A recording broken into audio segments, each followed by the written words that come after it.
Good afternoon, morning, evening, everybody. It is Steve Lookner. You're looking at Tel Aviv, Israel, and we are bringing you more live coverage of the situation, the conflict between Iran and Israel. Israel and Iran. Israel continuing its attack on Iran. Iran periodically doing retaliations. I need to get up on the screen.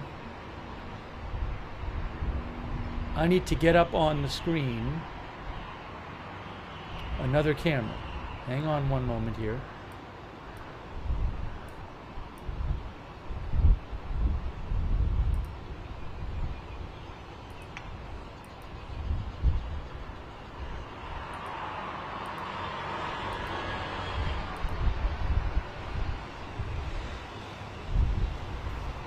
That's Jerusalem. So let's make that smaller.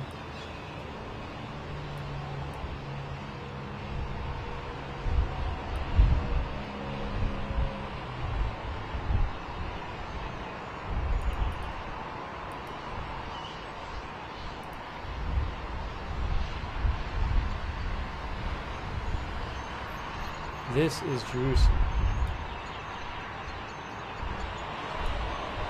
Jerusalem and Tel Aviv.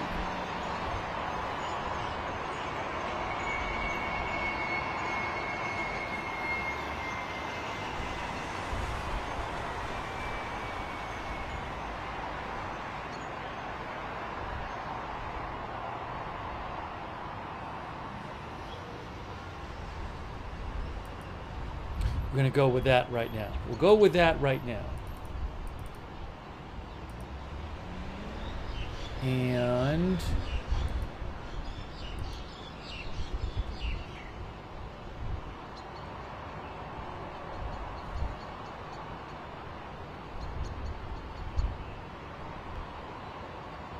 there was right before we came on the air, there was a missile warning for Israel. Right before we came on the air, I was just getting on the air, so I'm not even sure what happened with that. I'm going to do a couple checks here and see. But as of right this second, there is not a missile warning for Israel right this second.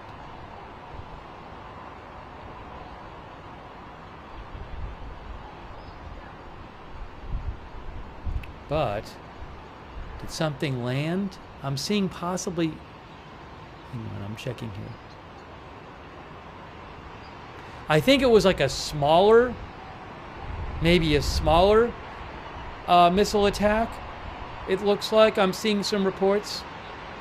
Yeah, so there was just some missiles fired recently.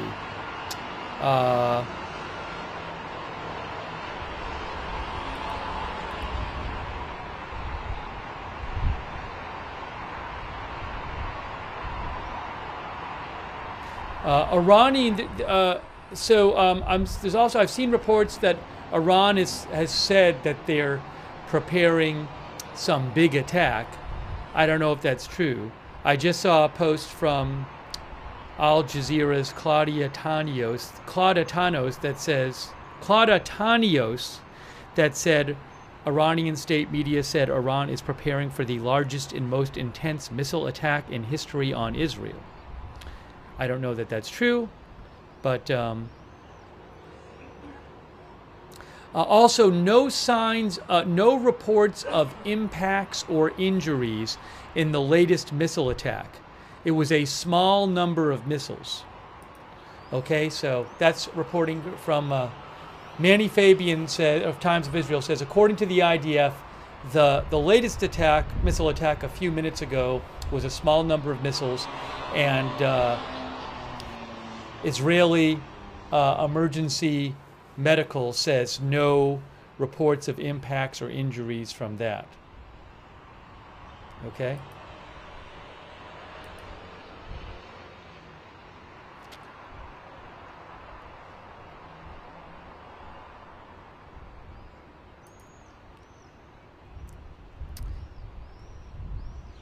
But from reports, I got to see if I can find the report myself where they said it. Iranian state media.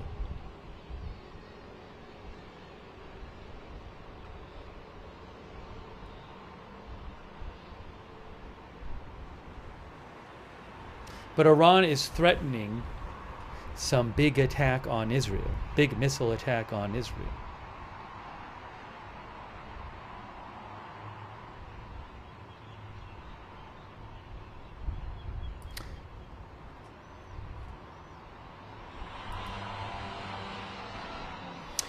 Israel struck the national broadcaster, Iranian national television. I don't know if you guys saw that.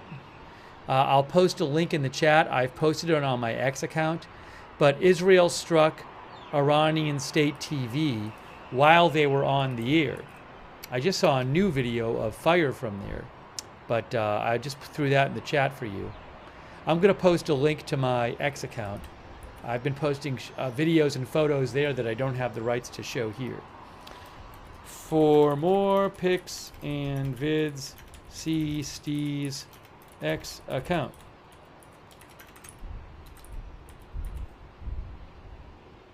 And I'll pin that. Oops, I was going to do that.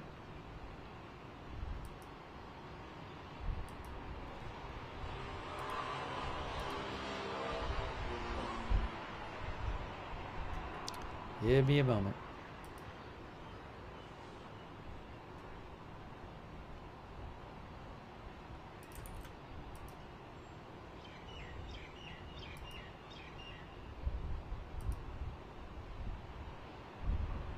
Okay, good, done. And then on Facebook, when it opens, I'll do that. Oh, it opened. How about that? But Israel struck Iranian state TV. Hang on a moment. Hang on a moment.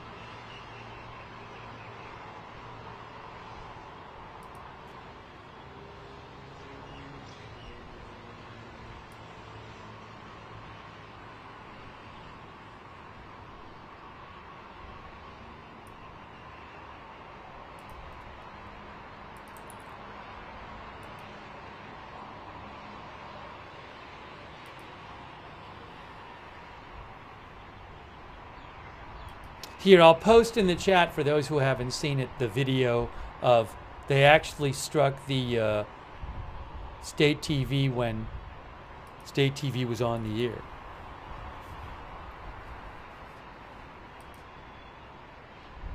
It's a crazy video. I just posted the link in the chat. Excuse me. All right, so expecting, well, Iran is threatening a big attack. I'm going to start just giving some different updates here. Well, let me just check and make sure I don't have anything in the last few minutes.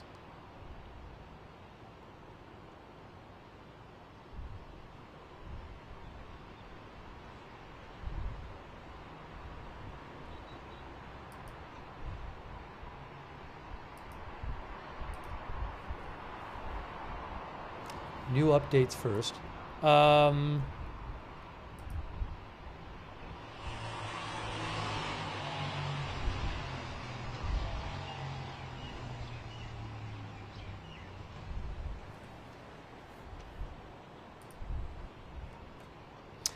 N12 News Israel is reporting air defense systems have been activated in western Tehran.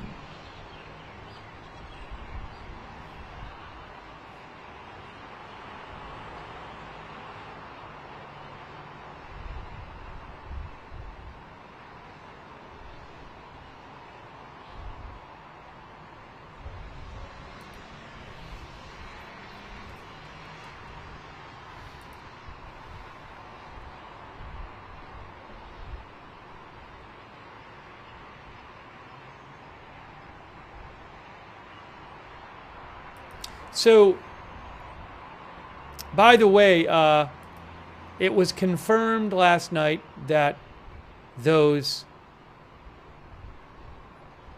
planes, the American tankers and transport planes, most of them, I don't know if it was all those, are heading to the Middle East.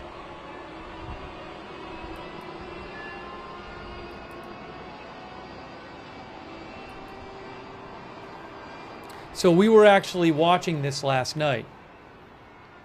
I wonder if maybe on Flight Radar I can call up the history and go back. What time was that last night when we were watching it? Like 10 p.m. or something Eastern time? Playback.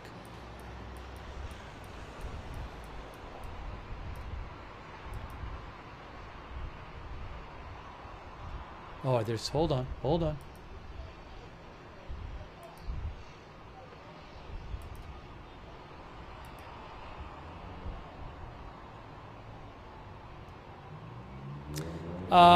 There's a drone alert going on. Oh, no, that's not. I'm sorry. There is no drone alert. I'm not hearing about any alert right now. I'm not hearing about any alert right at the moment. I'm not seeing anything. If I do, I'll let you know.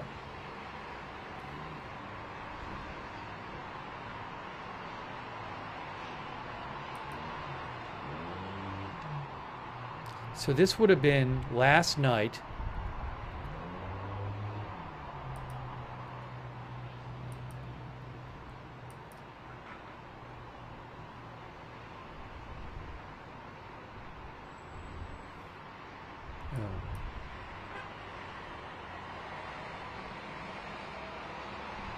I see it here. How do I do...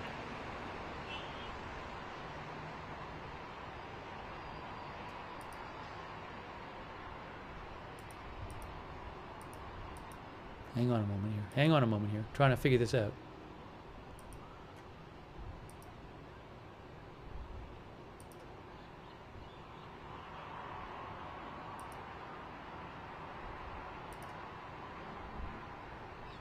Filters. Military.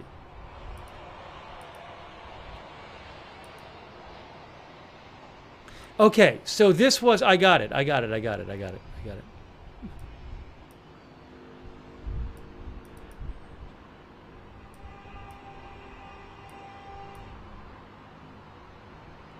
So here's a screenshot from last night. From Flight Radar 24. This was last night. And what you can see is all these military planes making their way to the east over the Atlantic. So you have, that's a tanker, a tanker for refueling, I believe it is, right? A K-135. I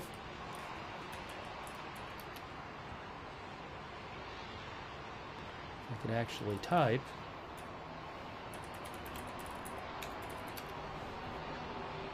Yeah, it's a refuel. That's a military aerial refueling tanker right there.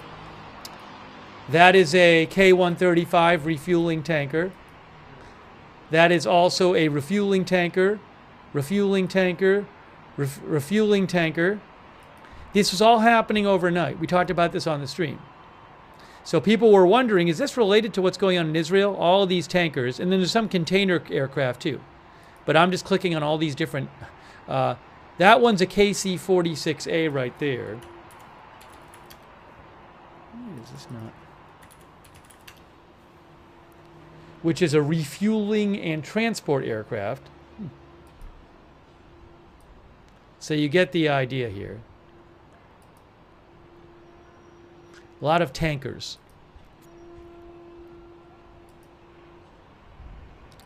Okay, so anyways, these I think dozens of them were making their way.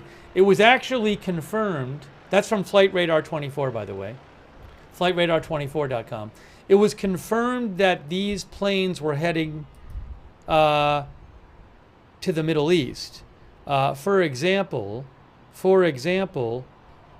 Jennifer Griffin from Fox News says, confirmed the U.S. Air Force is moving a large number of refueling tanker aircraft to Europe actually, in order to be closer to the Middle East. So they're technically heading to Europe to be closer to the Middle East. A U.S. official confirms this will provide more options for President Trump and the CENTCOM commander. I might even have an article about that. Right?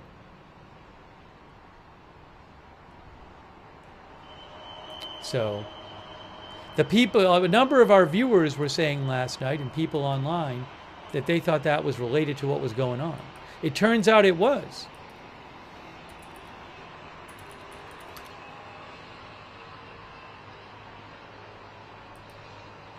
Look, U.S. bolsters Trump's Middle East military options by moving refueling aircraft, officials say.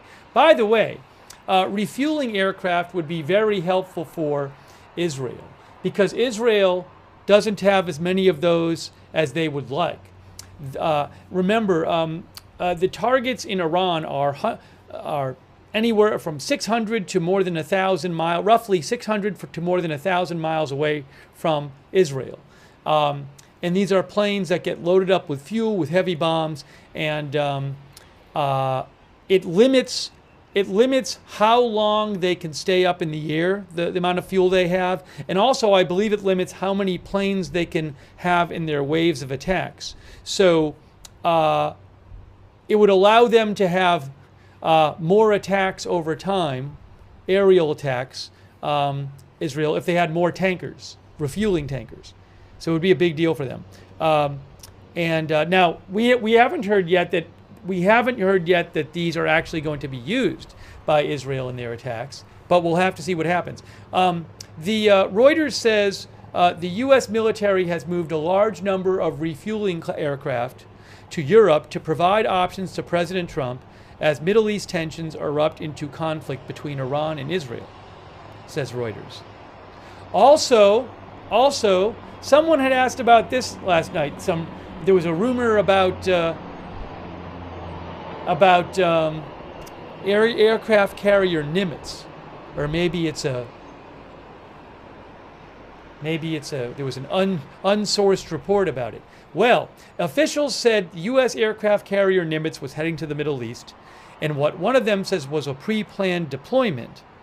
But I had seen a report that said the Nimitz was supposed to go and replace another carrier, and now it's going to join them. Yes, Fox News' Jennifer Griffin, the USS Nimitz aircraft carrier strike group is on its way to the Middle East from the South China Sea. She says the Nimitz was previously scheduled to replace the USS Carl Vinson carrier strike group, which has been deployed for several months, but is now heading to the Middle East ahead of schedule. The two will now be in the Middle East at the same time. SSR viewer thinks U.S. in war in next 48 hours. So we'll have to see. There's been this question: does the U.S. Openly join the Israeli campaign against Iran's nuclear program? They've reportedly been providing intelligence and things like that, but do they start actually openly joining it? Do they provide refueling aircraft? Another huge thing would be, do they provide bunker buster bombs and bombers? It is believed that to destroy the key nuclear facility Fordo in Iran, which is under a mountain, it is believed that Israel would need American bunker buster bombs and the American aircraft to carry those bombs.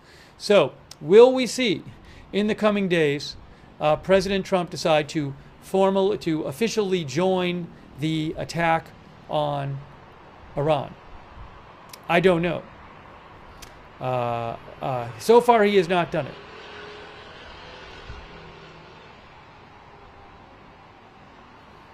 And maybe we'll do a poll question on it. Maybe we'll do a poll question. We haven't done a poll in a while.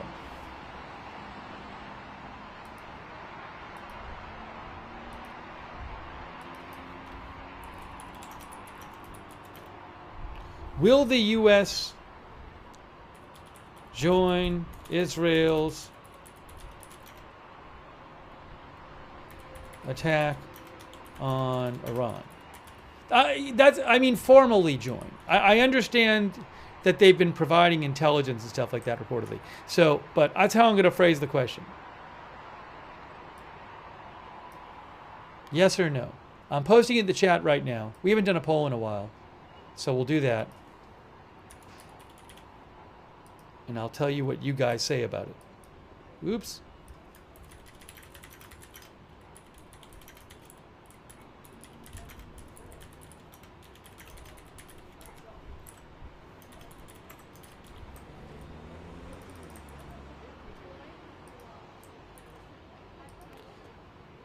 Okay, I just posted it on Twitch. Now I'm posting it on Facebook.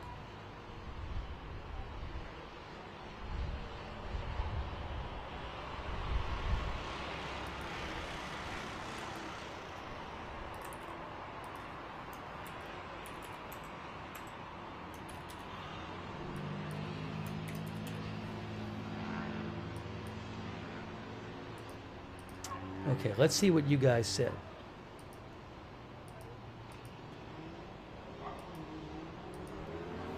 The question was, will the U.S. join Israel's attack on Iran? And the response so far is, on YouTube, 60% say yes and 40% say no. On Facebook right now, it's a smaller vote, but it's 100% yes on Facebook. How about Twitch? What does Twitch have to say?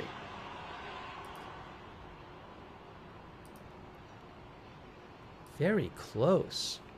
Look at this. It's the exact same. It's 61% on both. It's 60% on both. Wow.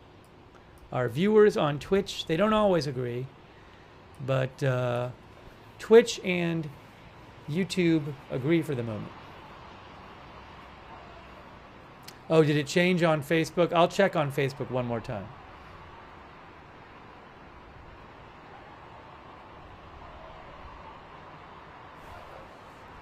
Let me shout out our moderators, by the way. Over on Twitch, we have moderating Big Ball of Yarn, Good Luck Duck, I Got That Fire, Matthew, Kohai 3, and Surly Dev. Thank you so much. We have Chromite moderating. Ruth Krafasi on YouTube, thank you. I really appreciate it. Beth Mythical. Thanks to all of our moderators. Linda Bell, Glary, and Misha on X. I'm going to thank our Facebook moderators in a minute. Hey, thanks. So it was roughly the same on about 60-40 on YouTube and Twitch. Thanks for voting in our poll.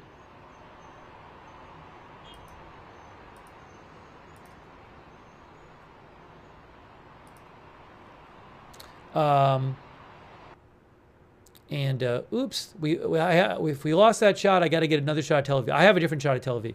Give me a moment here, and there'll be another shot. Just hang on a second. They might have replaced it. It was 92% to 8% on yes on Facebook, by the way. I got to thank our Facebook mods. Hold on, let me just check the shots here, the cams. Hold on. They're pulling up another shot here. Wait 1 second here. Hang on. They're replacing their shot. So I have to, Reuters is replacing their Tel Aviv shot. Momentarily. What is going on with this? Hold on, everybody.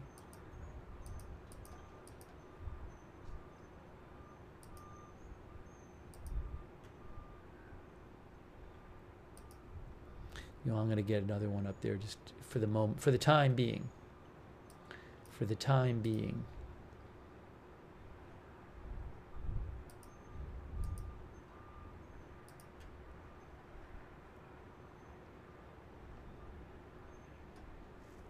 You know what? I'm going to wait 2 seconds. That's Jerusalem. I have another Tel Aviv shot, but I think Reuters is going to stick one up there very shortly. So, why does it say that? You know what? I'm not even going to wait. I'm going to switch it over right now to the Tel Aviv shot. I'm going to switch it right now to the other Tel Aviv shot.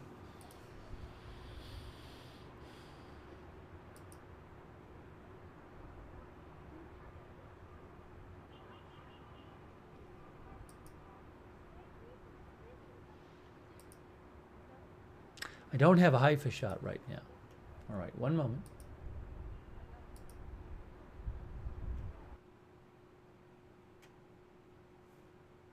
Oh, all right. I know. Sorry. Hang on. Hang on a second. Oh, everything's all messed up. Oh, no, I see what's going on. We're all good. We're all good. Everything's under control. Here we go. Here's Tel Aviv. All right, we're back with Tel Aviv. There's Tel Aviv. Okay, we got Tel Aviv back up.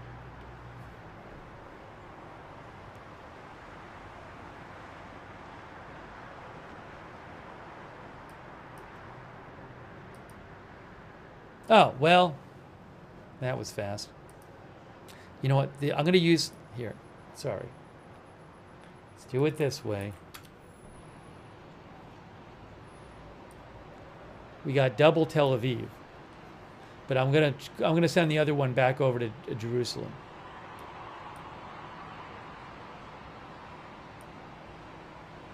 I think. We haven't seen much in Jerusalem. I might leave them both Tel Aviv for now. Can we brighten this one at all? Oh, that's too bright. I think that's a little better.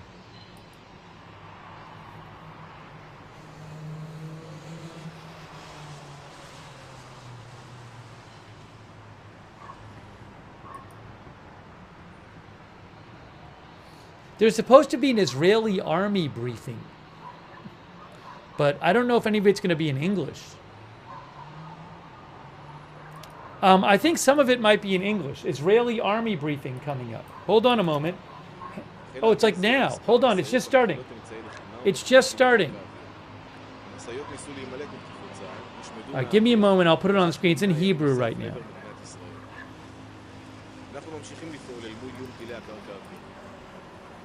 Give me a moment.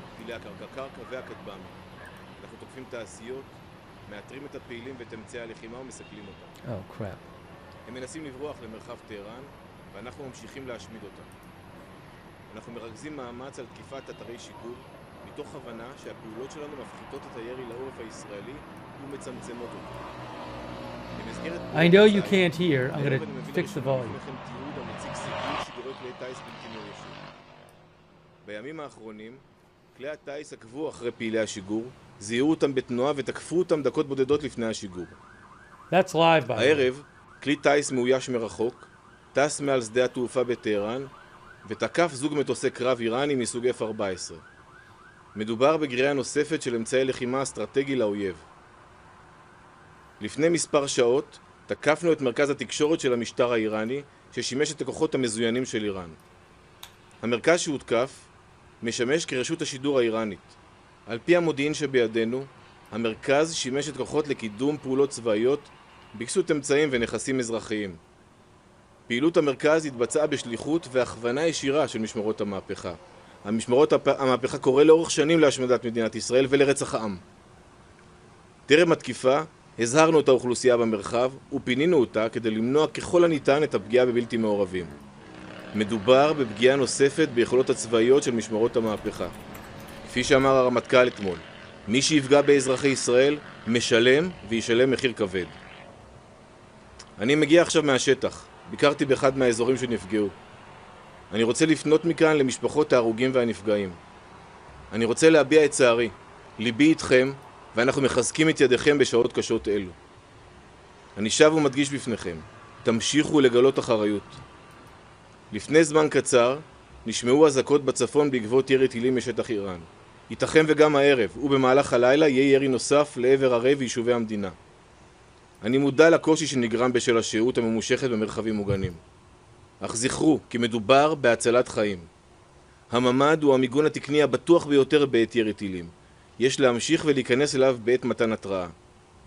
אני מבקש מכם להמשיך ולהישמע להנחיות, כפי שעשיתם עד כה באופן שראוי להערכה.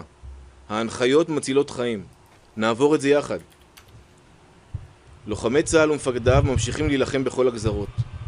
ביהודה ושומרון אנחנו ממשיכים במשימות ההגנה שלנו. הכוחות צורקים בשטח ונמצאים בדריכות ומוכנות. ברצועת עזה, לוחמי צה"ל מחסלים מחבלים ופוגעים בארגוני הטרור, בג'באליה, בח'אן יונס, בצפון ארצו או בכל מקום בו הטרור מנסה להרים את ראשו. אנחנו ממשיכים בהשלמת המשימה שלנו במרחב.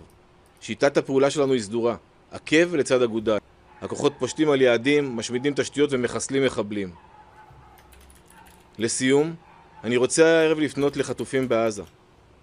אם אתם צופים בי, דעו שגם עכשיו אתם לא לבד. אנחנו לא מוותרים עליכם ולו לרגע. השבתכם עומדת לנגד עינינו בכל רגע נתון. צה"ל וכלל כוחות הביטחון נמצאים במוכנות ודריכות מלאה. המשיכו לפעול באחריות. נוכל לזה יחד. אנחנו מקיימים הערכת מצב כל העת, ואני אעלה ואעדכן אתכם בכל התפתחות. עד כאן, שאלות. שאלת כאן 11. האם צפויות תקיפות נוספות נגד אתרי ממשל בטהרן, נגד הפרלמנט ונגד מבנה שלטון? אנחנו פועלים על פי תוכנית סדורה, יש לנו מטרות ויעדים. אנחנו נמשיך לפעול ולתקוף כמו שאנחנו תוקפים ופועלים כל העת. ואני לא אחשוף כאן את בנק או את התוכניות המבצעיות שלנו בפני האיראנים. שאלת עכשיו 14. ראש הממשלה אמר לפני זמן קצר כי הוא לא שולל את חיסול חמינאי. האם צה"ל נערך לפעולה הזו? שוב פעם, אנחנו, כפי שאמר הרמטכ"ל, אנחנו פוגעים ונפגע בכל מי שמאיים ופוגע באזרחי ישראל. מעבר לזה, אני לא אמשיך לפרט את התוכניות המבצעיות שלנו. שאלת חדשות 13. מה מטרת המלחמה עם איראן ומה תוכנית הסיום? Oh, hey guys, hold on a second. Hold on. התכלית היא הסרת האיום. זה איום קיומי על מדינת ישראל. I have an update. Israel has instructed residents across the country to remain close to protected spaces. Okay, new alert in Israel. People have been instructed to remain close to protected spaces. Okay, that no missile alert yet, but Home Front Command, Israel tells residents to remain close to shelters.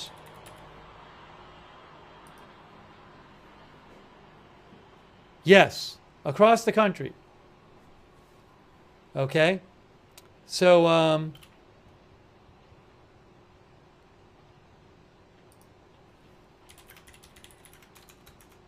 hold on.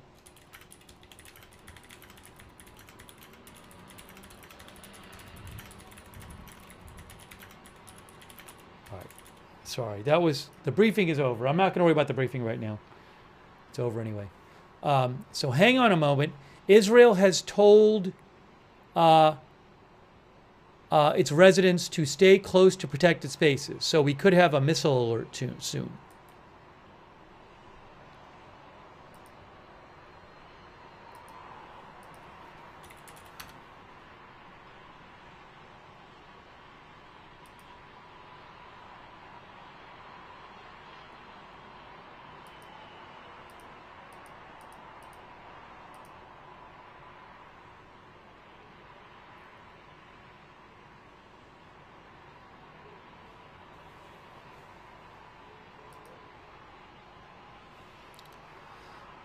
Oh, by the way, thanks to Charlotte Webb and Margaret Riley for moderating over on Facebook. Thank you. All right, so we have Tel Aviv.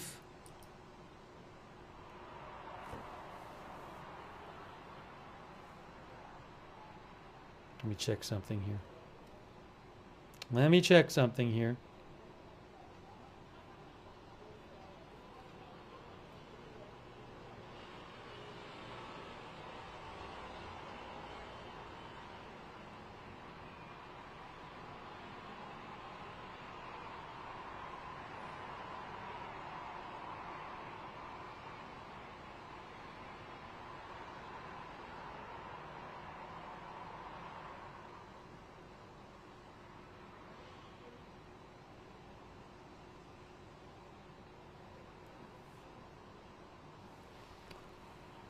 Sorry, let me get the volume back up here.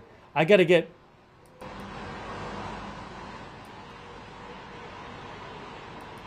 Now, right now, I have camera-wise, it's a little funky.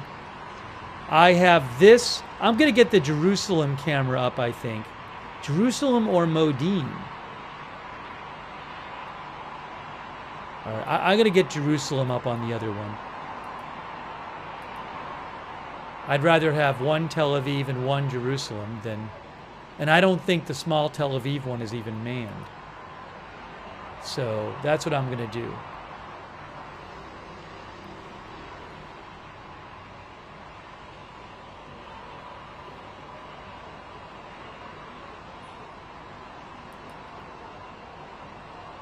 Iran has threatened the biggest attack yet today.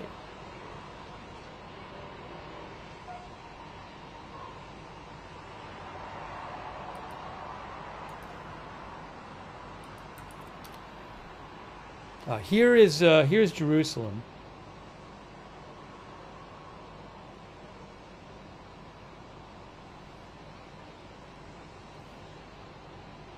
There you go. I don't want it up there. Put it down here.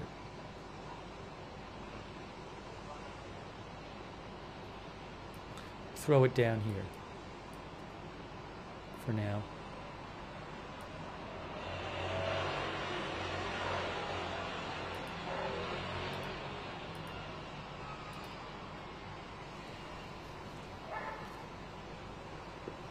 No, I don't have a Haifa cam right now. It just depends from moment to moment. I have different cameras available. There's no Haifa one right now. I hope they get a Haifa one up. Oh, no, I think they're supposed to get a Haifa. Well, they might get a Haifa one up. I'm not sure. Anyways, right now I have Jerusalem and Tel Aviv. Those are the two I have.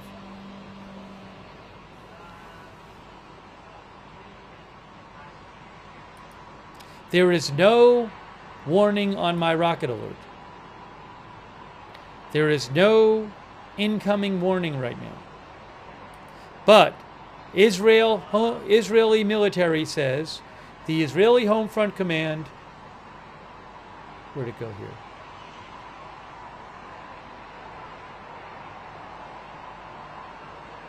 Oh, it says several areas. I might have gotten this wrong. Were there two posts about this?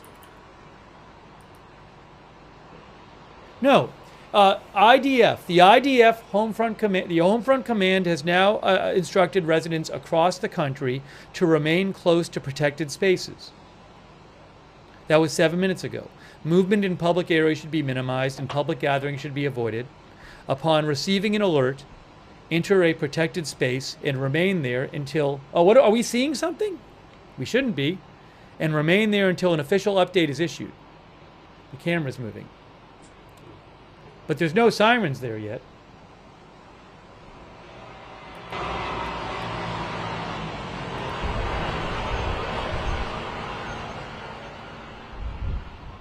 That is Tel Aviv.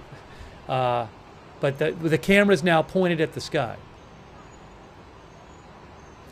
Hey, a quick thank you, if I have a second here.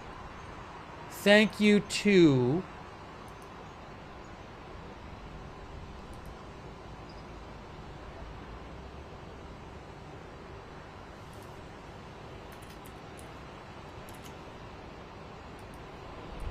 Thank you to Alfred Ferdinand.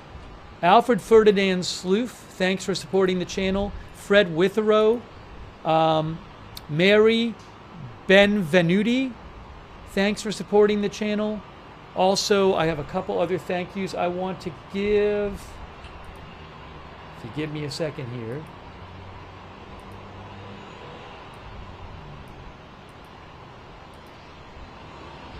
Thank you to Jennifart, Trouble with the Trees, Mo Gold, UEFA3, Nico, Dude, Samantha Bowker, Eric, Peasy Papa Zulu, Red Sunset, Andy Pants, Alexi, Milkael, Siddharth, Loho Chab, The Vladinator, Robert Womack, Bean Juice Bond, Joey C, Vasti Menezes, thank you, Mustard Skaven, Vivid, 007 Kyle, E Grandma, Anthony Mastrandrea, The Driver's Lounge, Linz Lazuli, Mariel Skirata 1, Lily Palmer, X Farm Girl, 1ZP, Live Animal, Bean Juice Bond, Jose Torres, Dodger Blue Anna, Mouse the German, Soundman Mitchell Pilot, DeShark, Jeremy, Sebastian Pina, Abraham Ramirez, Comedy, few more here, Laura Nolan, Robert L. H.E. 71, Joel Mark, Greg Jansich, Just Me, Rybo Dip 95, Christine West, Dagukan from Turkey, Dagukan Kaya, and Jorthio, and Susanna Branch. Thank you. All right. So, also thanks on Twitch, Untech PM, LOL Extractions, TextBrit,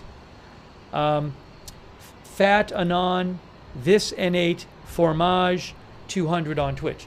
So, we're waiting right now. Oh, hold on. I have not seen an alert yet.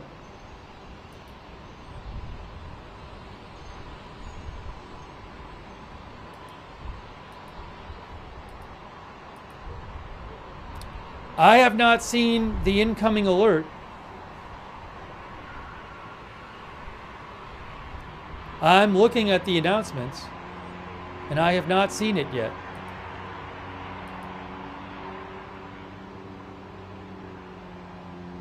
No, there's right now there is a warning to stay close to your shelter. There is no missiles incoming announcement yet.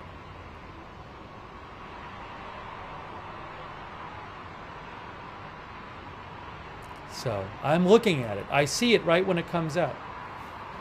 I have my eyes on it.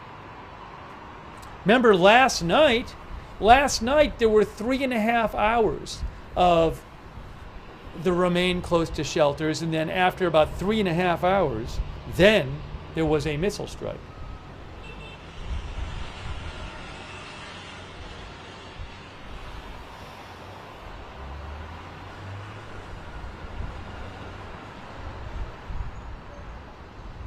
I don't know. You know, the thing is, they got the camera pointed up at the sky. This is the city. It's Tel Aviv. I think what they did is instead of having the shot on the city, they have the camera pointed up, which just so they can catch anything coming in.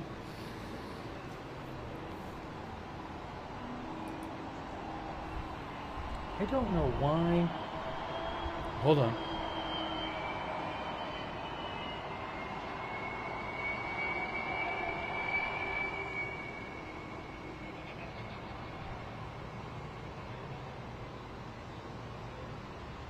Yeah, usually Reuters has more than one cam. Right now they just have Tel Aviv. So hopefully soon Reuters will add another camera. So I have these two right now. I have access to another one. If it's there's another one I can throw to if need be. But for the moment, these are the two we're going with. I think they're trying to get another one up. Again, the buildings are down here.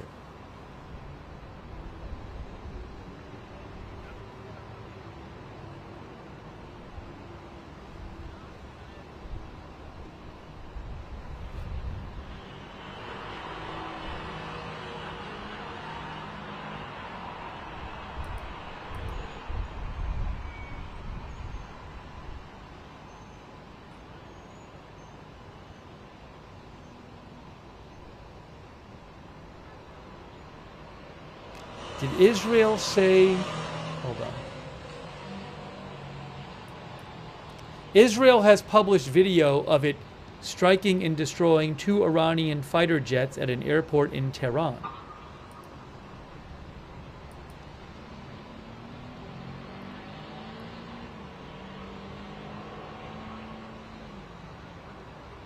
I just saw that. Maybe we can show that shortly. Do I have the page? Let me pull the page up here. I have it. I have video of the IDF striking 2 fighter jets at an airport in Tehran.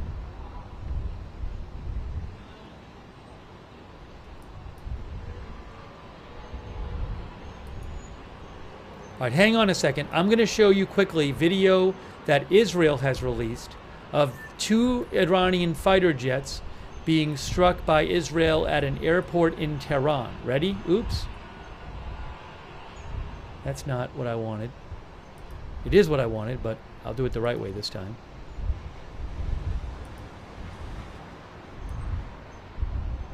All right, here is the video from Israel that they just put out. These are Iranian fighter jets. F-14 fighter jets. There's one. There's two.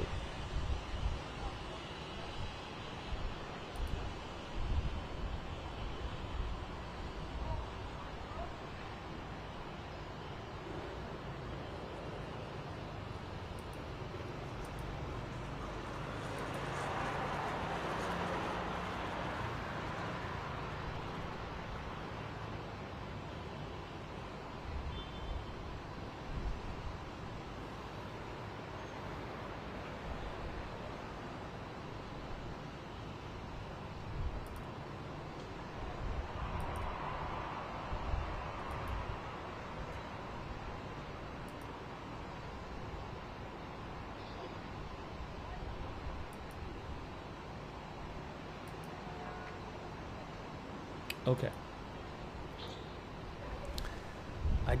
At some point I will. At some point I'll show you maybe soon the video of the Iran attacking state TV in Iran, of Israel attacking Iranian state TV.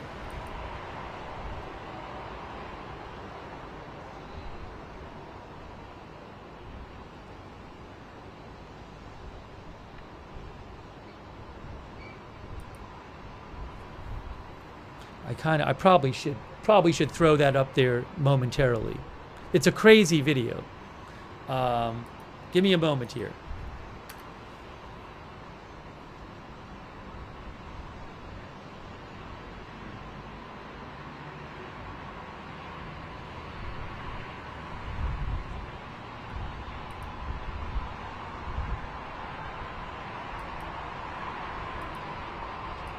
Yeah, Iran State TV got attacked today.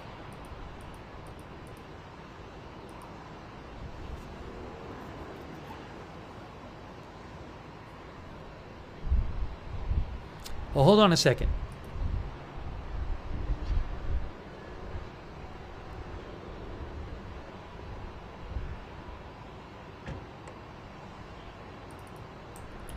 Hang on one moment.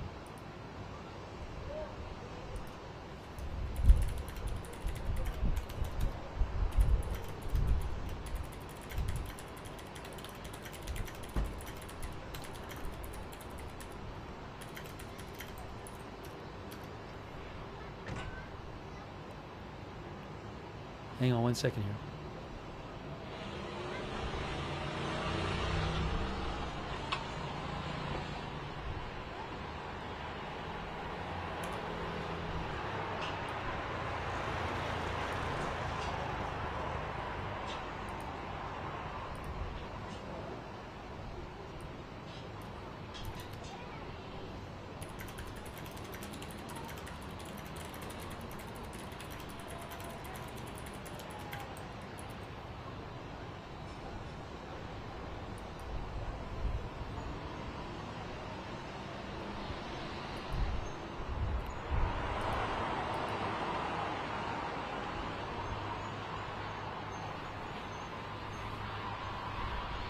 Again, we're waiting to see if there will be a missile launch because the Israeli Defense Forces have told residents to remain close to their shelters. The IDF says, well, the Israeli Home Front Command said that. Israeli Home Front Command says, they say, hold on.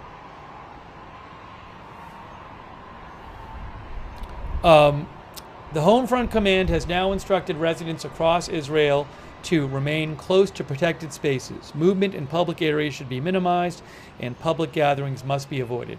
Upon receiving an alert, enter a protected space and remain there until an official update is issued.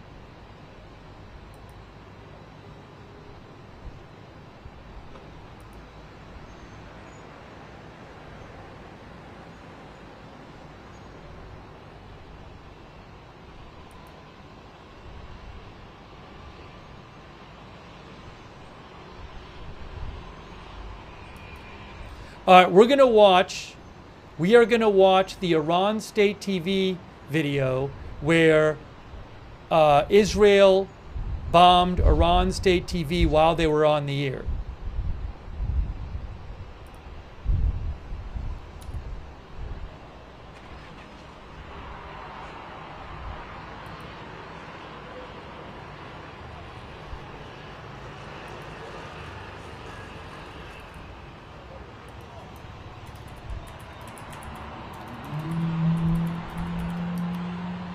Are you guys ready?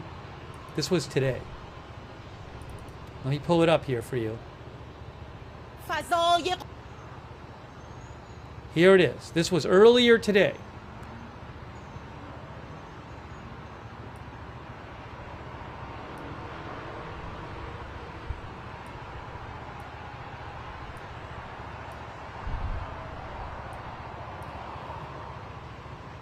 Here it is from earlier today. Oops. This is from earlier today.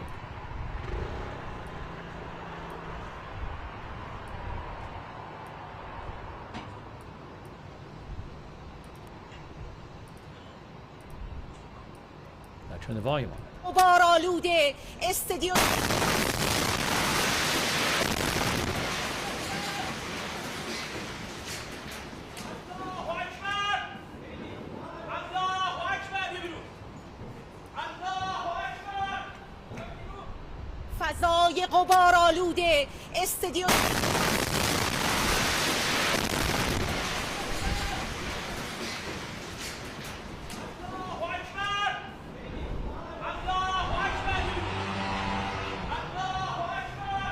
That building is on fire now.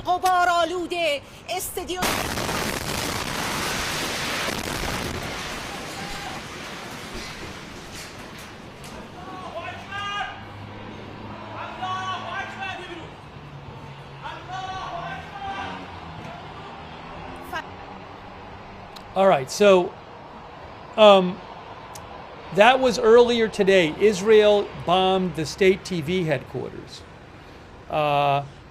And I'm going to give you some more information about that.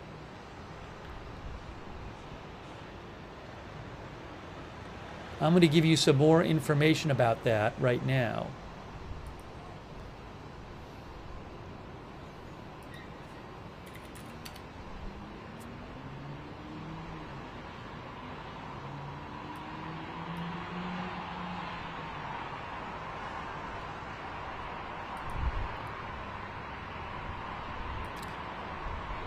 Iranian state broadcaster hit as Iran urges. An Israeli strike. Reuters says an Israeli strike hit Iran state broadcaster on Monday, where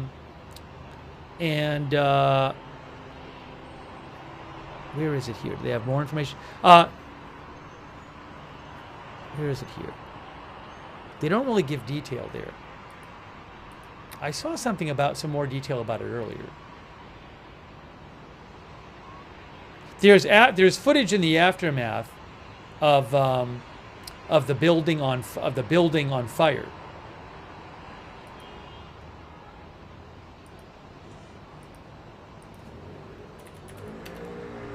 One of our viewers believes it's a war crime. Yeah, I'm not telling you what to think about it. I'm just telling you what happened. What you think about it is your call. But they did it. AP says Iran's Israel strike cuts off Iran's state TV during live broadcast as studio fills with dust. Iran's state-run news agency said its government's television station abruptly stopped a live broadcast after an Israeli strike. Israel had issued a warning to evacuate the area of Iran's capital where the TV studios are located an hour earlier, ahead of impending Israeli strikes.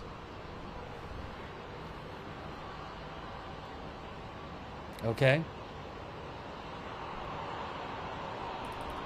But it is really striking video. I mean, and I don't know if people were injured or killed in this attack. but it's really striking. Again, I'll show you again. This was earlier today. Oops. Pull it up here.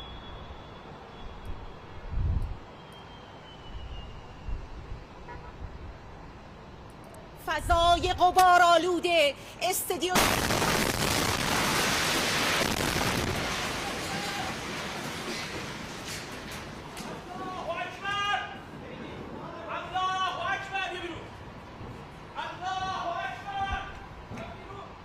فضای غبارآلوده استادیوم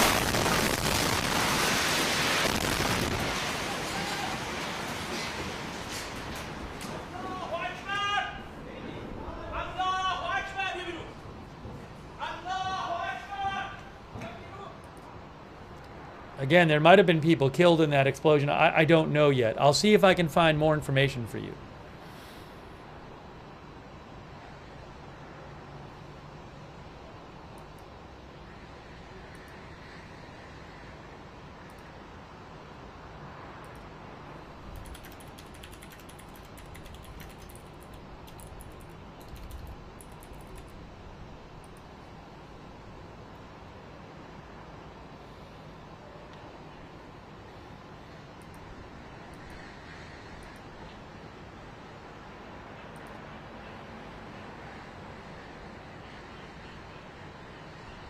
And look, you know, remember Israel is attacking, it says it's attacking Iran's nuclear program, but it can, you know, it has attacked a range of targets as part of this attack on the nuclear program. So that's state television. Now, I think Israel made a statement about that. I'm sure I have to look it up and find it. If you give me a sec, let me do some research here.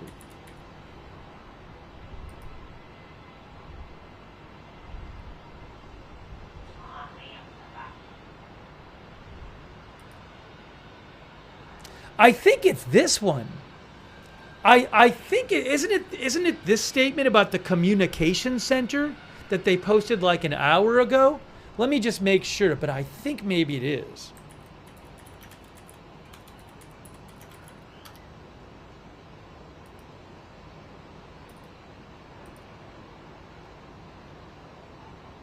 Yes, in a statement, the IDF said the building was used to conceal military infrastructure.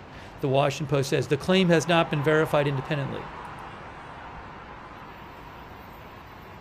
Yes, I believe this is the IDF statement about the state television, right here.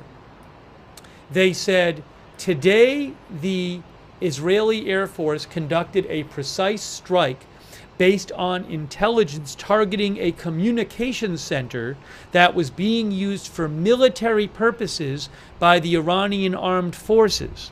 So they said I guess the building, they say, they said the building was being used by the Iranian armed forces. I guess in addition to it being a TV station.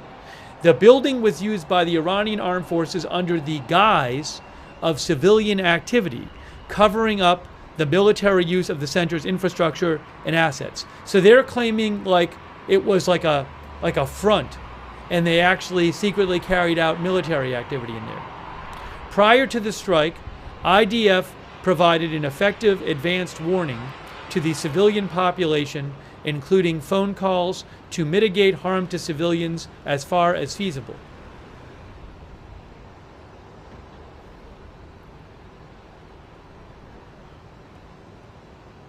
That's what they said. Okay?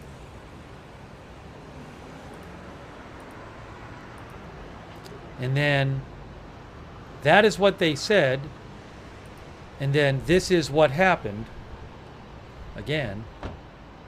فضای غبارآلوده استادیوم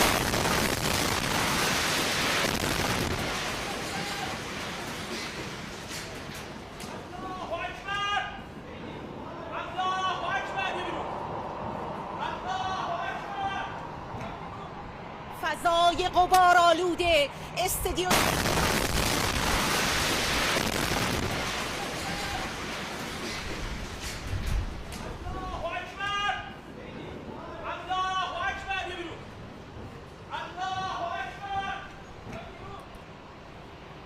mean, wow.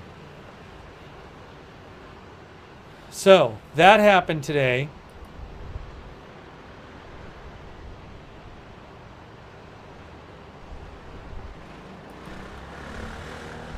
I have not seen an actual missile warning yet. We are waiting to see if that happens. Oh, Prime Minister Netanyahu is speaking? Is Netanyahu speaking tonight? What is this? Prime Minister Netanyahu makes address?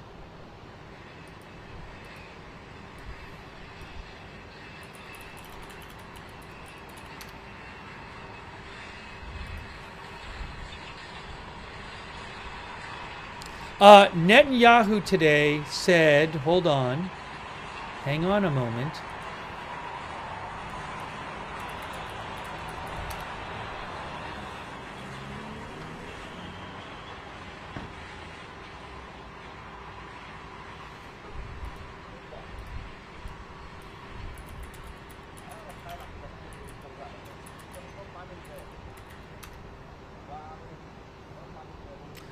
Netanyahu told ABC News that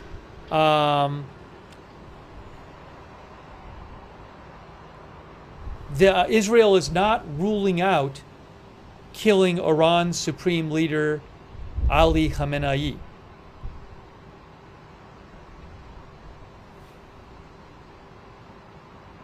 He said that killing Khamenei would not escalate the conflict, it would end the conflict, says ABC News.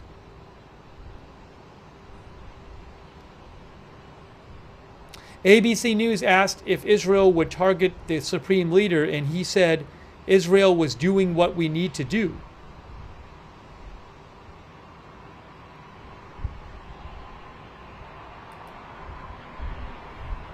I don't know if that's going to happen.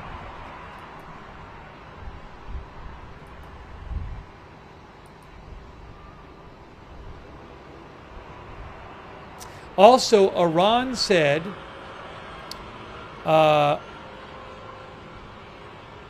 Iranian state media announced today. I didn't see the original quote. Well, I didn't see it in...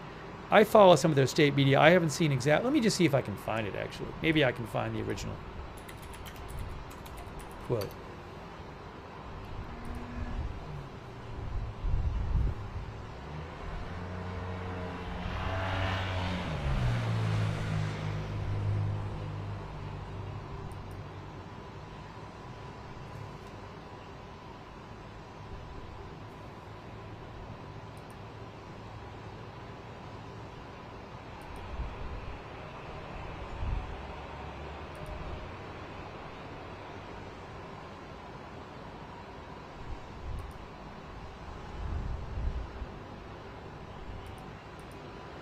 Oh, I have a translation of what the announcer was saying. Oh, hold on. What's that?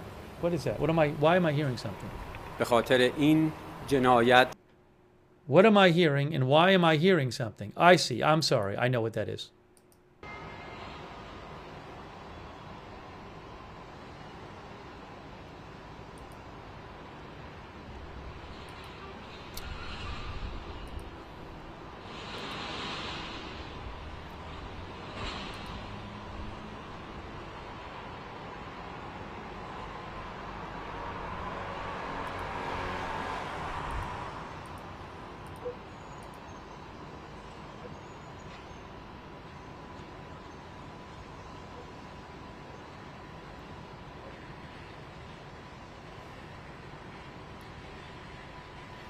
Iran said that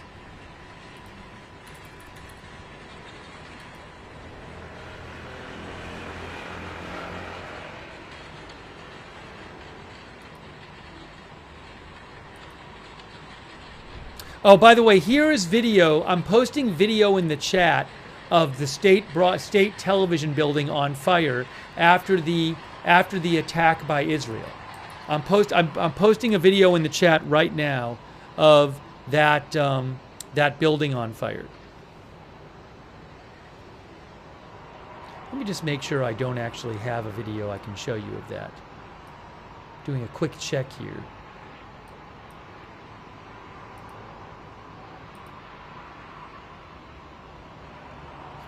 Ongoing. I don't have a video that I can show you of that.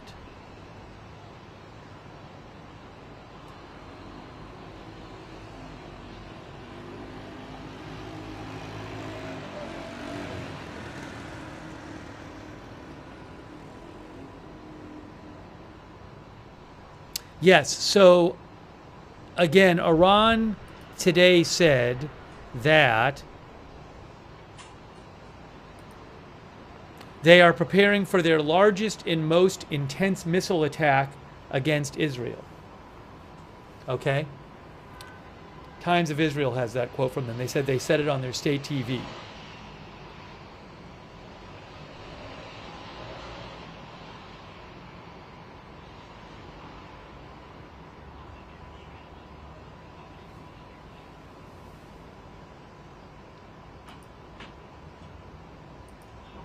Oh, Netanyahu's giving a statement. What's happening here? What's going on with this? Hold on, Netanyahu. Netanyahu. It's in Hebrew, though. It's in Hebrew. Maybe he'll say something in English. Netanyahu speaking.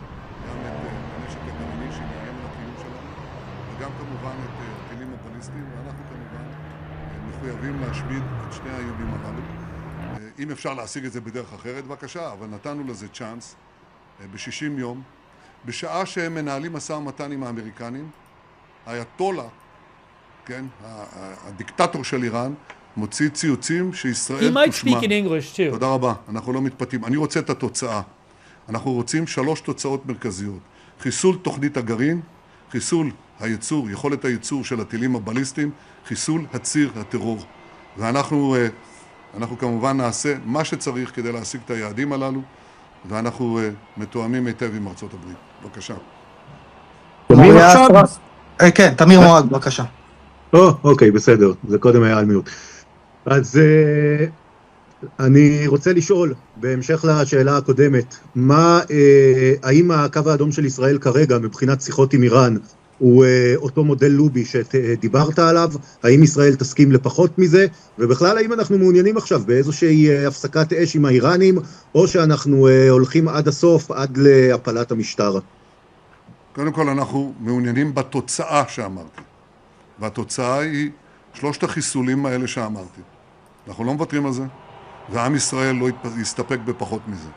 ביחס למשטר, זה יכול להיות תוצאה. בהחלט תוצאתי, משום שהמשטר הזה חלש, הוא מבין פתאום עד כמה חלש הוא. הוא הטיל את חתיתו, את האימה שלו על כל האזור, על אזרחי איראן כמובן, אבל כל האזור, בעצם על כל העולם. ואנחנו הוכחנו שכשהעם קם כלביא, האריות שלנו, אנחנו משנים את כל מערך הכוחות, משנים את פני המזרח התיכון. אנחנו בהחלט יכולים לראות שיהיו שינויים כבירים באיראן. אני דיברתי היום באיראן אינטרנשיונל, אני גם מוציא סרטונים לעם האיראני, מקבל תגובות אדירות, מיליונים צופים בזה בתוך איראן, מיליונים. לא פעם הראשונה, אבל היום הם מלאים תקווה. הם מבינים שהמשטר הרבה יותר חלש ממה שחשבו, הם מבינים את זה, וזה יכול להביא לתוצאות. אני מזכיר לכם שאיש לא צפה את הנפילה המהירה של ברית המועצות, מעטים צפו את הנפילה של משטר אסד, ימים לפני שזה קרה. אגב, אני חשבתי, אחרי שחיסלנו הוריתי לחסל את נסראללה, ועשינו את מה שעשינו לחיזבאללה, אני חשבתי שהמשטר הזה עומד להתמוטט, והוא אכן התמוטט, ולכן אי אפשר לחזות תוצאה, אבל זה בהחלט יכולה להיות התוצאה של הפעולה העצימה שאנחנו עושים, שהיא פעולה היסטורית. אנחנו משנים, כפי שאמרתי ביום השני של המלחמה, אנחנו משנים את פני המזרח התיכון, והדבר הזה יכול להביא לשינויים מרחיקי לכת גם בתוך איראן עצמה. מוריה אסרף 13. אדוני ראש הממשלה, בנקודת הזמן הזו, בכמה המבצע הזה מעכב את תוכנית הגרעין האיראנית, לקחנו אותם חודש אחורה, חודשיים, שנה, שנתיים, האם אנחנו בכלל יכולים לאמוד את זה, וגם האם ארצות הברית מתכוונת להצטרף ולסייע לישראל גם בהתקפה ולא רק בהגנה. תודה. קודם כל, היעד שלנו להביא לחיסולו. זה כמו סרטן. אתה יודע שיש לך סרטן שעומד להרוג אותך. אתה עוקר את הסרטן. אתה עושה גם טיפולים אחרים, ויכול להיות שהוא יחזור יום אחד, אבל אני מעריך שאנחנו מרחיקים אותם, בוא נגיד, הרבה זמן. אני לא יכול לפרט כי יש לנו הערכות טובות, ואנחנו לא מפסיקים. יש לנו עוד מטרות, אנחנו הולכים באמת לעשות כאן טיפול שורש. אני אומר לכם כבר 40 שנה, לפני 40 שנה, אני התרעתי, זה נדמה לי היה 3 שנים אחרי הקמת, או כמה שנים לאחר הקמת המשטר האייתולות באיראן, ואני אמרתי שהסכנה, כתבתי את זה גם, שהסכנה הגדולה ביותר בפני ישראל, שהמשטר הזה ישיג נשק גרעיני, שיאיים על עצם הקיום שלנו, וגם על העולם כולו. אני חושב שהיום היו כאלה שגיחכו וביטלו את זה, ראו את זה כספין פוליטי שלי, כי הרי פעלתי גם במהלך השנים בדרכים שונות, בממשלות שונות תחתיי, כדי לעכב אותם, לפגוע בהם, אבל כמובן שאנחנו הגענו לשעה 12. אין שעה 13. אם אתה לא פועל בשעה 12, יכול להיות שלא תהיה שעה 13. ולכן, ברגע האחרון, אנחנו עשינו מה שצריך לעשות. I have an update for you. The Home Front Command told a bunch of people in Israel, you no longer have to be near your shelter. That's from the Home Front Command. They said it 2 minutes ago. You don't need to be near your shelter anymore. Is that for the whole country or just a bunch of the country? It looks like a lot of the country. קשר יומיומי רצוף, ואני קודם כל מאוד מעריך את העזרה שהם נותנים לנו לצד טייסינו. הטייסים שלהם גם כן מיירטים כטב"מים, יש להם 2 סוללות תד כאן בארץ, יש להם גם ספינות איג'יס, אנחנו מאוד מעריכים את זה. ביחס לפעולה שלהם, הנשיא טראמפ יחליט מה שטוב לאמריקה, אני מכבד את רצונו, אנחנו פועלים בתוכנית שלנו לסלק את האיומים הללו, וכל תרומה תתקבל בברכה, כמו שאומרים אצלנו. ירון אברהם, חדשות 12. Yes. So, Manny Fabian of the Times of Israel. הלאה. סולימאן מסעודה, 11. Manny Fabian of the Times of Israel reports that the Home Front Command says civilians in central and northern Israel no longer need to remain close to bomb shelters after instructing them to do so 40 minutes ago. אם אפשר לעשות את זה מבלי לתקוף באתר פורדו, והאם לישראל יש את היכולות לעשות את זה לבד, בלי ארצות הברית. אנחנו... שומע אותי סולימאן? אני שומע אותך. אז תקשיב לי טוב. תקשיב לי טוב. אנחנו מחויבים להסיר את האיום הזה. זו מחויבות שלי אישית, זו מחויבות של מדינת ישראל וצבא ההגנה לישראל ומוסדות הביטחון שלנו. אנחנו עושים את זה ולא נוותר על זה, ובצד זה אני רוצה להגיד שגם לא ויתרנו על שחרור חטופינו בעזה. אני אמרתי שפעלנו, כפי שאתם זוכרים, פנינו ללבנון לטפל בחיזבאללה, אמרתי זה יעזור להביא לשחרור חטופינו. וזה באמת הביא את מנת השחרור הבאה כל כך יקרה והחשובה של יקירנו. היו 255 חטופים, עד היום ישבנו 202, מתוכם 148 חיים ו54 חללים, נותרו עוד 53, 20 בחיים, 2 חשש כבד לחייהם, 31 חללים, אנחנו נשיב את כולם. יש כאן פוטנציאל. הפעולה שלנו באיראן, כן, מוציאה בעצם את המשענת העיקרית. זה לא, המשענת העיקרית לא הייתה חיזבאללה, המשענת העיקרית היא איראן. וכשאנחנו פוגעים באיראן, אנחנו פוגעים במשענת העיקרית של כל השלוחים. כולם מבינים את זה. ולצד המערכה באיראן, אני לא מוריד את העין לרגע מהחטופים, נתתי הנחיות, יש כאן הזדמנות, יש כאן פוטנציאל, מתכוון לממש כל פוטנציאל. אנחנו פועלים להשיג את כל מטרות המלחמה שלנו. אבל לא יכולתי כמובן לשתף אתכם בחודשים הארוכים שהכנו את הפעולה הזאת, את ההנחיות שנתתי, את הדירקטיבות כמו שקוראים לזה בצבא, וכל מה שעשינו שנים קודם לכן, אבל במיוחד עכשיו, בשנה האחרונה, בחודשים האחרונים, לא יכולתי לשתף אתכם במה שאנחנו הולכים לעשות גם ביחס לאיום הטילי, שהיום כולם מבינים שזה איום קיומי, ואנחנו מחסלים אותו, ולא יכולתי לשתף אתכם גם בתוכניות שלנו לחיסול האיום הגרעיני, אבל היום אתם מבינים שזה הרבה יותר סדור. אני נחוש, העם שלנו נחוש, הצבא שלנו נחוש, זרועות הביטחון שלנו נחושים, ואני רוצה להגיד לכם שיש הבנה הולכת וגוברת בעולם, שזה מה שצריך לעשות. אני מדבר עם מנהיגי העולם, מדבר איתם, והם אומרים, אנחנו מבינים את הזכות שלכם ואת הצורך שלכם להגנה עצמית. אני אמרתי להם שצ'רצ'יל פעם אמר יש מה שנקרא הסלמבר, השינה של הדמוקרטיות. הדמוקרטיות הולכות לישון, והן מתעוררות גם כשהן שומעות את הרעש של הגונג, של המצלתיים, של הסכנה האיומה, והן מתעוררות, לפעמים לא מתעוררות בזמן. אנחנו לא היינו צריכים להתעורר בזמן. אני עוקב אחרי האיום הזה כל השנים, אני פועל נגדו כל השנים, ואנחנו פעלנו גם עכשיו. היינו צריכים לעשות את זה, זה מה שמנהיגות אחראית צריכה לעשות, וזה מה שעשינו, אבל לא יכולתי לעשות את זה בלעדיכם. אני אומר את זה לא מן השפה אל החוץ. הרוח של העם, הלוחמים שלנו, האריות שלנו, הגיבורים שלנו, והעם שלנו. אני מדבר עם ראשי הערים, אני מנסה לדבר עם כולם, אני גם הולך לאתרי הערש, ואני רואה את הרוח של העם, אני רואה את הדבר, את היחד הזה, את העוצמה הזאת, ואני אומר לכם שאנחנו בדרך לניצחון המוחלט. אני מודה לכם, אנחנו נמשיך גם בפעמים הבאות. תודה רבה לכם. שאלה אם אפשר, דוסטרי? You know, sometimes he says some stuff in English, and he didn't this time, so I'm sorry. Oh, hold on. כן, עוד שעה. כן. In English? בבקשה. תודה רבה לך. אמרת בראיון ל-ABC שחיסול חמינאי לא יוביל להסלמה באזור, כיוון שהמקור הוא משטר האייתולות. שאלתי, באילו תנאים זה יקרה, והאם זה כבר נמצא על השולחן? אני לא ציינתי ואני לא אפרט כאן את כל תוכניות Still not in English. I'm sorry about that. אני גם לא אמרתי מה נעשה ומה לא נעשה. אני רק אומר לכם, ותאמינו לי, נעשה כל מה שצריך. אנחנו בדרך לניצחון, להסרת האיום הזה, האיום הכפול הזה, אנחנו נשיג את זה. אפשר לשאול? עוד שאלה? כן, איתמר רייכנר וויינל, בבקשה. תודה רבה. טוב, רציתי לשאול את רוב הדברים ששאלו, אז אני אשאל משהו אישי. מה עם החתונה של אבנר? האם היא מתקיימת? וגם עוד שאלה קטנה, אתה לא מאוכזב מזה שבנות ברית שלנו בעצם לא עוזרים בהירות, כמו צרפת, כמו בריטניה, שכן עזרו באוקטובר? דווקא יש נכונות לעזור, אני לא אפרט כאן. גם שוחחתי איתם, גם עם מנהיגי צרפת, בריטניה. יש נכונות טובה. כולם רואים באמת ההישגים הכבירים שלנו. היום ביקרתי באחד מבסיסי חיל האוויר עם צוותי הקרקע והטייסים הנהדרים שלנו. והטכנאים, זה פשוט תענוג לראות אותם. אז הם נתנו לי את זה, אתם יודעים מה זה? זאת נצרה של הפצצות המדויקות שלנו שאין כמוהן בעולם. אין כמוהן בעולם. ואני אסיר תודה באמת לכולם, כל מי שתרם לעניין הזה.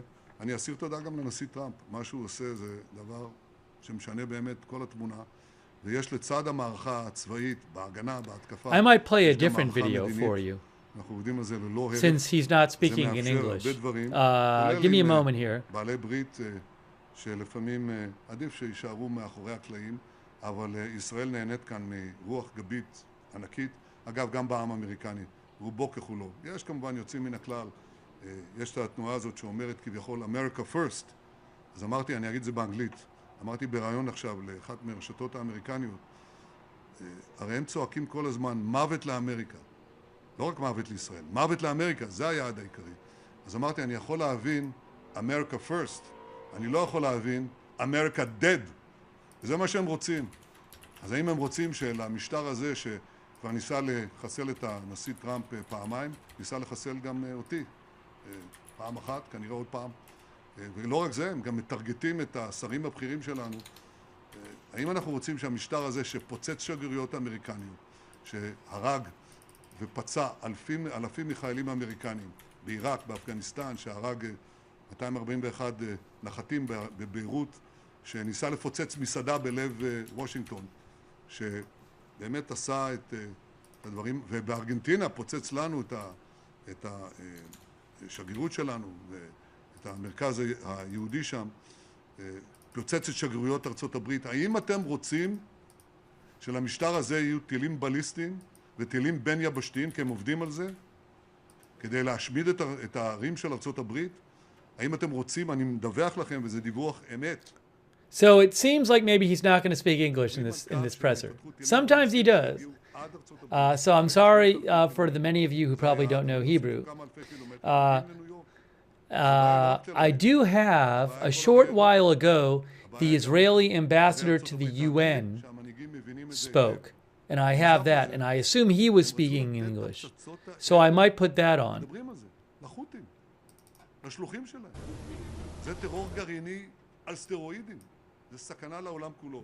אז ישראל עושה הכל ואנחנו עושים הכל. Yeah, let me do that. Let me do that. אחרי 3,500 שנה. So I tried. אני לא אתן, but לאייתולות, למשטר האייתולות לחסל את הסיפור שלנו. מה שיחוסל זה הסיפור שלהם. ויותר מזה, אני יכול להגיד לכם שאנחנו בדרך הנכונה. אנחנו בדרך הנכונה. בזכות האחדות האדירה שלנו, היכולות האדירות שלנו. I'm gonna go with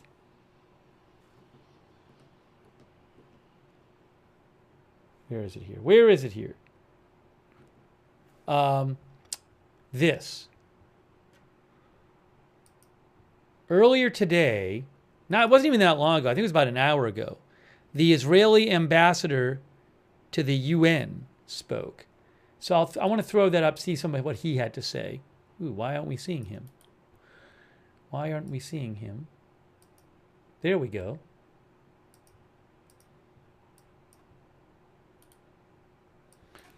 Earlier today, Danny Dannon.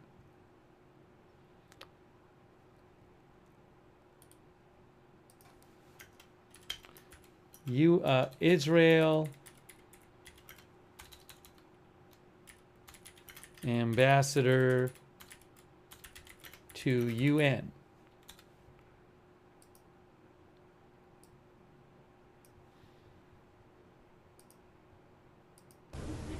Play a little of this and see. Hold on, here he is. Everyone, and thank you for joining us. Israel's ambassador to the UN, Danny Dannon, will provide a brief statement about the latest developments in Israel and Iran since Operation Rising Lion. He will take your questions afterwards. If you do have a question, please remember to state your name and news outlet. Thank you.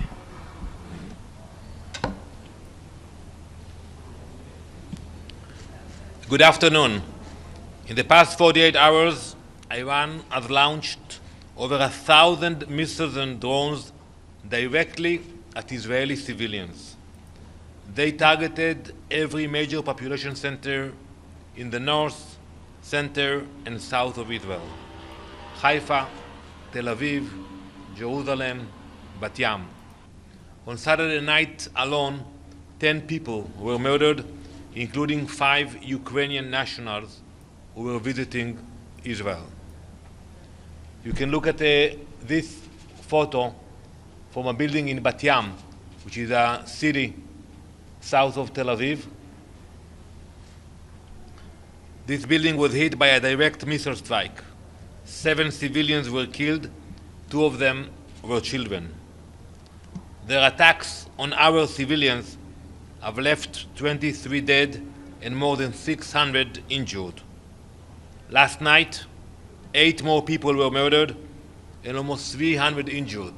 Similar pictures like this one we saw in the cities of Bnei Brak, Haifa, and Petach Tikva. Iran's goal is to kill as many civilians as possible. They are not hiding it, they are boasting about it. That is a moral line between us. Iran aims its missiles at children while we target the regime's terror machine. Before we launched Operation Rising Lions, we uncovered clear evidence that the Iranian regime was preparing a war of extermination. They wanted to wipe Israel off the map. They wanted even worse than October 7th, but we stopped them, and we will ensure that it will never happen. We are determined to achieve our objective of Operation Rising Lions, to dismantle their nuclear program, to eliminate the threat of their ballistic missiles, and to neutralize Iran's grand extermination plan. Soon, the General Assembly will resume the debate on the topic of sanctions, and I have come with a clear message. Sanction Iran, isolate its regime, cut off its lifelines. The international community must find its backbone. It must sanction Iran now. The longer the wait, the greater the calamity. Thank you. Batman Kalbasi, BBC Persian Ambassador. Since you had the last press conference here, over 200 Iranians have been killed. Majority of them are civilians. In the case of yesterday, there was an actual car bomb that went off in the middle of an intersection. Buildings are being attacked that are residential, but not very dissimilar to this one. The claim that you're just attacking nuclear or military sites is plainly not true, because we are seeing images of civilians getting killed all over the place. That's one. The second one, the spokesperson for IDF this morning said to District 3 of Tehran to leave because their lives are in danger. There are over 300,000 people in that district. How could they possibly leave on a shortage of gasoline because Israel hit a bunch of gasoline depots and all the highways are blocked? Where are they going to go? Are you going to take responsibility for the many civilians who are dying in Iran right now under Israeli bombs? So let's speak about intentions. We are doing everything within our power to minimize civilian casualties. We aim targets that connected to the regime. And if there are civilian casualties, we regret that. Iran, on the other side, is doing exactly the opposite. They send those ballistic missiles into the cities. And unlike, we had a conflict with Iran a few months ago. Back then, they were targeting military bases, Air Force bases. This time, it's a different case. This time, they are targeting the cities. So we try to minimize. And yes, if we can give a warning to civilians to move from those areas, we are doing it, because we have nothing against the Iranian people. And I want to be clear about it. We pray for the Iranian people. We care about the Iranian people. We know that they are oppressed by this regime, and we hope that the day will come that we can work with them, like what we did with them 46 years ago before the revolution. So we will do everything we can to minimize civilian casualties. But as you said, it's a war, and we have seen what happened in our cities. So we will continue to target the military sites in Iran. The Defense Secretary of your home government said the Iranian people in Tehran will pay the price. You clearly don't intend not to. No, he clarified his words, and here I'm telling you very clearly, we have nothing against the people of Iran. Do you think it matters your intention when they're dying under your bombs? Well, as I told you earlier, we are targeting military sites. We are targeting the facilities of the IRGC, the nuclear reactors, not like what the Iranians are doing. Please, Thank you very much, Mr. Ambassador. Two questions. First, the head of the Atomic Energy Agency, Rafael Grossi, said today that Israel had not hit the underground nuclear facility at Natanz. I believe you had said at the Security Council meeting on Friday that the facility had been destroyed and enabled. What is Israel's assessment of that? And secondly, you just said that you're trying to get information out to the Iranian people about Israeli targeting, and yet Israeli planes hit the TV station, the main television station of Iranian television, which the UN spokesman just criticized, saying media outlets should not, and journalists should not be targeted. Well, first I will, regarding your first question, we will not go into details, but we pushed back the nuclear program in the last few days, and we will continue with our efforts to push back the program. It's not a short operation. It's not similar to what we did in the 80s in Iraq when we had to attack one reactor, or in 2005 when we took care of the reactor in Syria. It's a much more challenging operation, and it takes time. Regarding your question about, we attack, targets that serving the IRGC in this effort. We will try to minimize all civilian casualties and to give warnings, but anyone who is cooperating with the IRGC and supporting the efforts of this terror regime should know that we have very good intelligence, and we proved it, and also we have very good control over the skies of Tehran now, so we can watch what's happening and we can take actions in Tehran. So is that why the television station was targeted? Whoever is cooperating with this terror regime should be consider his steps. Yes, please. Ambassador, with Transcendental Television, actually a couple of questions. First, do you have plans to come asking for any Security Council meetings on the escalation? And secondly, there's a report that Israel has a plan to exterminate the supreme leader of Iran. Is that still on the table? And yeah, I forgot the third one anyway. So we will definitely look into calling for a session. We haven't done it yet, but you see the attacks on civilian centers, and I think that it adds up. Those numbers. We don't go into details of targets, but as I said earlier, we have very good control of what's happening today in Tehran. What is your expectation of U.S. Army might get involved in this round of escalation? Well, that's a question for the U.S., but I would say that, you see the chance in Tehran, it's not only death to Israel, it's also death to America. You see that Iran tried to assassinate not only our prime minister with a drone, they also tried to assassinate President Trump. So Iran is a threat not only to Israel. And I think many countries realize that, and you can hear it on private talks with many PRs here, that they're actually thankful for Israel of fulfilling this task of dealing with this terror regime. Mr. Ambassador, Yes, Stefano last question, please. Yes. Stefano Vaccara, Ital Press, La Voce di New York. President Trump in Canada just said that Iranian contacted him to find a way to stop this war. He was asked, what are you going to do it? He said, in the beginning, he said it was now late, but my question to you is, what has to happen for Israel to agree for peace talk with Iran now? So there's a saying in Farsi that you can do something with your hands and do something different with your legs. Maybe you can help me with the translation.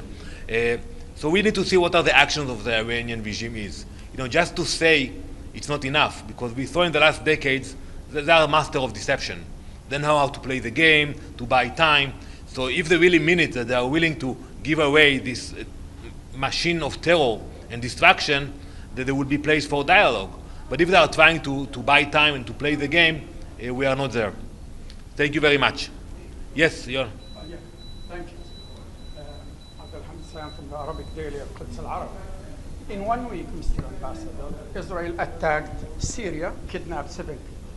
They attacked Lebanon and killed some civilians on the ground. They attacked Yemen also, in addition to the genocidal war in Gaza and the West Bank. Now you're displaying this building. If we want to display the buildings you destroyed in Gaza, how many pictures we need of that? And do you think that Israel is an international law-abiding country? Absolutely, yes. And I will answer your question that every example you gave, you should ask yourself, who started? When you look at Gaza today, and there is suffering in Gaza, no one can ignore it. But who started it? There was a ceasefire on October 7th. It was peaceful. Hamas started it. When you look at what happened with Lebanon and Hezbollah, they started to join Hamas and started a fight with us.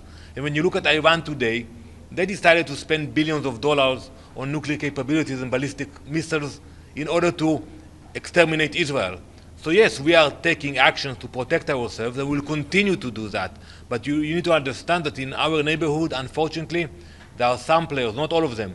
We have the Abraham Accords, we have strong peace treaties with many countries, but you have radical elements that they have a vision to wipe Israel off the map, and we are ready to stop them from fulfilling it. You started the war in Iran? No. You admit that? No, we took a preemptive steps in order not to be surprised like happened to us on October 7th. Thank you very much.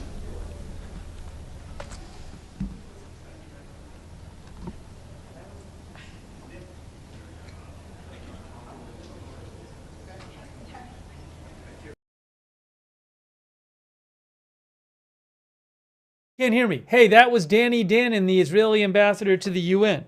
And we are bringing you live coverage here. And hold on a minute here.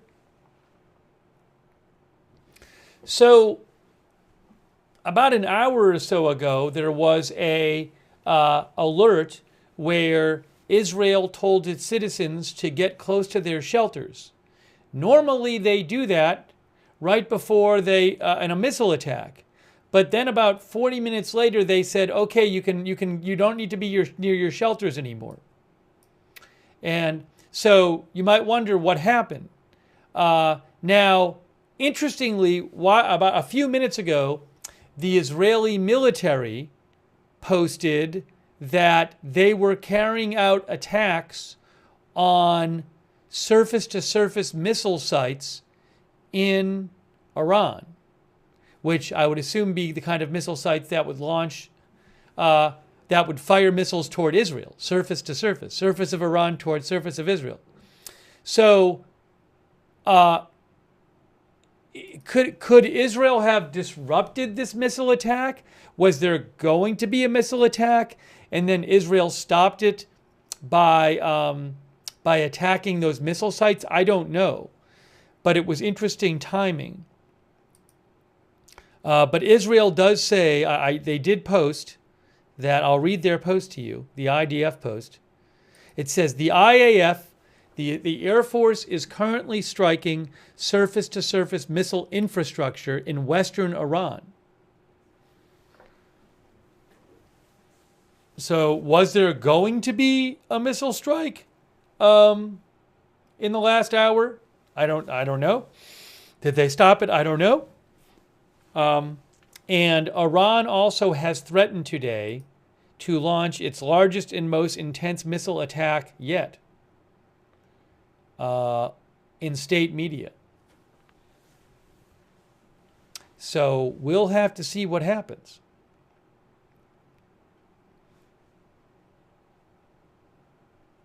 A couple of quick thank yous here. Thanks so much for your support. Hang on a moment.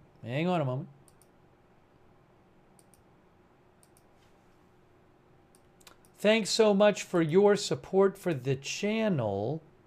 Galileo Schwartz, Meta Guide, and our viewer whose name in Hebrew viewer. Thank you. And Gunnar, thank you. XMCX, In and Out of the Abyss, Chris D, John Venturini. Yeah, I'll try to check on some. I don't have a translation personally about what Netanyahu said, but I'll try to check on some reports about what he said. He gave a presser in Hebrew. Thank you, Anon. In and Out of the Abyss. John Hopkins. D3, COD, ED Squit, Patrick Wong, Aaron A, Baronico, Keyboard Warrior Assassin, PH Survivor 92, Firejack, Mitchell Pilot, Paul D, Jory, Bean Juice Bond, Heavenly Intervention. Thank you. I think I'm caught up on everybody. Aleph Tav, Robert Newton, Christine, Dave Long, Mr. Shovel, 1968, a couple more. Susan Irish, Claudia from Brazil, Mr. Laser, Katie, Merv Sangoon, Gizzy MC, Holy Toads, Tad Jack Studio, Denoga, Rohit Rana, Ribo Dip, Christine West. Thank you. Also, somebody gave a bunch of memberships. It was, where is it here?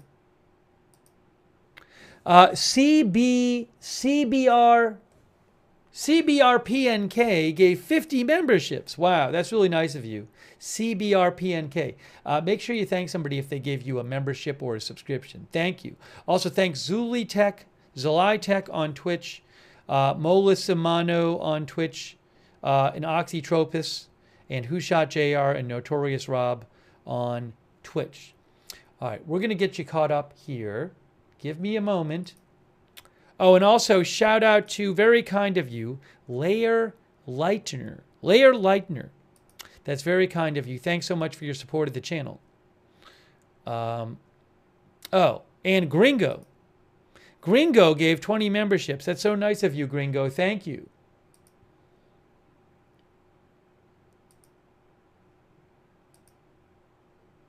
And Griffin Mancini and Rosalie L. Thank you. And Brian Shady and Very Pog. Thank you so much. All right. So let's get into some of the updates here. Again, I don't know if Israel disrupted an Iranian missile strike. Again, about an hour ago, Israel told its citizens to get near their shelters. Then after 40 minutes, they said, you don't need to be near your shelter anymore. And they also said they were attacking surface-to-surface missile infrastructure. Yes, and by the way, Manny Fabian of Times of Israel said that the IDF announcement was that they were attacking ballistic missile launchers. Okay?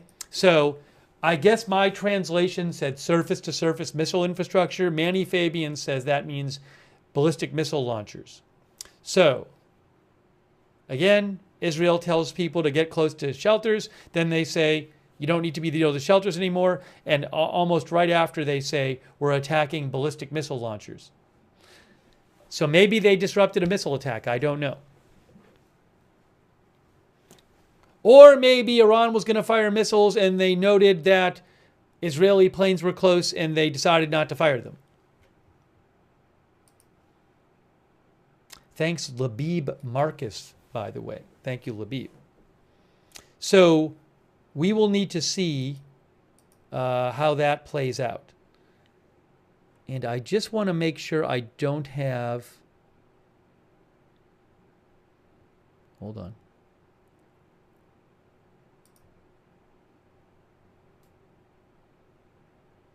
By the way, the Wall Street Journal's Lawrence Norman says that... Lawrence Norman of the Wall Street Journal said that the head of the International Atomic Energy Agency, Rafael Grossi, Lawrence Norman of the Wall Street Journal said that Rafael Grossi of the IAEA has strongly implied that all 14,000 operating cascades underground at Natanz, which would work to enrich uranium, may have been knocked out. He told BBC that the IAEA assesses that the sudden loss of external power may have damaged the centrifuges, if not destroyed altogether.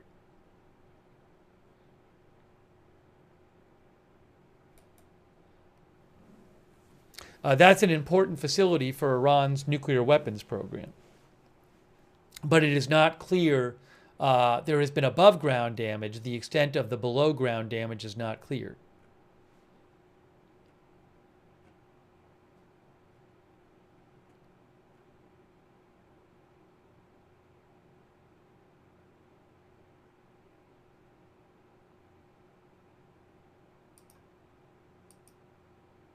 Oh, hold on a moment. I want to mention this as well. I just saw this posted by Parallel Universe, who I follow. He lives in Israel. And he posted this from the Cyber Israel National Cyber Command. Let me show you this real quick.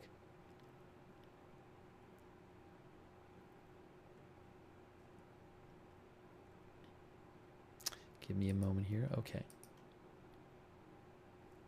This is from 10 minutes ago. National Cyber Command. Fake text messages are now being distributed in Israel, urging people not to enter shelters and warning of a fuel shortage. This is an attempt to sow panic. Official messages are sent only through the Homefront Command app and website, Hotline 104 and media channels. The message does not harm the phone. Block the sender and don't forward it. I wonder if I can do a quick translation of this message for you. I bet I can. I can get it translated for you.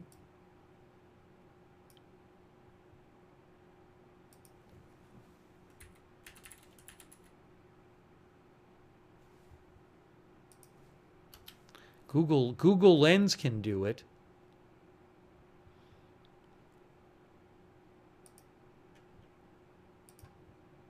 Oh, I can turn the volume up on these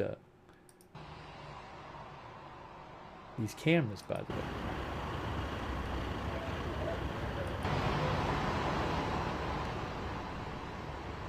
Get a little volume there.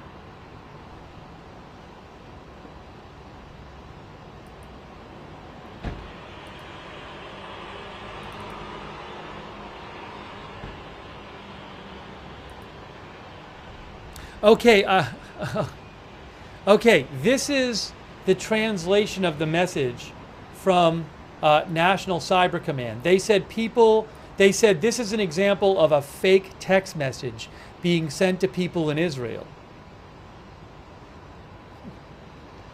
That they say that there's this text message going around saying, avoid staying in shelters until further notice. See, they say, fake text messages are now being distributed urging people not to enter shelters and warning of a fuel shortage. These are fake.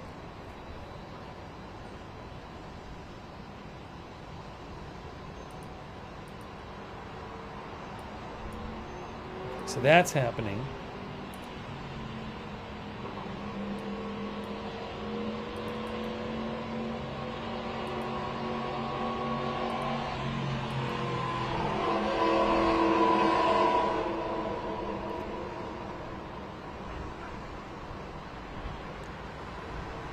And I will keep, if there's any kind of missile firing warning or anything, we will certainly let you know.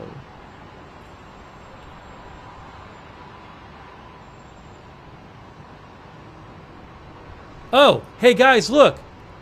The Homefront Command posted about this as well.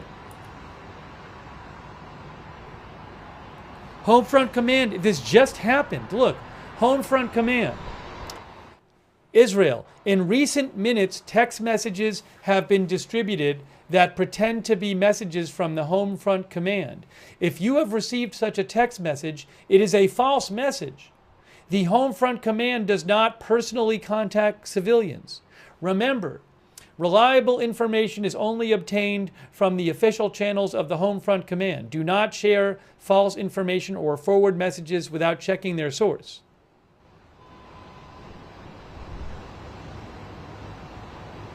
That was just posted a few minutes ago.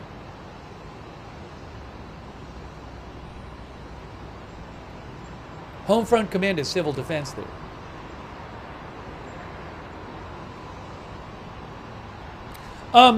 Maybe whoever is sending those fake messages is also sending the fake messages to our chat where people say that there's missiles incoming or rocket alerts, even though there's no such thing. I guess I've now figured out why we have so many people, viewers, posting that in our chat. So maybe once they get that fixed, it'll be fixed in our chat.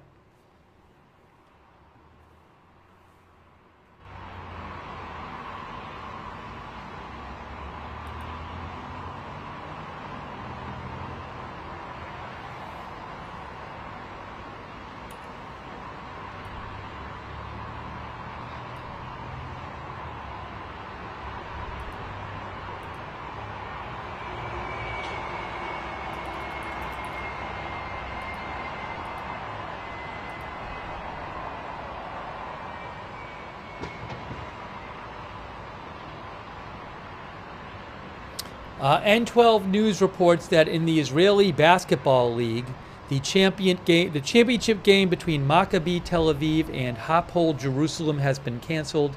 The season will end without a champion.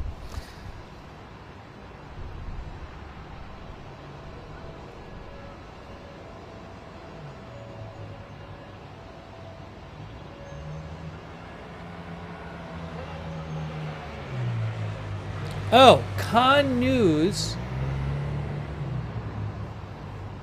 Con News is reporting what they say is the reason that Israel, about an hour ago, told people to get close to their shelters, and then said, oh, you can not be near your shelters anymore with no missile alert. Con News Israel says the explanation is that Israel detected preparations for a missile launch, but then later realized the indications did not indicate immediate launches, and it was decided to cancel the alert. I don't know if that's true. That's what Con News says.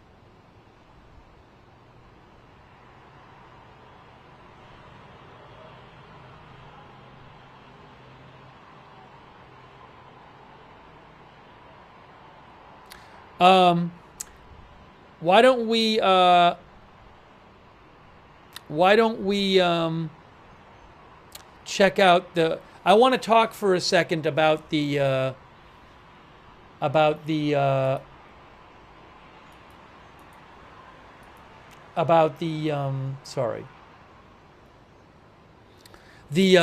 state TV, the Israel's attack on Iranian state TV.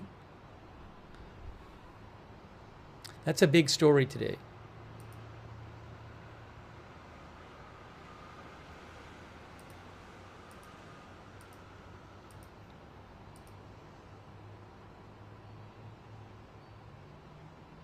Israel attacked state-run Iranian TV today during their broadcast.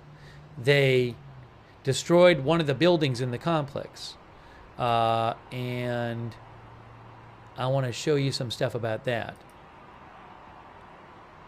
Just give me 2 seconds here. One moment here.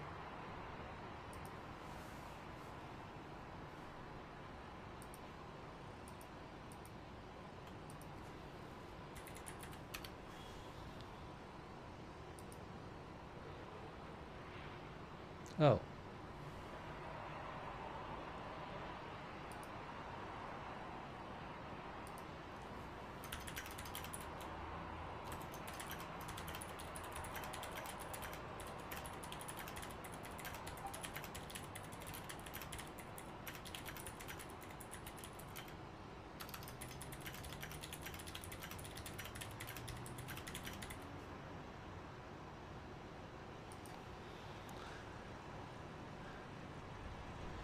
All right, here is, so you can see here Reuters says Iranian state broadcaster hit as Iran urges Trump. Well, the Iran urges Trump to make Israel halt war.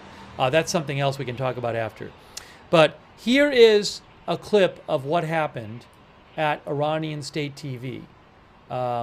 So then we'll talk. I have some reporting about it. Oh, I can tell you what the commentator is saying. In the clip, the commentator on TV is saying, because I saw this here, according to the Washington Post, the female news anchor said, that you heard is the sound of the aggressor against the soil of the homeland, the sound of the aggressor against the sound of truth and right. That's what she was saying. So I don't know if she was like hearing the planes or something like that, or maybe hearing some explosions. But that's what she said right before the explosion. According to the Washington Post, she says, that you heard, oops, I got to get a different feed up. She says, that you heard is the sound of the aggressor against the soil of the homeland, the sound of the aggressor against the sound of truth and right. Now, before I play that, let me just put a different video up there for you. So that was the Jerusalem feed. So let me get another video up for you, and then we'll show you what happened with the state broadcaster. I have one from Modine. Oh, there's one. Ramallah might be a good one to put up there. Ramallah, I think, is a good one in the West Bank. That can be a helpful view. So I'm going to get the Ramallah feed up. Ramallah is in the West Bank, Palestinian city in the West Bank. Ramallah feed incoming.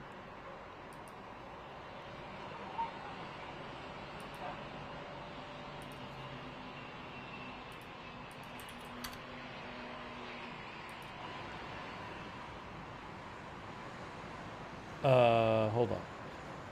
That's not Ramallah.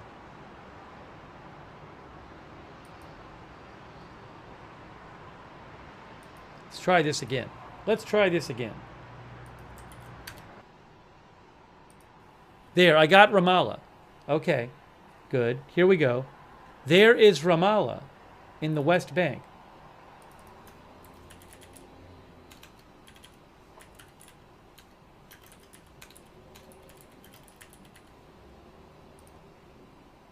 Fit it all in. Okay, that's Ramallah in the West Bank. This is Tel Aviv here. And hopefully we should be getting some more. Okay, now I'm going to show you what happened when Israel attacked the Iranian state broadcaster building today.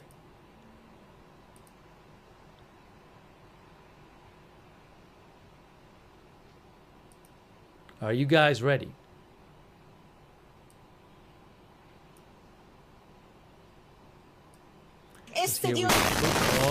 Hold on. I got to pull it up here.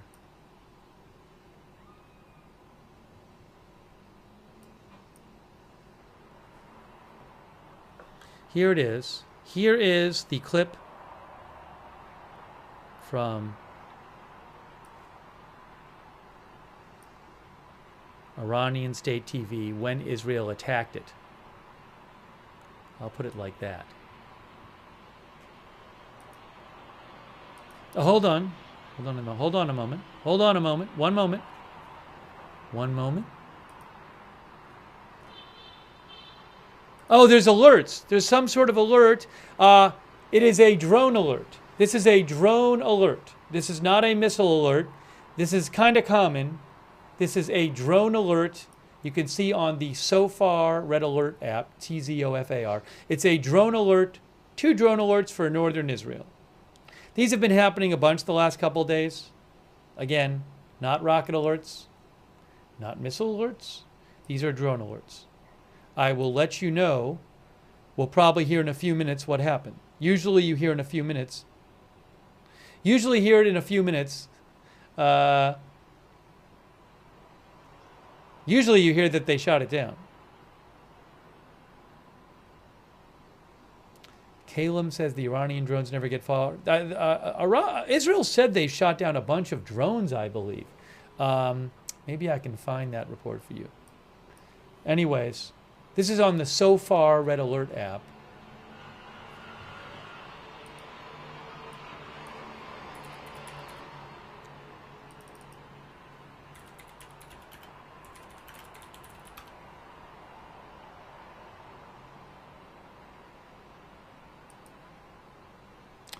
Three days ago.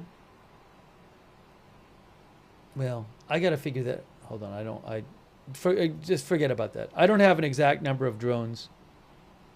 Oh, yeah. The Jerusalem Post said yesterday that Israel's Air Force and Navy has intercepted over 100 drones fired by Iran so far, with no reports that any fell in Israeli territory.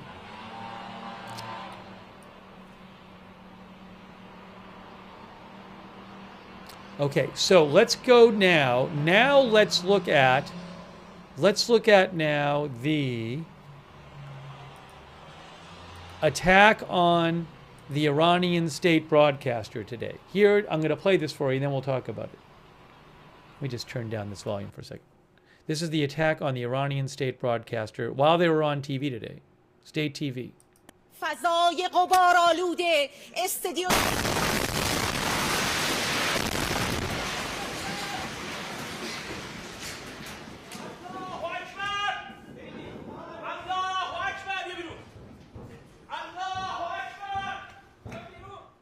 فضای غبارآلوده استدیو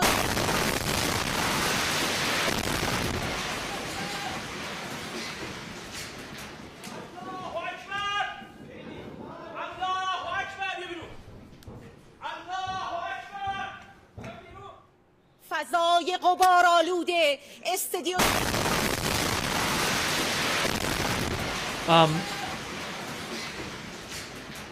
So let me share some reporting on this.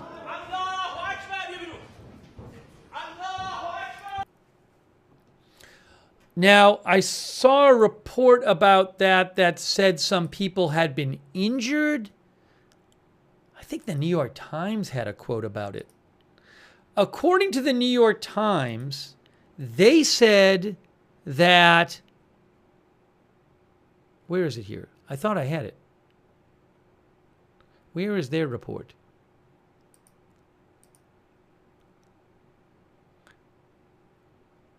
They said a deputy director with the state broadcaster said some employees were injured, but did not specify a number. I don't know if there were any deaths in that. The Times said it struck one of the buildings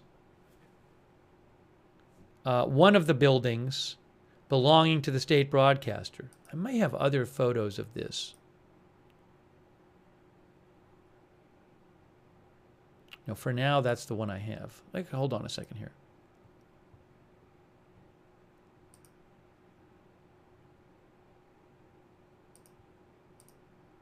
No, that's the one for now.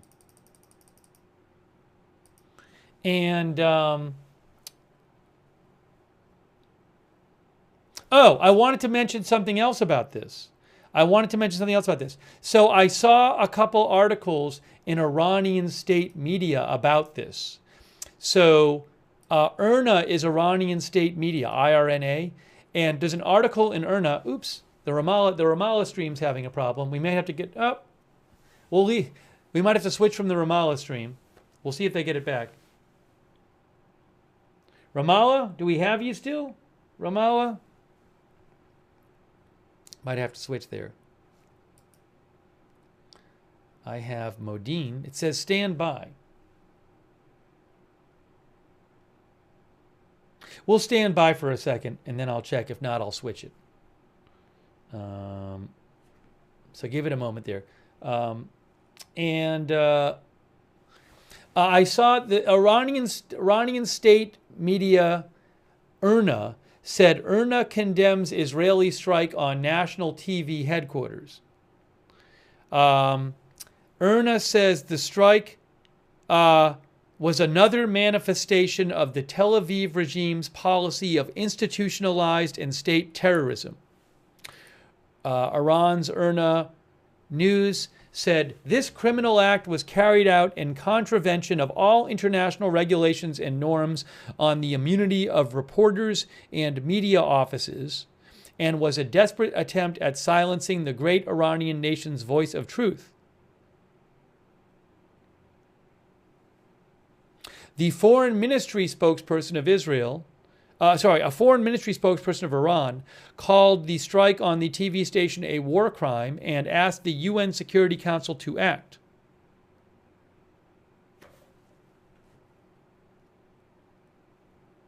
Okay, so that was a comment from IRNA. And then IRNA also ran a report about what one of their correspondents said. Their correspondent, Fatima Mohajirani, said Israel's attack on the state broadcaster is not only a clear violation of international law, but also a sign of Tel Aviv's deep fear of world awareness. Oh, it's a he. He said, this aggression not only does not silence our will to tell the truth, but makes it more intense.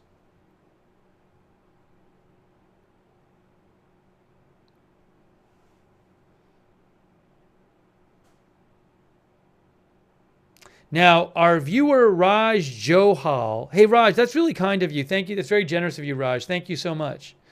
He said, Raj heard a broadcast with a professor from the University of Tehran who claimed journalists were killed in the TV station. Now, I haven't seen that report, and I don't know, so I can't confirm that. Raj said he saw an interview where a Tehran professor said that happened. So again, I can't confirm that. If I see any, thank you, Raj, very much. If I see any other reports on that, I'll let you know. But there was a huge fire at the building after. It was clearly I'll show you again, but it was clearly a major strike. So let me pull that up again for you.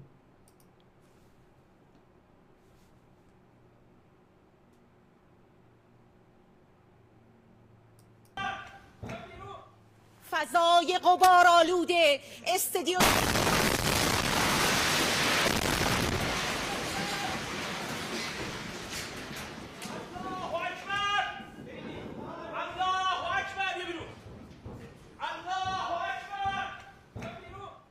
فضای غبارآلوده استدیو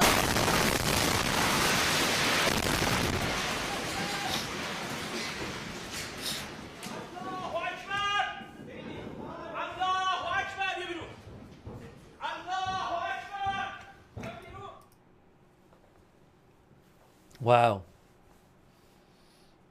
It was obviously a very big explosion.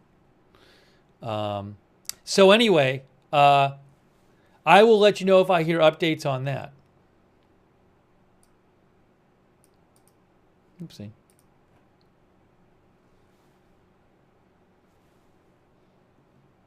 Do we have... I got to switch. We don't have Ramallah cam, so I got to switch to Modine cam.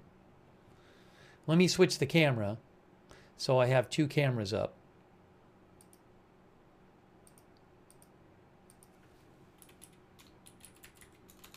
Oh, and as I mentioned, Israel released a statement about that. And Israel said, the Israeli statement about that attack on the state broadcaster was this.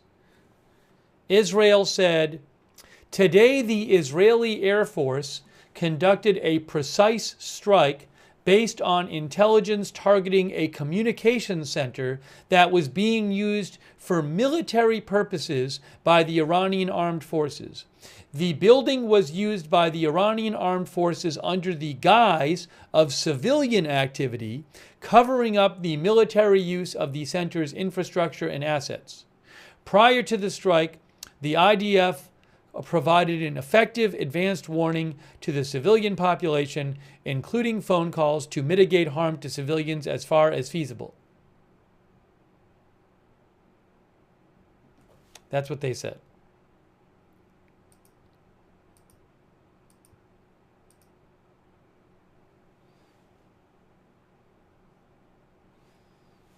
Give me 1 second here.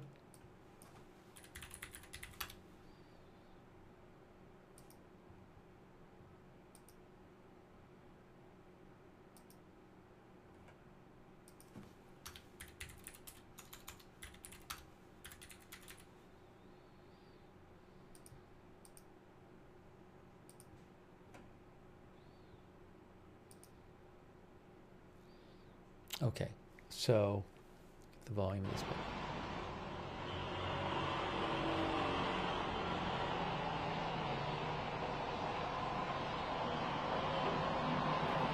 Our viewer, one of our viewer, Kaiser KYO says, maybe it's true, maybe it's not. Where is the proof? That's what our viewer, Kaiser KYO says. Okay, I'm going to get the view up of Modine. Modine.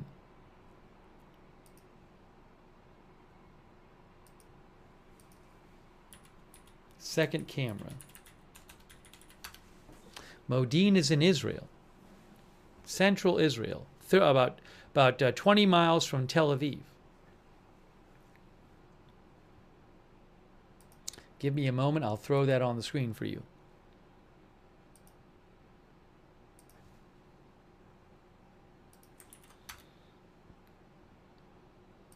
There it is. I can see it right now. I can see it on my screen.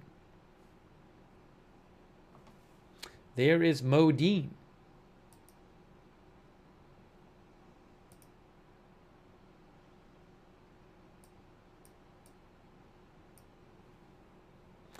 Shrink this a little bit here so you can see a little more of the city there.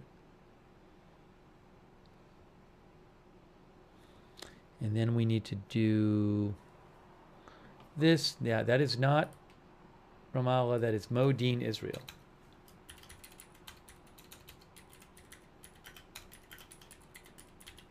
Okay.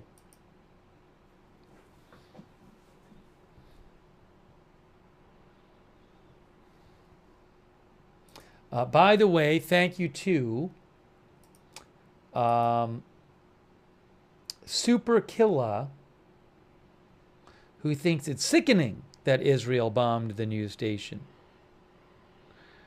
Super Killa thinks Israel bombed them because they don't like their message. Israel said there was military activities taking place at that building. Thank you, Susie, Jay, and Gunnar, and Jose Torres, and Bill Jack. Kellen said, any update on Trey Yingst's cryptic post yesterday? Yes. Trey Yingst said when, after an Israeli missile strike, Trey Yingst said there was some information he wasn't able to report on yet. But it turned out the information was that there was some damage to the U.S. embassy from one of the missiles. Trey Yingst had posted saying, I'll read you his post. He said,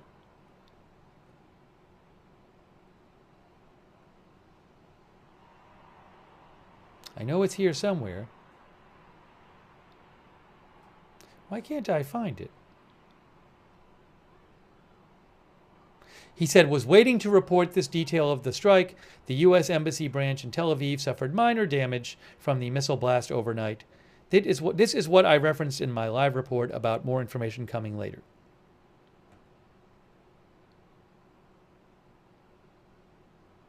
There were other updates that came out last night. The IDF came out last night and said they struck command centers belonging to the Quds Force of the Revolutionary Guard and the Iranian military. In these command centers, Quds operatives advanced terrorist attacks against the state of Israel using the proxies of the Iranian regime in the Middle East. And it looks like there were a bunch of locations they attacked, according to the graphic there. So maybe that's some of what was going on last night.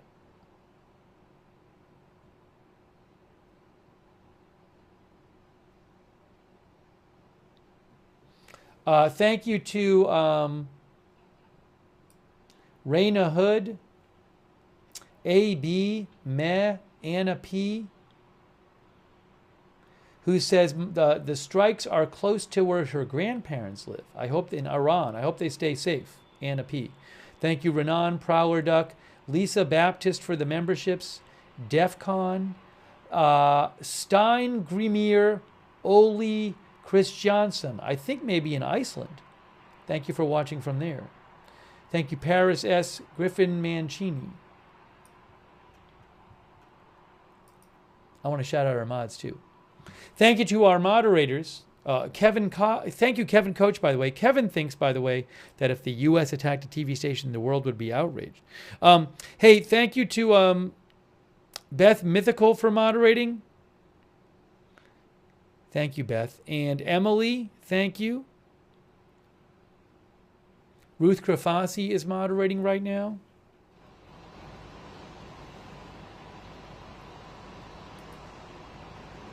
Paul Anderson, Charlotte Webb, Margaret Riley on Facebook.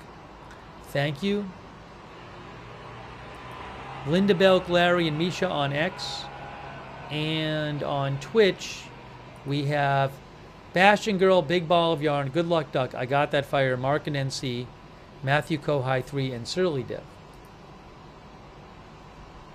Oh, I owe one more thank you to James Couture. James Couture. Couture, I think it is.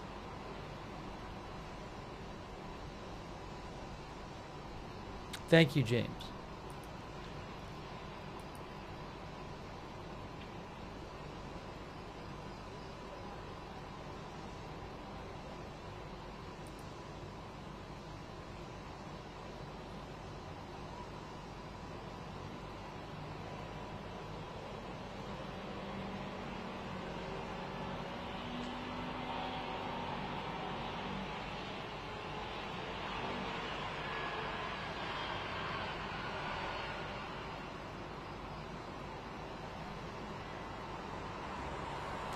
Hang on a moment.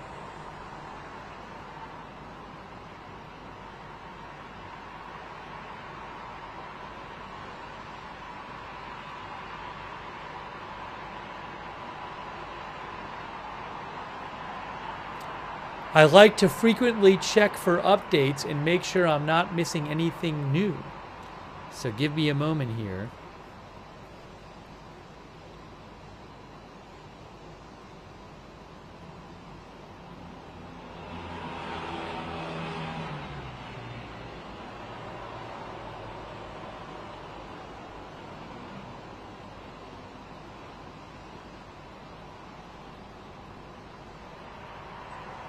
So Al Jazeera reported that an Iranian official said a few minutes ago that there were air defenses in Iran in Bushehr province responding to Israeli threats.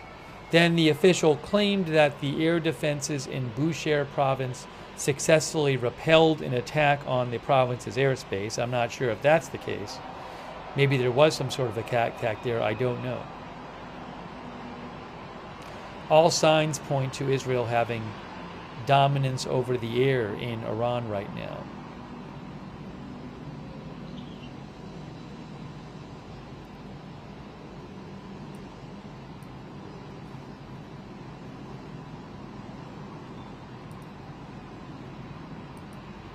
Oh, update on the drone alert. Update on the drone alert. The IDF says, following alerts that were activated 20 minutes ago, the Air Force intercepted a number of drones that were launched toward Israel. That is the update.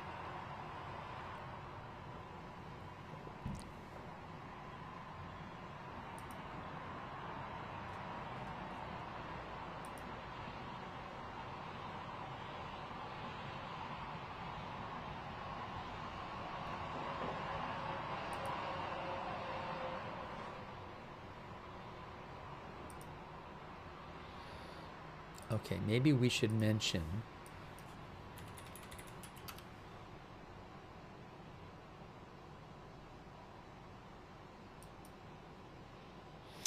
this is about the Nimitz aircraft carrier. U.S. aircraft carrier heads west from South China Sea amidst Middle East tensions. The USS Nimitz, which you see a picture of right there. Reuters says the U.S. aircraft carrier Nimitz left the South China Sea, heading west, according to marine traffic data, ship tracking website.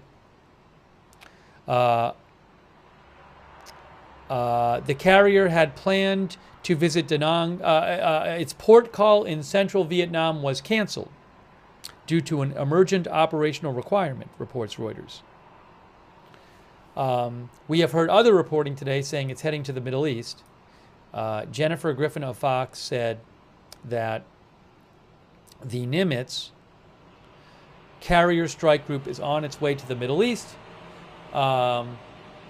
She said the Nimitz was previously scheduled to replace the USS Carl Vinson carrier, which has been deployed for several months, but it's now heading to the Middle East ahead of schedule, and the two carriers will both be in the Middle East at the same time.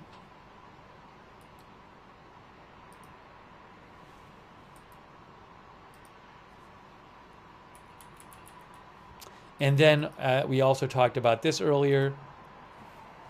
U.S. bolsters Trump's Middle East military options by moving refueling aircraft. We were looking at this on the flight radars last night.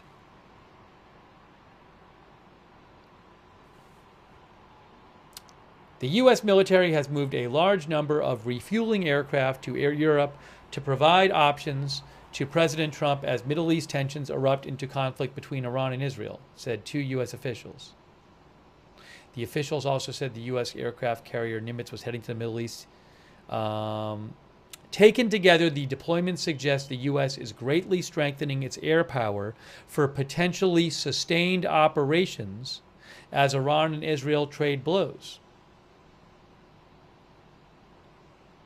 Air Nav Systems, a flight tracking website, said more than 31 U.S. Air Force refueling aircraft, primarily KC-135s and KC-46s, left the U.S. on Sunday heading east.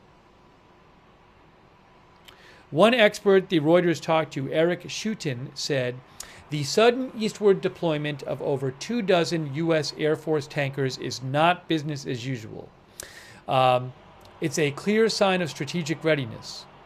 He said, whether it's about supporting Israel, preparing for long-range operations, logistics is key. This move shows that the U.S. is positioning itself for rapid escalation if tensions with Iran spill over. The U.S. has been cautious so far, helping Israel knock down incoming missiles. Reuters had reported yesterday that Trump vetoed an Israeli plan to kill Iran's supreme leader in recent days. I don't know if that's true, that he did.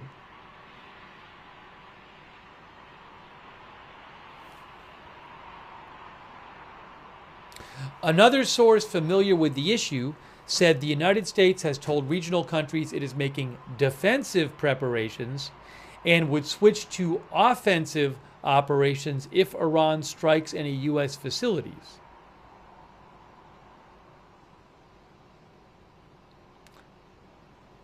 So is this a move designed, is the U.S. ultimately going to join Israel's attack on Iran's nuclear program, or is this more of a defensive move? A deterrence move? I don't know.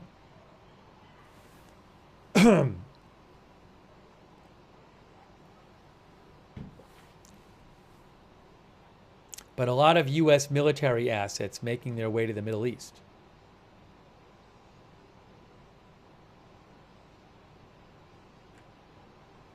The refueling tankers could be helpful for Israel in helping its planes stay in the air longer, and also helping increase the number of planes that could launch attacks at a given time.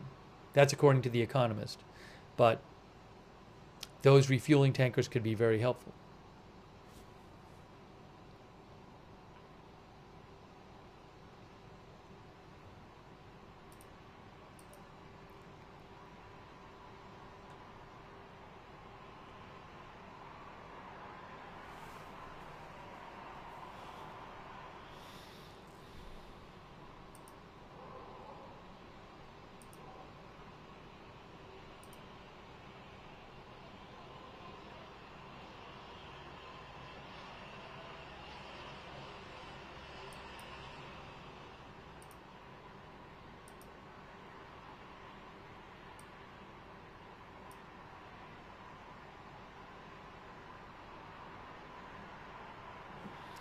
Hang on a moment here.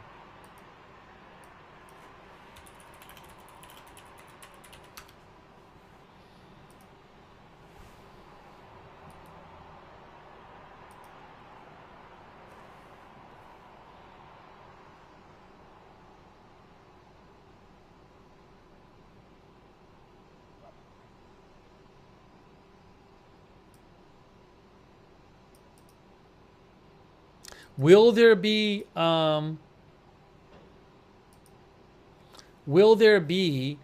an attack, more missiles tonight launched by Iran? Iran has threatened today to launch their biggest missile attack yet.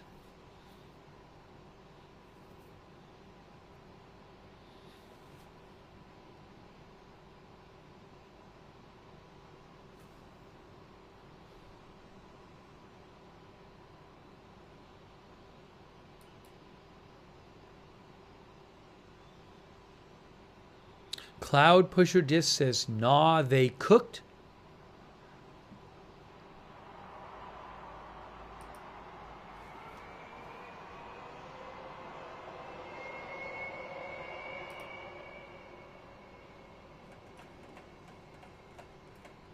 Right before we came on the air, there was a small missile barrage of about, well, I saw, I think, about 10 to 15, I believe it was. I may be wrong about that, but the reports I saw said that. Not a big missile barrage.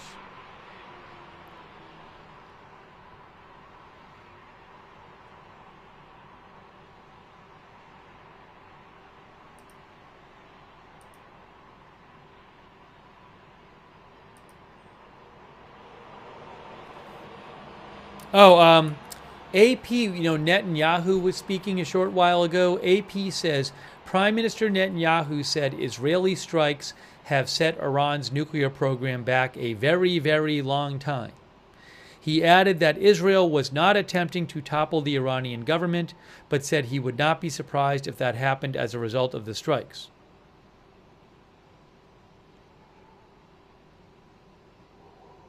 He also said he is in touch with Trump daily.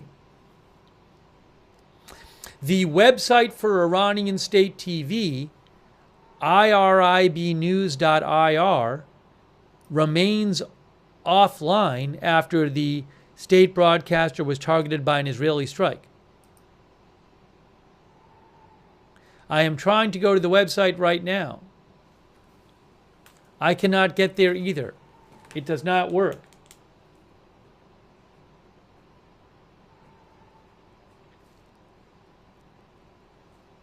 It does not work still. iribnews.ir. It says gateway timeout. Look, it doesn't work. Website server temporarily unavailable.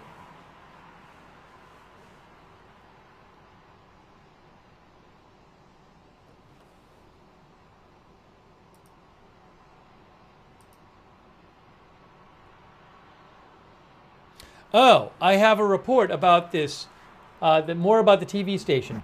Iranian news anchor says there were bodies of reporters after Israeli strike. I can't confirm this. Anchor Sahar. Oh, is this the person who was actually on the air? Sahar Emami? This is interesting from AP.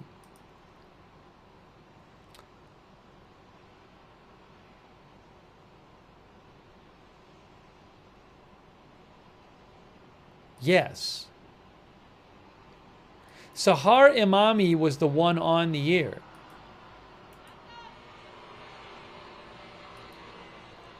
So she came back on the air from another studio soon after rushing off camera when Israel struck the state-run Iranian TV station. Speaking with another anchor, Sahar Emami said that bodies of reporters were at the site of the initial broadcast and images showed smoke and flames in the sky.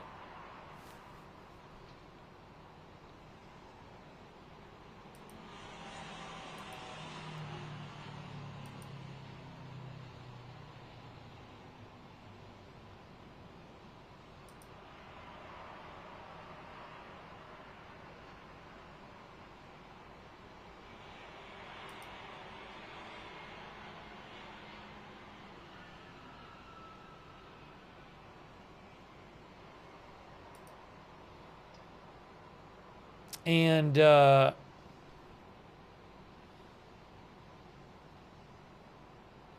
that's the first I saw of that report. So she's okay. Apparently.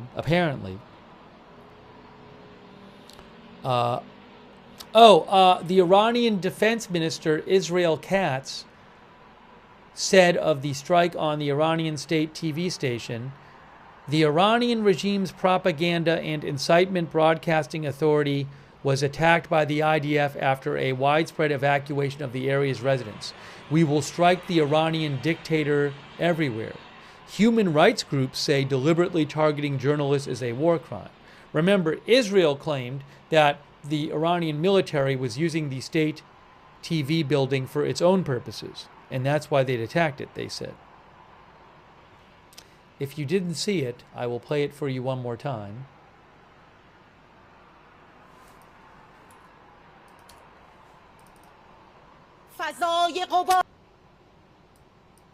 Here it is.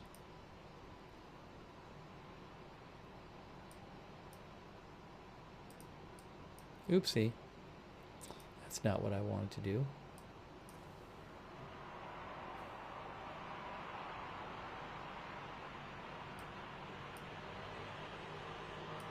فضای غبارآلوده استدیوم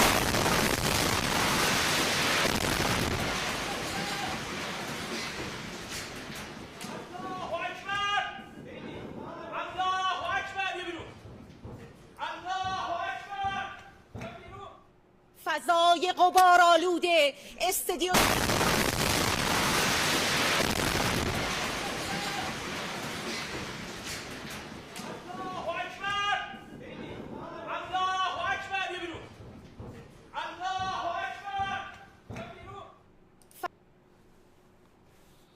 So again, she ended up appearing from another studio later.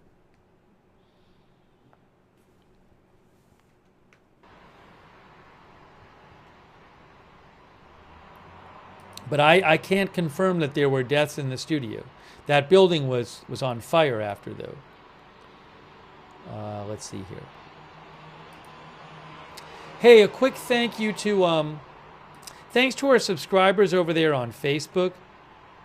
I appreciate you subscribing there and supporting the channel. Sharon, Klassen, Goslin. Thanks, Darlene Kerrick, for the stars on Facebook. Thank you, Darlene. Thanks, Cindy Dennis, for subscribing. And Ralph Stallworth. Thank you, Ralph, for subscribing. And Robert Rial II. Sharon, Klassen, Goslin, Rita Evans-Lang, Diane Allworth. All of our other subscribers on Facebook. Our Twitch subscribers, thank you. People like I Got That Fire and Zuli Teak, Melissa Mano. Thanks Speedbird 4 for the bits. Thanks for subscribing. Remove Glazers Now on Twitch. All of our subscribers over there. Matthew Kohai 3 and our YouTube members. Shout out to our YouTube members. People like J.K. Sinar, Orin Quake, RMB 1213, Lisa Vanderstern, Gary Patey, Sherry S, Betsy's Tag, Posami, Big Daddy K, Inked Patriot, Gabe Owners, Mina, Immaterial, XOXO, DeGausser, Died Suddenly, Raven Knight, Chicago Born and Bred, Tiffany Rose, Endless Waltham, Jasmine, Tori Wilson, Serena Terry Rose, Daylight on YouTube. Thanks for being a member. Brosif and all of our other members over there. Thank you. And also thanks for your support. Gooner187, Mustard Skaven, Kevin Coach, Orin Quake, Platypus, IndyCar,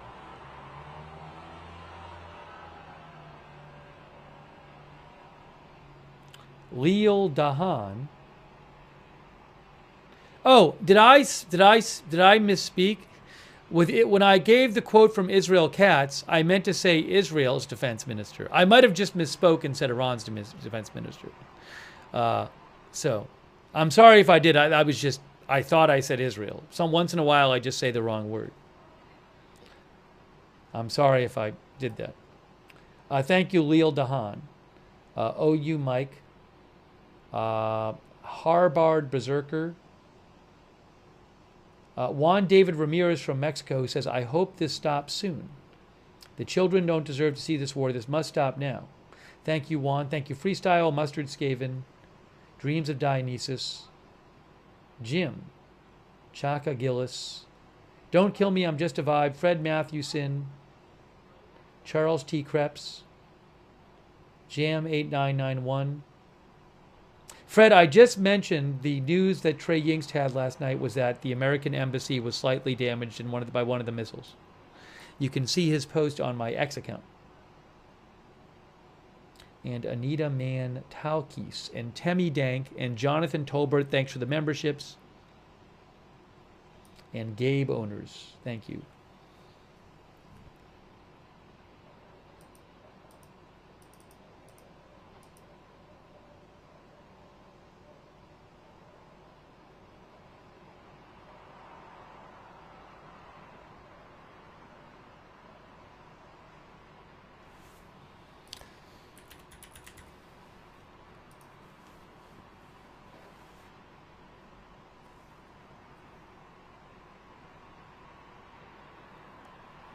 One of our viewers, PW360, mentioned that Amakai Stein with I-24 News in Israel said that preparations are being made by the U.S. to allow joining the attack if Trump gives the green light.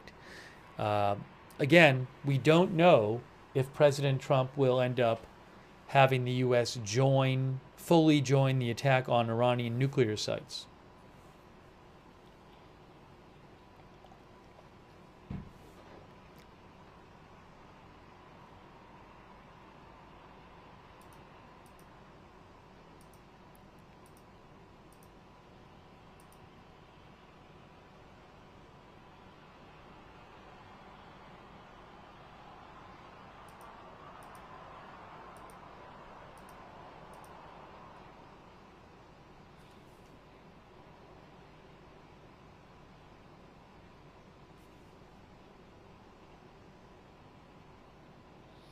Iranian state media says that a spokesperson for the Guardian Council in Iran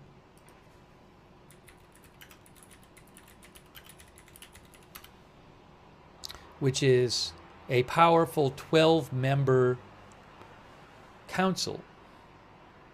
A spokesman for the Guardian Council in Iran, according to Iranian state media, said the attack on the state TV station is the result of Israel's hostility to the freedom of expression and truth. The spokesman also said criminals should know that the light of truth will not go out.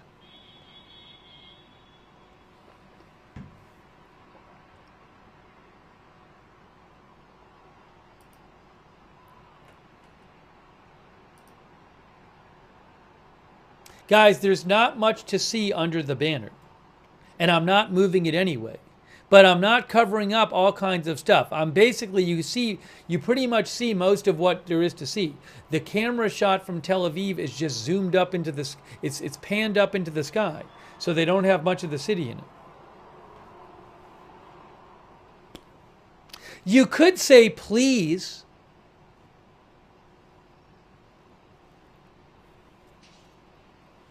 You know, when you make a request, you could at least say please in the chat once in a while. Maybe. I hope you don't act like that in your non-online life. I hope you're more polite with humans in person.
Hold on a second here.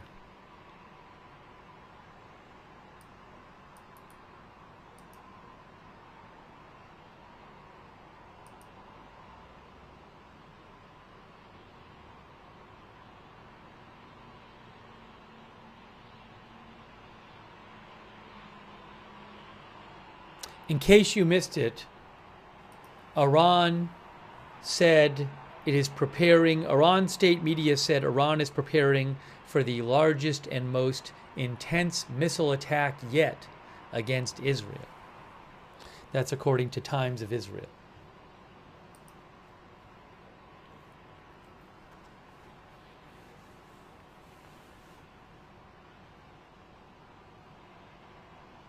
Oh, there was also an interesting warning given in the last day to a neighborhood of Iran.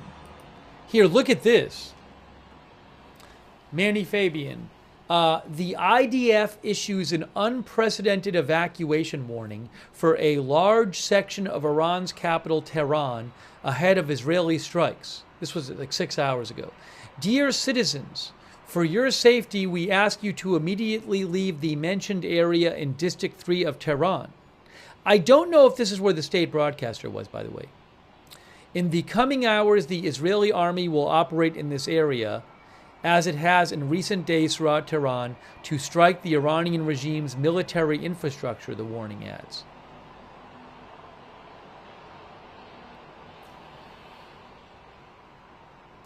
One of our viewers said it's on the top right. Several of our viewers are saying that is the district that the broadcaster was in.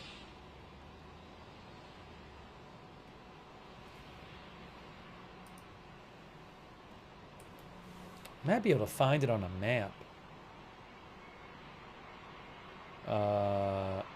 This is District 3.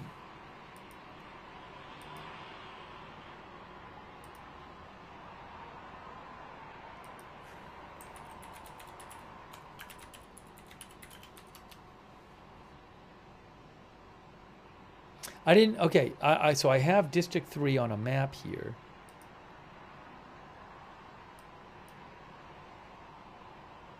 Okay, so can someone tell me, maybe one of you can tell me, as I pull up this map of District 3 in Tehran. Here's the map. Oops.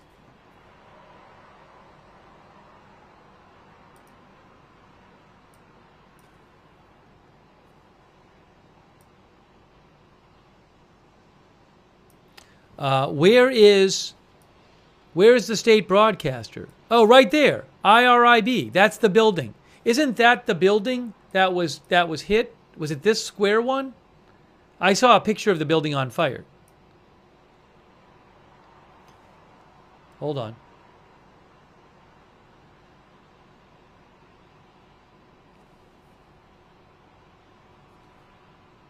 Yeah, a bunch of viewers are saying this is the building right here. That is in the district, in District 3.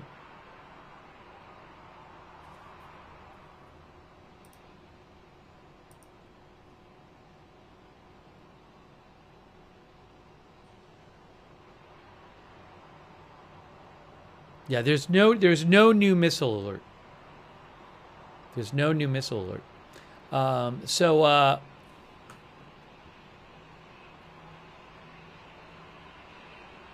I've seen videos of it on fire today. I don't own the rights to one. But anyways, that building, so this was the alert. I can actually show you the original evacuation warning for that area before they bombed the building.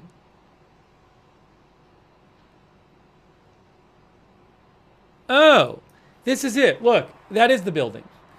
This is the announcement from IDF. You can see on the bottom there, that's the building.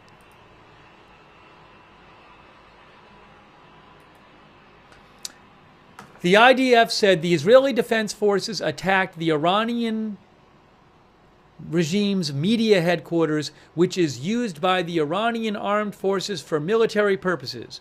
Today, the Air Force, with precise intelligence guidance from the Military Intelligence Service, carried out a precision airstrike on a media center used by the Iranian armed forces for military purposes. The armed forces used this headquarters under civilian cover to carry out military activities, taking advantage of the headquarters' facilities and capabilities. Before carrying out the raid, the IDF warned the civilian population in the area in advance and effectively, including through telephone calls, and then attacked the building with precision to minimize harm to those not involved.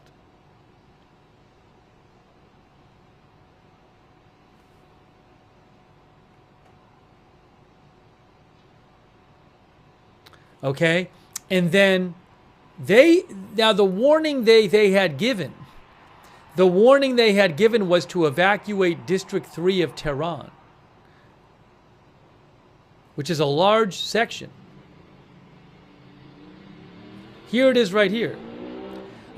We ask that you immediately leave this area of District 3. It's part of District 3, this area they were evacuating.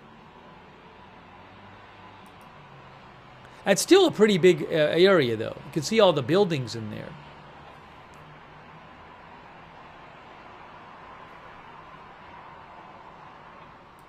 But that was the building right here.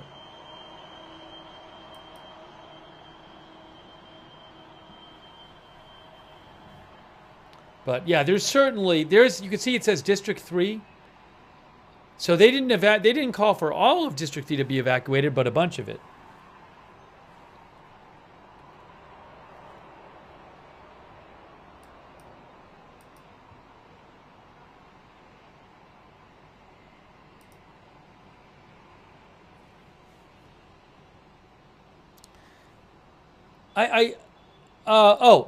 Iranian state media claims that there is a new wave of Iranian missile attacks. Fars News state media Iran claims that a new wave of Iranian missile attacks has begun. I don't know if that's the case. I don't know that that's the case. But Iran state media Fars is saying that now.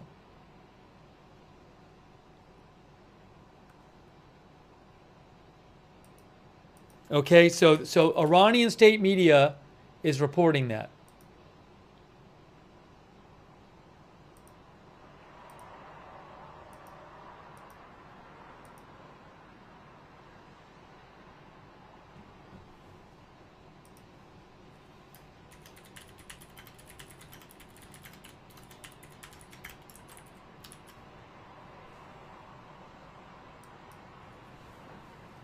So, I think Mehr News Agency might have said it too. Iranian state media claims new missile strikes on Israel have begun.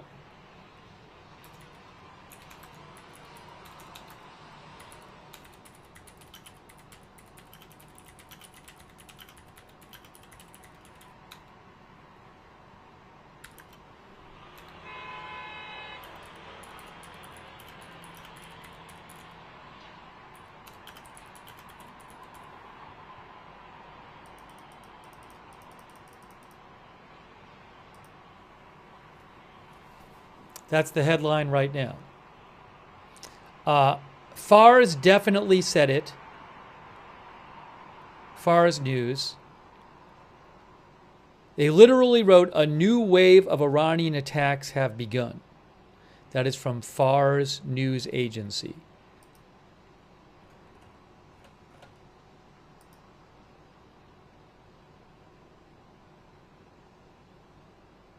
And then Mehr News Agency, same thing. Iran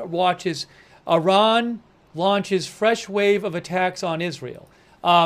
There's no alert in Israel yet, but Iranian state media is claiming this.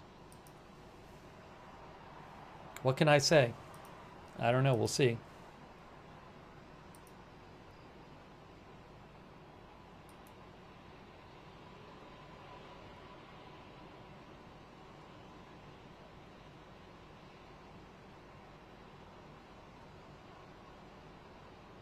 I mean, 2 state media outlets say it.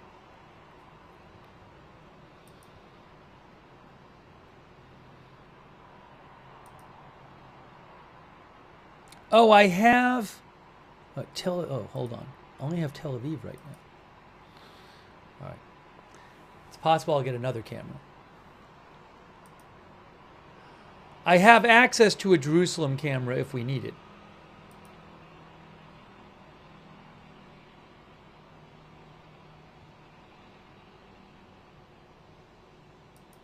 So let's see if we're going to get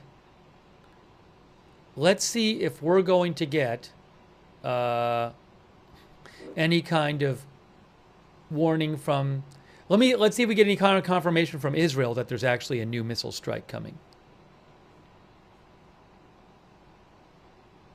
It's kind of weird. Roy Case also says, Syrian airspace has been temporarily closed until 5 a.m. tomorrow. I don't know what to make of that. Have they been closing their airspace? I don't know.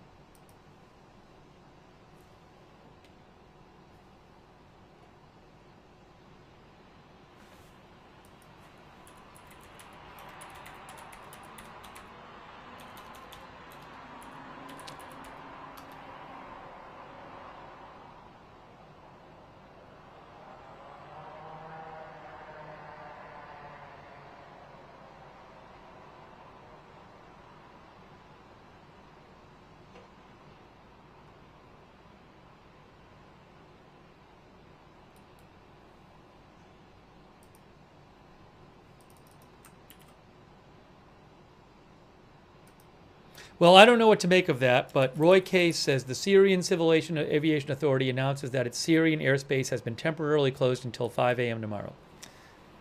Make of it what you will. What is that, for like 6 hours? Syria time is 10:50 p.m., so it's like for the next 6 hours. Oh, I was going to say, it's kind of strange to me. It's strange to me that Iranian state media would announce that a missile attack has begun before the attack, because wouldn't that tip off Israel to look? I mean, Israel's looking anyway, honestly. That's probably stupid. I'm sure Israel is constantly monitoring every second, looking. So maybe it doesn't really tip them off. But anyways, I have not seen any announcement from Israel of any kind of missile attack.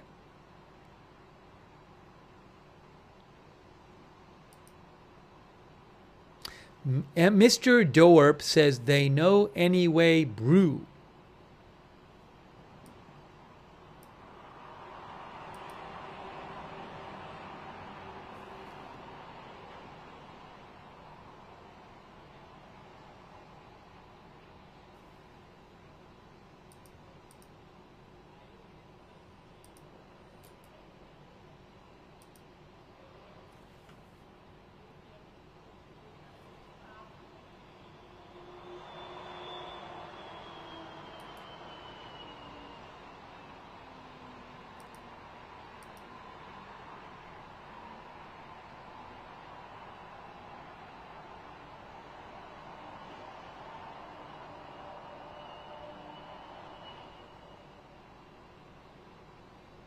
To repeat, multiple Iranian state news outlets said about 10 minutes ago that Iran has begun a new missile strike against Israel.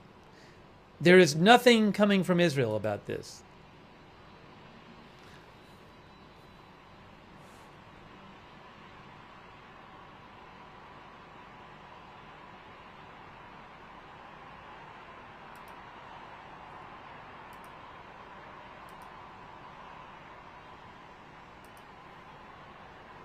There are no alerts. People have not been told to go be near their shelters in Israel. So make of it what you will.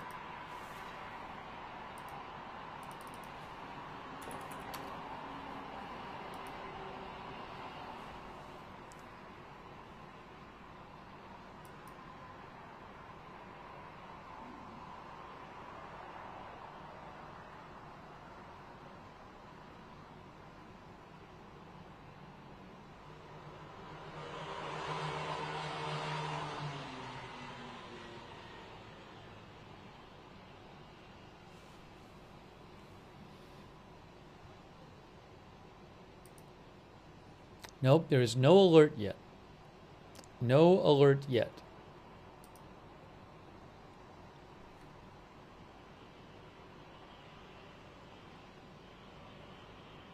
Fars News Agency. Update from Fars State News. This is what they say. This is what they say. Fars State News in Iran says, some sources say that Iran's new attacks are combined and that our country's armed forces have targeted Israel with drones and missiles. That's what they just posted at Fars News.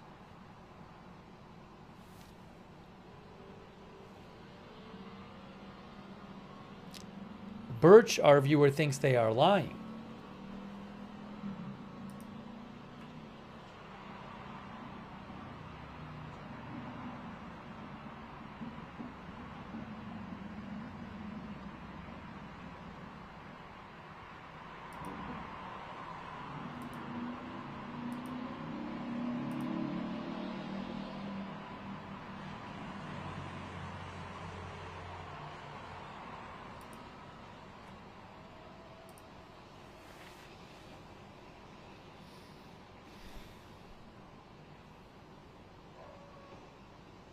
Nope, I see no alert yet.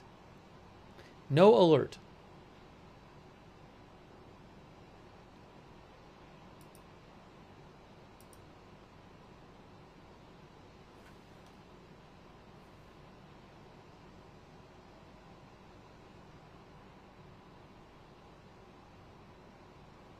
I think Khamenei, the supreme leader, recently posted on his X account. Oh, I think he has multiple X accounts. That's not the one.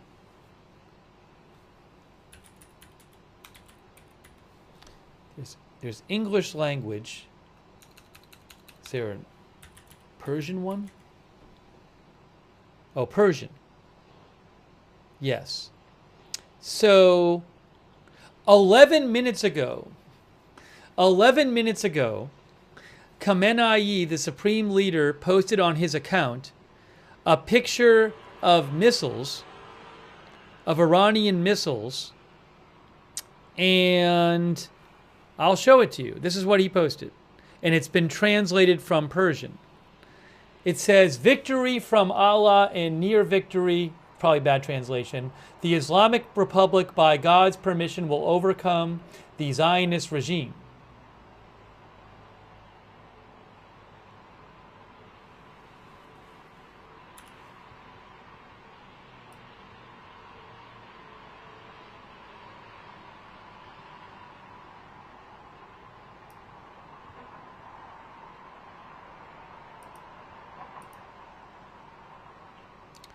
Now, he does post things like this once in a while. But it's interesting that he's posting it after Iran announced that it was conducting a new round of strikes.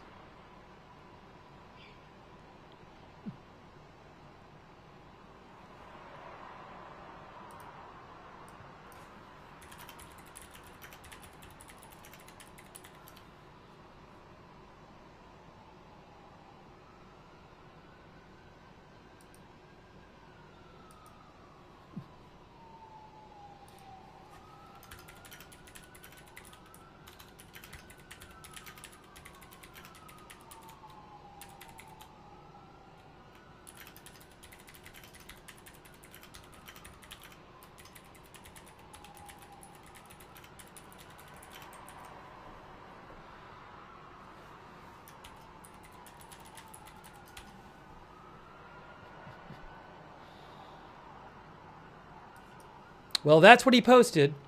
So I don't know if there's going to be any missile launch. But again, so the timeline is about 15, 20 minutes ago, multiple Iranian state media outlets reported that Iran had begun a new round of missile strikes on Israel, which we have not seen actually any evidence of yet. And then a few minutes after that, the supreme leader posted a picture of missiles.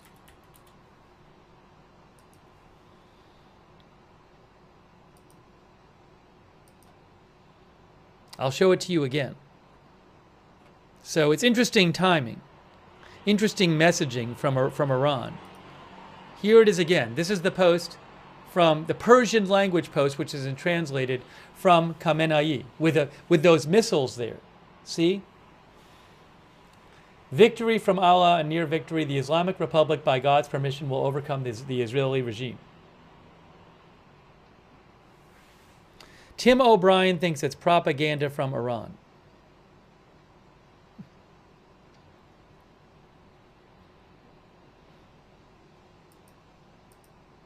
Look, remember earlier today, Iran has threatened to launch the biggest ever missile attack on Israel.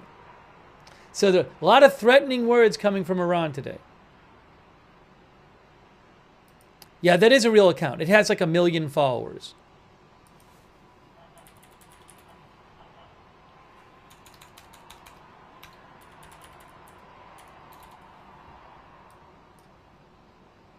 And it's verified on Twitter. It has the gray verification. It's a verified account, and it has gray verification. That's not a rocket siren, by the way. That's just a on-the-ground emergency vehicle siren.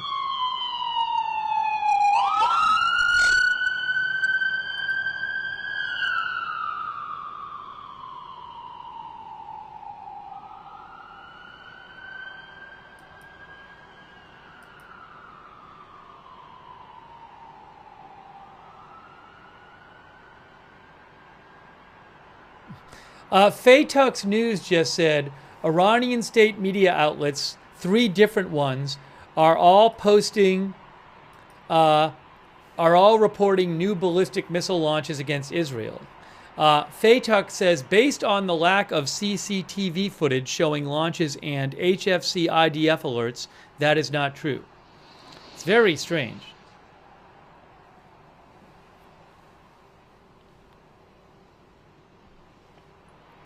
Actually, Mera News Agency is also reporting it as well. I have a different camera from Tel Aviv for you. Ooh, I have a second Tel Aviv camera. Well, that's good. Hey guys, check it out. New Tel Aviv cam. There we go. I have Tel Aviv 1 and Tel Aviv 2.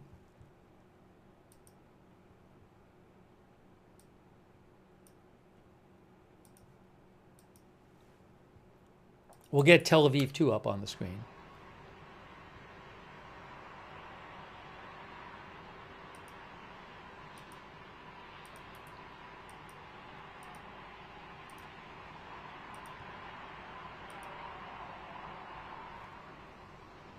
Now, why is that not... Oh, oops. I'm sorry. I know why it's not working. So, my apologies. I know exactly why it's not working.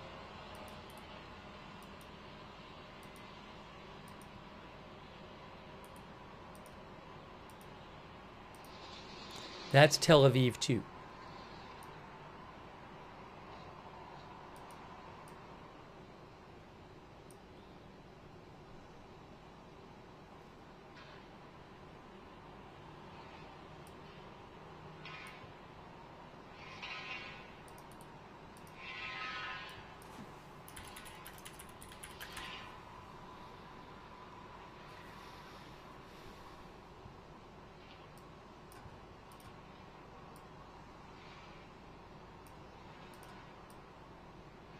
Tel Aviv 2.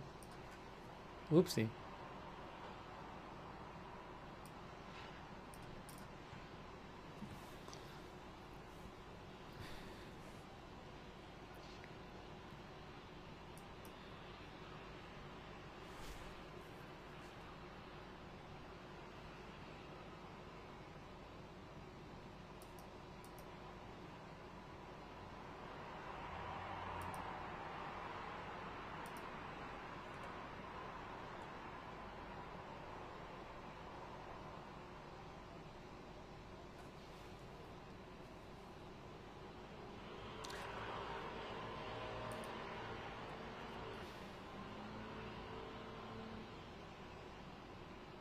Tasnim News, state news agency, just posted that the Iranian armed forces targeted Israel with a combined operation with drones and missiles.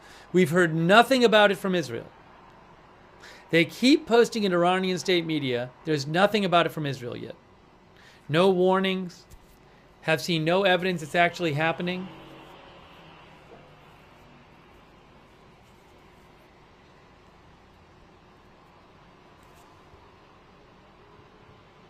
One of these cameras, I think, is a little too... I think I bumped up the brightness earlier.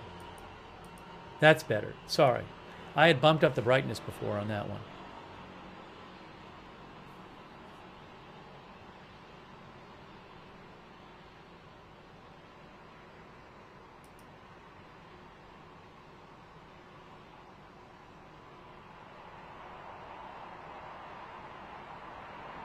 Can actually turn down the brightness a little bit. Just remind me to refresh it. Nah, that's not going to really help. If I turn it down, it's going to get too dark. Leave it like that.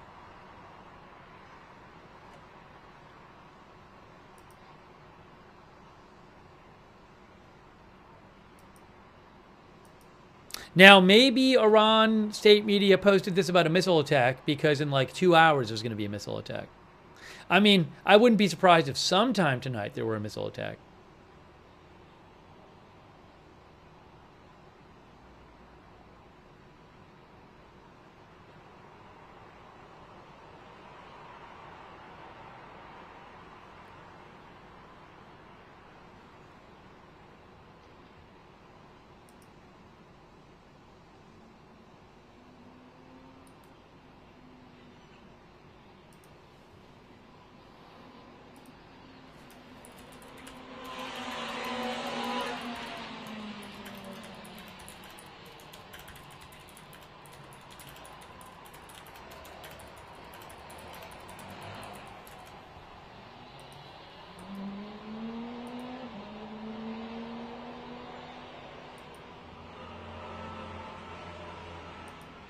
Hold on a second here.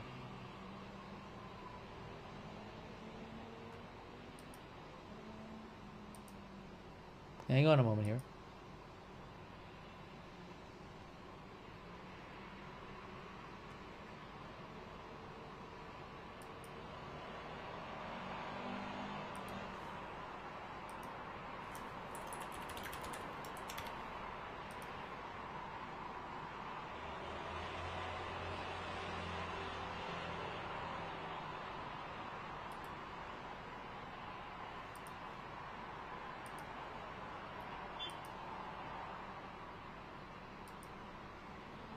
Okay, so again, nothing from Israel about any kind of missile attack or anything, even though Iranian state media claims that there's one happening. Ooh, what's this? What's this? I saw an interesting little report here. What is this?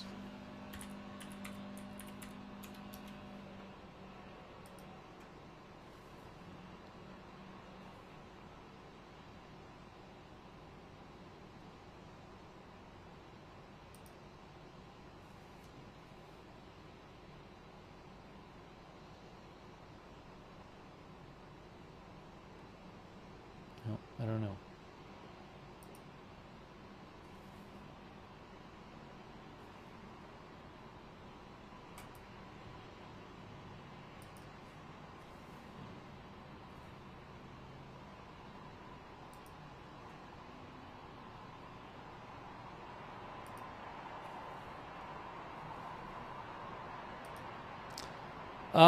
Al-Mayadeen? Oh, sorry. I don't want to report that.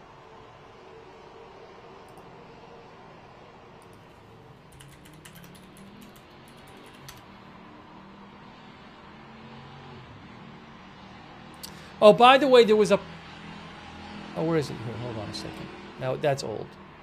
I got to check a couple things. Hold on. I want to get you some updates. Got to check a couple things here.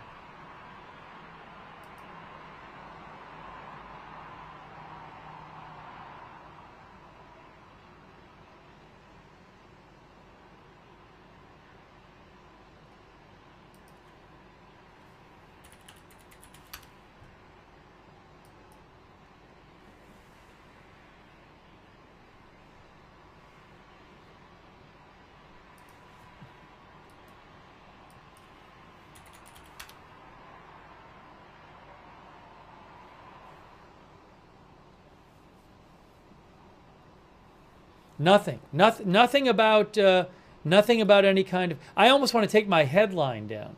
I think I'm going to take my in a minute. I'm going to take my headline down there because it's silly to have Iranian state media claims new missile attack on Iran has begun when there's no evidence of that happening. There's just no evidence of it. Aside from them saying it. Al Arabiya says Israeli oil company Bazan says Iranian attack killed 3 company employees.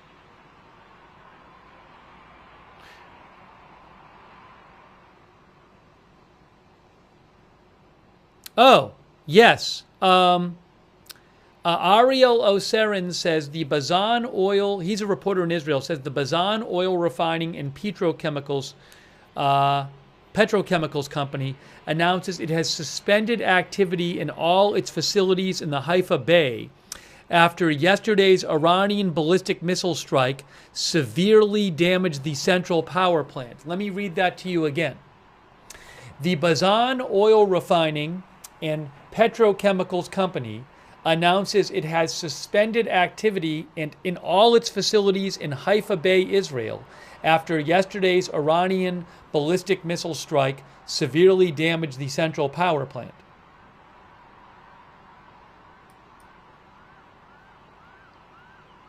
I'm going to translate their letter here. I'm going to run a little translation on it.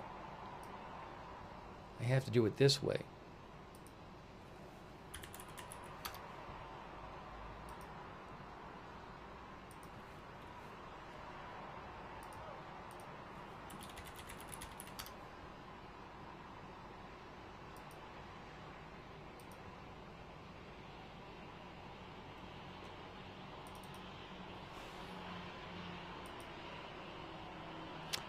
It says the company would like to update that as a result of damage to the Bazan Group complex, the power plant responsible for part of the steam and electricity production used by the group's facilities was significantly damaged, along with additional damage, and at this time, all of the refinery and subsidiaries facilities have been shut down.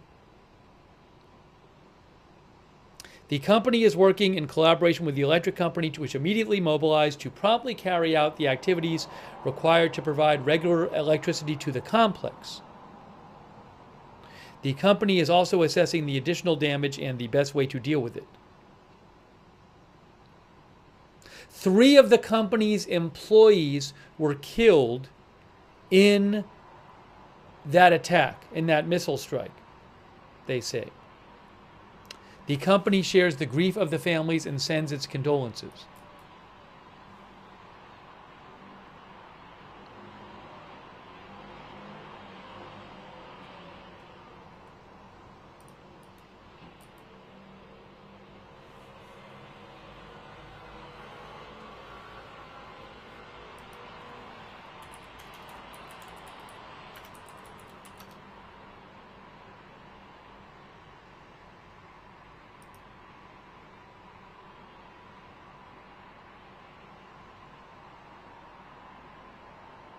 This was an oil refinery complex, the Bazan oil refinery complex. The Times of Israel says the 3 workers who were killed were buried under rubble.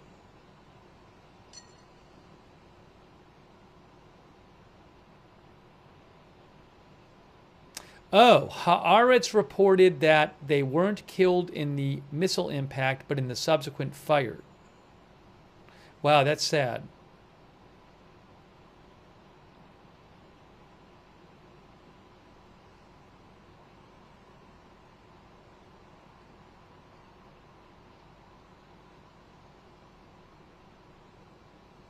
It's interesting. The Times of Israel points out that although the missile strike happened shortly after 4 a.m. in Haifa, it took more than 12 hours for media outlets in Israel to be granted permission to publish details beyond that 3 people were killed by a missile strike in Haifa. Meanwhile, international news outlets like Al Jazeera were airing footage from the scene. Times of Israel says, thus, Israelis were the last to know about the hit at the refinery complex. The National Security Minister pledged to crack down on foreign media broadcasting the location of missile impacts.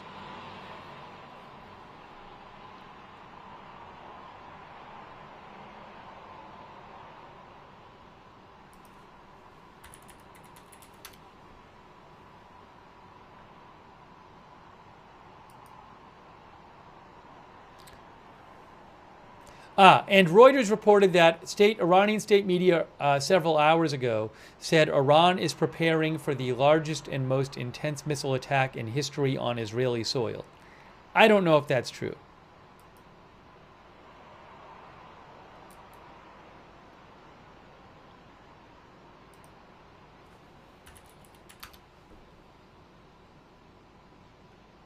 Yes, so Haaretz reported that the 3 workers at the Bazan oil facility were killed due to suffocation, due to the fire. They were trapped before they could be reached. They were in a safe room where they had sheltered in the structure, but I guess there was a fire after, and there was rubble there. That's really sad. Rescue teams were initially communicating with them, but they lost communication.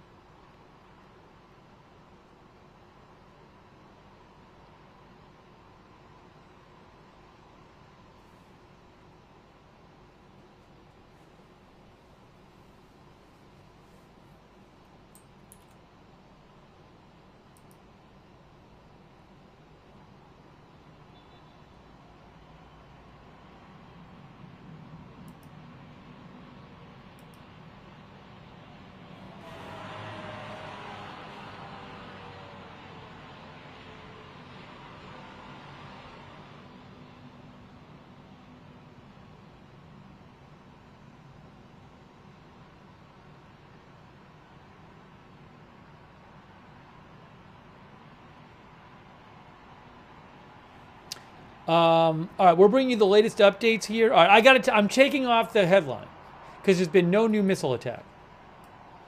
Iran, so I'm going to say Israeli strikes on Iran and Iran retaliation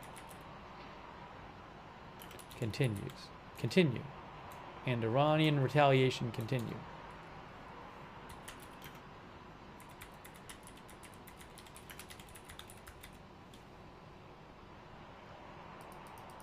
Oops. Wow, that was wrong.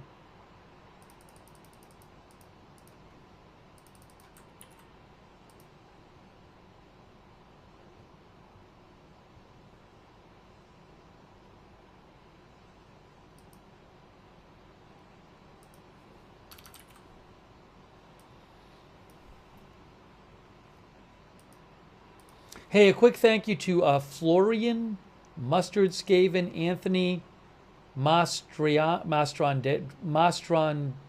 who says, is it possible that Iran could run out of missiles? Certainly possible. Experts and analysts have been talking about that for days. A bunch of them think that they don't have that many left. I saw some estimates that they had 2,000 or 3,000 before the conflict. They have fired off at least hundreds and hundreds, and Israel has attacked a bunch of them. So it's not even clear how many they have left. Thank you to, and also that maybe they might, I think Israel might have said today that they had destroyed a third of their launchers, maybe?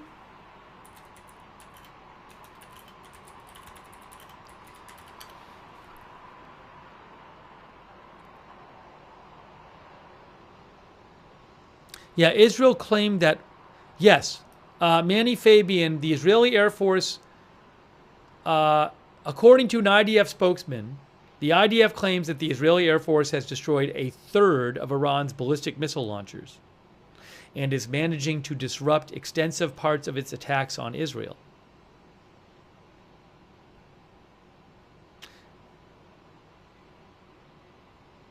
He said that Iran wanted to launch at least twice as many missiles at Israel overnight. He said 20 ballistic missiles were simultaneously targeted by the Israeli Air Force in Iran before they could be launched. The IDF says it has destroyed over 120 ballistic missile launchers in Iran, which is a third of what Iran had. They say.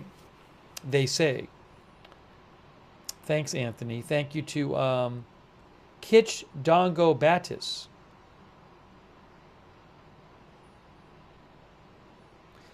Mustard Skaven, Kiwi, Enosigeos, HRH.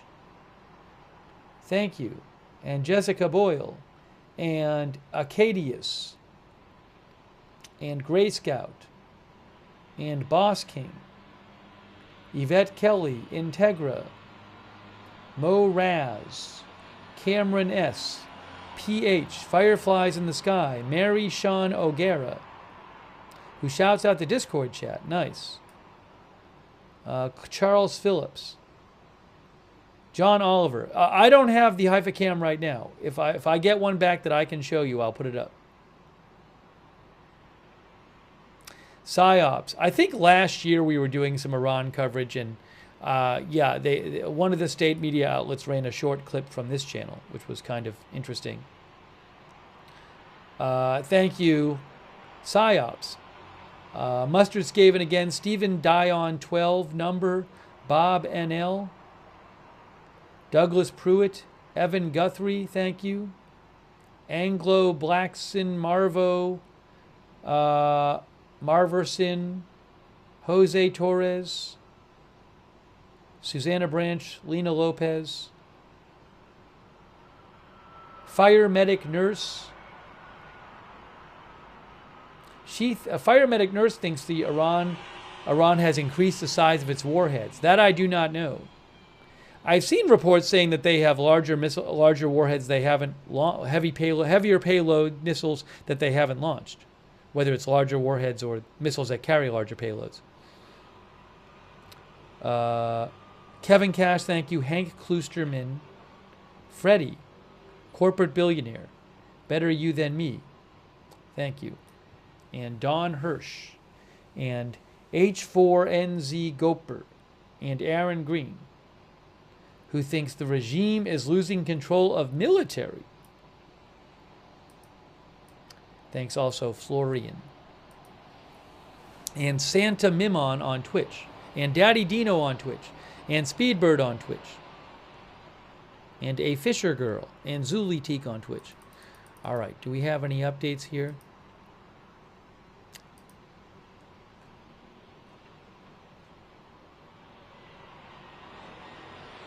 Okay, what is this here? I just saw an interesting post in Iranian media.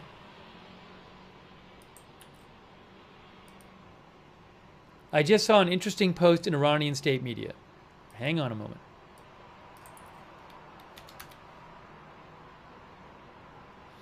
Okay.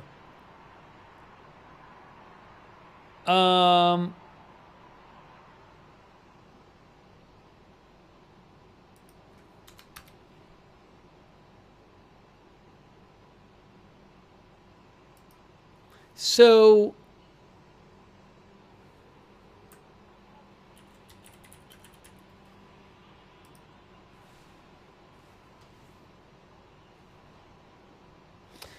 is the state media of Iran, Fars News, just said Iranian Revolutionary Guard spokesperson says moments ago the 9th wave of Operation Odess Sadek 3 began and will continue continuously until dawn.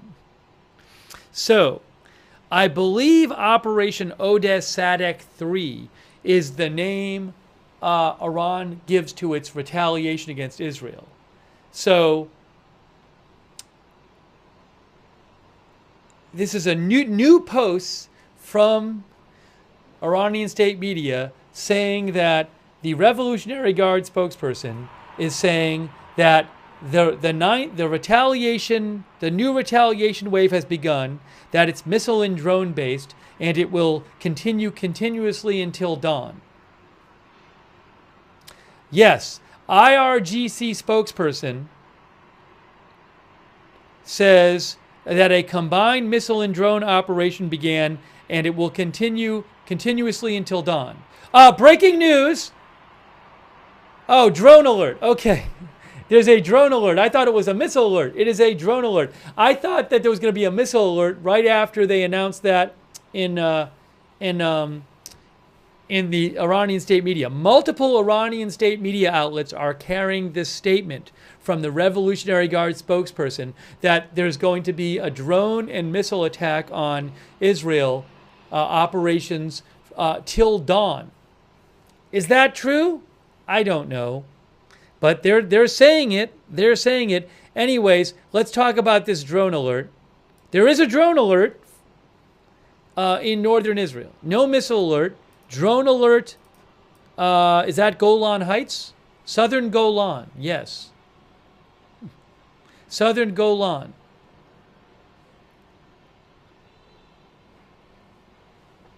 The drones, I think Israel, no drones have actually landed in Israel during the last few days.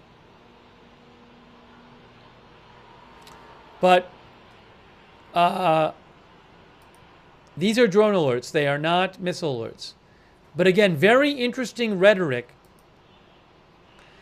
Very interesting rhetoric from the Iranian state media.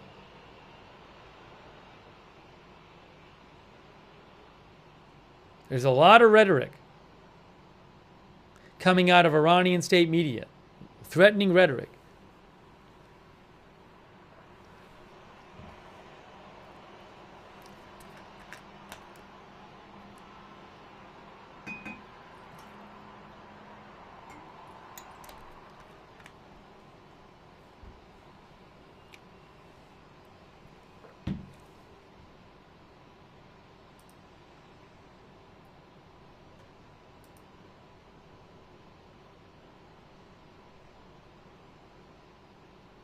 Is there an internet issue in Israel? Here's the reason I ask. A couple of the cameras went down on AFP. This camera seems a little iffy, but a couple of the AFP cameras are not working at the same time. Maybe it's a cell phone issue if they're using cell signal. I don't know. Is there some... I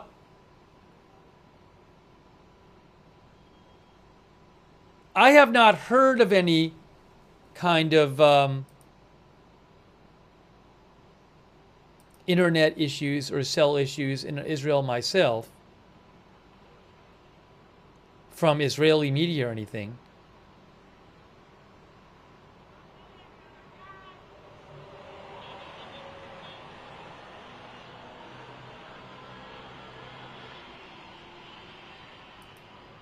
There's no active drone alerts on so far Red Alert, by the way, that I can see there at the moment.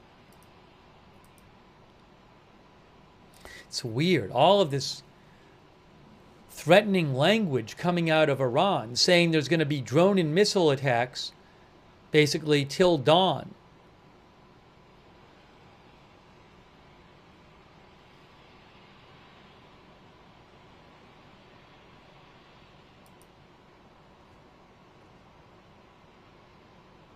You know, there's been speculation about whether Iran would carry out a cyber attack as part of its retaliation.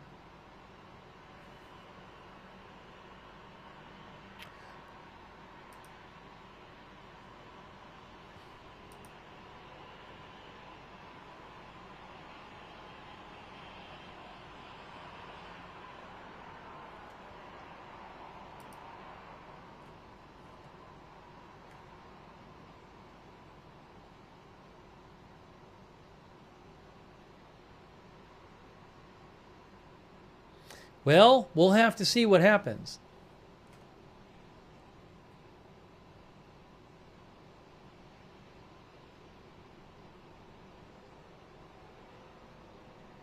Lidwine Elizabeth said she saw a report online that internet had been down in Israel. I'm not seeing it from, I feel like I'd be seeing it from, I follow so many sources in Israel. I feel like I'd be seeing it. And I haven't seen any reports about it. Maybe there's some issues going on. Thank you, Lidwine Elizabeth. I appreciate that. Well, we'll keep an eye out. Thank you to Mark XR. Mark, I'll try to check for that, the thing you mentioned. Chris the Toffee. Lou S. Dream Squad HD, Mustard Skaven, Don Hirsch.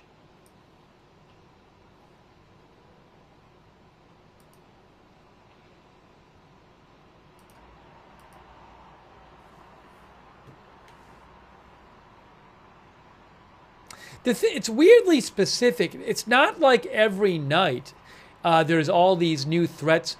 These threats are kind of specific tonight. It's not like every night Iran says, we're going to have this attack until dawn. So it is interesting that all of this rhetoric. I mean, earlier today, Iran said they're preparing for the biggest ever missile attack on Israel. You had the Supreme Leader come out and post the picture of missiles on his Persian language X account. You had half an hour ago, state media saying the attack on Israel has begun. And then a few minutes ago, they come out and say the Revolutionary Guard spokesman says there's going to be retaliation against Israel, drones and missiles till dawn. So it's all of this stuff today.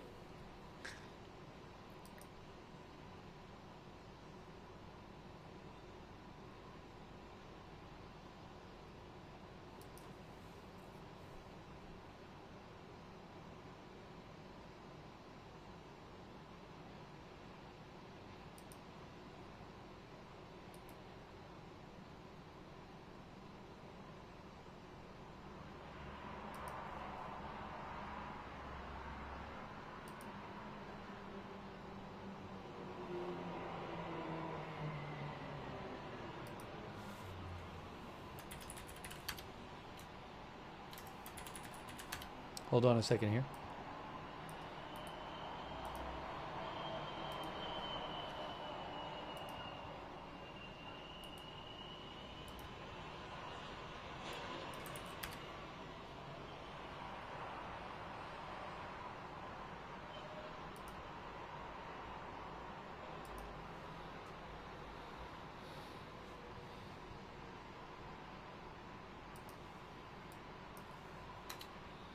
Hang on a moment. Hang on a moment.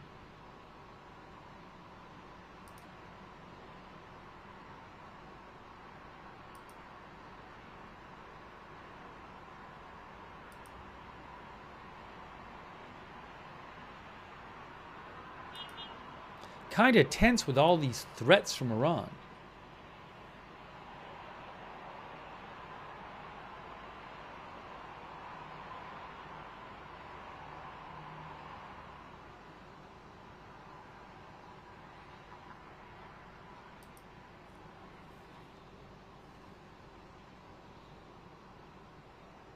The Revolutionary Guards is the most powerful branch of the Iranian armed forces. The Revolutionary Guards leadership, the leader of the Revolutionary Guards was killed on the first night of the attacks.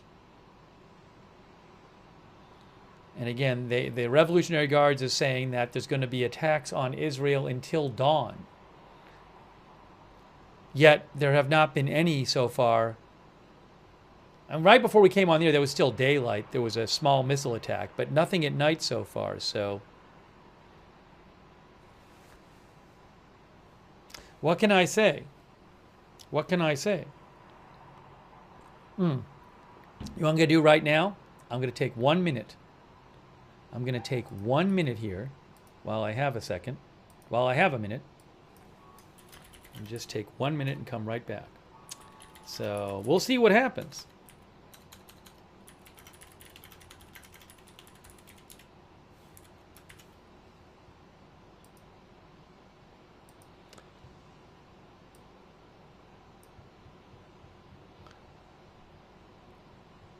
Give me 1 minute. I'm coming back. Maybe I'll change the headline when I get back. Although I kind of feel like maybe I should.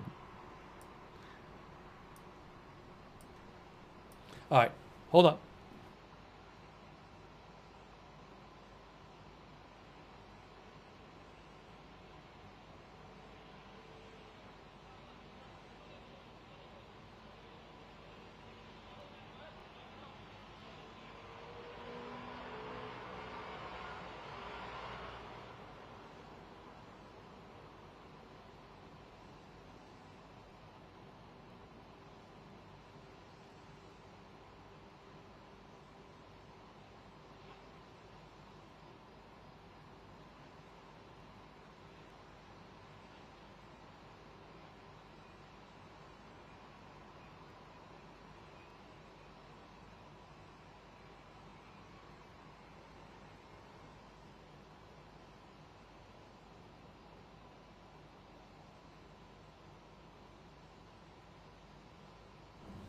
All right, we're back.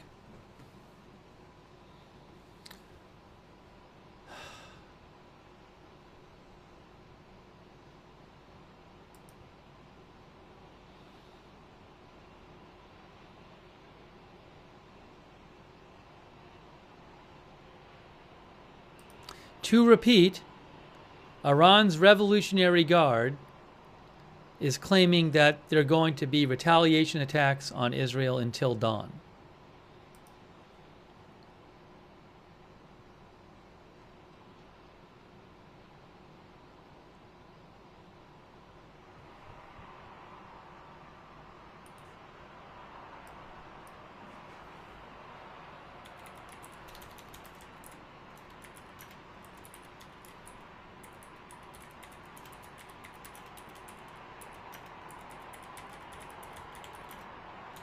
I'm going to say Iran military vows attacks on Israel tonight until dawn.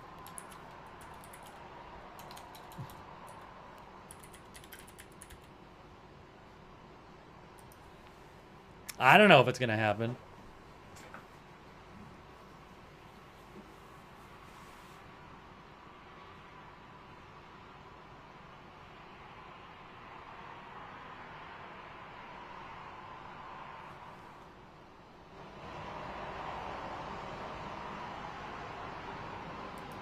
It is 11:37.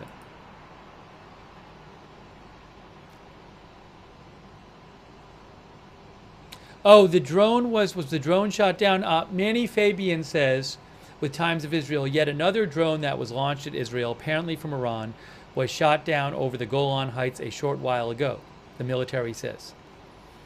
The IAF, the Air Force, has shot down at least a dozen drones over northern Israel today.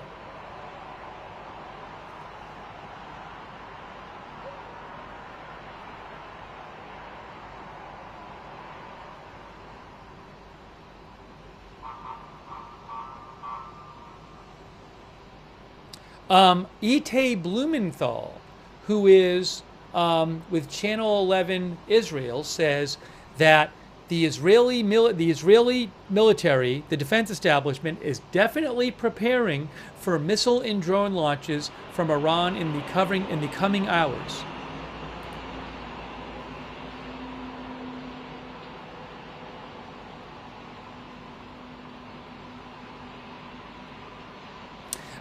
Itay Blumenthal says when the IDF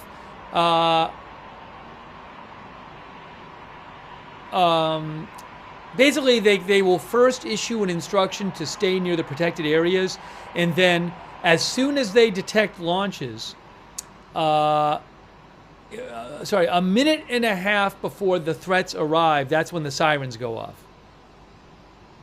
That's interesting. So the sirens are supposed to go off a minute and a half before the threats arrive.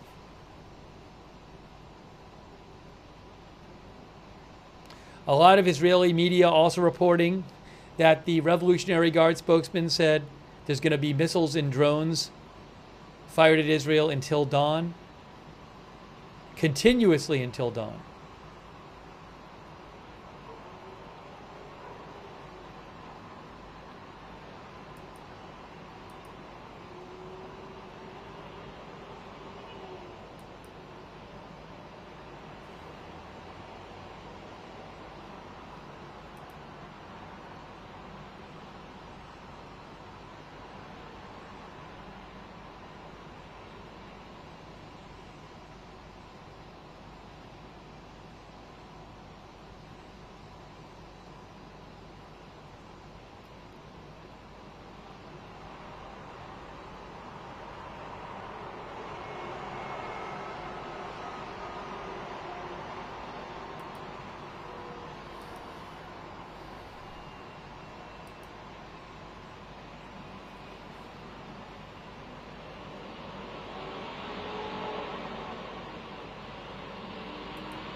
I see a report here.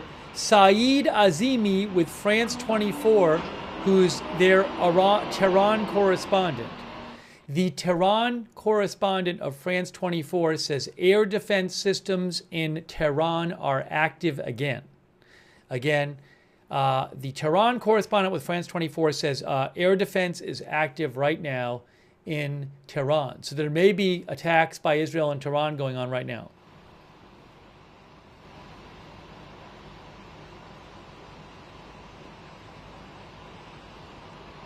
This camera is not still. There's literally a light blinking on and off. There's a car driving. You can see cars on the highway. Right there. Cars driving down the highway.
All right, just trying to look for updates here.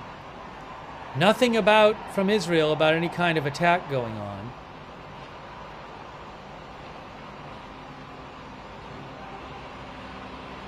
Very strange. What's going on?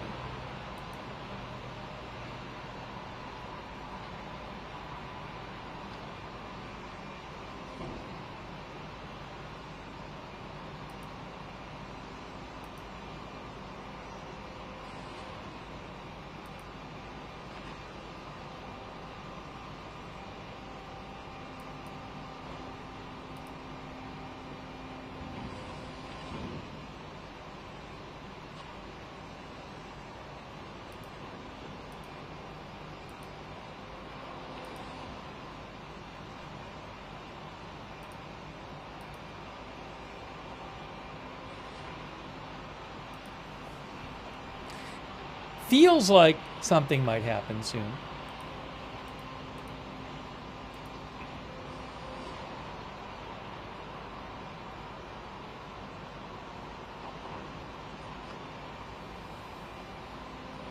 I feel like the last few days there have been these attacks that happen shortly after it gets dark. There was one right as it was getting dark today, a small attack, but we haven't seen that yet. I remember Israel did at one point several hours ago tell people to stay close to their. Israel told people to stay close to their shelters, and then like 40 minutes later they said you don't have to be close to your shelters anymore. And they also said they were attacking missile launchers.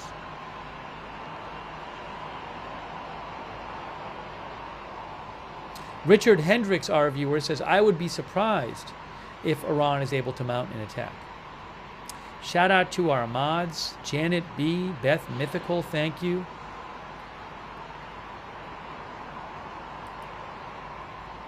Paul Anderson, Charlotte Webb, Margaret Riley. Thanks Sharon, Klassen, Goslin, and Cindy Dennis, and for subscribing, by the way, and Margaret Riley and Ralph Stallworth. And our other subscribers, Diane Allworth. Thanks to our moderators on Twitch, Bastion Girl, Big Ball of Yarn, Good Luck Duck, I Got That Fire, Mark, NC, Matthew Kohai 3, and Surly Dev. Linda Bell, Clary, and Misha on X.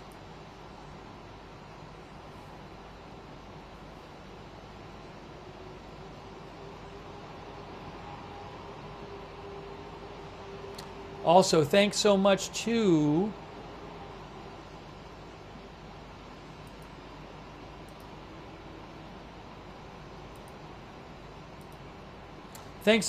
Patty Girl 58. Thank you. Flexburger, who thinks it's possible Iran can't hit back even if they wanted to. Thank you, Mustard Skaven, Chris, Noah, Vince Lasagna, Florian. Thank you again, Mustard Skaven. I appreciate that. Lidwine Elizabeth. Kieran Wilson. The Kangaroo. Zois K from Greece. Thanks for watching from Greece. Michael Ian Campbell. Tukoi. Pete. Johnny O. Andy Crabtree. Lidwine Elizabeth. Cocktail Slipper. Model 1. Armin Fidalgo, Chris the Toffee, Mark XR.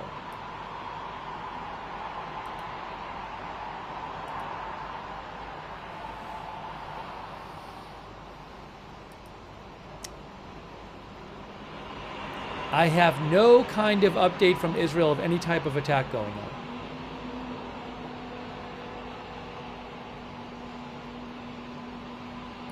Axios is reporting tonight, this is according to Axios, that the U.S. tells allies it won't join war unless Iran targets Americans. Is that true? I don't know.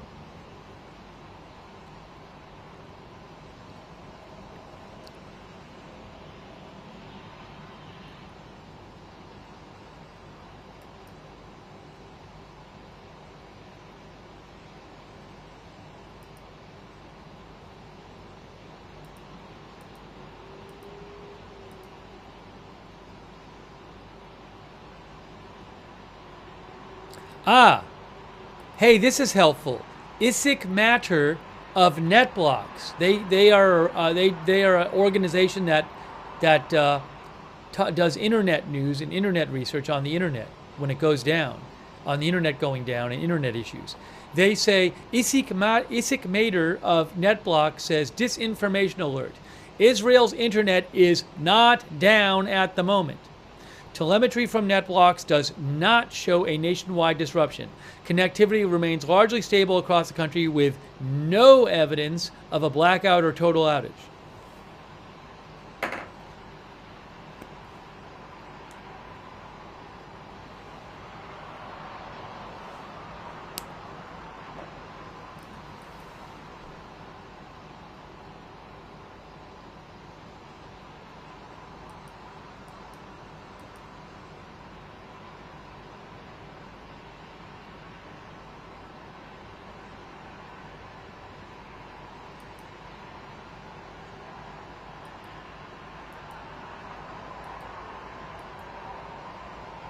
One of our viewers said, no blackout, I'm from northern Israel.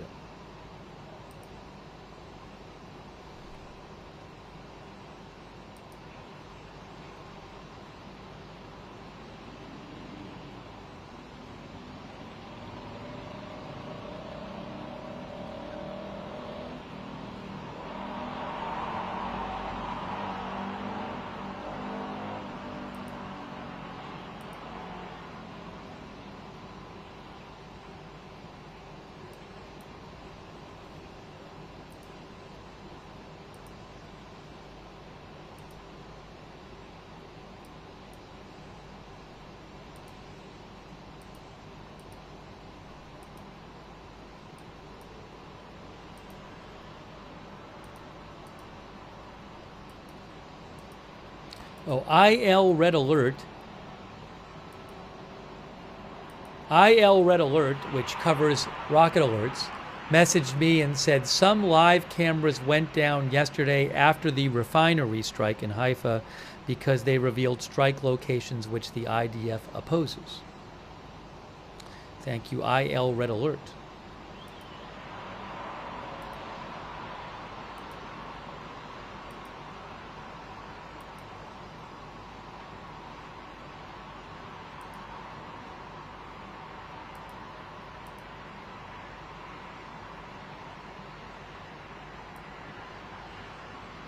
Tim X-Rock Radio thinks Iran is attempting a, quote, cyber war because that's about all they can do right now. That's what our viewer said. See what happens tonight.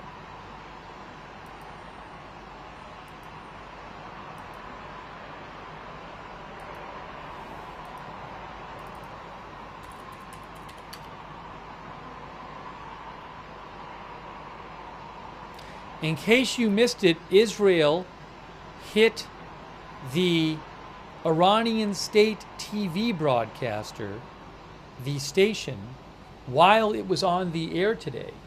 Israel claimed that the military of Iran used the building for its own purposes. It ordered an evacuation of the neighborhood, and then it hit the building. In case you missed it. Maybe we'll show that real quick.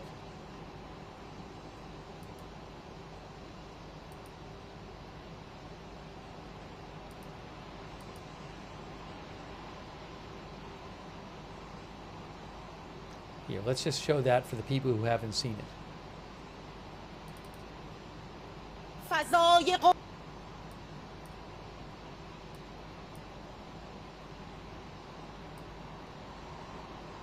Here is the Iranian state broadcast that was going on when Israel hit the building. فضای غبارآلود استادیوم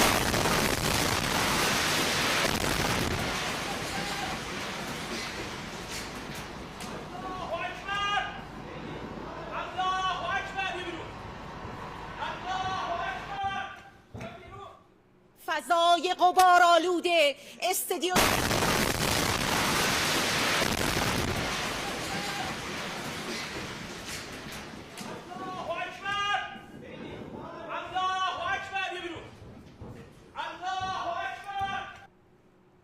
There were unconfirmed reports of injuries, and also, I believe the anchor, she is alive, and she went and broadcasted from a different studio later in the day and claimed she saw bodies at the building, according to one report I read. So I don't have any confirmation about injuries and fatalities at that studio. It certainly looked like a sizable blast. And there's video from after of a large fire at the building.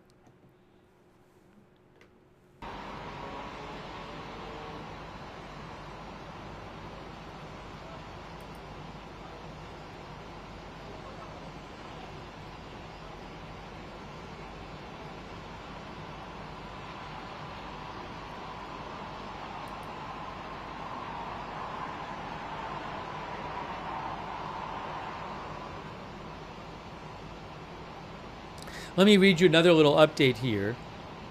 Reuters says Israel launched its air war this was on Friday, with a surprise attack that nearly killed the entire top echelon of Iran's military commanders and its leading nuclear scientists. It says it now has control of Iranian airspace and intends to escalate the campaign in the coming days. Israel said it hit F-14 fighter planes at Tehran airport Monday morning. Its airstrikes have also put at least 2 of Iran's 3 operating uranium enrichment plants out of action.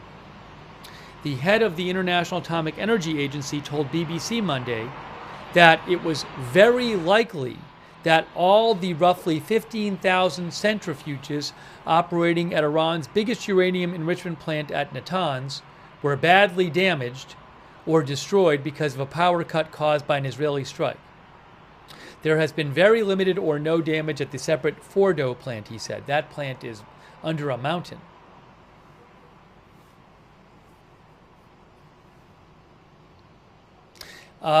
Tehran, for the first time in decades of shadow war and proxy conflict, fired missiles from Iran that pierced Israeli defenses in significant numbers and killed Israelis in their homes over the past couple days.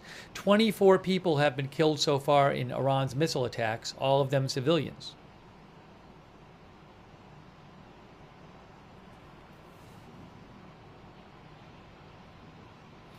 President Trump has consistently said the Israeli assault could end quickly if Iran agrees to U.S. demands that it accept strict curbs to its nuclear program. Trump said at the G7 meeting, I think today, I'd say Iran is not winning this war. They should talk immediately before it's too late.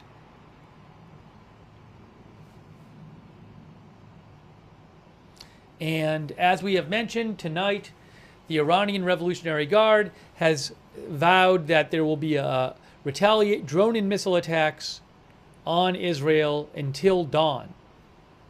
We have not seen any night attacks yet tonight.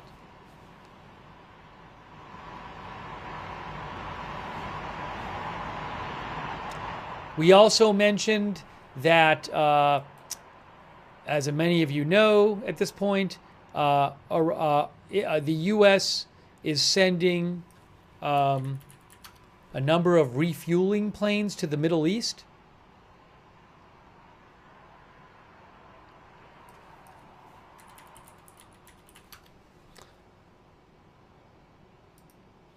Reuters says the U.S. military has moved a large number of refueling aircraft to Europe.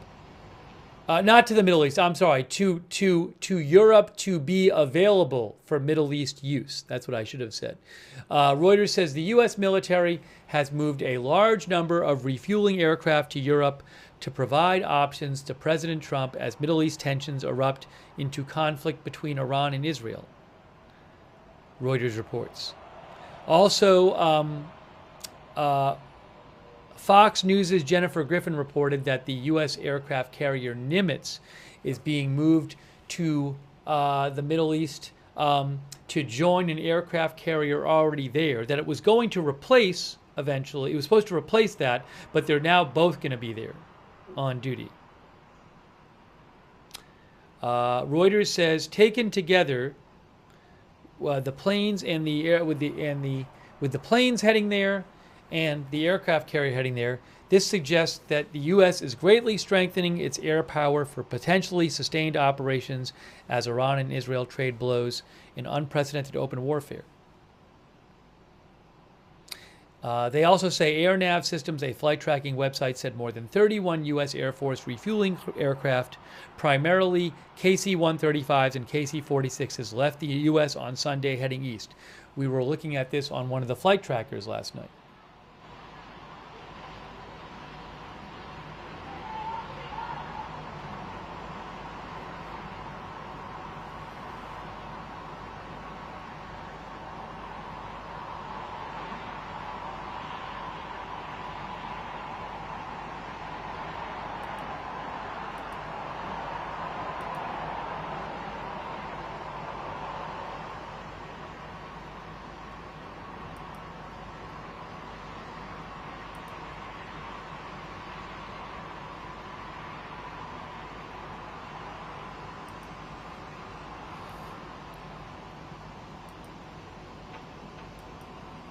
I think the last 3 days there have been fatal missile strikes from Iran into Israel. I think it's been 3 straight days.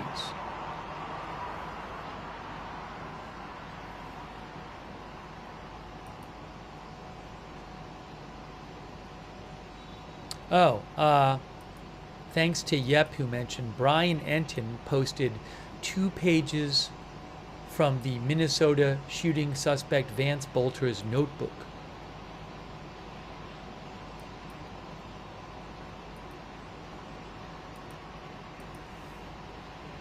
A lot of the websites listed there are sites to search people's addresses and phone numbers. I'll post a link to that in the chat.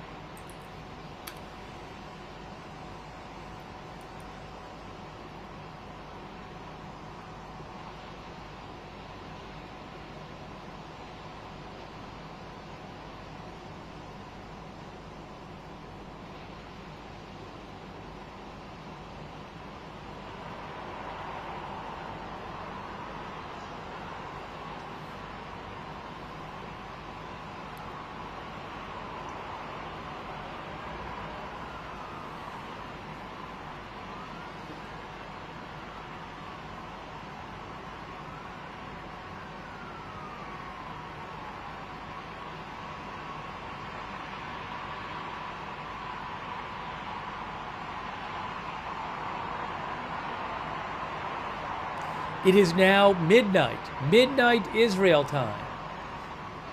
The Iranian military Revolutionary Guard has said it's going to attack Israel with drones and missiles until dawn. But we have not seen any attacks yet tonight. It is now midnight in Israel.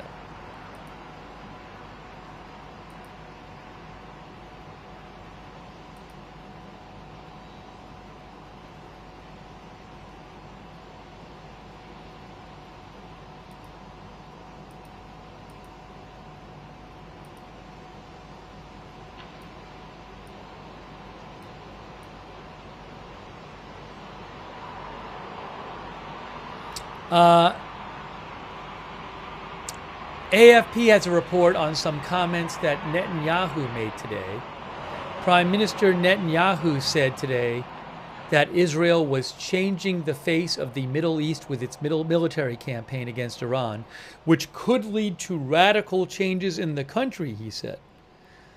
He said Israel was pursuing 3 main objectives: the elimination of the nuclear program, the elimination of the ballistic missile production capability, and the elimination of the axis of terrorism, referring to Iranian-backed militant groups in the Middle East. He said, "We will do what is necessary to achieve these goals, and we are well coordinated with the U.S." He did not rule out killing Iranian Supreme Leader Khamenei. He told ABC News it's not going to escalate. When asked about the possibility of killing Khamenei, he said it's not going to escalate the conflict, it's going to end the conflict. But he didn't commit to doing it, he just would not rule it out. Also, the Israeli military claims it has destroyed 1/3 of Iran's surface-to-surface missile launchers. The Israeli military says they have now achieved full air superiority over Tehran.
Just checking for updates here. תוצאות מרכזיות. חיסול... That's Netanyahu in Hebrew.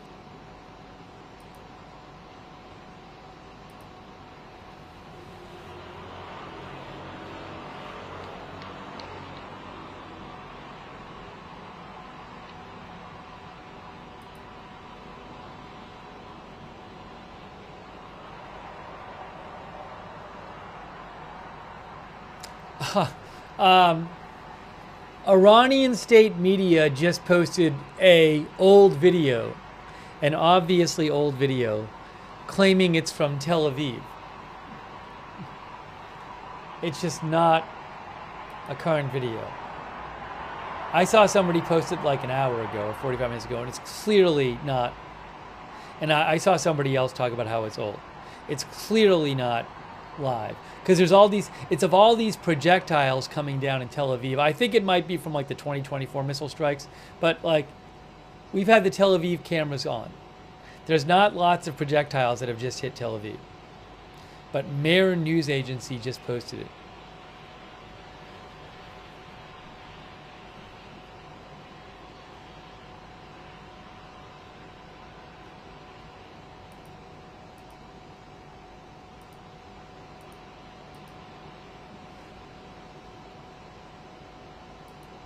One of our viewers said Iran seems very desperate.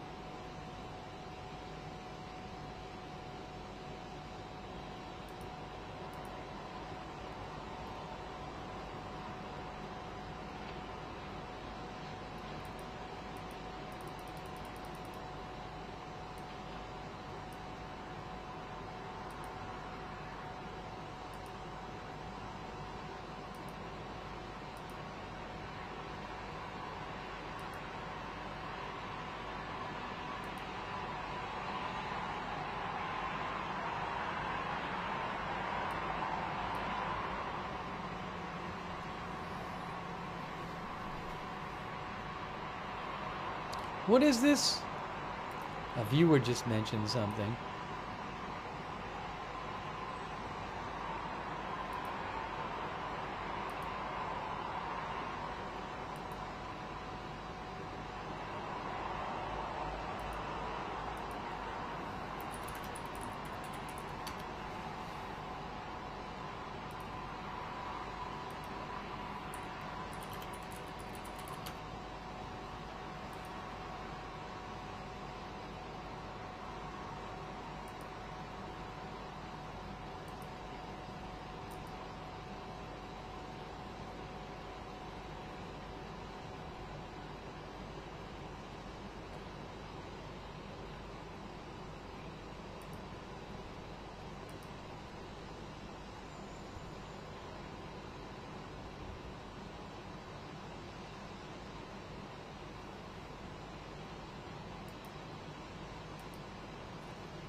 I have no reports of any kind of attack going on. None. None.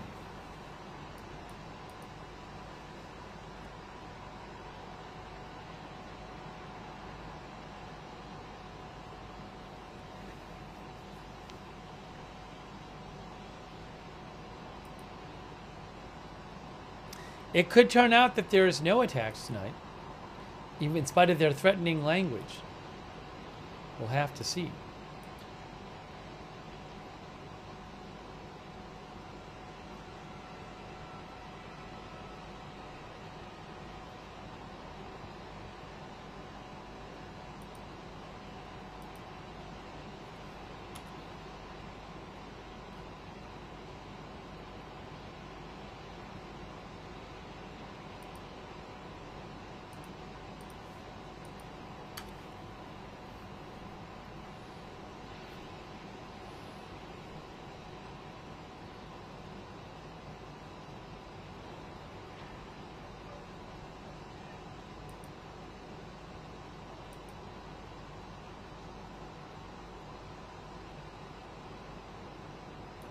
I see a story here from AP.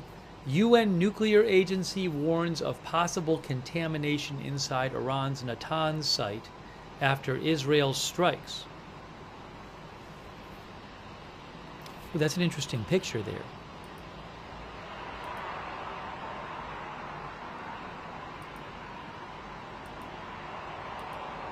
Hang on a moment. I have a picture I want to download and show you.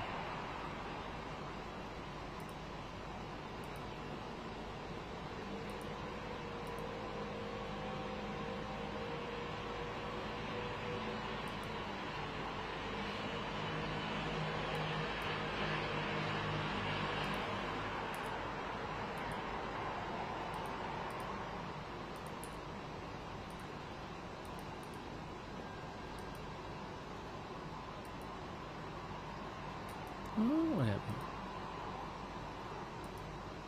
I gotta change my headphones in a second.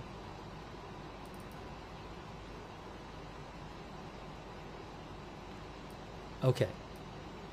AP says UN nuclear agency warns of possible contamination inside of Iran's Natanz site after Israeli strikes.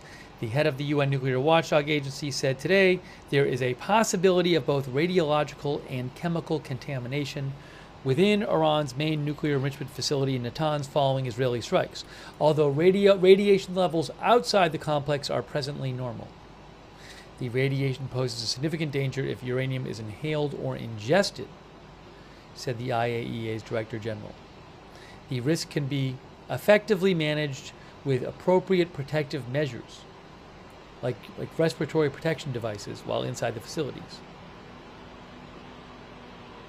He said the main concern inside the Natanz facility is the chemical toxicity of a gas called uranium hexafluoride, which is a result of fluorine mixed with uranium during enrichment. It is extremely volatile, will quickly corrode, and can burn the skin, and is especially deadly if inhaled.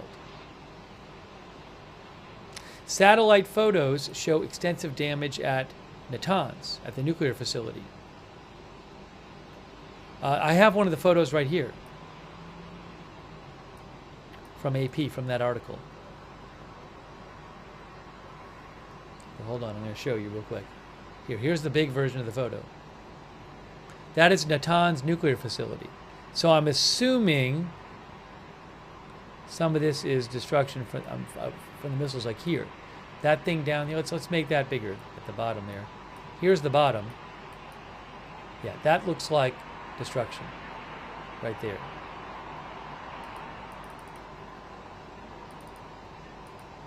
And then up here, maybe? Oh, look up here. Look up at the top.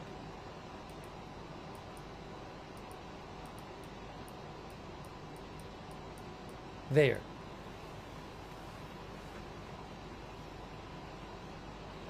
Just as an example of some of the destruction. Sid said all external damage, they are fine. Well, the IAEA had suggested that also that the centrifuges might all be destroyed underground. He said He told BBC that it was very likely all of the roughly 1,500 centrifuges operating at Natanz were badly damaged or destroyed because of a power cut caused by an Israeli strike. That's from Reuters.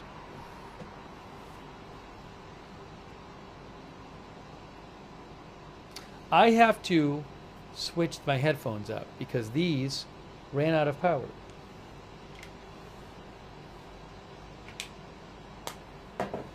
So let me just, we're going to pause for a second because when I take my headphones out, things pause. All right, now we're back. Now we're back. Now we're back. Now I got to get my other headphones on. Other headphones.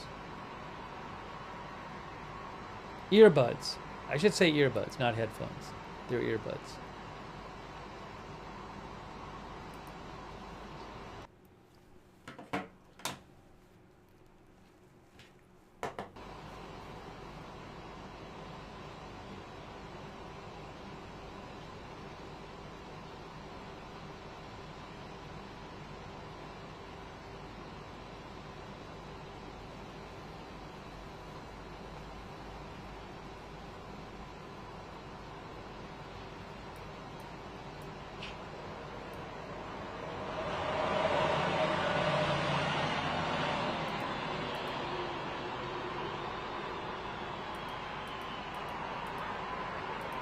Hey, a quick thank you to, thanks to Craig Greer. Thank you, Craig.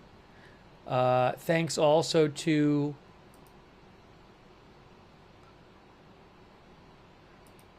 Michael Andren gave 50 people memberships. Wow. Michael, incredible. Thank you so much. Make sure you thank Michael or somebody else if they give you a gift membership or gift subscription. So generous of Michael Andren. Thank you. Also, thanks to Paris S. For the memberships. Oyesta, Hank Sanchez, Mitchell Pilot. Mitchell Pilot, I don't have video of Trump at G7, I think, right now. Oh, I might. Actually, hold on a second. Did it switch? No. I don't have video of him from G7. But maybe I might get some. I heard he was making comments about Iran.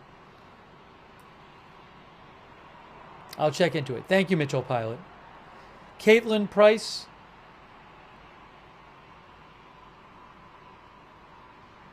Thank you, Caitlin. Anna P. I don't really know. I mean, I saw what's going on in Iran tonight. I saw one report that said it was aircraft fire, anti-aircraft fire in Iran, but I don't know if in the last few hours Israel said a few hours ago they were attacking missile launchers, but I don't know basically what's been going on with their attacks in Iran tonight. Thanks In and Out of the Abyss, Welch, Dave Long, Jerry Davis, Bill W., D-Gen, Chris Dent, Andy B. The missiles are usually fired at Israel at night, but at different times of night. It can be different times. Beginning of the night, end of the night. I've seen them both. Thanks, Ruin Report. Thank you to Big Sack and Jamie Mitchell. And Scoop While Scooping. Bernard Tappy. Jace R. Thank you. And Punished Foxo. And Clipping Crazy Shorts. Thank you. And Kaunsu on Twitch and Goner the Now. Goner the Now. Go North Now on Twitch.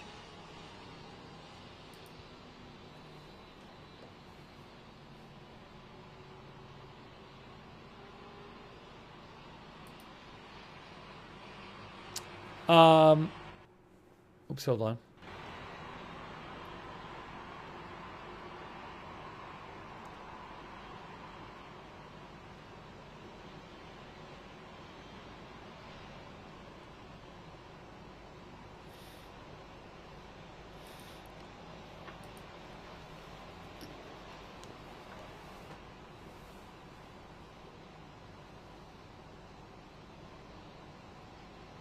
Ariel Oserin, who is an Israeli reporter with I-24 News English, says ongoing Israeli airstrikes are currently targeting Tehran. That's what he reports.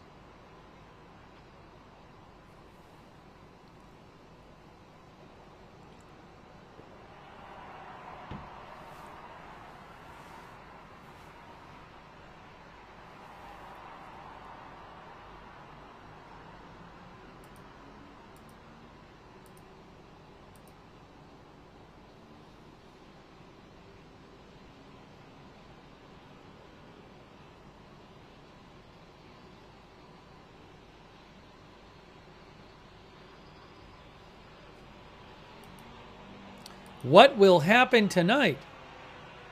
It's now 12:18.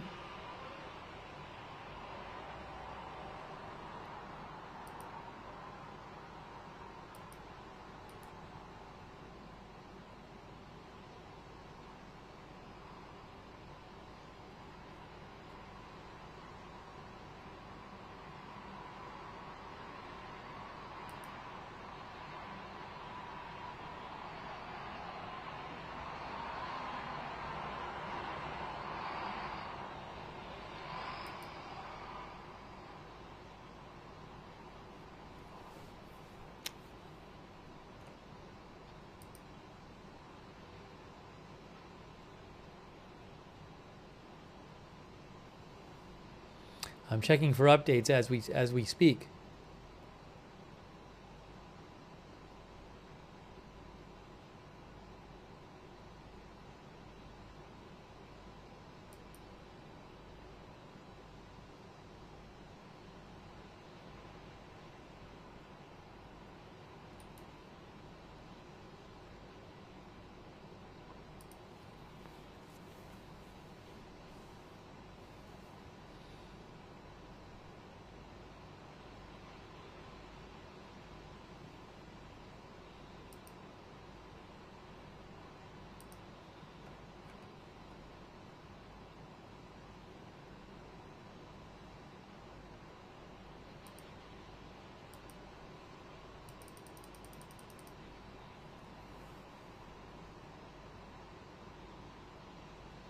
Our viewer Andy Crabtree says the whole until dawn thing is less impressive when they wait till 30 minutes before sunrise to do anything.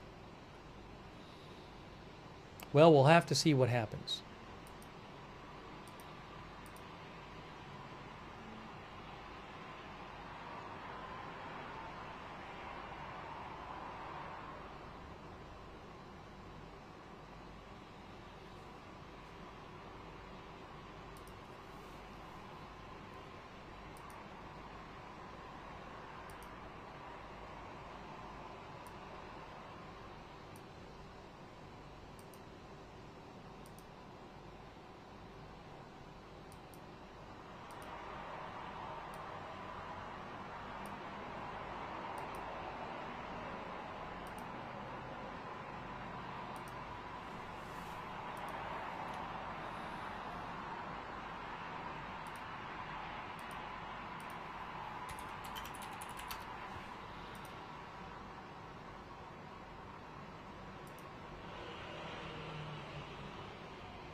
Pretty quiet in terms of updates at the moment.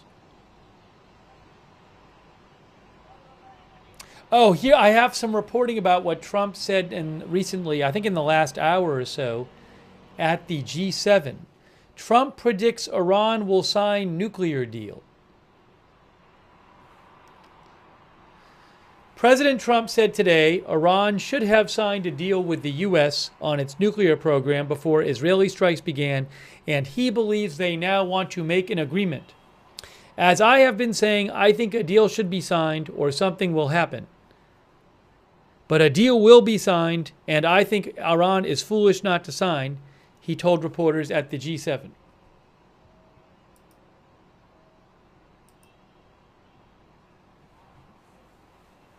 Some people are saying they got an alert. I have not seen anything about an alert at this point.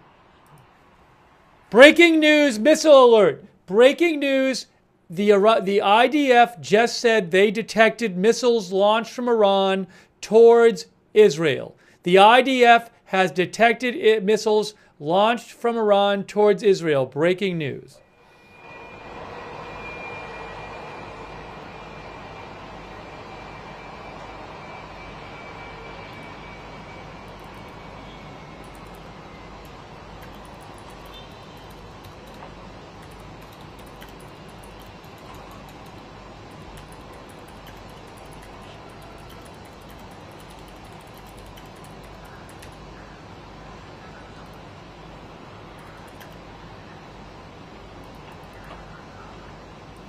I'm going to switch Tel Aviv 2 and Tel Aviv 1. I'm going to switch Tel Aviv 2 and Tel Aviv 1 because I think Tel Aviv 2 might be just a bit better. So I'm going to switch the two. So we'll put that there. That's Tel Aviv.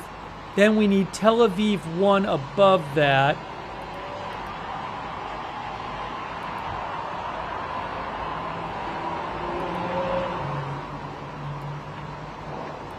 Where's Tel Aviv? There's one. Which one is this one? Oh, I see.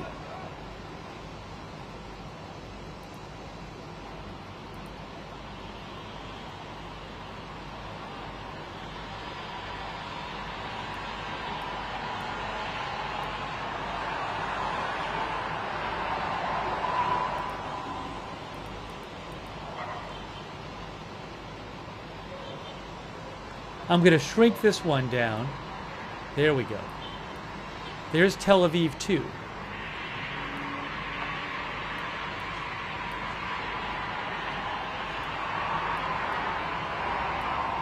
Is there, I think, oh. Missiles, oops.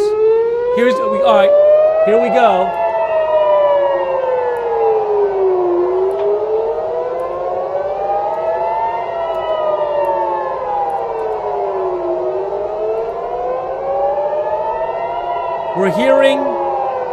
We're hearing sirens.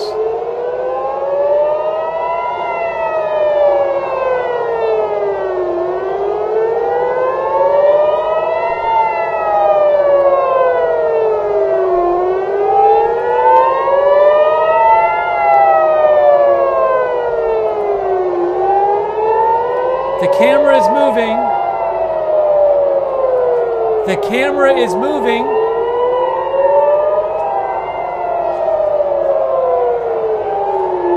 I haven't seen anything yet.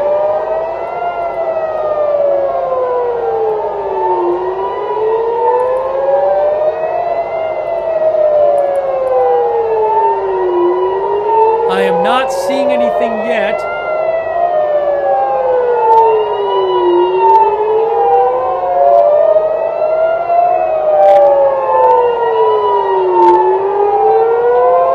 I don't see anything on any of the cameras yet. We have sirens. Sirens going off. Oh, I'm seeing something on camera. Hold on. Look at this right here.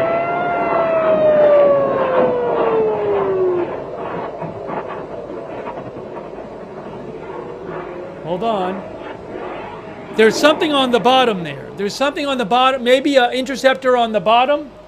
See on the bottom, that smoke on the bottom, maybe an interceptor?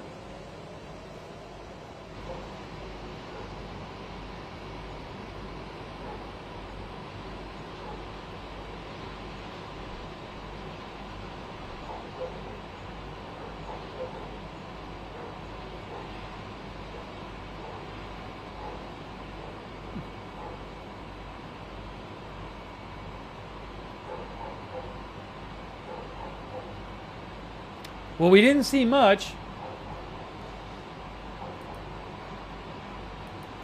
Is there anywhere else in the country things are going on? Let's see. Hold on. Let's see.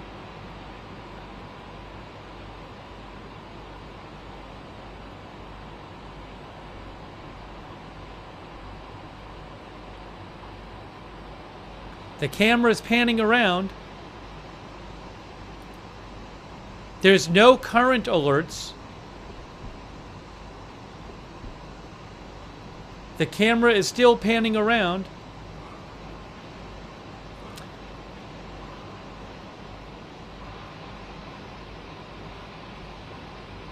Hey guys, I can see the whole video where I am. There was not lots of stuff going on behind the banner. I can see it.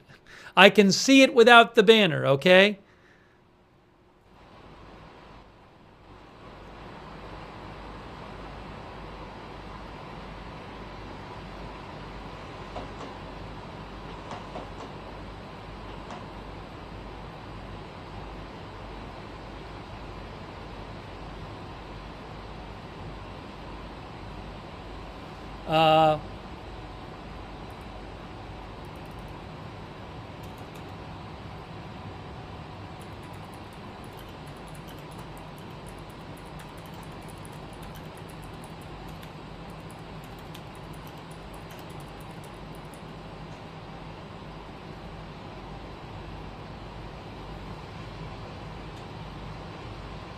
Well, I'm not aware. I'm going to check reporting from Israel.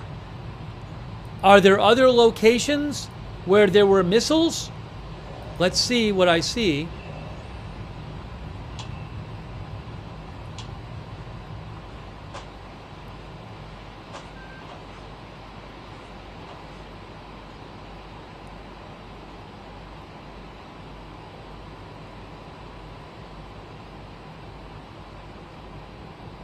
Oh, there was like maybe a failed interceptor. Hang on a moment. I'm going to replay that for you. I can get a replay of it. Hold on a moment. I'm going to replay that for you. That would have been about 5 minutes ago. Let's see. 48. Let's get this.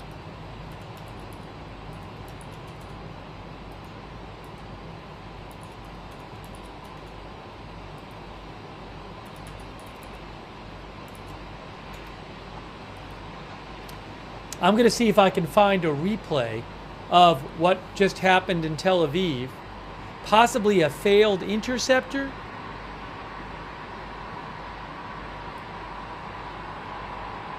There was video suggesting a failed interceptor yesterday floating around.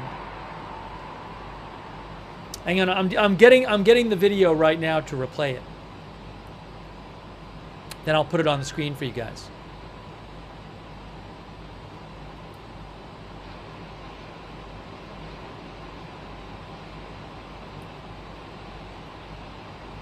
Did I pull it up here? Let's see.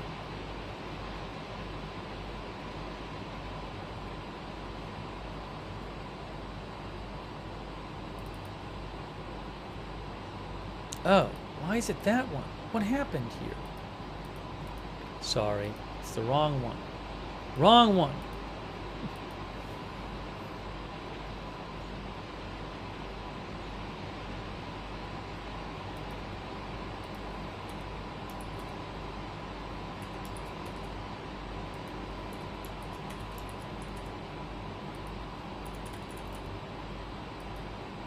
I'm downloading the other one, the right replay.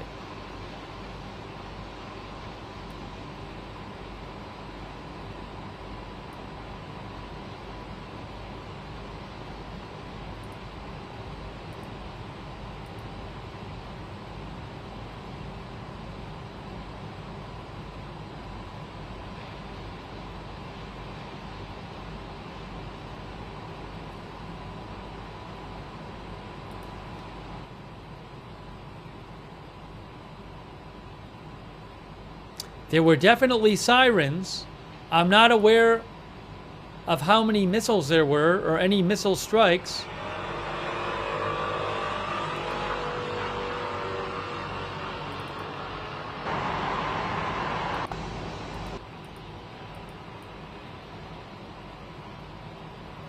What is going on? Why is that not downloading correctly? Well, that didn't work.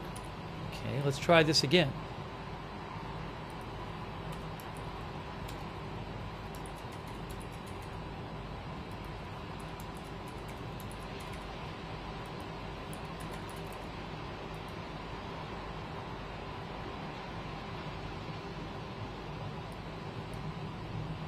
I'm just trying to get you updates about what just happened. I am not seeing any kind of reports of missiles hitting other parts of Israel at this point. I hear a plane on one of the streams.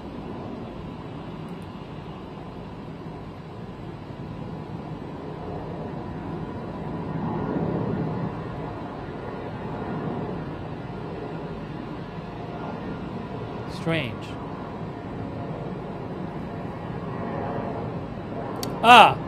I have a report.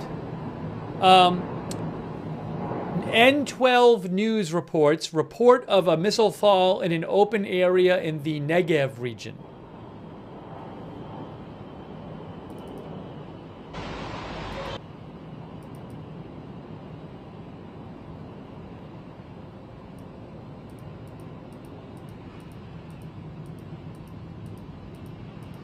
Man, I'm trying to find it on the replay. I don't even see it.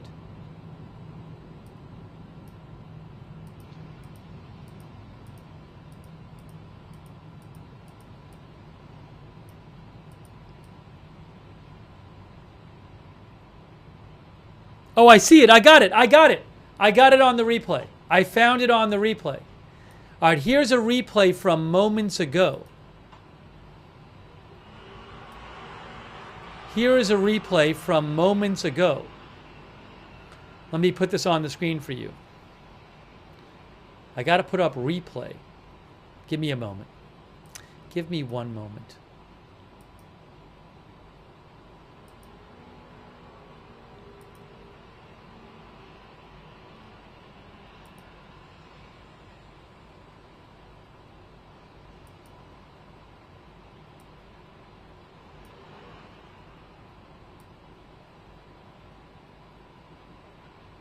Okay, let's look at this on the replay.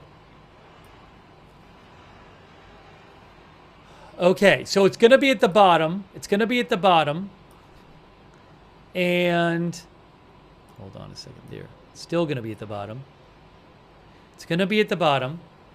And I got to put on the screen replay. Let's see what happened there with that interceptor.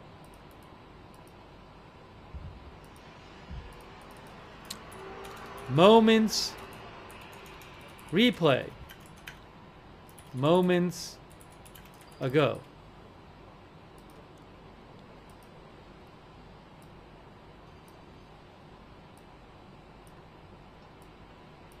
All right, here we go. Look at the bottom of your screen. And let's watch what happens. That is way too loud.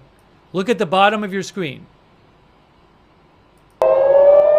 There it is, right there. Where is it? There, that's it. There it is.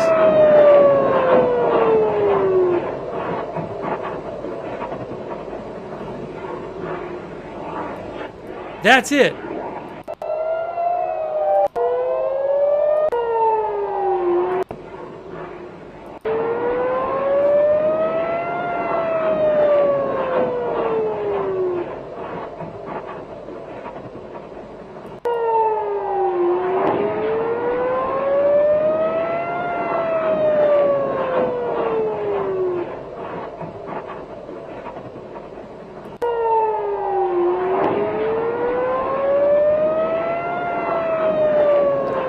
Maybe a failed interceptor.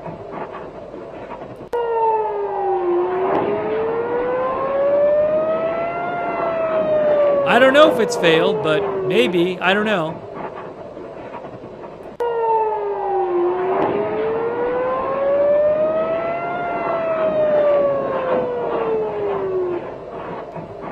It's short. I might as well play it a bunch of times. Doesn't look right, does it?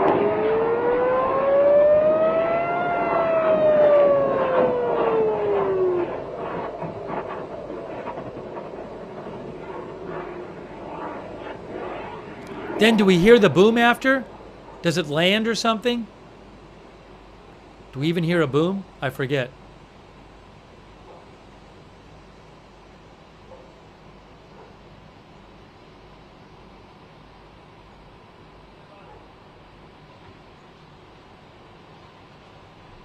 nothing.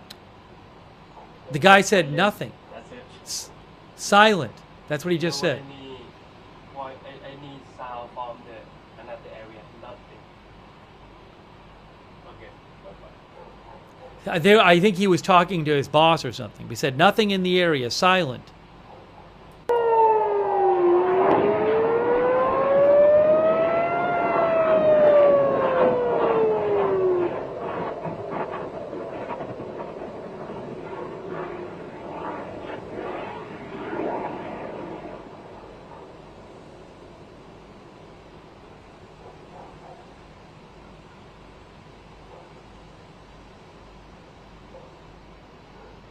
All right, well, let's go back to live now. That's live, so that was that. Didn't seem like a big attack. I haven't heard that it was a big attack. Give me one moment here. Iran has been threatening to launch attacks till dawn. Iran threatened today, said they were preparing for the biggest attack ever, biggest missile attack ever.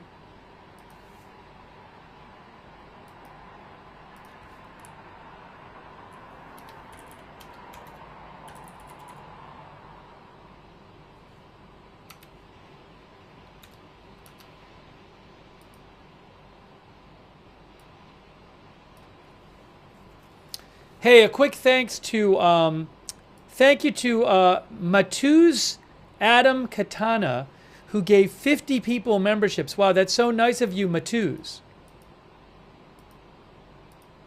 Oh, no, Matuz Adam Katana is giving so many more people memberships.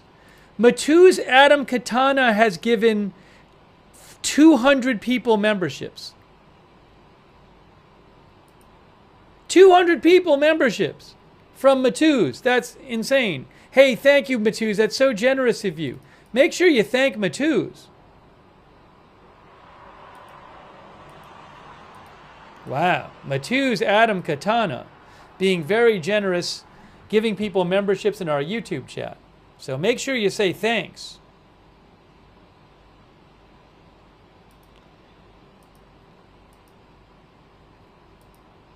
Actually, I think it's two.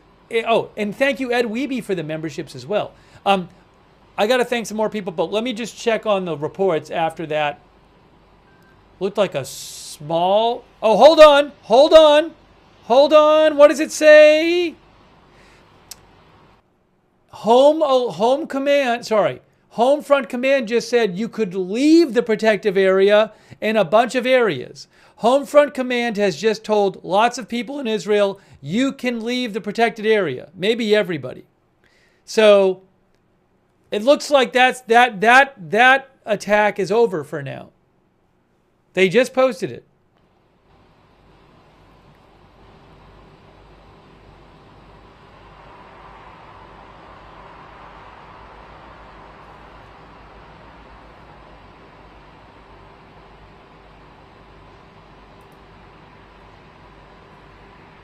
Okay, so there was one report I saw of one missile falling in an open area. N12 News says, Fire and Rescue is reporting a fire in an open area as a result of falling debris or missile-related stuff. It says weapons. I assume the correct translation is missile. That's all I've heard so far. That's all I've heard. Yes, and it looks like there might have been a failed interceptor. We saw it. I'm seeing a bunch of reports online. Now, oh, by the way, hey, hold on. Maybe the missile that fell is just the failed interceptor, right? So we're hearing about a missile that fell and a fire in an open area. Maybe that was the failed interceptor. Israel Defense Forces says, the Home Front Command says you are now permitted to leave your protected spaces all across the country. I don't even know if there were any missiles that came in. It hasn't been confirmed that there were any missiles that came in. Okay.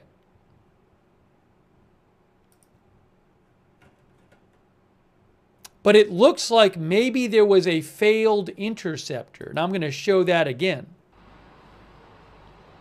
Okay. Manny Fabian says, according to initial IDF estimates, a small number of missiles was launched in the attack. Small number of missiles.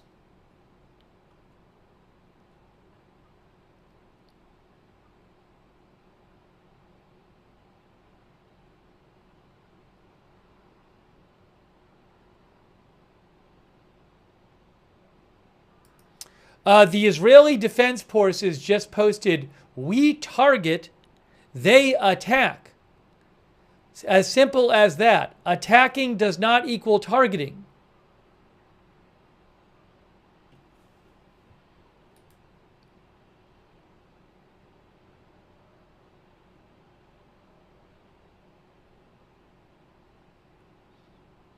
So this was a smallish attack.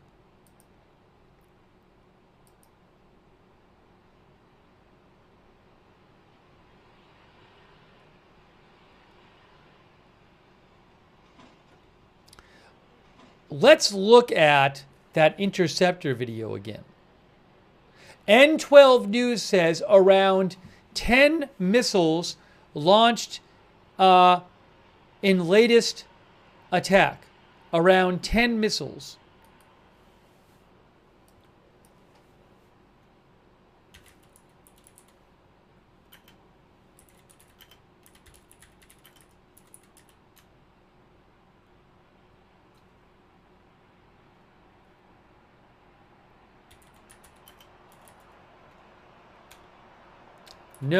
No damage reported from latest Iran missile attack. I'm not seeing any damage reported so far. You know, last night there was another video floating around of a failed interceptor. See if I can find that. I think I posted it. And then it certainly looked like there might have been one tonight.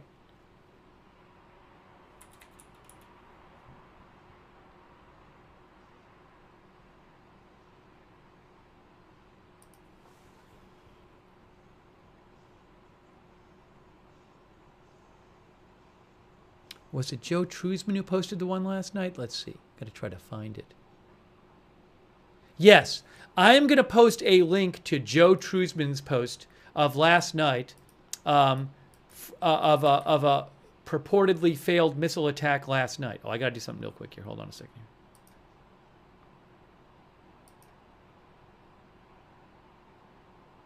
I'm going to post the video, which is supposedly from...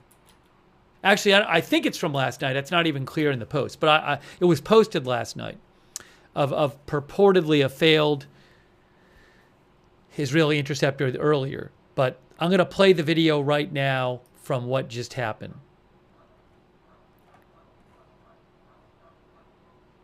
Give me 1 second. Let me just get a couple more updates here.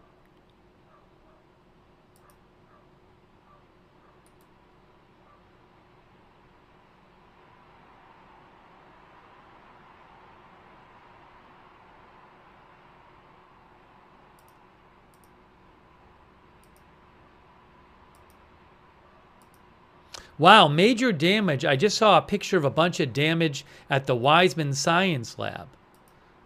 I'm going to post a picture that Eldad Zahor posted, some pictures of damage. I think this was from yesterday. A missile strike yesterday that did some major damage. Multiple reports say around 10 missiles were fired in this latest attack by Iran. Again, a relatively small, as their attacks go, number. All right, let me just say a couple quick thank yous, then we're going to show you the replay of the Interceptor.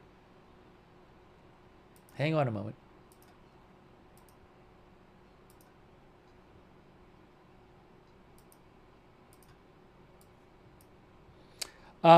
Thank you, Classic Wife, who says Iran is talking big game but not following through. Thanks, Stefan V, LV2J, OU Mike, The Man, Just Cars. Just Cars says, I'm from Iran and hope this will cause regime change. Thanks, Shelley. Thanks, Aerospace Expert. Joshua Bebo, Nick G. Zlatan Klebik. Ed Weeby for the memberships. David Potter, Taz.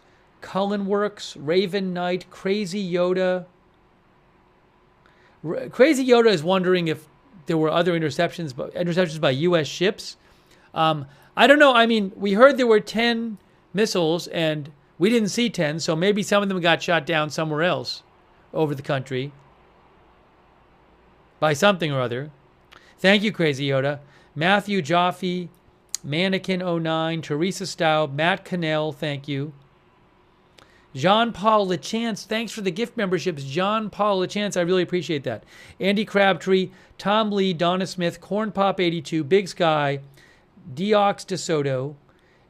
Jean-Paul Lachance again with more memberships. Thank you so much. Very kind of you, Jean-Paul Lachance.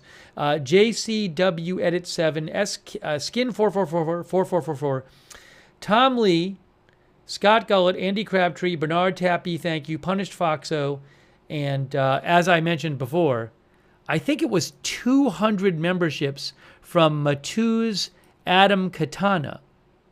Am I counting that right? Matuz, I hope I'm not shortchanging you. Yeah, Matuz Adam Katana gave 200 memberships. Michael Andren gave 50 memberships. Thank you for all those memberships. So nice of you.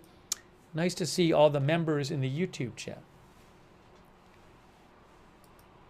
And Pickle Mods, thank you on Twitch for your support. And Urian007 and July Johnson. All right, let's watch the video. Here is the video of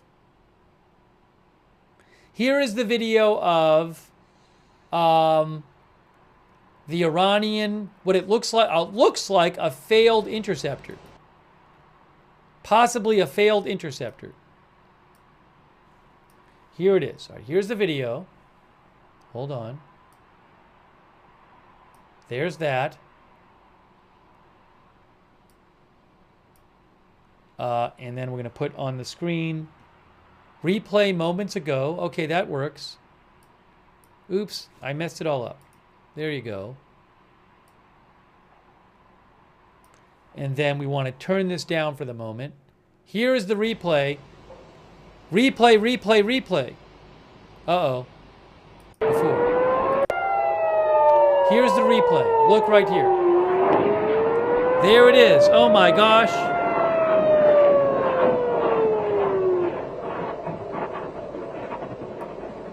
Sorry. I'll replay it again. I'll replay it again. Sorry. Hold on. I want to get it right on.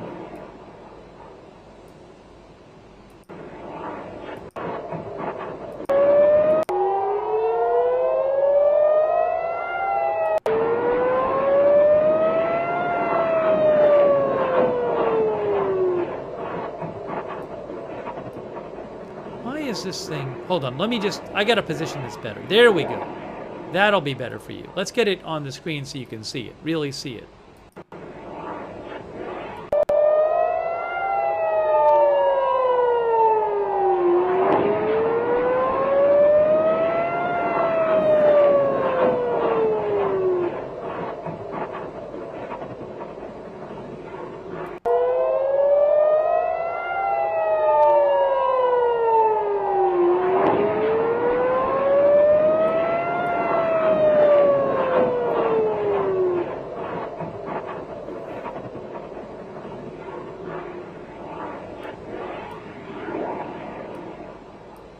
We're giving you full coverage of this moment.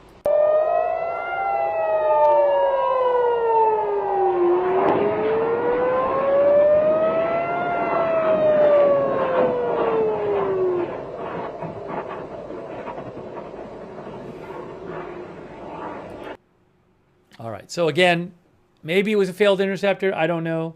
I don't know what to say.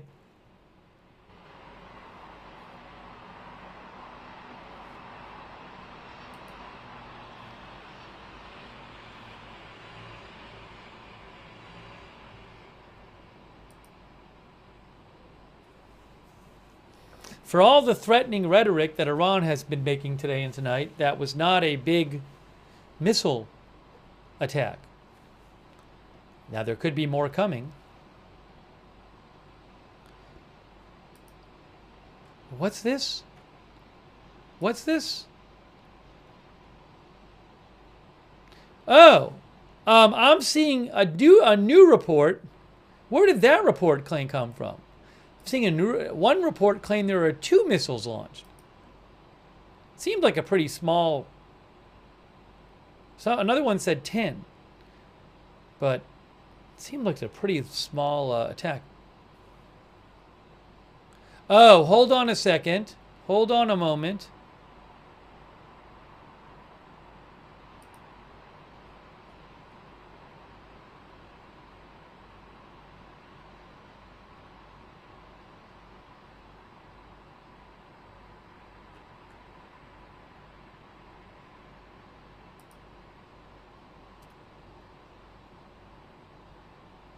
Well, the more reliable reports I've heard said about 10 were fired.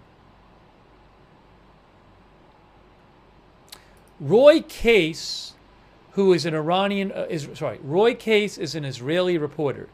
He says that the Revolutionary Guards of Iran claimed they launched the missiles at the base from which the attack targeting the Iranian Broadcasting Corporation in Tehran originated. Okay, that's what he says. The attack on state TV today. Oh, Khan News reports 2 missiles were fired. Khan News Israel reports that it was 2 missiles that were fired. Michael Horowitz reposted them. So that is what Khan News Israel is saying. 2 missiles, both falling in open areas. And according to Roy Case says, Iran's Revolutionary Guards, I didn't see this quote by them. He is saying the Revolutionary Guards claim that they fired the missiles at the base from which the attack targeting the Iranian Broadcasting Corporation in Tehran originated. I haven't seen the original source for that. He is saying it.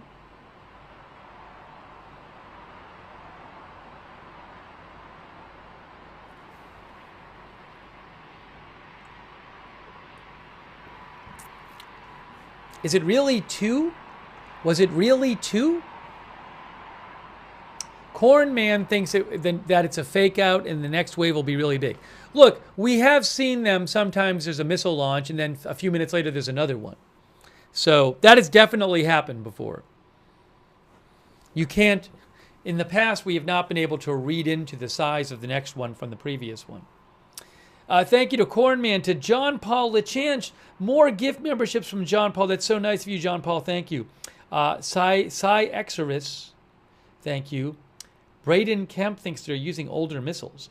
How about older interceptors? I have no idea. Thanks, Gunnar. Fluffy B-Bats, thank you. Jean Paul Lechance gave some more memberships.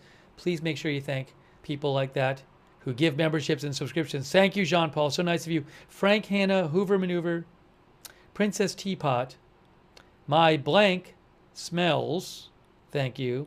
Classic Wife, thank you.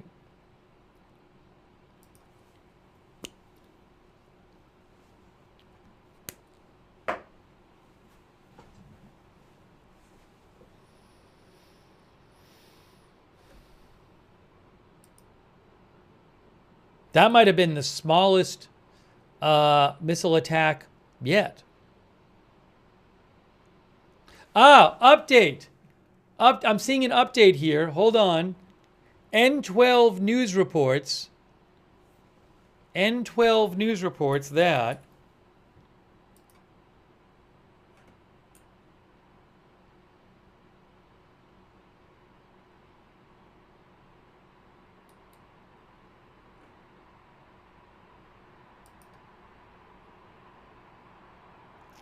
the fire in the south was actually caused by a landfill fire and not a missile fall. There was a report of a fire in an open area, and now it's being reported that wasn't even caused by a missile fall.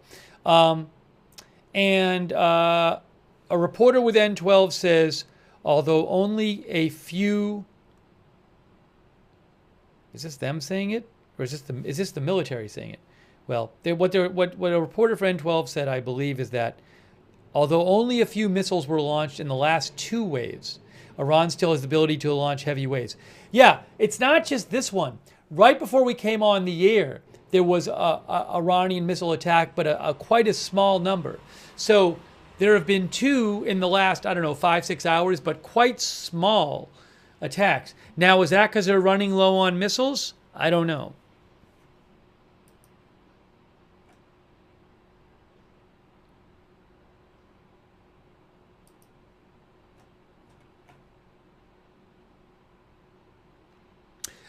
Breaking news, the state news agency Mer News reports that an employee of the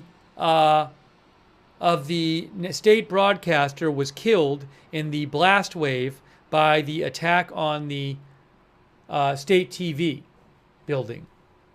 So again, Iranian state media claims that Mazoume Azimi, an employee of the state broadcaster, was killed by the blast wave.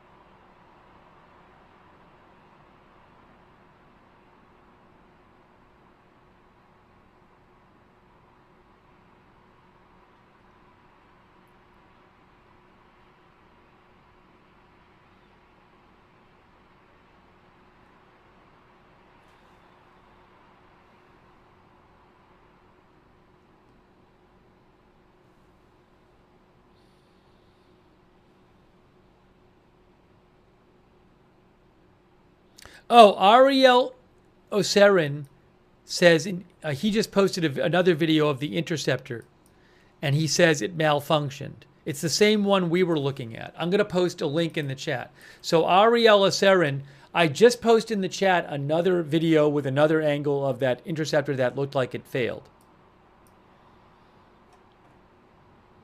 I posted it on my X account too. Oh, hang on a moment here. Some people told me to look at something and I didn't look at it.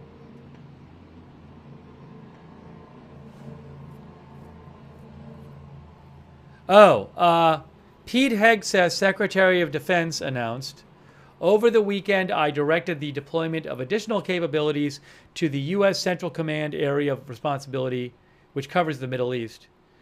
Protecting U.S. forces is our top priority, and these deployments are intended to enhance our defensive posture. He says defensive posture in the region. Defensive posture. For whatever that's worth.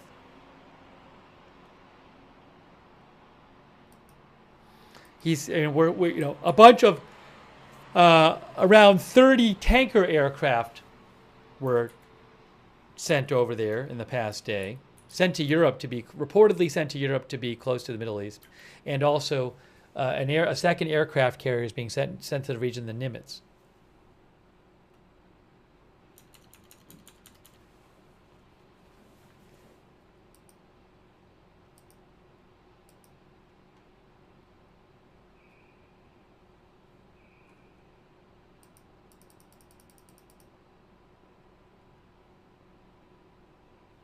It's an interesting question. How low on missiles is Iran? The last 2 attacks today have been quite small. Oh, I have a Bethlehem camera too now. Well, that's something. And a Jerusalem camera. Oh my gosh. But I only have one Tel Aviv camera, I think. Well, no. Yes. So let's get the Jerusalem up there.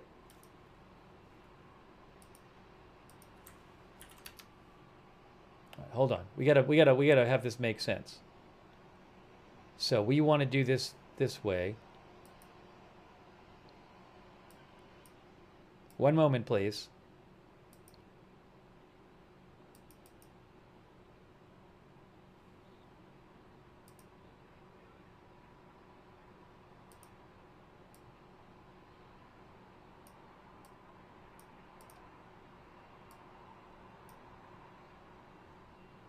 This Tel Aviv one is so... Hold on, it's not really...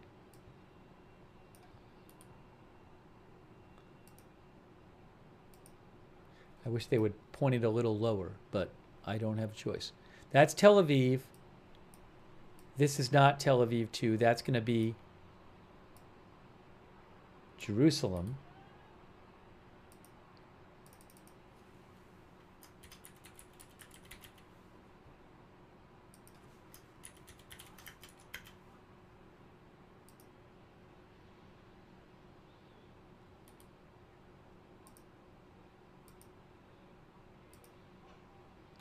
And then that's Modin, Israel.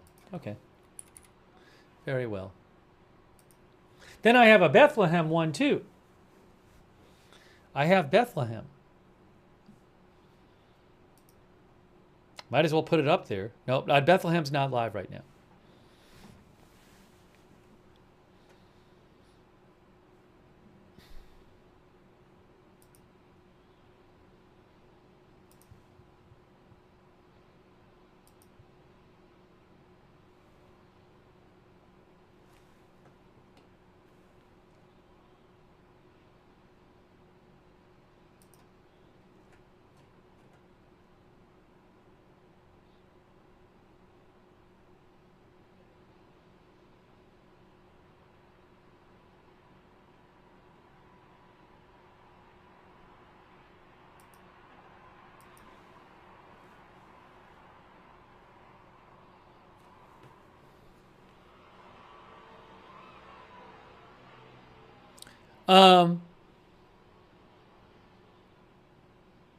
Hillel Bitton Rosen, who is the military and security reporter for Channel 14 Israel.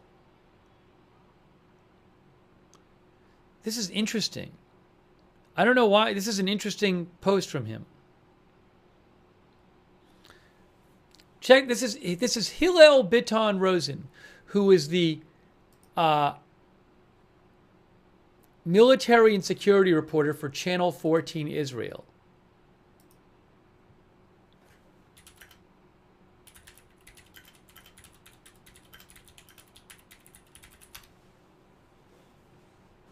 Oh, thanks, by the way, to Alperin from Turkey, who says, who knows how many nights the children in Gaza waited like this. Thank you, Alperin from Turkey. I appreciate your support.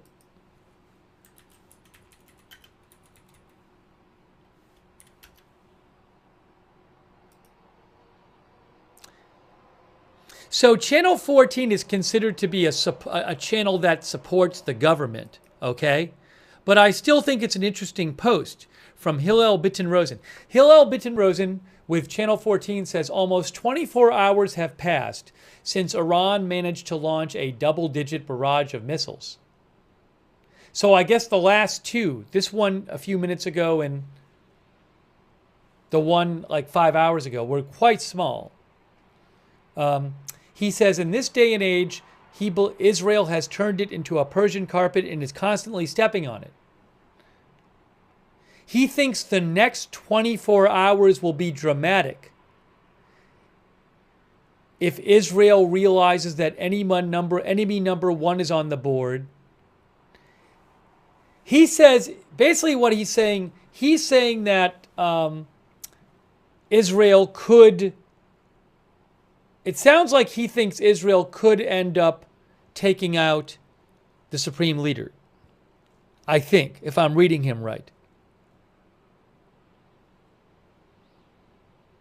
It's translated, but it sounds to me like he thinks there's a chance Israel could try to take out the supreme leader.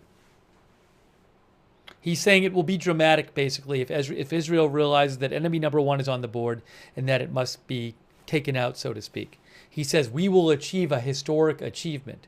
Now, he is with, it's kind of a pro-government-y kind of post or a pro-Israel kind of post, fine. But I do think it's interesting that he is he's a military I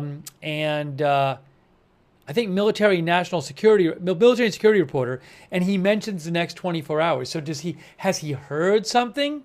Does he know? Why is he saying 24 hours at all? Has he heard some talk that maybe something might happen in the next 24 hours? So he didn't have to say 24 hours. But he said the next 24 hours will be dramatic if.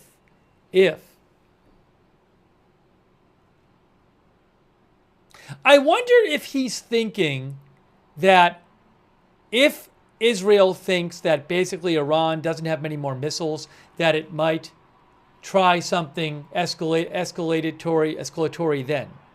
Or that would, something that, put it this way, maybe he's saying something like, if Israel's thinking of taking out the supreme leader, they might want to wait until, Iran has shot off most of its missiles. I don't know that. He might be saying something like that.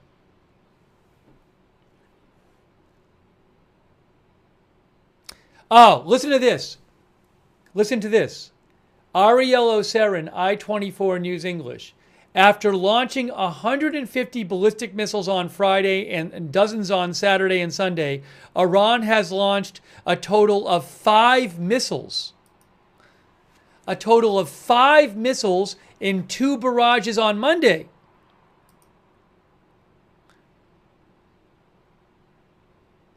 He says he thinks it's clear they are drastically cutting back on their launches.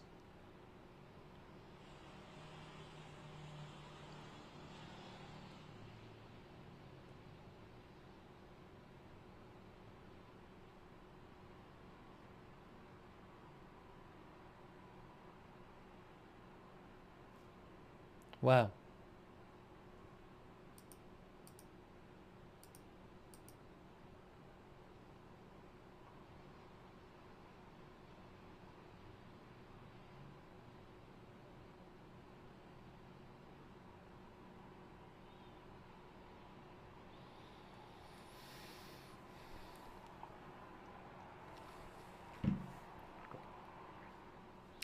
Paul Clark thinks talk soon.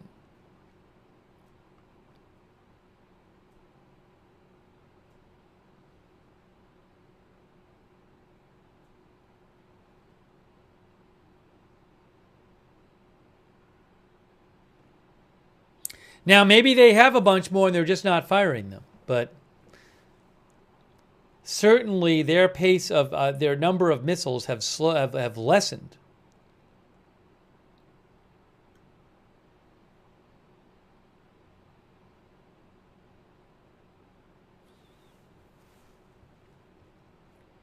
Take some comments here.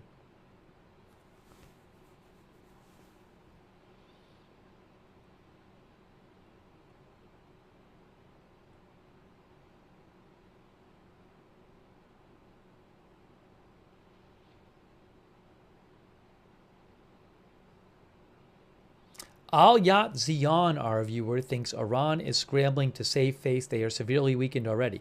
Now remember this, though. Just keep in mind, Iran is hundreds of miles from Israel. So, look, I was reading an interesting article last night in the Wall Street Journal talking about how much has Israel damaged Iran's nuclear program. So, one thing they talked about in this article. So, one thing to talk about is Israel is using all air power. Israel, I mean, they've had some, I guess in the initial operation, they had a few people on the ground sending drones or whatever. But basically, it's all air power. There are limits to what air power can do. And I do wonder if the thought in Iran might just be to kind of take it and take the airstrikes and eventually just try to get through this. And, there's a lot of speculation that after this, Iran actually would feel motivated to ramp up and really try to get a nuclear weapon as fast as possible. That also would be a reason for Israel to not stop. But it was really interesting. It was, if I can find this here, I just want to mention something they talked about. But there are these unknowns about how much damage Israel has done. And one interesting thing that the Wall Street Journal mentioned was where is the enriched uranium that they already had?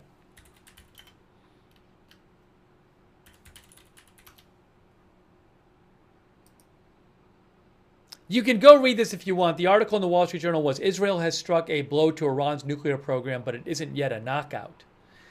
But one thing they mentioned is they said that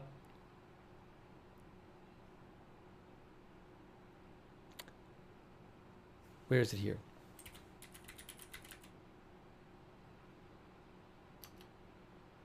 They said it's unknown what the fate is of the enriched uranium that Iran already had stockpiled.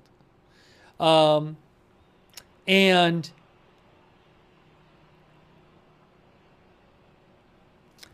if that enriched uranium still exists, that could allow them to speed up their progress towards a nuclear weapon after this conflict, if they decided to do so.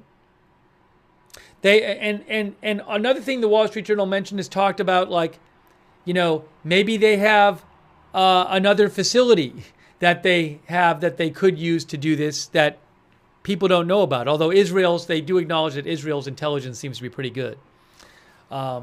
So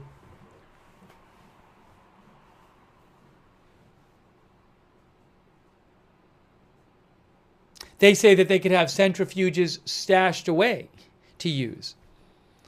Anyways, I just want to remind people, it's not like Israel's attacks on Hamas in Gaza and Hezbollah in Lebanon, because they were on the ground there. That was a lot of ground forces there, and they're still on the ground in Gaza. So I don't know exactly, you know, certainly we've seen a lot of airstrikes, right? But maybe, you know, maybe Iran is just thinking, let's just wait this out. We'll take the airstrikes. Maybe they're like, we have a bunch of enriched uranium and we'll kind of wait for this to blow over. But I don't know that Israel, I'm sure, is aware that of this possibility that they could resume their work on a nuclear weapon when this is over. So Israel is going to think that it wants to go far enough to delay that as long as possible. So I don't know what's going to happen here.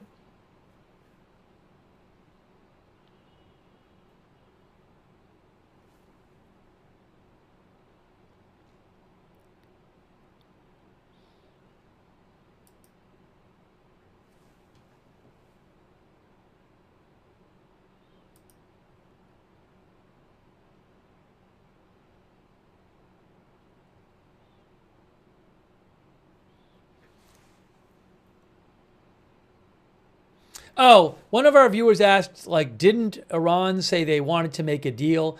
There was a report today in the Wall Street Journal, but there was an important caveat in the report. So the Wall Street Journal had a story today that said a battered Iran signals it wants to de-escalate hostilities with Israel and negotiate. But lower down in the story, it said, where is it here? There is no indication that Iran is ready to make new concessions in nuclear talks, the Arab intermediary said. So, yeah, I'm sure Iran would prefer to have talks rather than have them be attacked.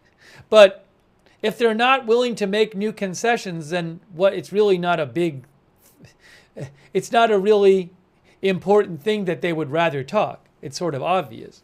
I mean, it'd be different if the report was they want to talk and they're ready to make new concessions.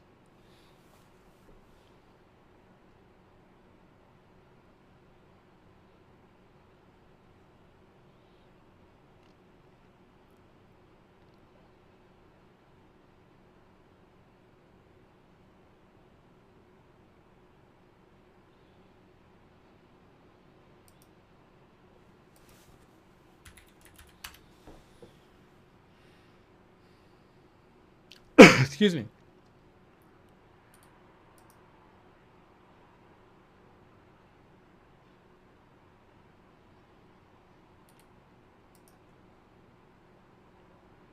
Oh, that's interesting.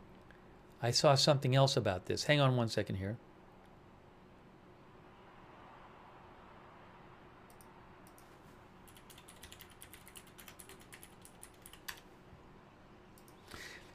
This question of what's going on with the enriched uranium they already had. Let's see.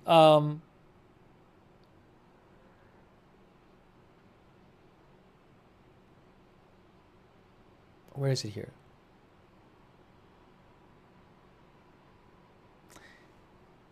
The Bloomberg has an article today that says status of Iran's near bomb grade uranium looms over International Atomic Energy Agency.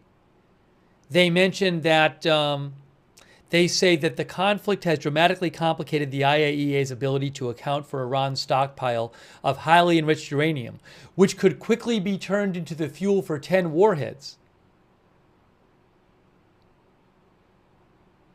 They say that before the fighting started, the IAEA was going more than once a day to Iranian nuclear sites to keep track of this uranium.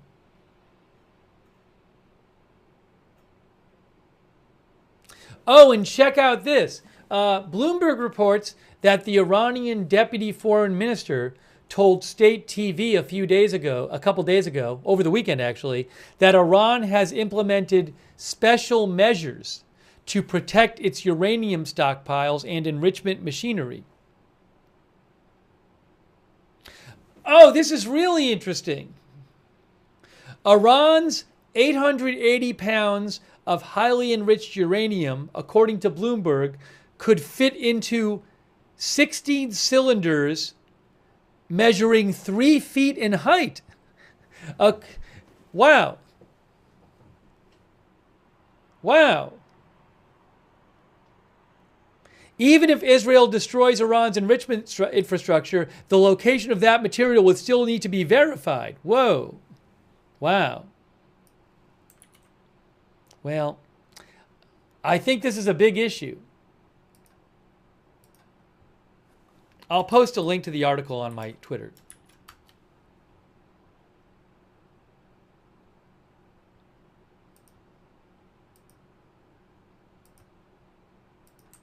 As few as 16 cylinders measuring 3 feet in height. So where are those?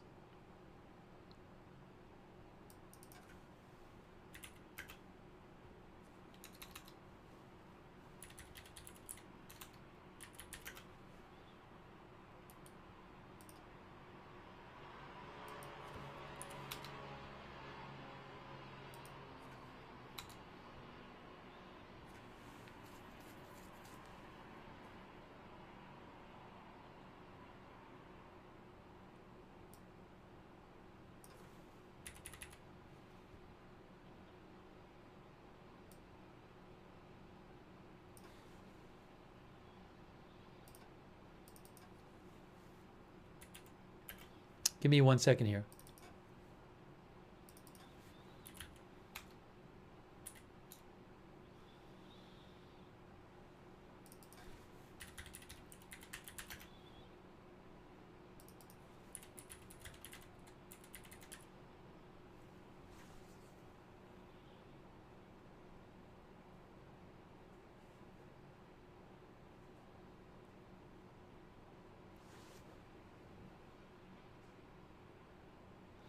So that's a really interesting question. Keep that in mind. What happens to the uranium that they already had that they could use, multiple outlets say they could use that uranium to make about 10 bombs?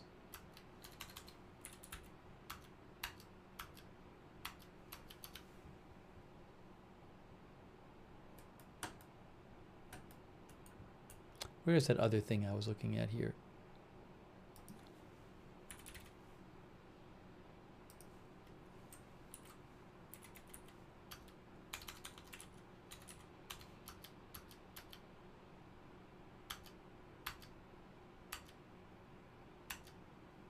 Yes, the Wall Street Journal also said the current stockpile of enriched uranium that Iran has, or at least had before the attacks, could fuel around 10 nuclear weapons.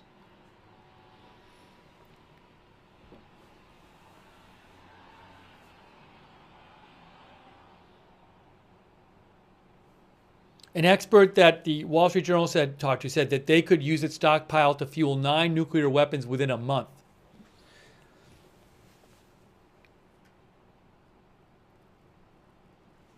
So that's really interesting.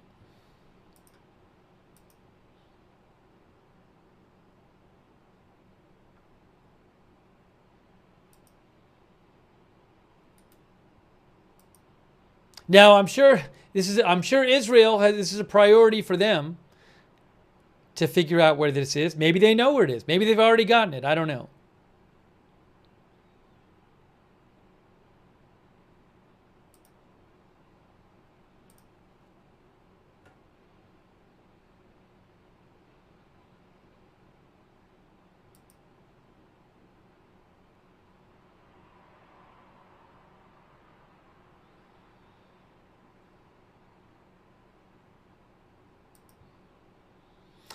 But remember, keep in mind, if you're Iran and this has happened to you, if they get through this, again, I've seen a lot of analysis that suggests they might just say, we got to get a nuclear weapon as fast as possible. There's a risk that this action actually pushes them to go as fast as they can to acquire a nuclear weapon, if it doesn't succeed in itself in preventing them from doing that.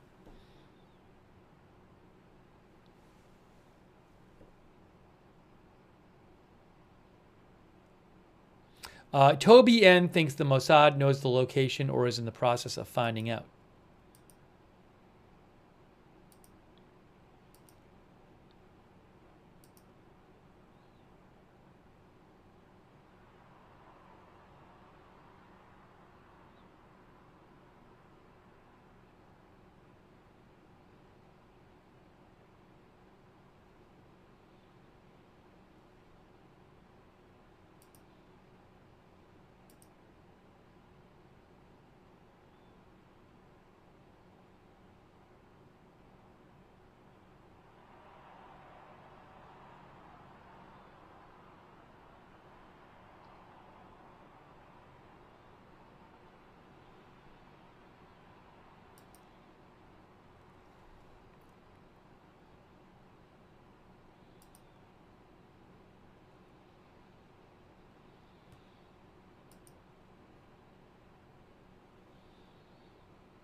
I really think there are bots. I think somehow bots have gotten into the chat that every minute are posting like, launches detected. I feel like every single time I look at the chat throughout the stream, somebody is saying, launches detected, missiles fired, red alert, missile alert. I think it's just a bot that just keeps posting it.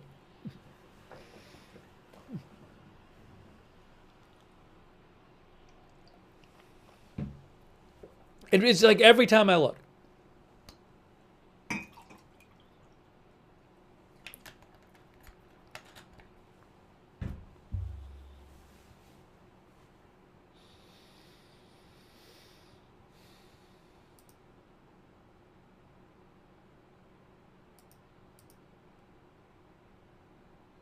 hang on a moment here.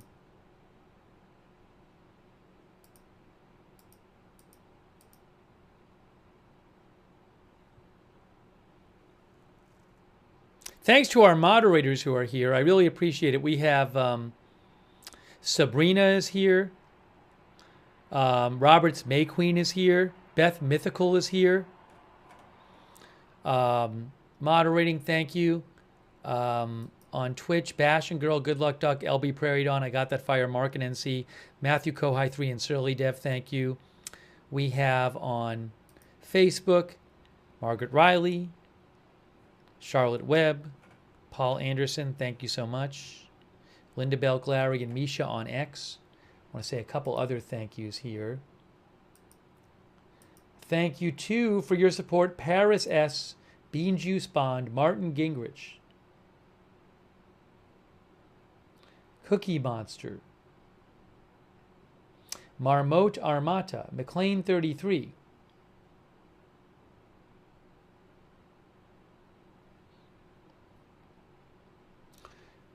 McLean says this seems like a Saddam WMD situation. Hopefully Israel has real proof it exists and isn't making up false info. Now, by the way, the claims about them having enriched uranium are not just Israel. Israel, the big claim Israel makes is that they are moving towards making a bomb. But there's all kinds of experts. I believe the IAEA has verified the existence of the enriched uranium, but I believe Iran says they use it for civilian they wanted to use it for civilian purposes. But the big claim that Israel is making is that Iran is just set on is working towards making a bomb out of this stuff, as I understand it.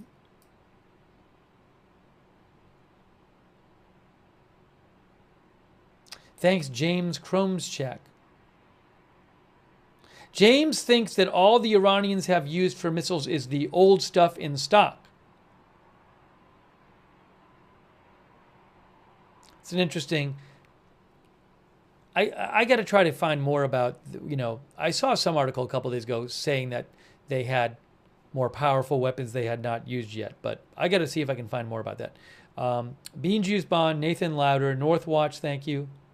Northwatch thinks we're going to see special forces raid the deep nuclear sites. Israeli special forces. Thank you, Noah, the glass blower, who thinks all of the info coming... Nunes, Noah the glass blower Nunes, who thinks all of the info coming from Israel is propaganda. Thanks, Matthias. Exotic Izop, Test, Greg Beasy, James Gorman, Chris Lee, UK, Braden Kemp, Redonk, Portek, Kim Jong-moon, thank you. Did I thank Cerebrus X, 2 Advanced Studio, Angie Tops, Billy Tan, Dub V Mudslinger, Motown Jonas, Daniel McLean, 1899, thank you. Okay.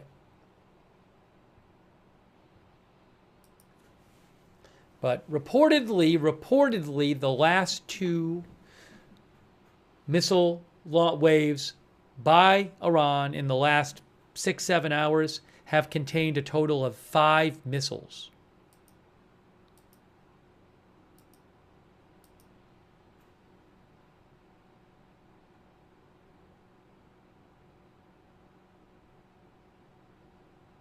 Dan Lamoth, who is with the Washington Post, reports that in addition to, we've seen reported today that tankers have been sent to be available to the Middle East. A second aircraft carrier. Dan Lamoth says that additional fighter jets are being sent to the Middle East as well. The Secretary of Defense said the new stuff being sent there, though, the new supply of war weapons and vehicles and all the materials of war, war equipment, he says it's defensive.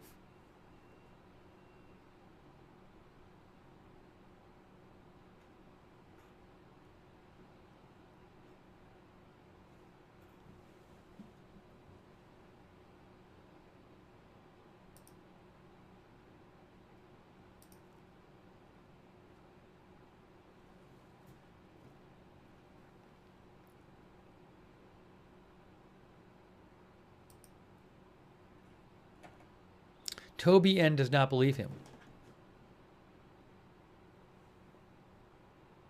Oh, I just saw a new quote from Trump. Barack Ravid reports that Trump said, Iran should have signed the deal I told them to sign. Too bad lives will be lost. Everyone should evacuate Tehran immediately. What?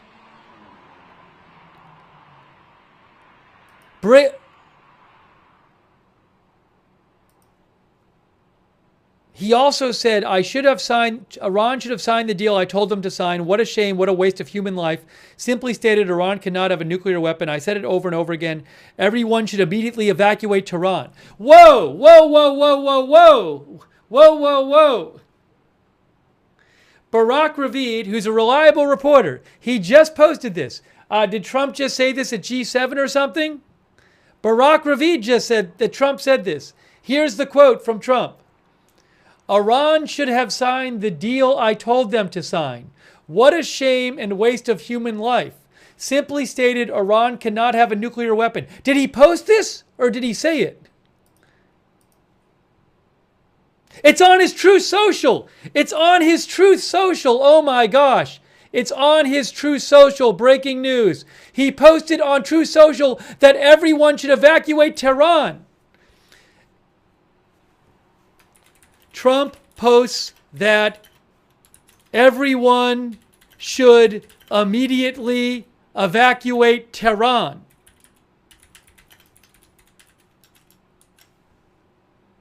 Whoa! Whoa! Whoa!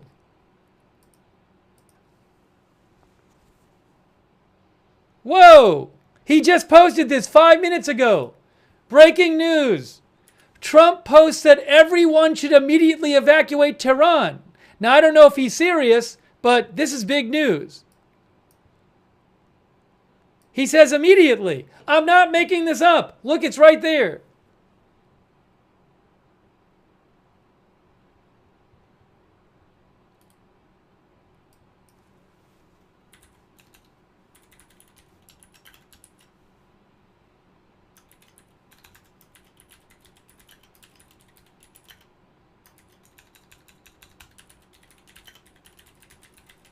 Now, someone said I'm overreacting.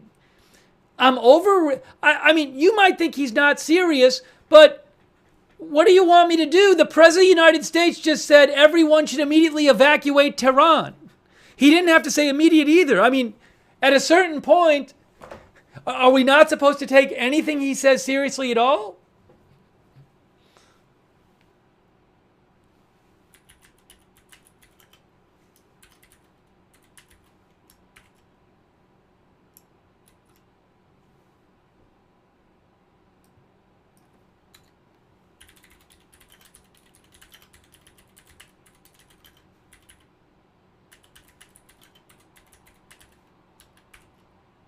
Oh, sorry, I'm trying to post it in capital letters, and I have the caps lock off.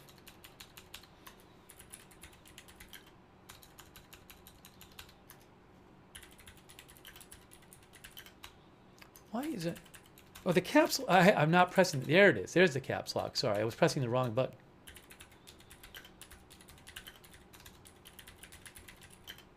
He also said a waste of human life. And also, people in Iran will take this seriously. How about all the people in Tehran? What's the population of Tehran? If you're in Tehran and somebody in our chat tells you not to take this seriously, or if you live in Tehran and one of our chat members tell you you're overreacting, are you going to be like, oh, okay, chatter, I'm overreacting, fine. Thanks for letting me know, Agenda Free TV chat member.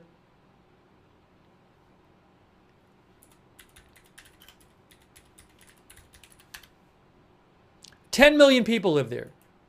17 million in the metropolitan area.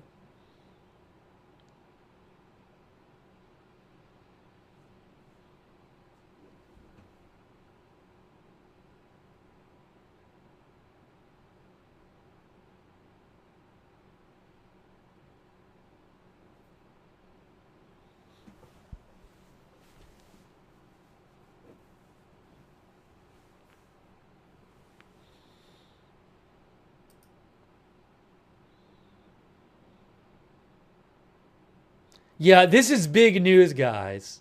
I know a bunch of you want to say people are overreacting. It's big news that the President of the United States just said on his social media, everyone should immediately evacuate Tehran. That's not to say something will happen in 5 minutes, but you'd think he's in the know. And he says a waste of human life. It's all past tense. It's all past tense. Look, he says they should have. They should have signed it. What a shame and a waste of human life. They cannot have a nuclear weapon. So is something coming with Israel? Is Israel going to launch some kind of big attack on Tehran? I don't know.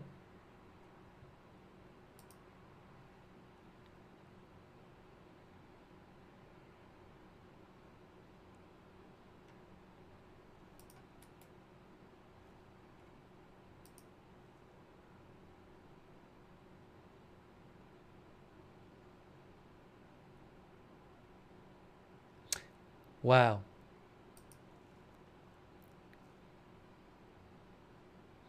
Yeah, this is really big news. It's getting widely reported.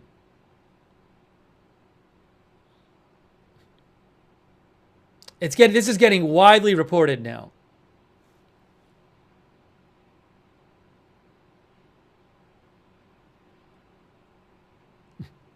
Like every news outlet I'm seeing. Not every one, single one, but lots of them.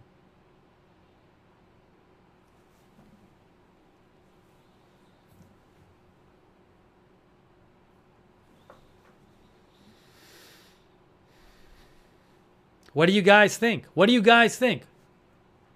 What do you guys think? What do you guys think?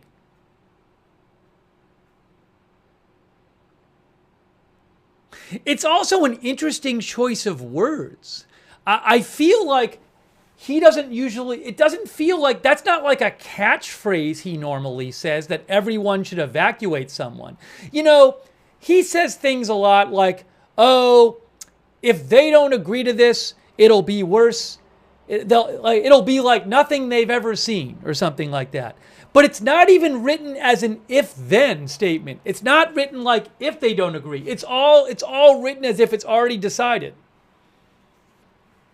Because he frequently does things like, oh, if they don't do this, it's going to be worse than they've ever imagined. But that's not what this is written like.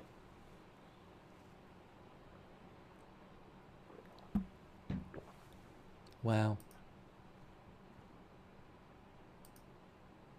Breaking news. I think it's breaking news myself.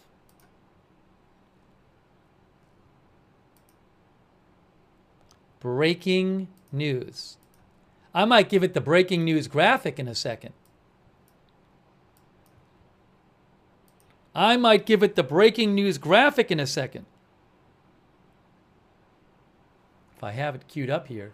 Here we go. Breaking news. Wow. All right.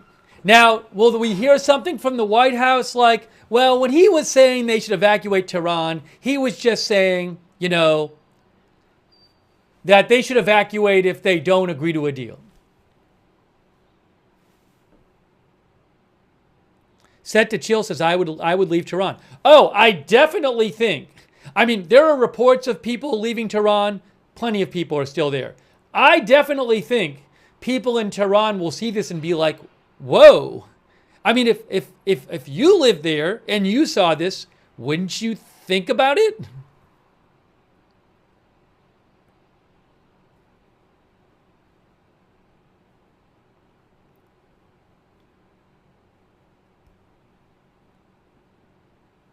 Also, he says this the day after, like, all of those U.S. tanker planes flew to Europe reportedly to be ready to go to the Middle East, and a second aircraft carrier is heading there reportedly from the U.S., you know?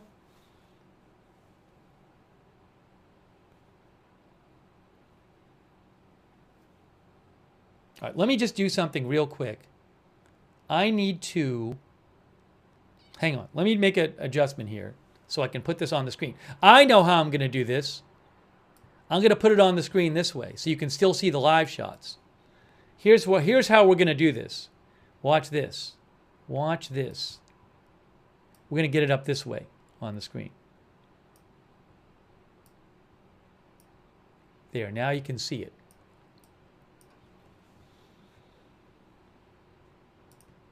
Now I got to see what reaction there is to this.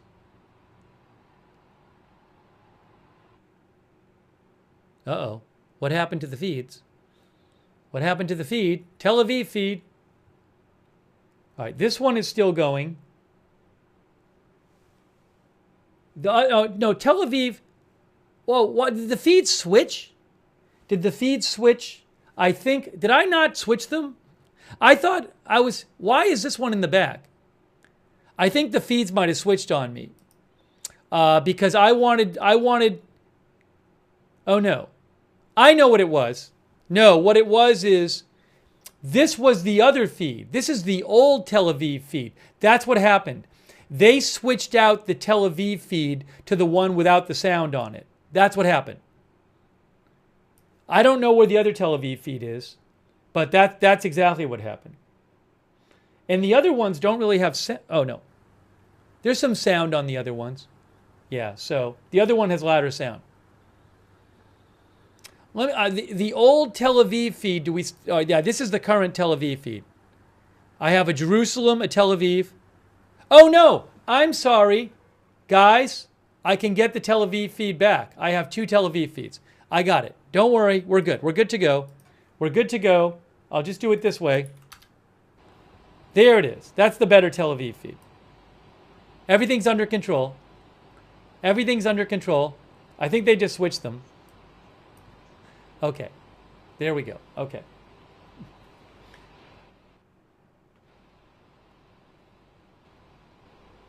I got to try to get some reaction. Hold on a moment here. To Trump posting that.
The White House just guys, the White House reposted it on social media.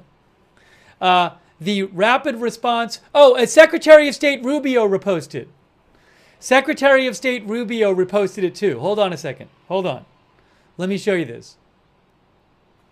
So you can see here. Hold on. Hang on a moment. Secretary of State Rubio reposted it, and it's also posted at the Rapid Response 47. That's a White House account. So they're really putting it out there.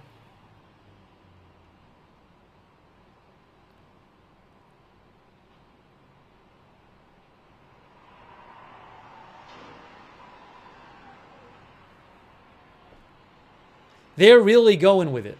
They're really going with it.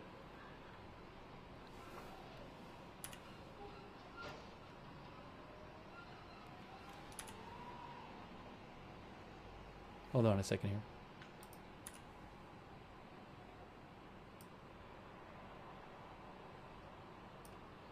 Hang on a moment.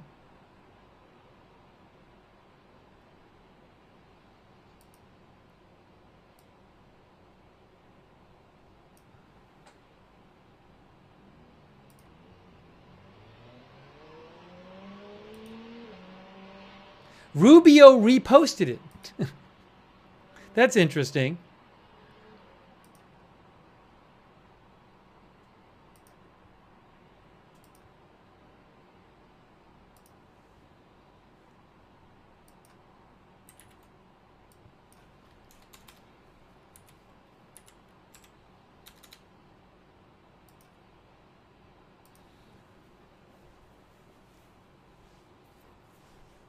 Oh, sorry, I got to get it back up on the screen for you guys, so you can see it. Okay, hold on a moment here. Just give me a moment.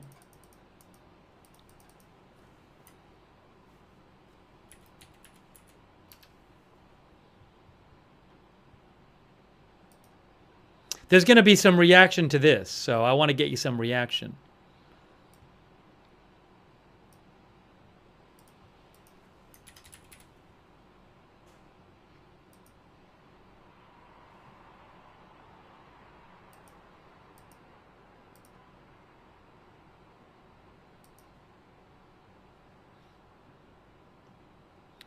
So it's not just Trump, it's Trump and Secretary of State Rubio.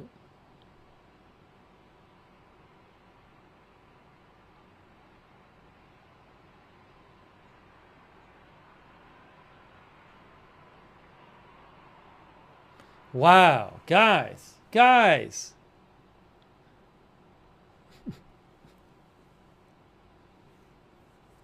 Big news. Big news.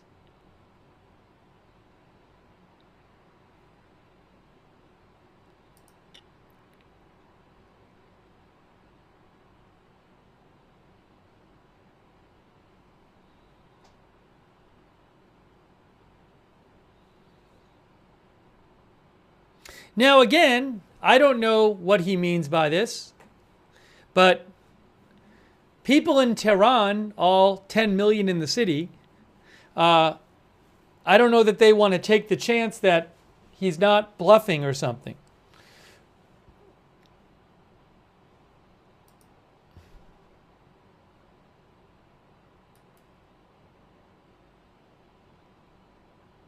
Wow. Scottus Last says, what does it all mean, though? That I do not know. Hectate says, Fox News is showing the post. Where are they going to go, says one of our viewers. I mean, what if you lived in a U.S. city and Putin posted, everybody in your city must evacuate immediately, or should evacuate immediately? Would you be like, okay, he's not serious? I think you'd be concerned. Yeah, literally on Fox News, the headline says says everyone should immediately evacuate Tehran. That is now the headline on Fox News.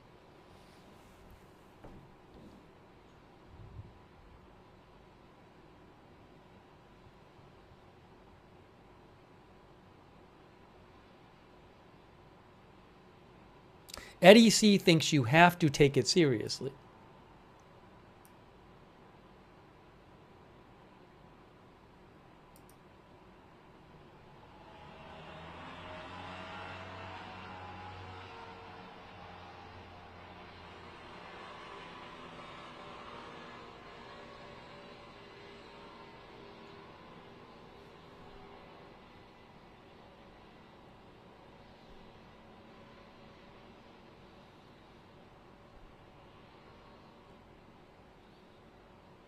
Axios has a whole story on it now.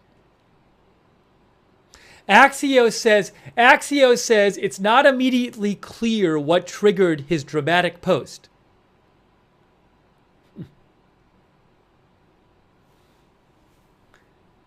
It says he provided no additional details about what's coming, and it's not immediately clear what triggered his post.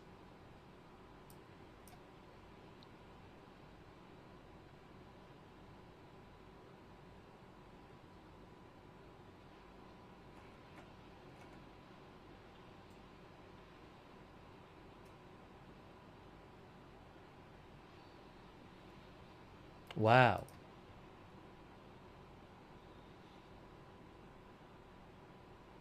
Artist Caverlin says, oh, that was a while ago.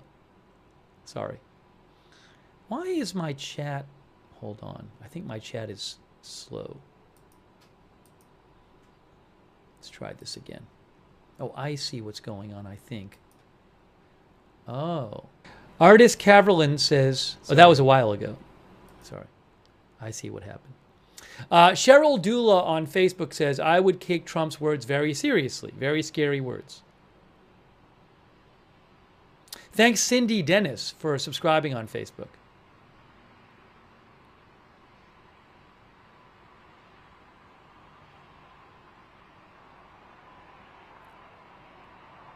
Ellen Katz says they just posted it on Fox. Yes, but they were just talking about it. Thank you, Martha Crawford, for subscribing. It's right up there on the screen. It's right on the screen. Iran should have signed the deal I told them to sign. What a shame and waste of human life. He says, and waste of human life. Simply stated in capital letters, Iran cannot have a nuclear weapon. I said it over and over again. Everyone should immediately evacuate Tehran. It's so specific. It's Tehran and it says evacuate immediately.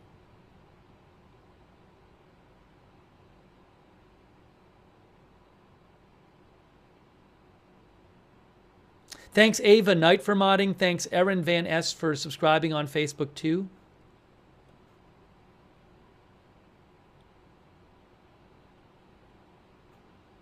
Tommy Sonnen, thanks for subscribing. Tommy thinks Trump wants the people of Iran to overthrow the government. Thanks, Lisa Perkins, for subscribing on Facebook, and Diane Allworth. Diane says I didn't vote for this.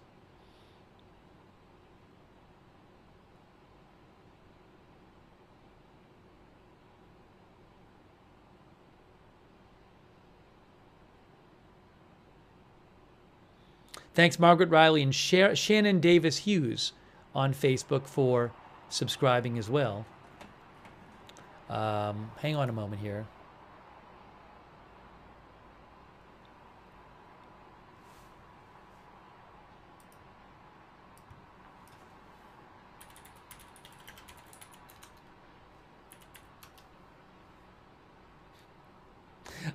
It's not that it's gone down that much, but one of our viewers mentioned this. Bitcoin in the last few minutes went down from it looks like it went down from 1086 to 1076. I mean, it went down like 1%, but you can clearly see a small drop. I mean, I don't want to say small or big, but you can clearly see the drop on the chart.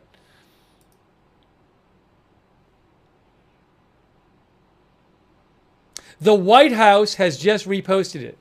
It has just been reposted by the White House. Look, they're going all in on it. The White House has just literally reposted it.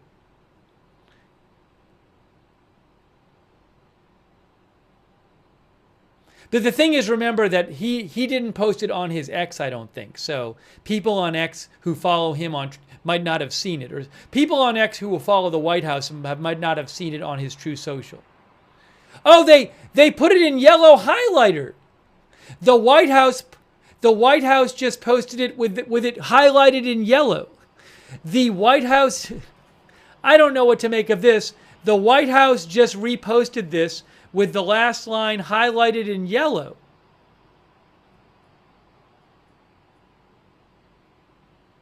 Maybe they just took somebody else's screenshot and they didn't mean to highlight in yellow. I don't know.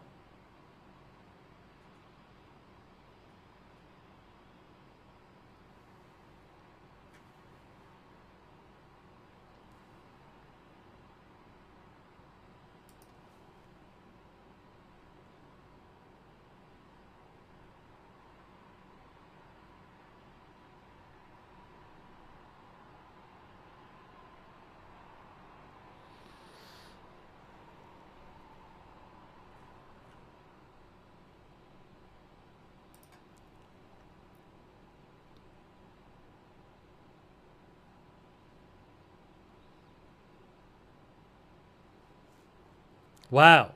Wow, guys. Wow, guys. I think it's a big deal because for all you know, he knows something. He could know something. Talks to Netanyahu regularly, from my understanding. A quick thank you to thank you, BHC 1996. I really appreciate that. Thank you, Scott W. Thank you, Scott W. Hang on a moment here. I owe a couple thank yous here. Anthony Stevens, John Oliver, thank you. Says, got me wondering if the U.S. is going to go ahead and hit Fordo. Thank you, Tom Handel, Justin Blair, Maggie K. Michael Ida, who says, will this cause civil unrest in Iran? I don't know. I mean, I would think people in Iran, a lot of them would be quite worried about this.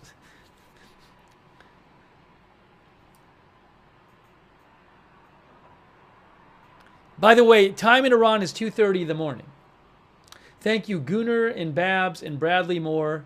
Bradley thinks it's big news and something's going to happen that we don't know about yet. Bob NL says, is the threat an act of war? Thank you, Bob. Thank you to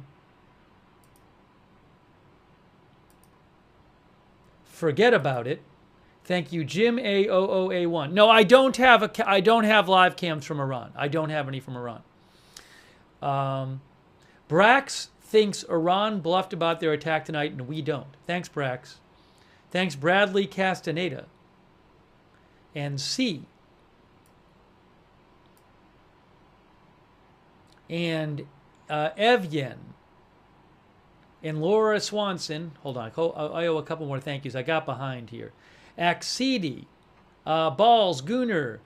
Kutsuraz, who thinks this could get ugly real quick. Abu Mohandis says he could be bluffing or not. He could fold or go all in. Thank you, Abu. Thank you, Russell Bach, who says it could be scare tactics to force Iran into a deal, but definitely take it seriously. Push Praj thinks he is a market manipulator. Push Praj says after a few hours he will post again that because of me, Israel and Iran agreed to a ceasefire. He is a market manipulator. Thank you, Nas Dacker. Black Sheep Actual. Back Garden Astronomy, thank you. Back Garden Astronomy thinks it could be a my button is bigger than your button money moment like he had with Kim. Could be to scare Iran into submission. Thanks, Napoleon Solo, who says, of course it's breaking news, he's the president. Pazienza, thank you. Itzik Chen, thank you. Karine Amos. Gregory Prim, thank you. Thanks, Gregory. Posemi. Thank you, Jiva86. Gary Fry. Gary says, the G7 summit has gone well then. Mitchell Pilot. Milak Bay Food and Travel Videos, thank you. Dream Squad HD, thank you. Who says maybe a bluff from Donald, hoping Iran gets scared, decides to negotiate. Thank you. Mitchell Pilot thinks it's not an overreaction to take this seriously. Thank you, Glenda. Thank you, Lionite Road, who thinks I'm overreacting because it's kind of vague. I don't know how vague it is. You might think he's not serious about it. I don't really think it's vague to say everyone should immediately evacuate Tehran. I mean, you might say it's vague because it doesn't say what's going to happen. That's true. But he's very clear about saying everyone should immediately evacuate Tehran. And he also says waste of human life. Although maybe you think that's the past human life that's been lost.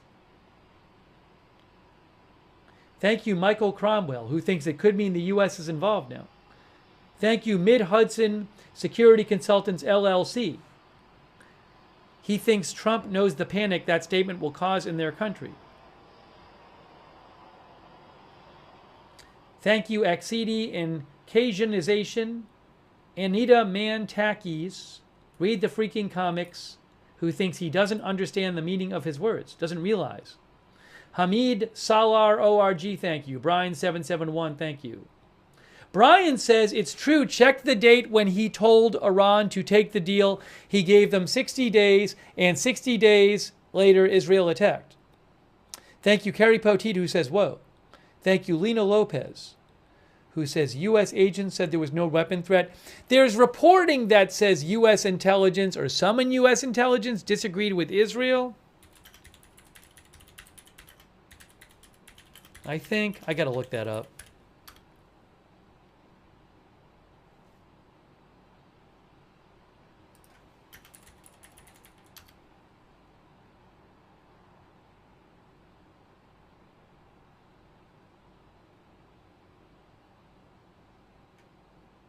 I know I've seen that reported, but I don't have it handy.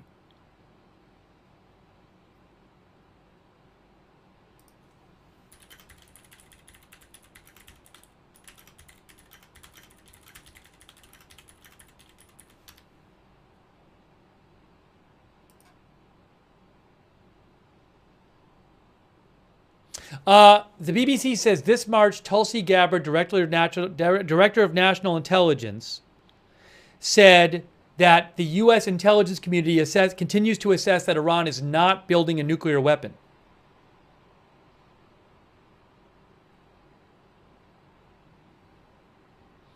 Thanks, Kaylee Martin. Yumakoisa Masia. Test Serena, Army Man, RC Cape Cod, Sean F, thank you.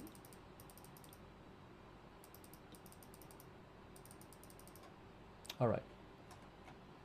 And also Emily Queen of Chocolatonia, Punisher, Hebrew name, sorry, I can't read it, I don't know. Medallion 105, Justin Blair, Xylee 42, Zach. Zach thinks a deal is most likely because the Iranian military might not be what we think, and every Iran response has been weaker than anticipated. Going back years now. Thanks, Darth Pronator. Ty on Sticks, Bass 300, Credibly Uncredible, Ty King, Matthew McCauley, Nicole Hammett, Stephen Vey. Thank you. Okay, let me get some updates.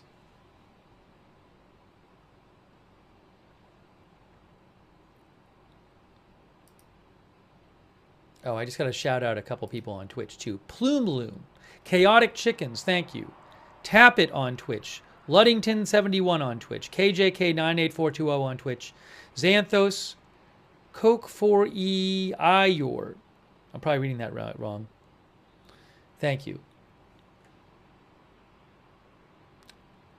Okay. Leal Dahan, thank you.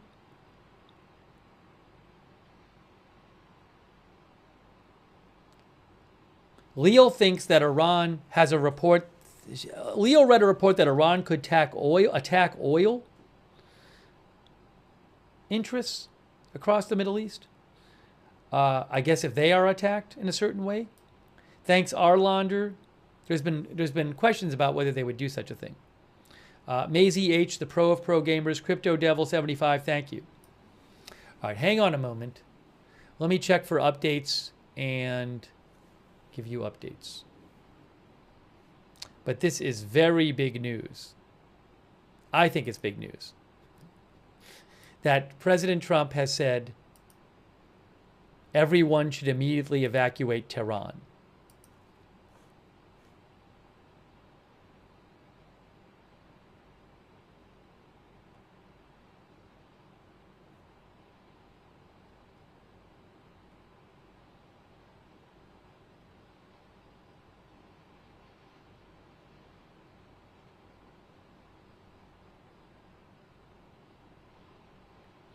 Ariel Oserin says several explosions were heard in East Tehran with heavy air defense activity, says Fars news agency. All right, let me check that out.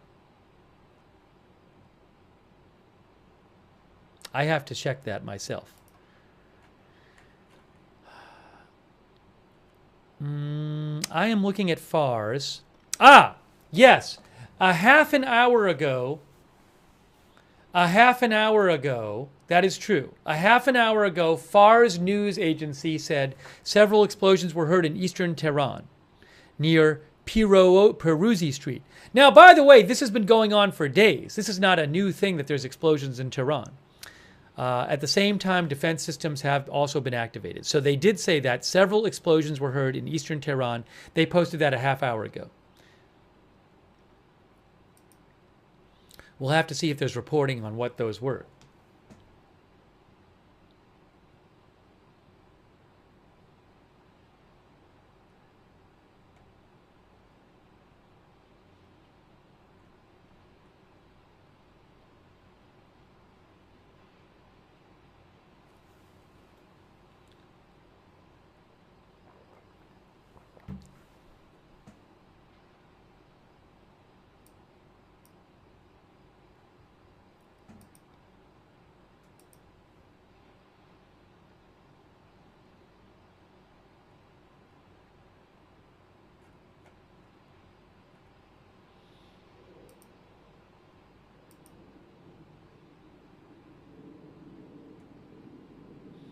I hear a plane.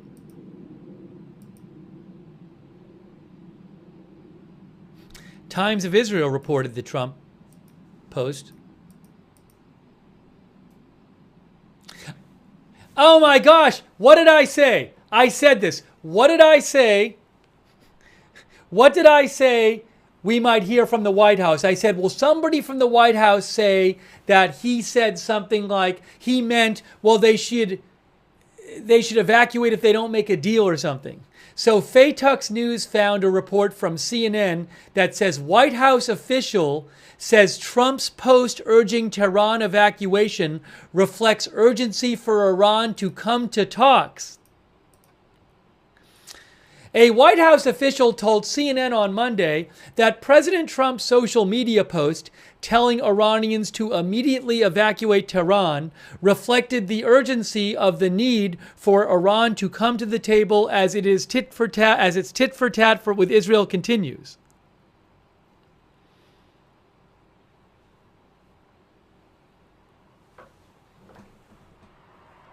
Now that's not what the post says. That's not what his post says.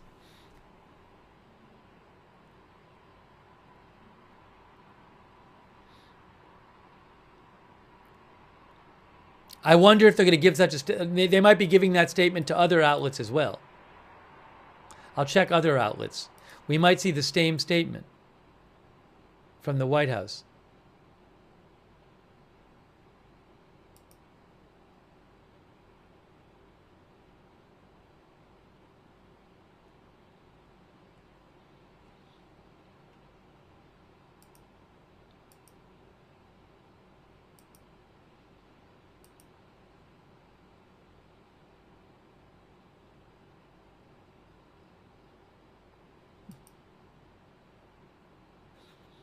Here's a headline from Reuters. Trump says everyone should immediately evacuate Tehran.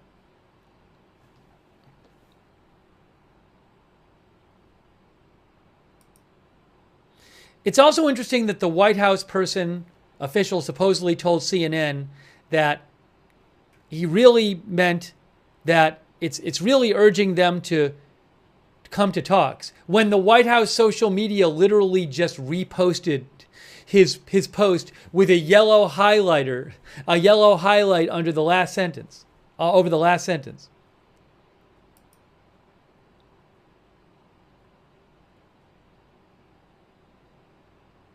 I'm hearing some unconfirmed reports.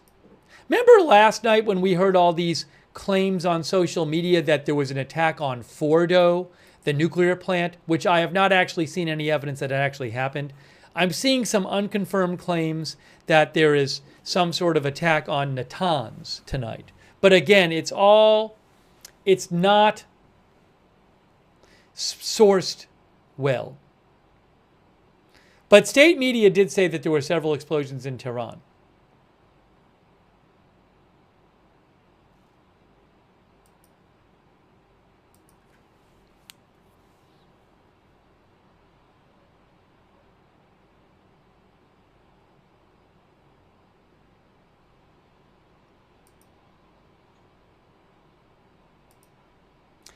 Ariel Oserin with I-24 News English says reports of explosions at Natanz nuclear facility, but I haven't seen those reports. Where are those reports coming from?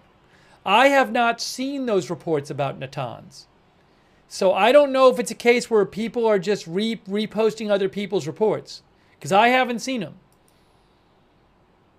So I want to get a little more information about this. Because it just looks to me like everybody's repeating everybody. Israel has already attacked Natanz, but the attack was all on the surface. There's a whole underground facility there. They could certainly go and attack it again or attack it more. But I'd be careful with these reports coming out right now because I don't know where the sourcing is coming from.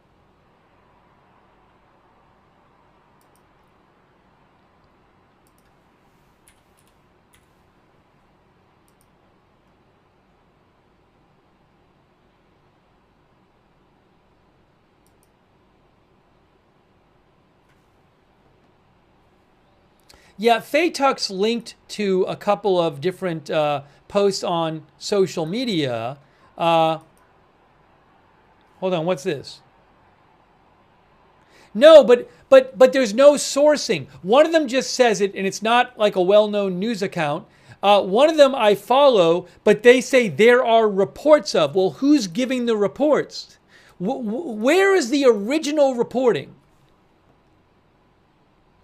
A number of these accounts, they would not be in a position to know themselves.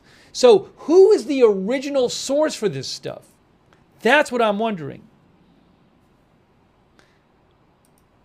I have not seen a single original source, like Iranian state media would be one, or some news organization with somebody in Iran. Look, I remember last night there were all these accounts posting about Fordo. And as far as I'm aware, there was no attack on Fordo last night.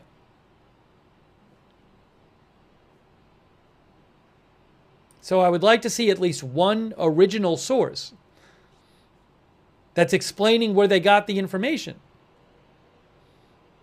Just some sort of explanation at all.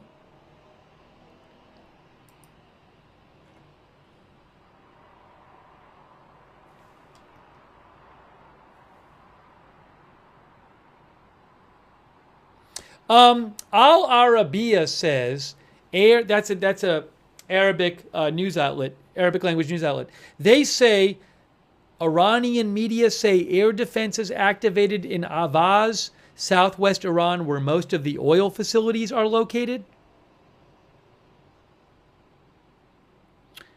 Al Arabiya also says air defenses activated in Mashhad, northeastern Iran.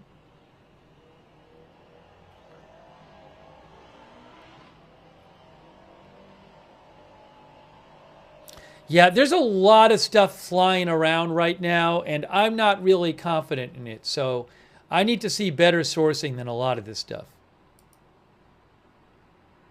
There's just a lot of stuff flying around right now.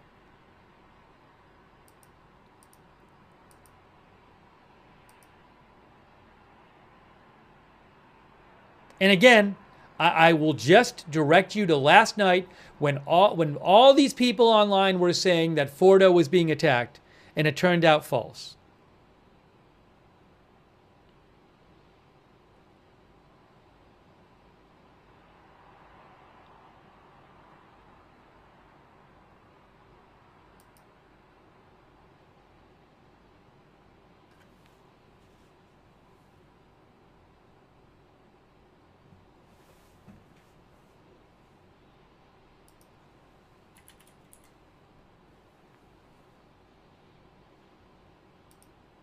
Hold on. Give me a moment.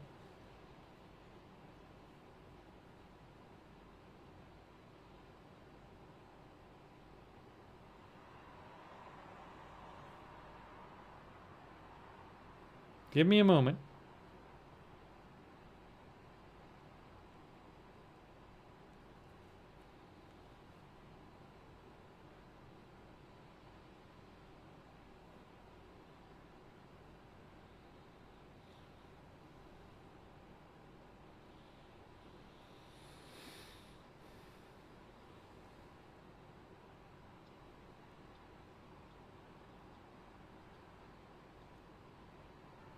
وقد تكون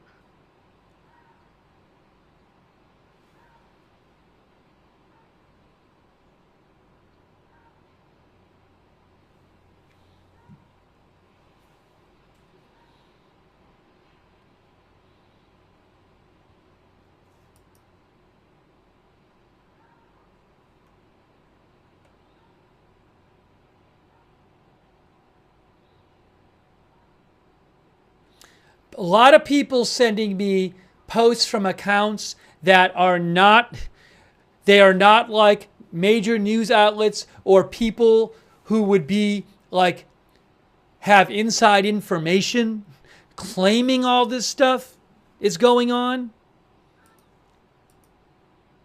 without sourcing it.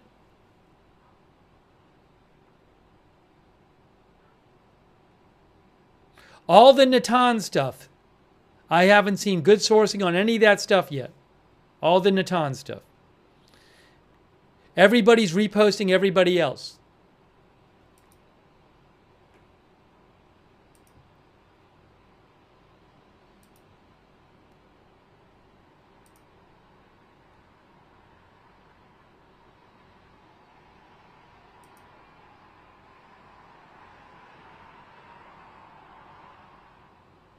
And people are quoting Reuters, but Reuters, I don't think, gave an original report. I think they quoted somebody else.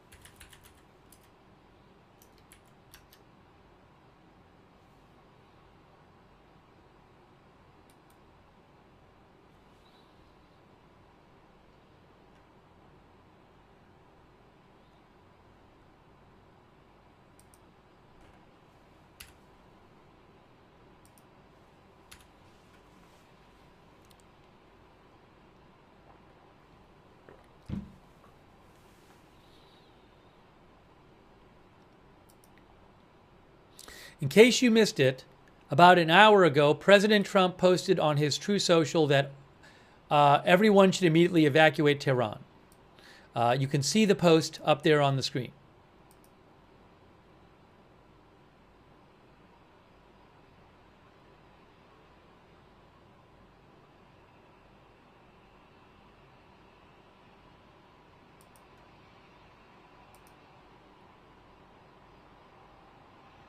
Okay, here is the Reuters report. For everyone citing Reuters as the source of the Natanz information, the Reuters report says air defenses activated in Natanz, Iranian website says. Reuters doesn't have somebody there, so you can't say, oh, Reuters reported it, because they're not the original source of the information. I'm literally looking at the Reuters headline right now, and it says, air defenses activated in Natanz, Iranian website says.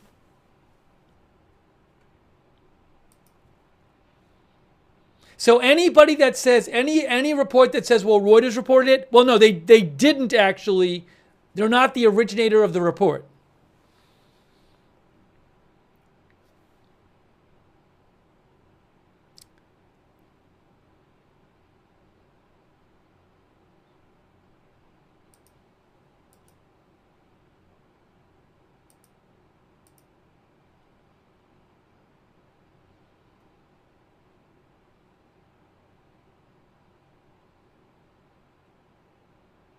Oh, President Trump posted again on Truth Social.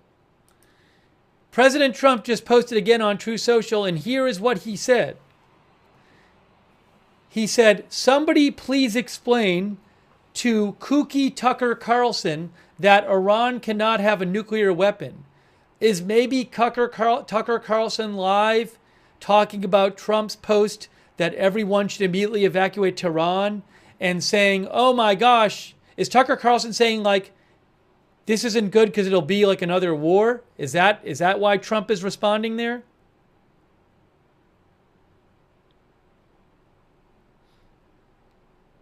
Anyways, he just posted that 5 minutes ago.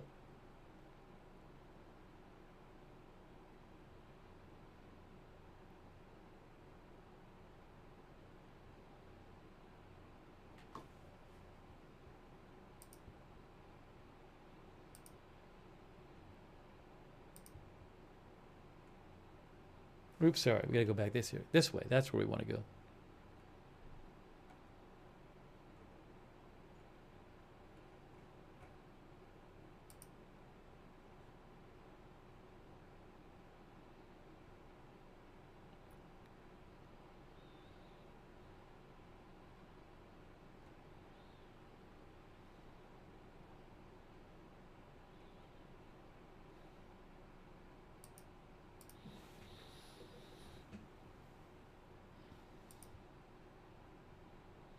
There is a drone alert. There is a drone alert right now. There have been many drone alerts the last few days. No drone alerts have actually hit, no drones have actually hit Israel, I believe, during this whole thing in the last few days. But there is a drone alert for northern Israel. The Golan area, it looks like. Am I right about that? Or maybe not. Looks like it to me. Ramat Magshmim. Ramat Magshmim?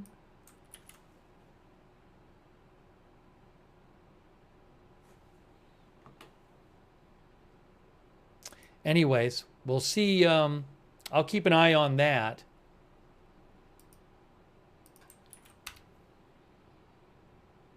Yes, Ramat Magshmim is in the Golan Heights.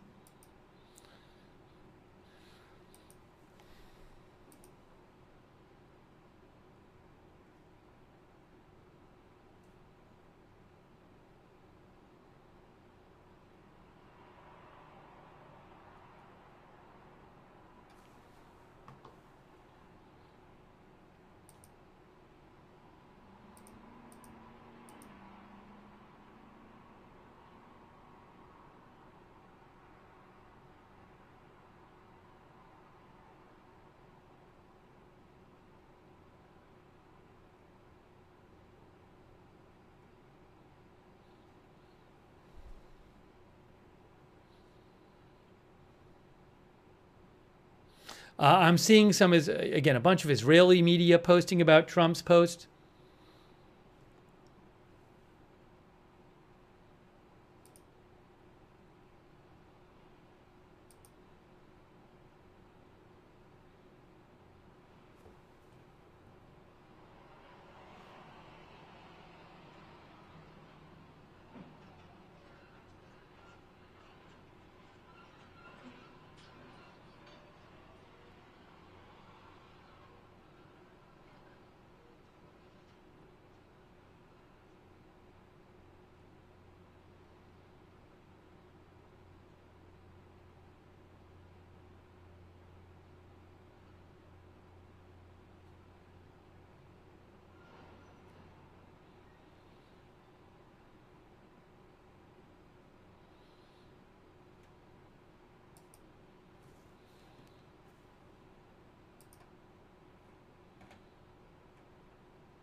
Again, there are a lot of just unconfirmed reports flying around right now about different attacks going on in Iran.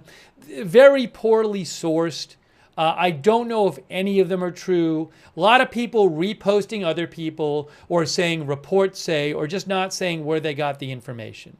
So I will certainly, if I find decent sourcing on any of this stuff, pass it along.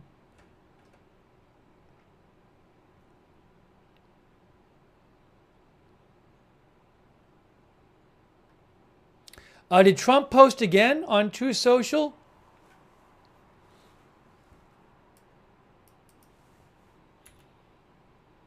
Yes, he posted again. He just posted, America first means many great things, including the fact that Iran cannot have a nuclear weapon. Make America great again. So it seems like he's responding to criticism.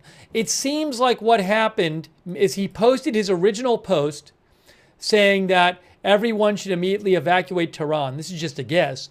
And then he's getting some criticism of it. Like some people are saying you're going to like lead us into a war or something, because it seems like this he's saying America first, because it sounds like some people said, hey, what about America first? And he's saying America first means Iran cannot have a nuclear weapon.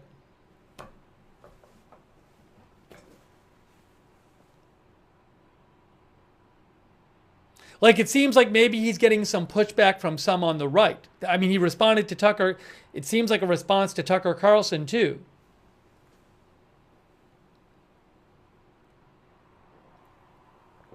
Grim Mod thinks people were snapping at his post. I don't know. I don't know who he's talking to or who he's seeing. Maybe he's seeing something on TV. I don't know.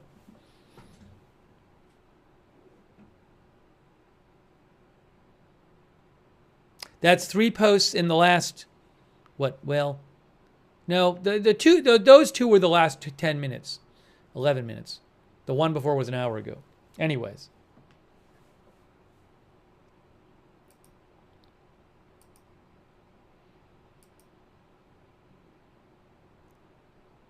Breaking news. Breaking news. Breaking news. Breaking news. Breaking news. Breaking news. Huge breaking news. President Trump, according to Jennifer Jacobs with CBS News, President Trump will return to D.C. tonight. He is leaving the G7 meetings in Canada so he can attend to many important matters. According to the White House press secretary, President Trump is leaving the G7 meetings in Canada tonight to return to the White House, to D.C., so he can attend to many important matters. Whoa! Whoa!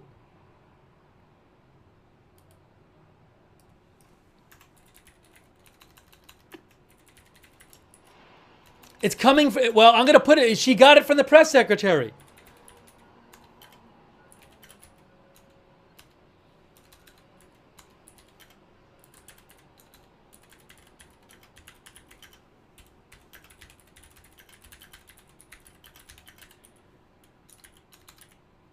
What is happening? What's going on? What's happening?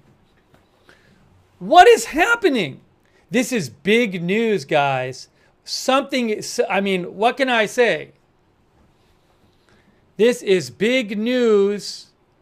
This seems like very big news. Wow. Wow. Oh, it's here. It's here. Look at this. Look, breaking news. Here is the post. Here is the post. It has been confirmed. Confirmed, confirmed, confirmed. Breaking news.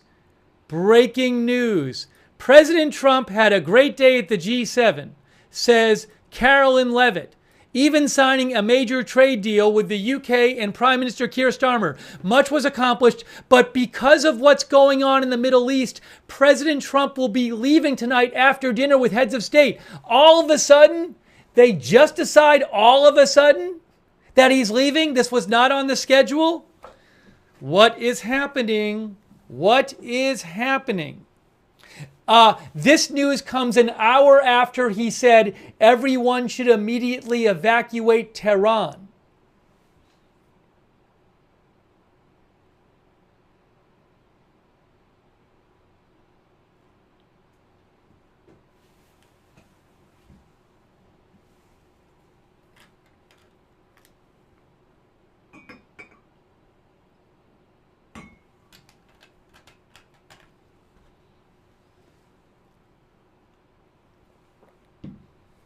Wow.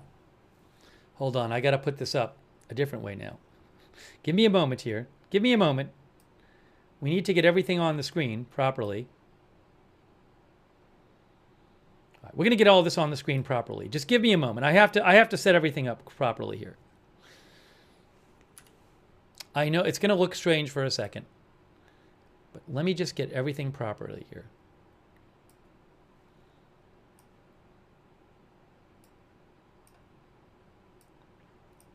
Okay, so first of all, we take this down. We take this down. And now we're going to do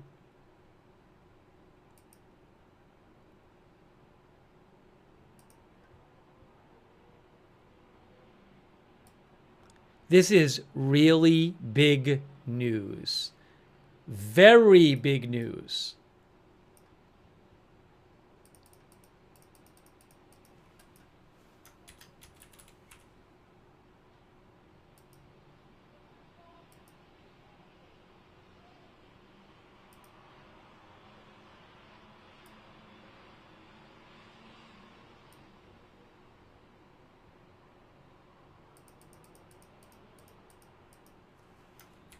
Wow.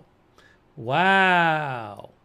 He is suddenly leaving G7 to come back to D.C. Whoa. Whoa.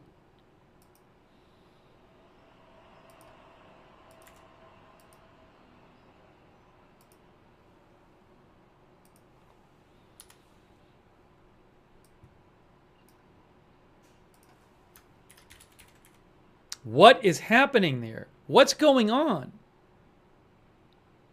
Is the U.S. going to join the war or something?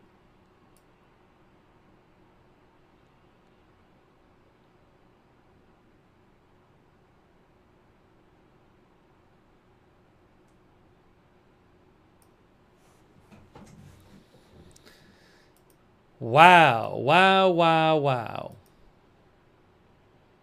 What is happening?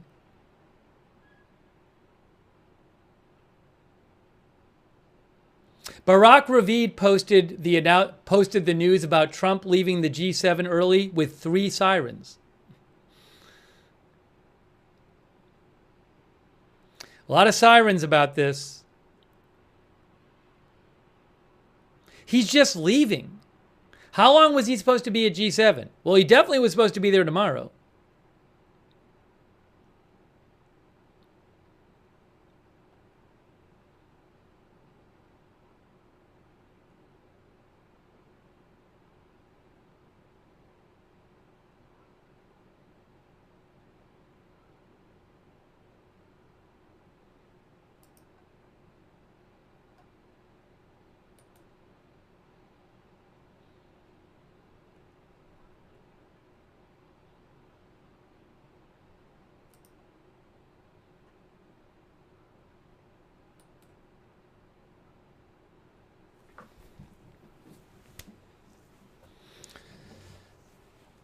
Wow. I don't know what's going on. I don't know what's going on. But that's all I have to say is what's right there. Those 2 posts right there on the screen.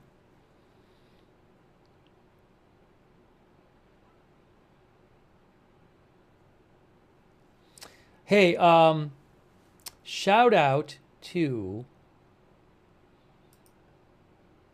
thank you, Patricia Marvin. Thank you, Patricia. What is going on?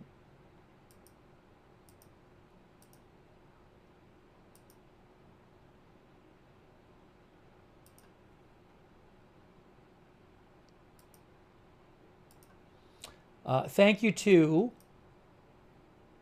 I owe a couple people thank yous. Beast Mom, IH, Katie Singh Armiha, Michael McIsaac, Cucker Tarlson, Strange Loop, Melly Jane, MG, PZ Papa Zulu, Vadim Veprik, MG, Bill W, Sherry S, Noah, Sean Ryder, C, Bean Juice Bond, Noah, Mena Salon,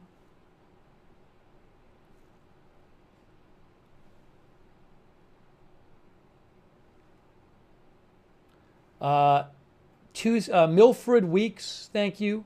John DFW. John says, Tucker Carlson has been very critical of this military action for days now. Thank you, John. Marshmallow, thank you. Not applicable.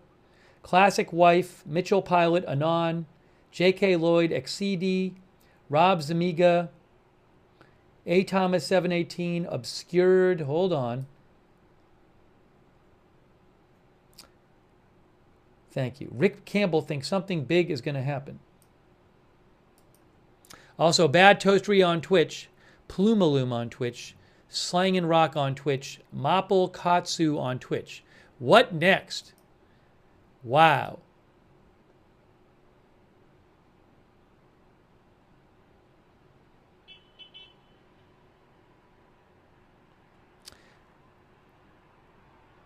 The Israeli Air Force said they intercepted a number of drones that were launched towards Israel after an alert in the Golan Heights. That's an update about the drone alert there.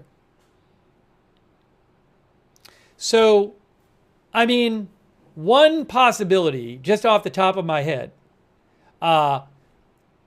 we just saw all of this. We saw all of these last night.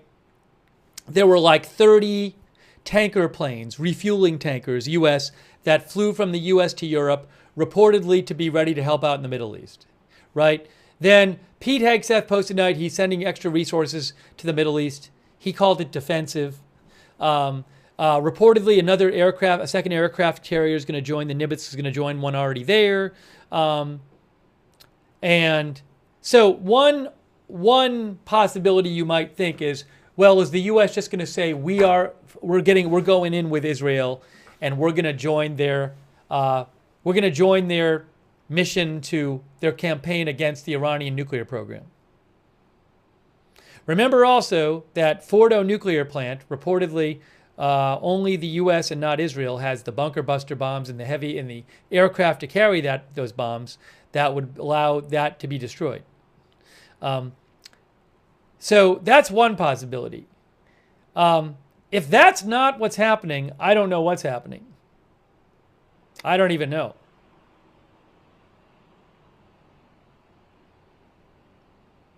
Because that at least feels like something that's been talked about. Although I don't understand the everyone should immediately evacuate Tehran thing and him talking about a waste of human life. Because that's not about... bombing Fordo wouldn't mean evacuate Tehran. So is Israel planning on doing some kind of like massive airstrike campaign on Tehran with U.S. help or something?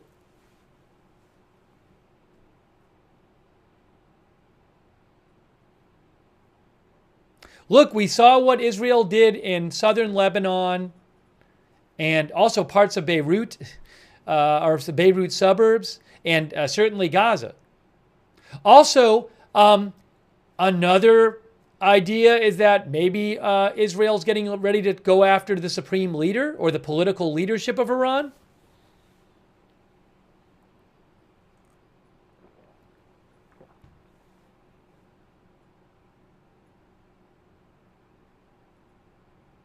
Yeah, he wouldn't be going back to the U.S. all of a sudden. And again, the G7.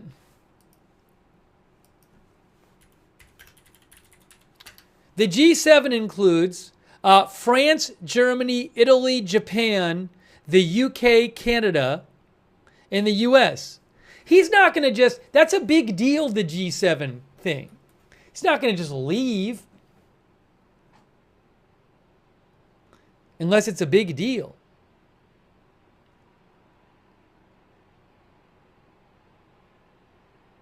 Wow.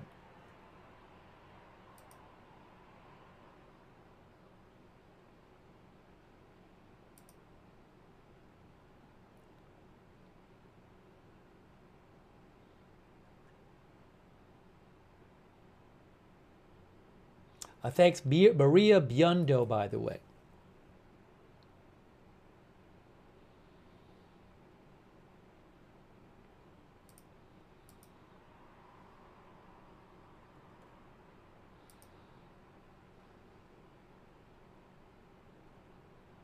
There are reports, unconfirmed, of civilians leaving Tehran tonight.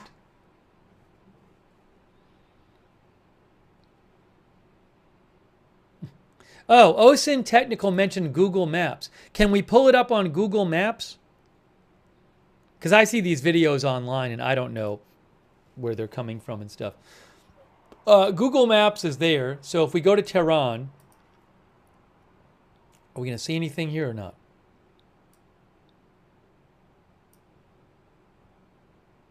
Layers. Traffic. I mean, I don't even know where to, I don't even know how people, I don't know where to look for, I don't even know if the traffic is accurate. I don't know if Google Maps traffic for Tehran is accurate.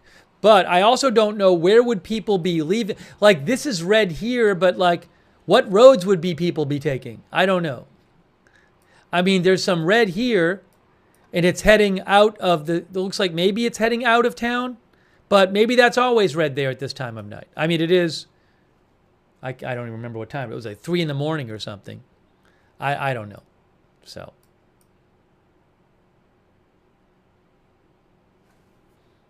Anyways, there are some claims online that a bunch of people are leaving tonight.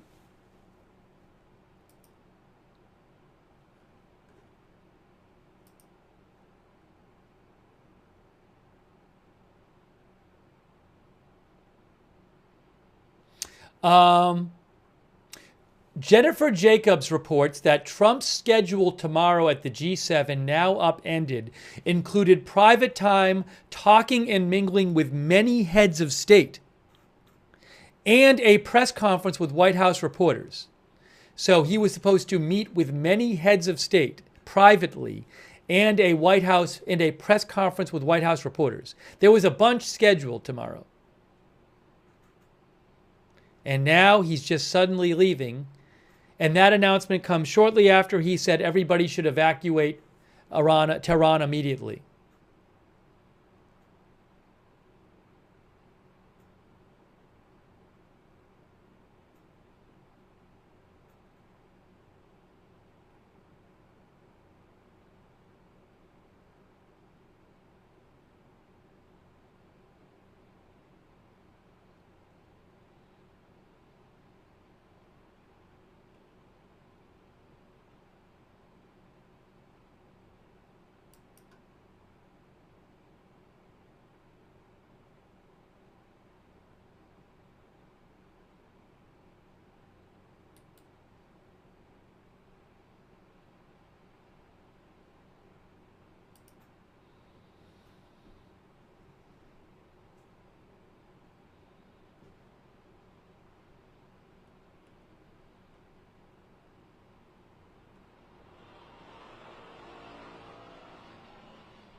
Will the U.S. join Israel in attacking Iran?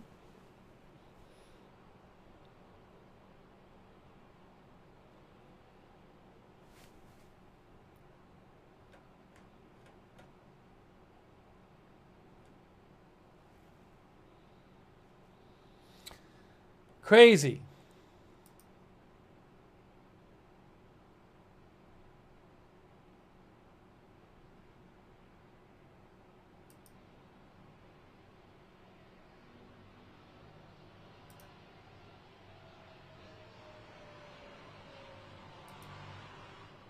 One of our viewers thinks that Trump will not, LLL thinks Trump is not starting World War III. Putin told him not to join because so will Russia and China.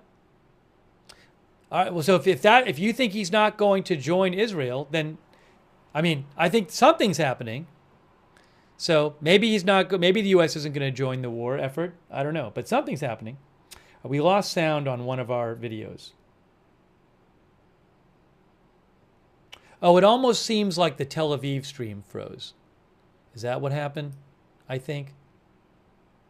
It might have. But it's still playing. I have a different Tel Aviv feed. No, it's back. It's back now.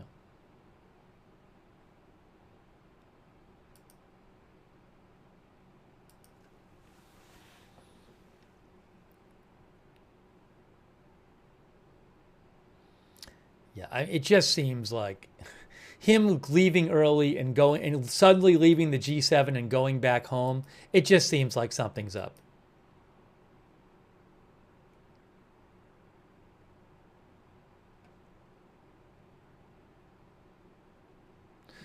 Oh, hold on a second. I just saw something.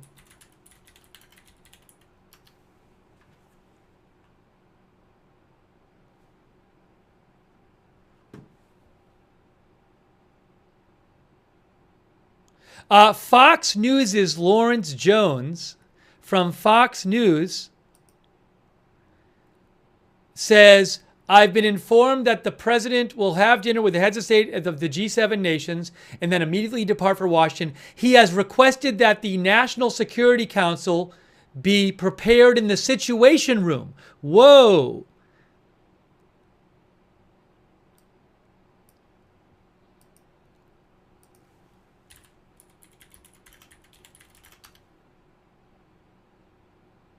Current co-host of Fox and Friends, Lawrence Jones III, says that President Trump has requested that the National Security Council be prepared in the Situation Room. Is that for when he comes back? I'm going to read Lawrence Jones III whole post. Again, he is one of the co-hosts of Fox and Friends. He says, I've been informed that the president will have dinner with the heads of state of the G7 nations and then immediately depart for Washington. He has requested that the National Security Council be prepared in the Situation Room. That sounds like for when he comes home.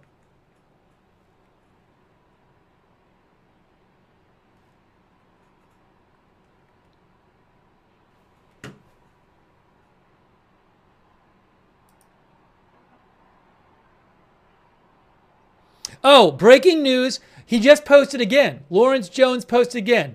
He said, the president firmly asserts that he hasn't altered his stance on Iran.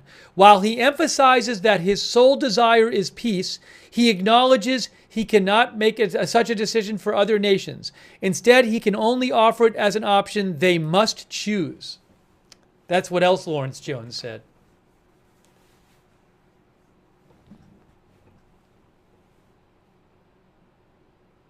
I wonder if he just talked to him.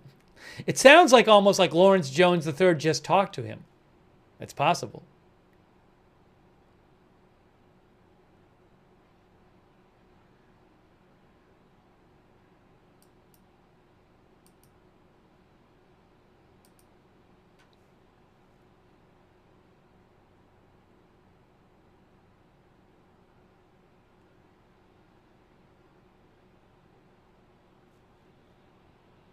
Just crazy.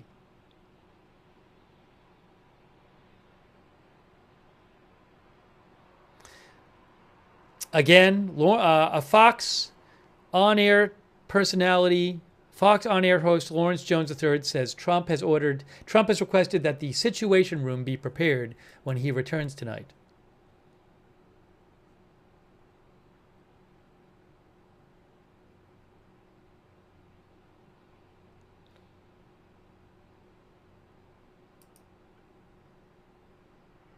Oh, Adam Kansarin also reports that Trump was also supposed to meet with Zelensky tomorrow. He's with Politico.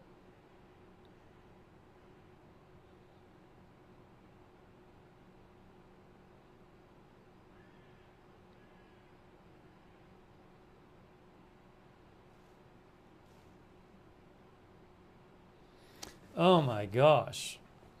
There's so much going on.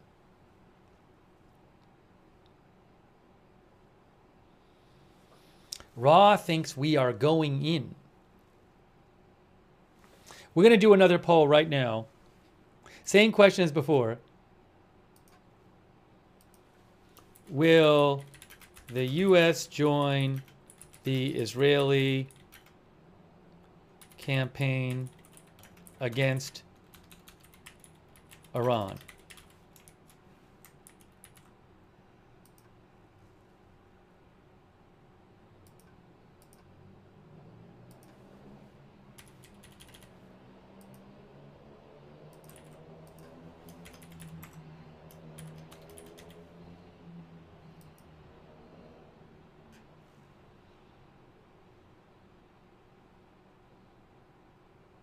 Wow. I'll post on Facebook too.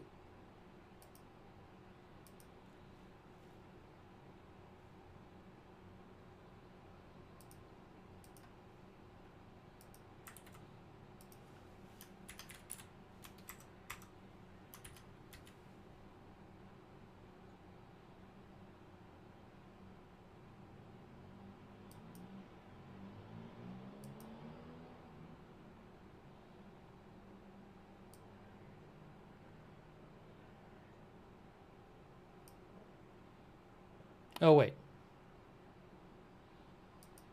What happened here? I'm trying to do it on Facebook. Here it is.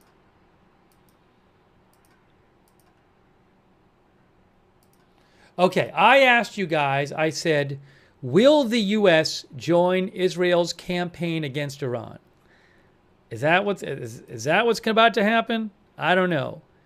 Over on YouTube now, it's 71% of people are saying yes over there. 71%. On Facebook right now, it is 79% yes.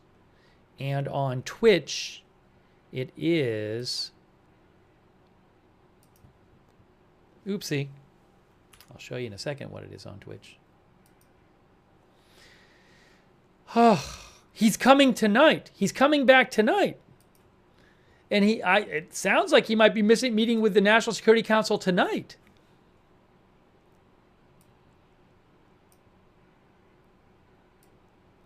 %66% on Twitch, yes. 71% on X. On YouTube, yes.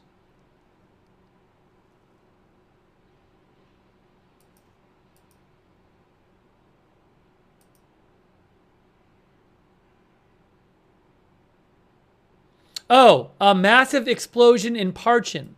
Okay, I have an update here. Hold on. Faytux News spotted this.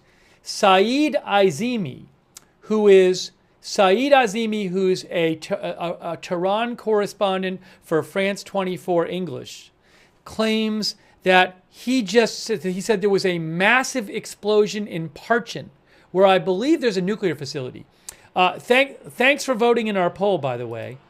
Give me a moment here. Let me get an update for you guys here.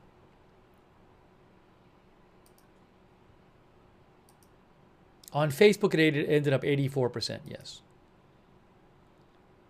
Hang on, everybody.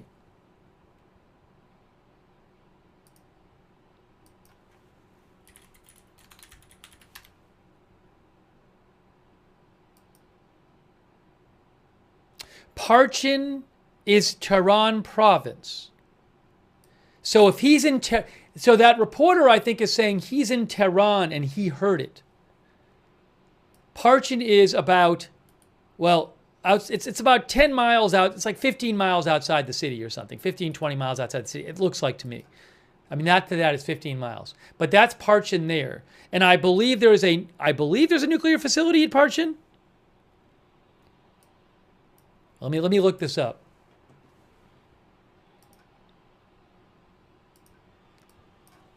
Is he coming back because there's stuff going on tonight that Israel's doing?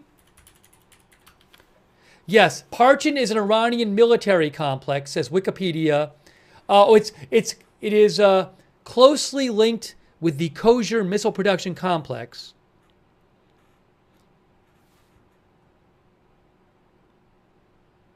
Let me look it up again.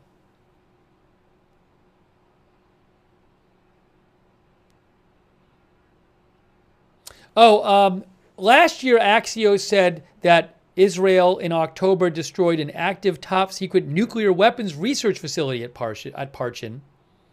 So it is definitely a military facility there.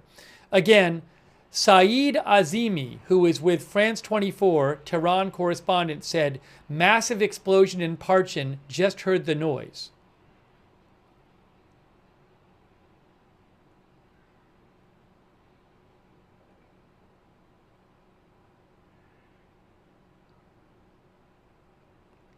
So, I mean,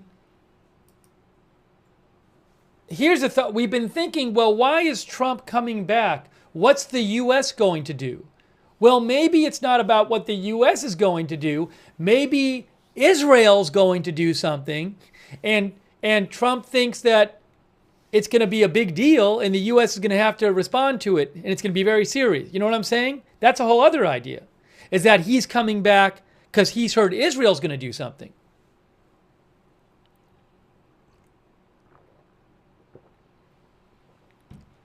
I have to refill my water bottle. I haven't eaten yet, but we're not eating yet. There's too much news. We're not eating yet. Too much news. I'll eat when I eat. But I need 1 minute so I can.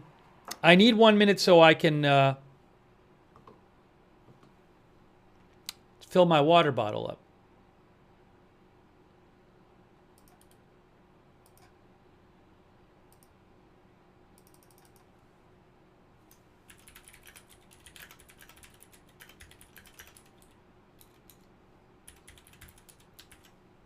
It definitely seems like something is happening, of course. I mean, you know.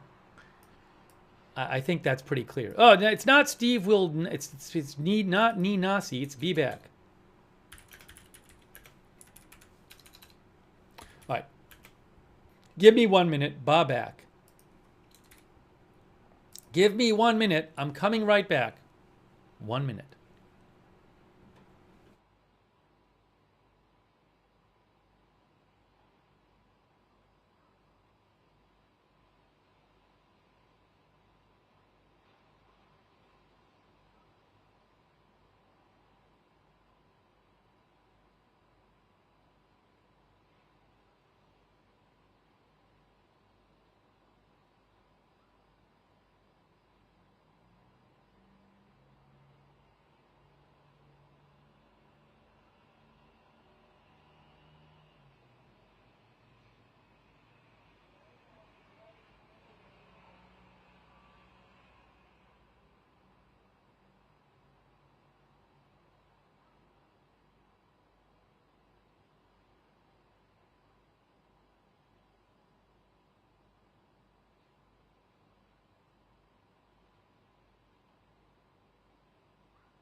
Okay, I'm not crying. I just put in eye drops. But, wow. There's a lot going on right now. Give me 1 moment. We're going to get to it. But there's so much going on right now. Hang on a moment.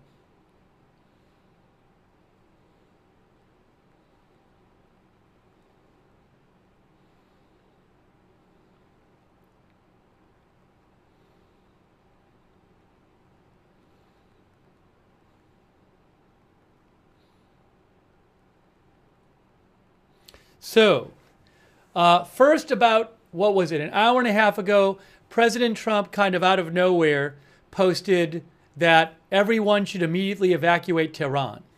Then, a half hour later, it was suddenly announced that he's leading the G7 meeting of prominent world leaders early. He just got there today, I believe. He's leaving tonight, suddenly, going back to the White House. A Fox News co-host is reporting that he has asked that the National Security Council be prepared. It sounded like for when he gets back. So, what is going on with all of that?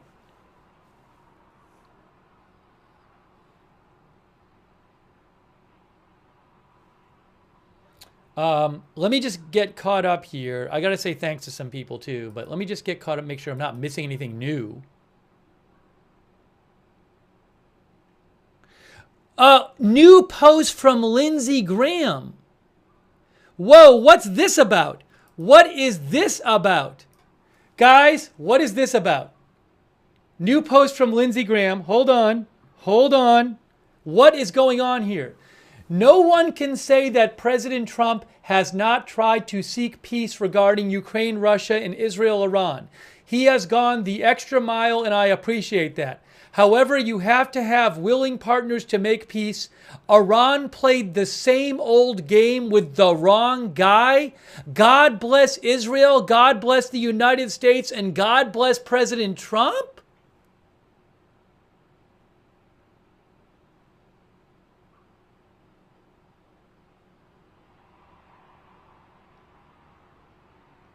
Some of our viewers think the U.S. is going to war. Shout out to FJ who spotted that post.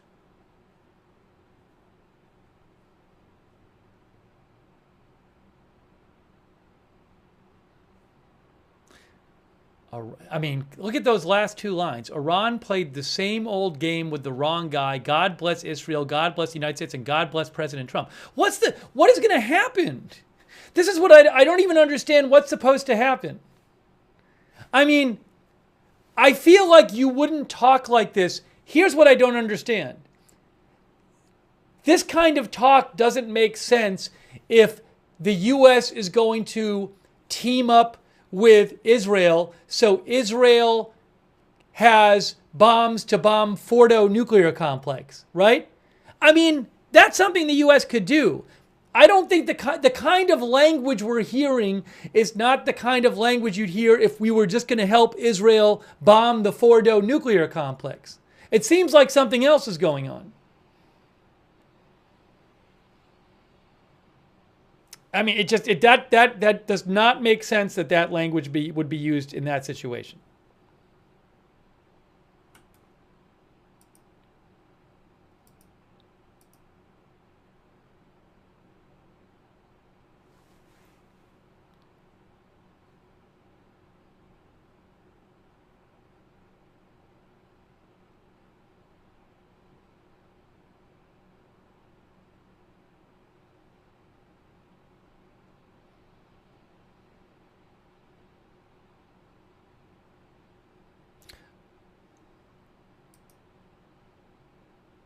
Oh my gosh, hey, look at this. Hey, Doge, Intel Doge spotted something.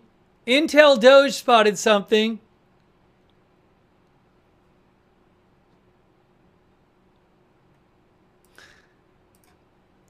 As Intel Doge spotted, the Chinese, sorry, where am I here? China, CGTN America, Chinese, that's Chinese state media. It's state-owned media in China. Chinese embassy in Israel advises Chinese citizens to leave Israel through land border crossings as soon as possible. 14 minutes ago.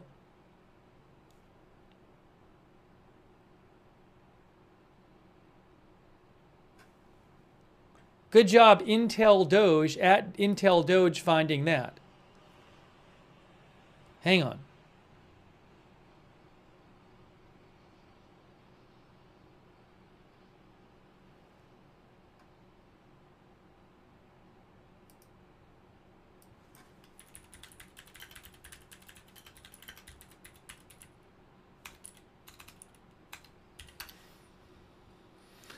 Can I find, where is that announcement?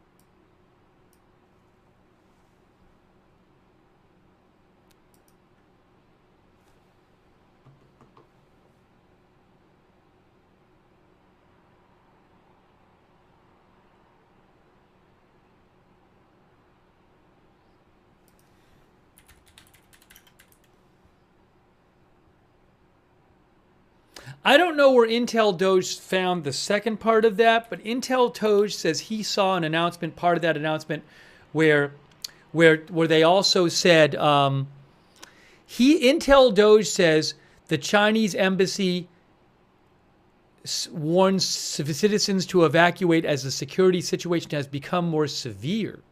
Now, I haven't seen that part of the announcement, but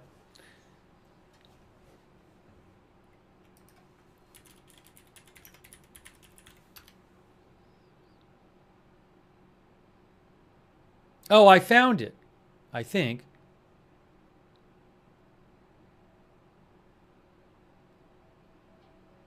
Who is this person posting it?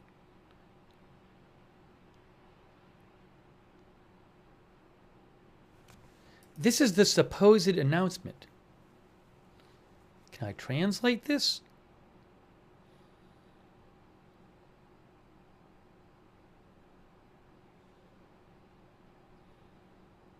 I don't know.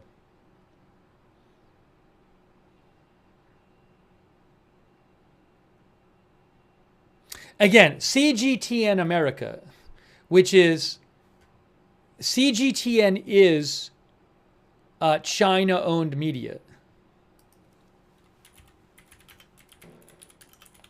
Right? Yeah, it's CGTN is state-owned Chinese media. So this is a state-owned Chinese media account saying this.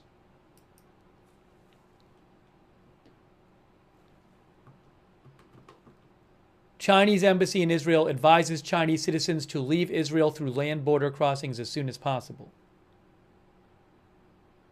But from what Doge said, I got to find out where Doge got the original announcement. Doge says they said the security, it wasn't something just that they had announced before, and they're announcing again. That's my understanding.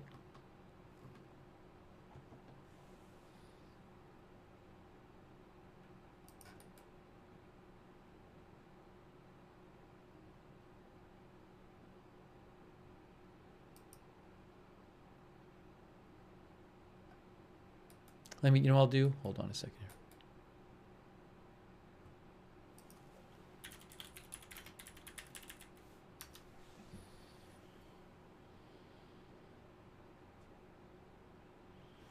What I'll do is translate this page and see what it comes up as. Oops.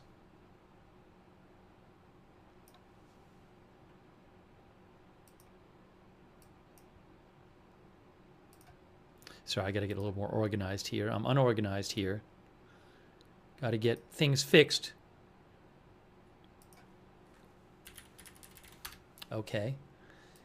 Pull up my translator. Because I think this is the announcement. Boop. Upload.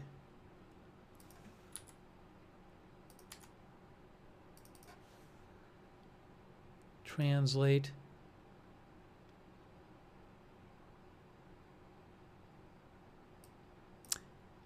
Yes. So I saw an announcement online, which appears to be the announcement. It appears to be the announcement.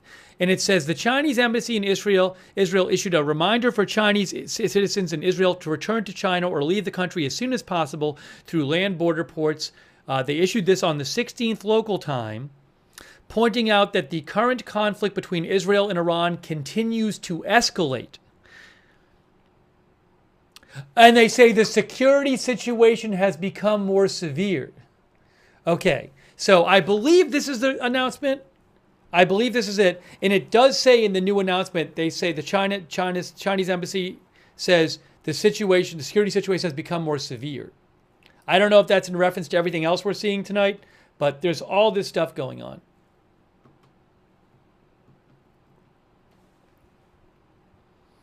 All right, so I think I should put my now you know what I'm going to do? There's too much for that. Maybe I'll put the red ticker up. I think we're in red ticker territory. If you give me 2 seconds here. Okay. President Trump is unexpectedly leaving the G7 conference tonight and returning to the White House.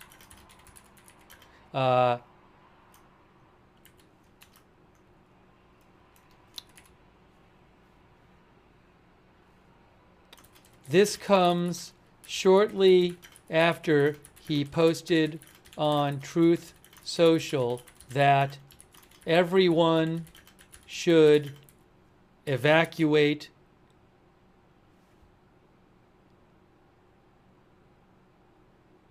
Tehran.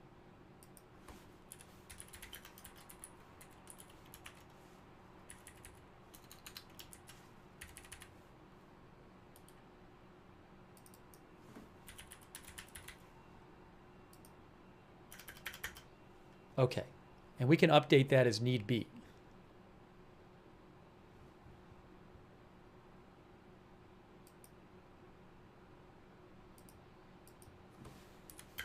Oh, and also, I want to mention the thing that was said about why he's going to the White House. The press secretary said he is returning to the White House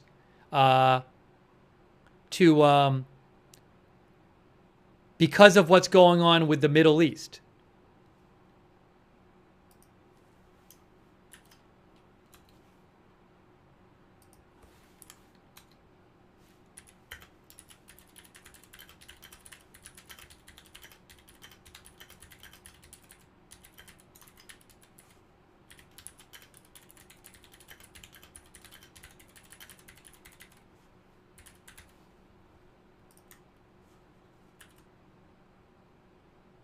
Okay, here we go. It's time to get red ticker. We're in red ticker territory. Where's the red ticker? Here it is. There it is, guys. We got the red ticker up for you.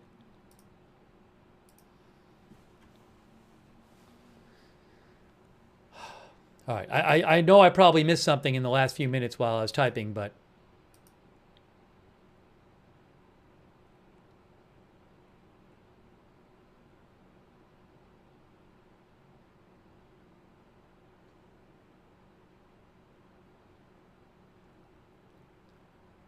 seems like something is going on.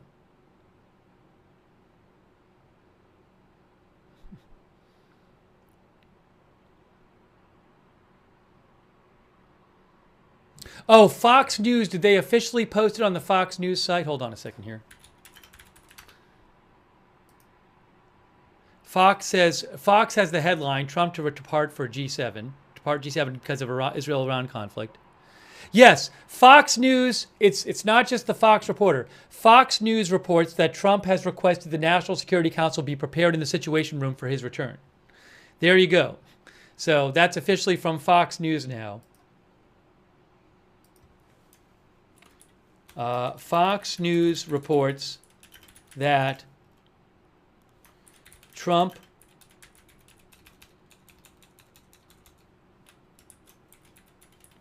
has requested the National Security Council be prepared in the Situation Room for his return.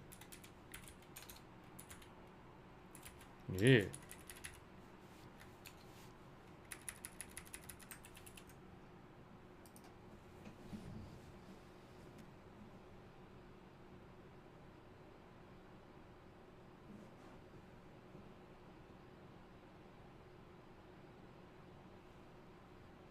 One of our viewers said Hegseth is going to be interviewed on Fox News. Is it live or recorded?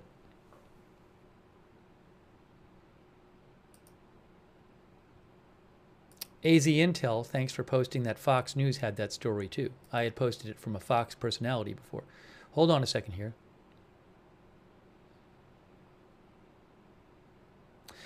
Breaking news. Breaking news. Fox News producer Liz Frieden reports the U.S. is not striking Iran and remains in a defensive posture, a U.S. official tells Fox News. Again, Fox News producer Liz Frieden, who I follow, says she's a Pentagon producer. She says the U.S. is not striking Iran and remains in a defensive posture, a U.S. official tells Fox News.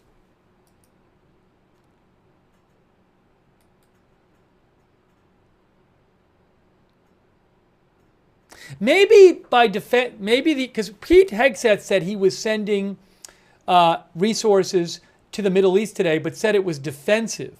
But maybe what's going to happen is if they jump in, they'll say, well, we're doing this for self-defense.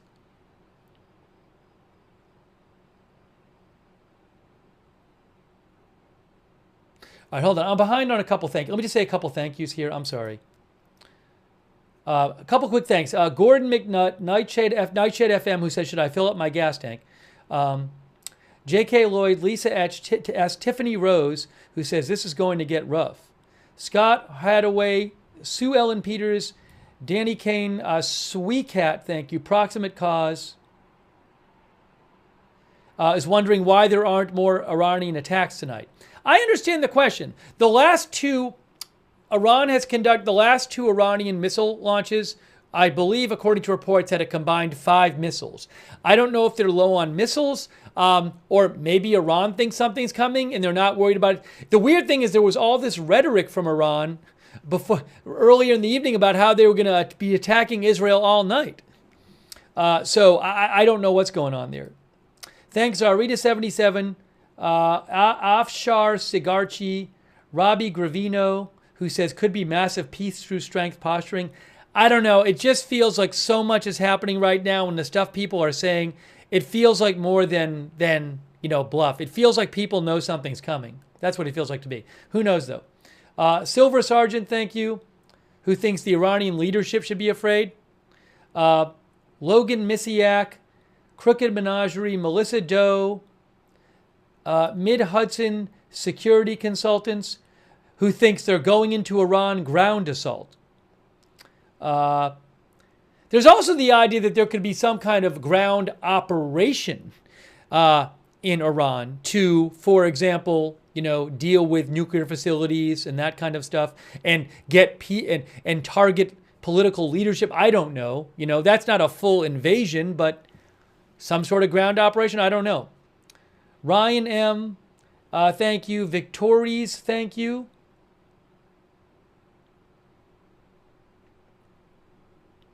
Who thinks the U.S. will be involved but have some distance from Israel, like provide weaponry or something. Lena Lopez, thank you, upstate NY girl, who says, this is too abrupt. There must be a threat to the U.S. Look, we keep hearing defensive. Has there been a threat to the U.S.? I don't know. I haven't heard about it, but I don't know. Thanks, Abby. Thanks, Stevie Augie, Shadow, Dan Hell, S. Cust 1975, Rula Poles, who says if the U.S. gets involved, doesn't that also mean other countries that have military contact with them also get involved? Well, I will say, I don't know what's going to happen here, but if there's some bigger war, then certainly there would be a risk of other countries getting involved, but I don't know what's going to happen, so we'll have to see. Dream Squad HD, Jersey, Texas, Jason Dirt Morgan, Obama, thank you. I appreciate your support. And Shifting Realities and Wicked Fair, and Speed Touch, and Mitchell Pilot, and Gordon McNutt, and Nightshade FM. Okay.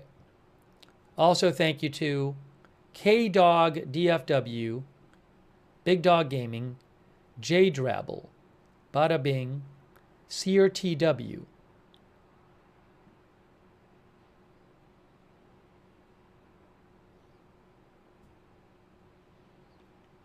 and Total Blank Show, and J Drabble, thank you. All right, we got to go get some more updates here. Let's see if we have some more updates here. More updates? Thank you also, Gifted Red Wing. All right, hold on. Let me just see if we have more updates. Breaking news. Breaking news. Huge breaking news. Jennifer Jacobs of CBS News reports, U.S. is not joining Israel offensively in its military operation, per U.S. officials. Despite reports that President Trump asked the NSC and Situation Room to be readied, I'm told NSC cabinet members are already on standby 24 hours a day, including since Israel's Operation Rising Lion began. So, we have a couple reports from a Fox News producer and Jennifer Jacobs of CBS News that says U.S. officials are putting out there that the U.S. is not joining Israel offensively. But if the U.S. is not joining Israel offensively, then is Israel itself doing something really big, right? Something's going on. A bunch of our viewers think that that's not true and they are joining it. Now, I keep seeing offensively. How about defensively? Can they say it's defensive? I don't know. I don't know what to say here. So, not joining offensively could mean defensively joining. But seems like something's happening.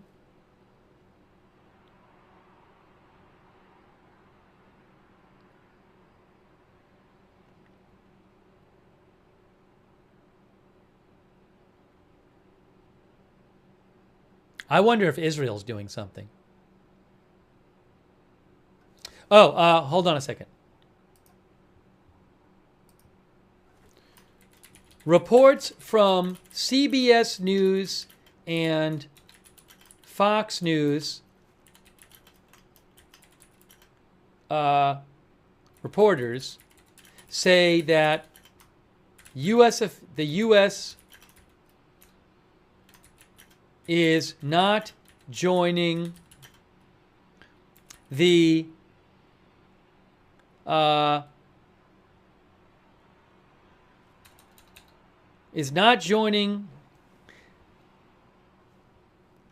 the way the Fox News one said, not striking Iran.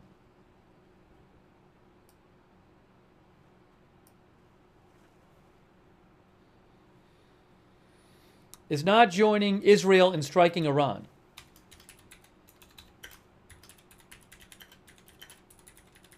I think that's a good way to put it.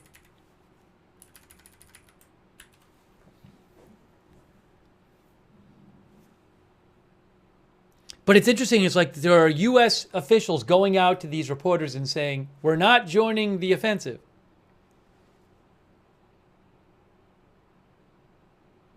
Shelby Talcott with Semaphore says Trump, who is returning to Washington tonight, has directed his national security team to convene in the Situation Room, I'm told. Unclear if they're convening now or for his arrival tonight. That seems like an important piece of information. So we have a second outlet now reporting that Trump tonight is going to be meeting, has told tonight the national security team to convene in the Situation Room. Breaking news, Sean Parnell, who is a spokesperson for the Secretary of Defense, assistant to the Secretary of Defense, Sean Parnell, Chief Pentagon spokesperson, Sean Parnell, says, American forces are maintaining their defensive posture and that has not changed. We will protect American troops and our interests. Hold on.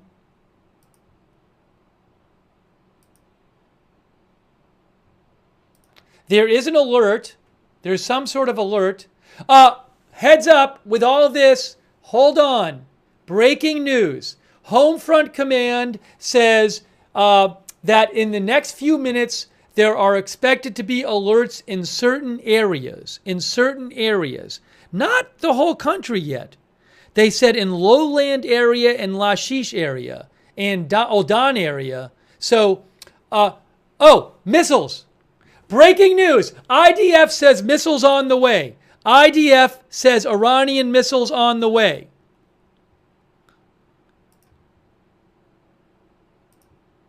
IDF says Iran has launched missiles.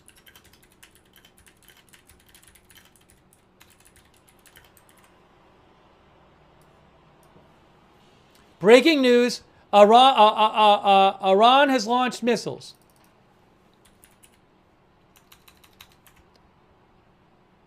They just announced it.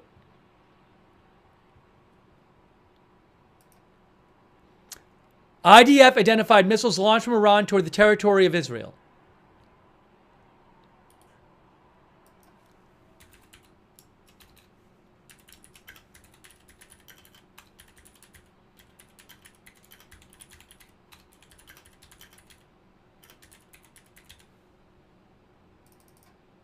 So now this is happening. While all this other stuff happens. What is on the screen? What is this black thing? I have something wrong.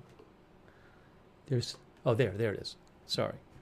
I am seeing rocket alerts. Tel Aviv rocket alerts. Tel Aviv rocket alerts. Okay, hold on a second, guys. Here we go.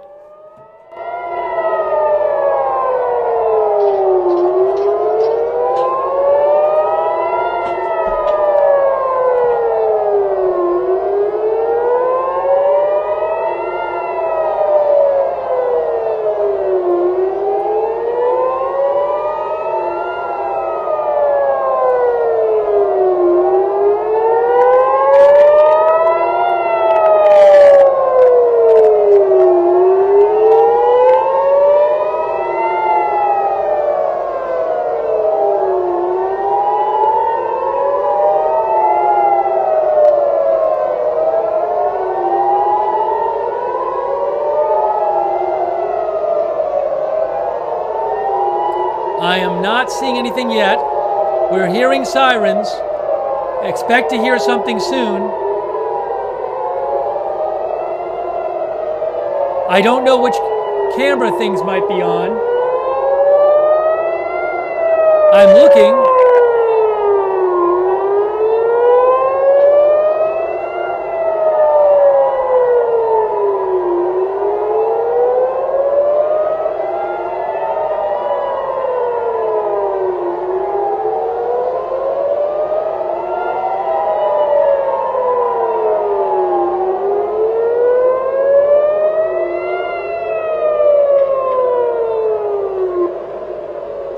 Okay, sirens off. I haven't seen anything yet. I've been checking 4 cameras.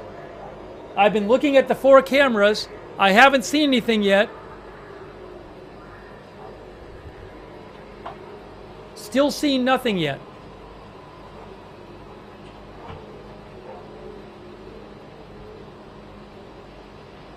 I am looking at all of the cameras, and I have not seen a single thing on 4 cameras. I have one I can't even fit on the screen that I'm looking at.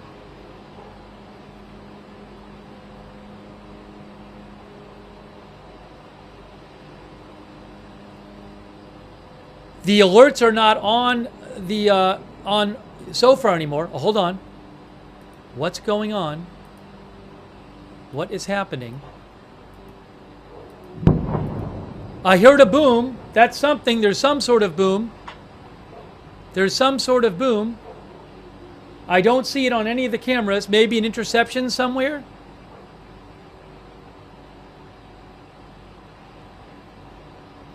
Oh, was there some? There was, okay, somebody said on Modine. Did I miss it on Modine? I will rewind it. Somebody said on Modine there was an interception. They saw it. Modine, Israel. Okay, some people said they saw it on there. I'll have to rewind it and see. But let's just stay with the live, and I can rewind it for you, okay? I did not see it on the Modine cam. This camera right here. So I'll keep, well, we can rewind it.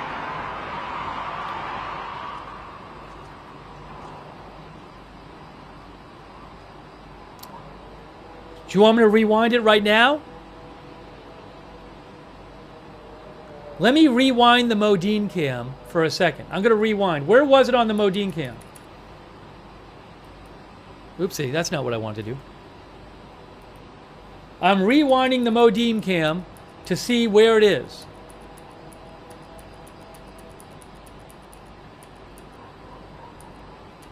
It was a flash? It was just a flash? Did you see anything go up? Because I'm looking at it right now. There was a small flash, people said. It might be tough to find a flash right now. Let me look later. If it's just a flash, it might be tough to find. Because then I have to play the whole thing through.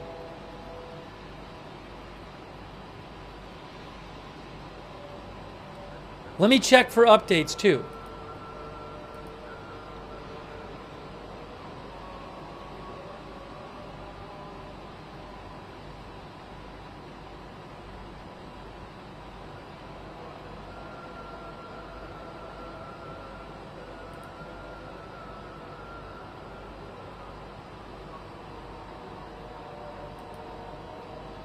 Just one flash middle left, somebody said. So when I get a chance, I'll rewind, but I'd rather leave it live right now.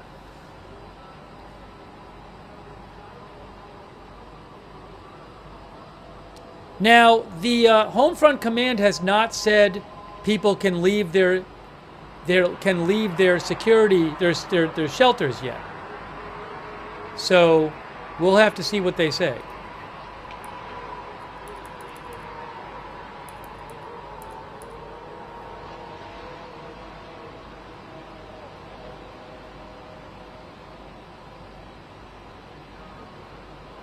So I'm waiting for an announcement from Home Front Command about whether people can leave their shelters, because sometimes they'll just say right after, okay, you can leave your shelter now.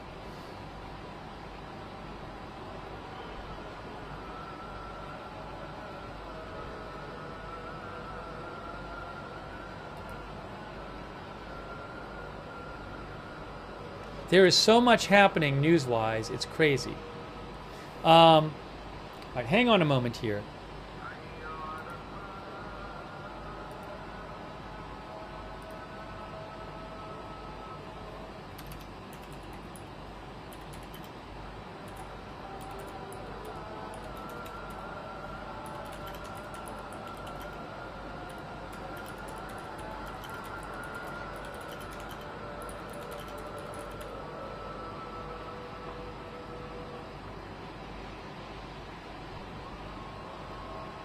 Well, I'm going to change the headline because we don't have, as of right now, I don't know of more incoming missiles.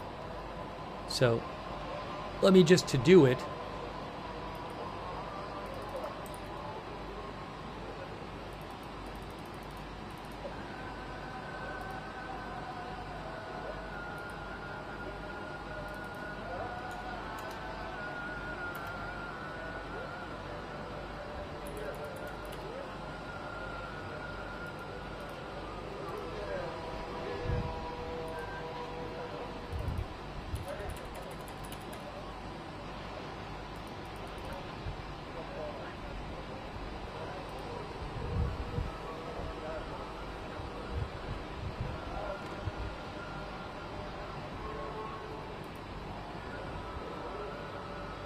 Let's try to get you more updates here.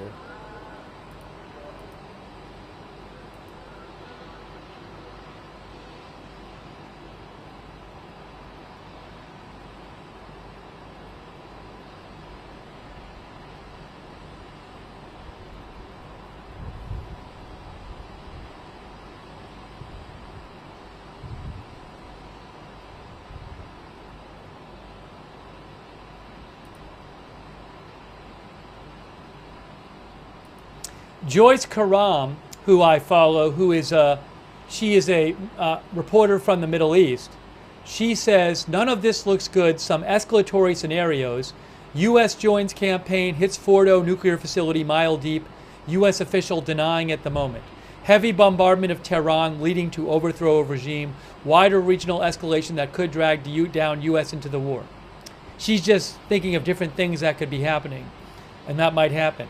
So, again, President Trump posted on Truth Social about a couple hours ago that I want to show his post again because it's really noteworthy. But he posted that Tehran should evacuate immediately.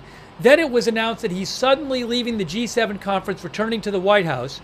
Multiple reports that he has asked his national security team to meet with him in the Situation Room tonight, and we have multiple reports from different outlets where U.S. officials have denied that the U.S. is joining Israel to strike Iran. What does this all mean? I don't know. Here is that Truth Social post, though. Right here. This is kind of what started all this off tonight. Iran should have signed the deal I told them to sign. What a shame and a waste of human life. Simply stated, Iran cannot have a nuclear weapon. I said it over and over again. Everyone should immediately evacuate Tehran. And soon after that, it was announced he is heading back to the White House from the G7 conference suddenly because of what's going on in the Middle East.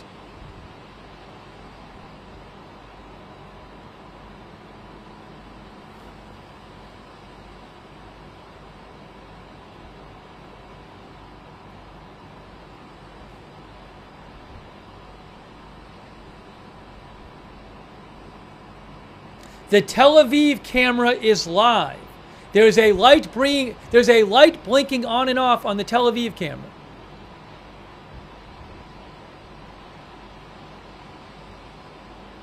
You can literally see it right here.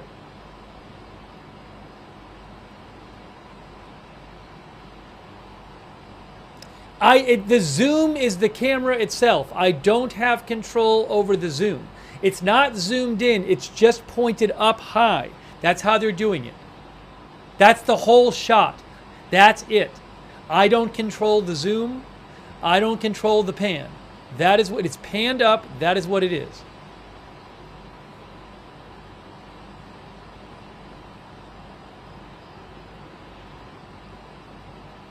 I do have a second Tel Aviv camera, but I like this one better. If you want to see the buildings, I got to shrink it a bit. But I don't think that's good.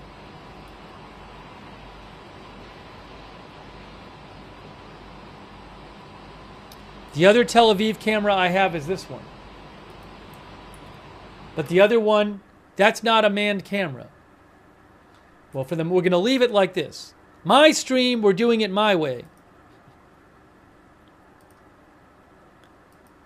Based on my judgment of what gives you guys the best information. That's how we're doing it. I'll make it a little smaller at the moment, since you can't see the buildings.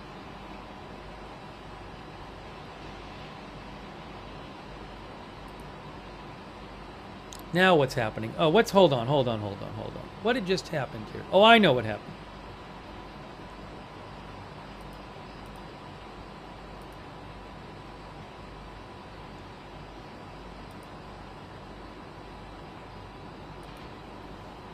Okay. Uh-oh. Hold on a moment. Now I got to get that feedback up. Wait a second. Give me a moment. Hang on, everyone. We got to get this back up here for you. Okay. That one. I'll fix it.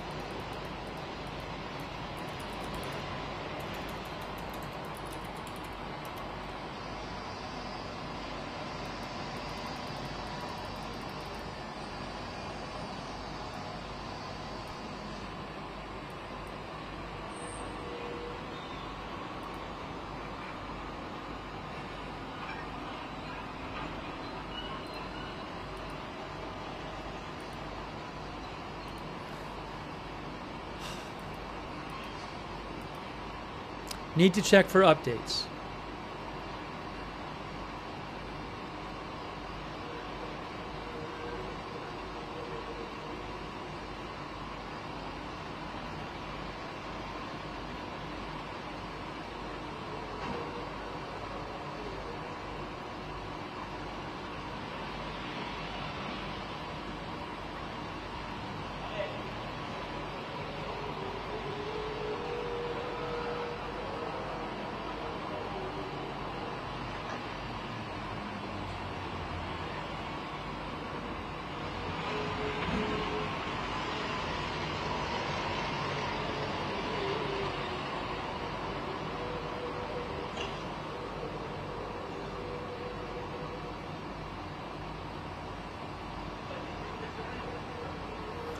I am checking for updates.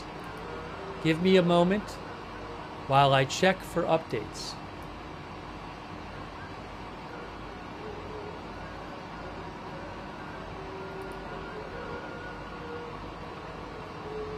Oh, hold on. Israel Home Front Command says the event has ended. You can leave your shelters. So that is the third. It appears that that was a small attack of some sort. I think that's the third small missile attack of the day.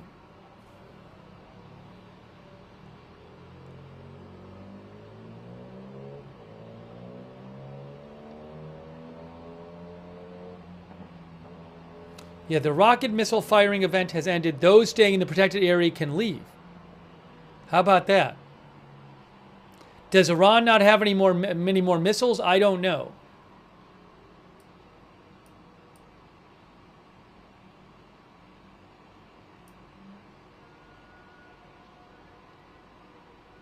The IDF says, after assessing the situation, the Home Front Command issued instructions that it is possible to exit the protected area in all regions of the country.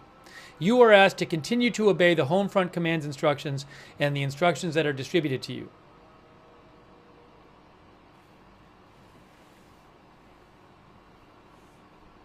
What is happening tonight? What is happening? I have no idea.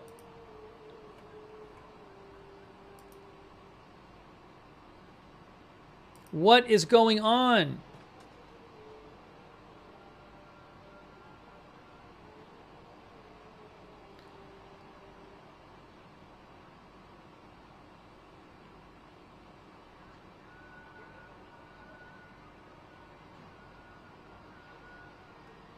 I don't know if this means anything. Fars News, which is state news agency in Iran. They just posted that Iran reports that Iran is using modern missiles for the first time that are launched vertically and disappear into the sky.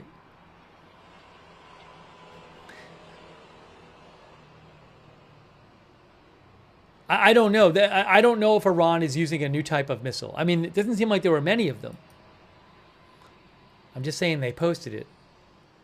Troy James thinks it's propaganda. Yeah, I just figured I'd pass it along.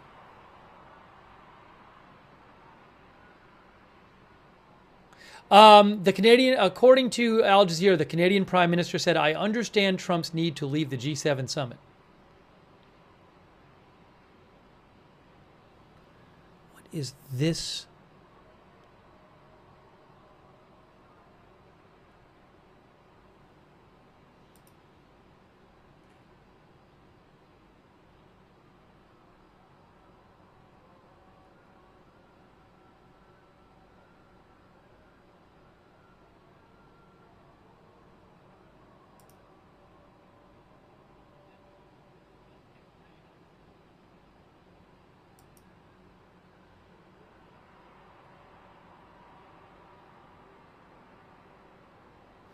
The New York Times reports that President Trump is weighing a critical decision whether to enter the fray by helping Israel destroy the deeply buried nuclear enrichment facility at Fordo, which only American bunker busters dropped by American B-2 bombers can reach.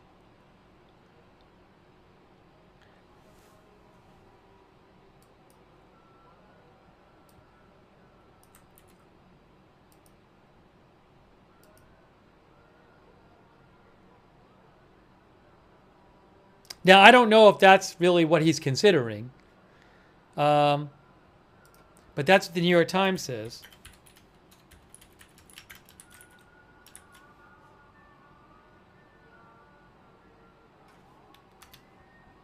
It says the article has been updated at 7:32 p.m., so it looks kind of recent.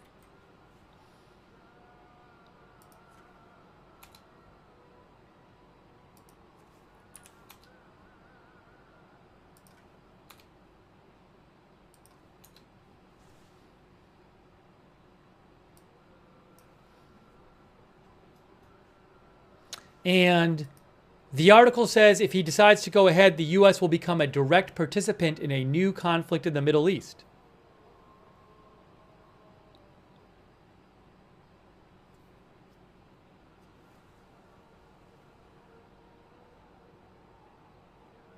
So again, that's what the New York Times is reporting. They're saying Trump is weighing whether to help Israel destroy the Fordo deeply buried nuclear enrichment facility, which only American bunker busters dropped by American bombers can reach.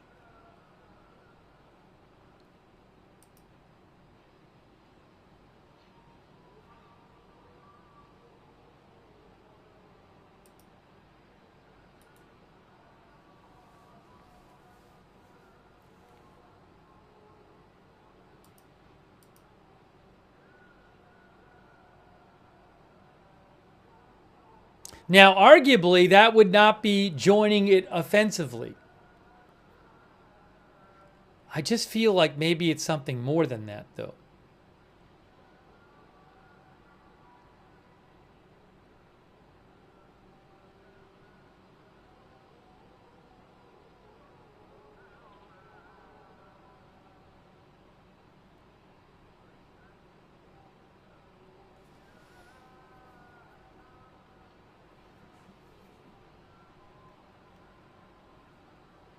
I think I might put up the other. You can't really see much on this Tel Aviv shot. I think I might put up the other Tel Aviv shot for the moment. I think I'm going to do that because this Tel Aviv shot, it's just you can barely see anything because they have it pointed up in the sky. There's not hardly any buildings in the shot. So at least you can see something in this shot.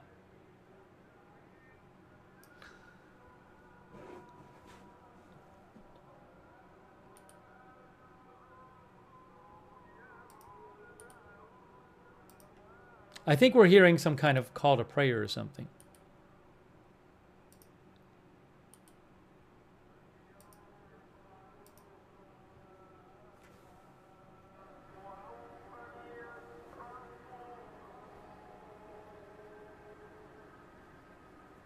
That Tel Aviv shot is live. You can, on the bottom, you can see traffic moving through. You can't see it, but I can see traffic moving through.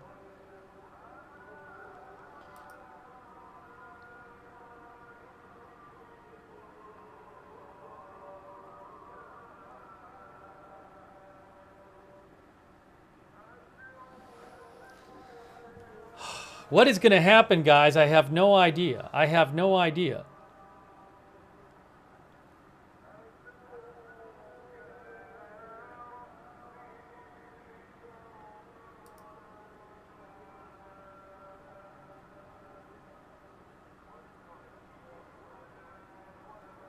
Oh, somebody said that flight radar shows some planes going that way. Hold on a second here.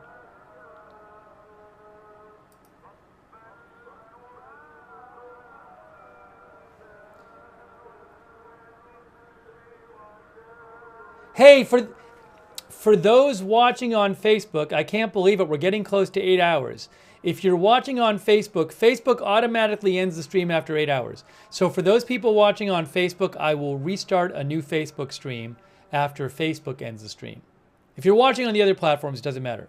But for Facebook people only, I will have to restart your stream soon. Let me check. Okay, here is Flight Radar 24, and this is military planes. That is another refueling tanker. I think around 30 refueling tankers went to Europe yesterday from the U.S. reportedly to help out in the Middle East, to be available to help out in the Middle East. That's another strato tanker there. That's a tanker. That is a tanker there. That is a tanker there. So that's 4. So maybe more are flying there. That's an Air Force plane. Maybe that's always there. I don't know. I mean, some of these planes probably are just flying normally there. That plane is another tanker flying that way. So some of these might be adding to the ones from last night. That one, that one, that one, that one, that one.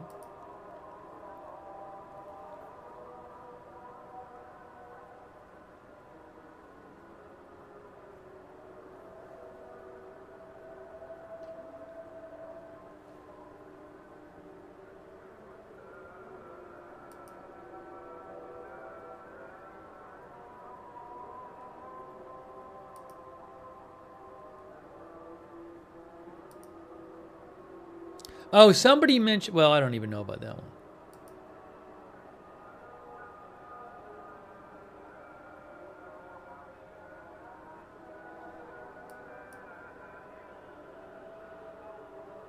There might be more, so anyways.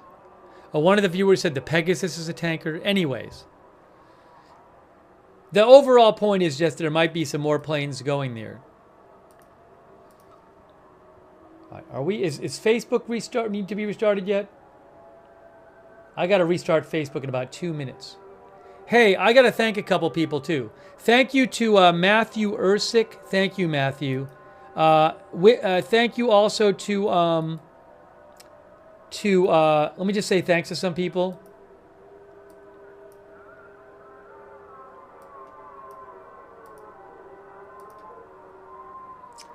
It's Time, Justin Gilson, Dylan Gray, Heavenly Intervention, Trorit, Martin Gingrich, thanks Martin, Vanny, Patrick Hegan, Tracy Anderson, Wildflower, Katie Williams, Josh, Deerolf, AI Phantom Files, Aaron, Jaru Lara, Vanny, J.K. Lloyd, J.S. Woodsick, Gunnar, Bees RN, Tex-Mex, John Root, LOL Cake, Neb, Mr. Prince of Paradise, M&R, Charlie B, PZ Papazulu, Dana, Mick White, Jessica Dubois, Anthony Cruz, Being the December, Robin Hutter, Solid Pixel, Mid-Hudson Security Consultants, Driver's Lounge, David Hoff, Mitchell Pilot, UV Zombie, Valerie Severe, John Root, Charles Dolphin, Actually Dan, JF, Missy, Justin Kiefer, Shannon O'Leary, Jimmy the Hobo, Shadow 6530, Buddy McKinley, JF, Shifting Realities, Wicked Fair, I think I'm caught up, Nightshade, I hope I'm caught up, Cookie Monster, Mark 9, Mindy Nickerson, Willa Mac. If I'm missing anybody, I apologize. BBG.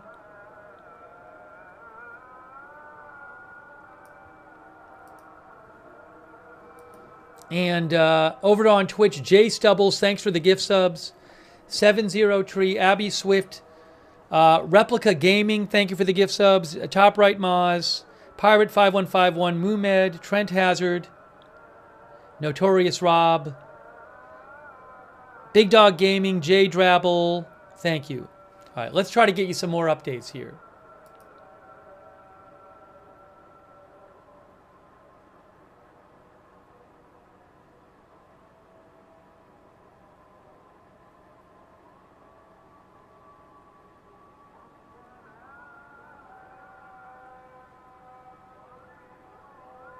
Again, the New York Times is reporting that President Trump is weighing whether to help Israel destroy the deeply buried nuclear enrichment facility at Fordo, which only American bunker busters dropped by American B-2 bombers can reach.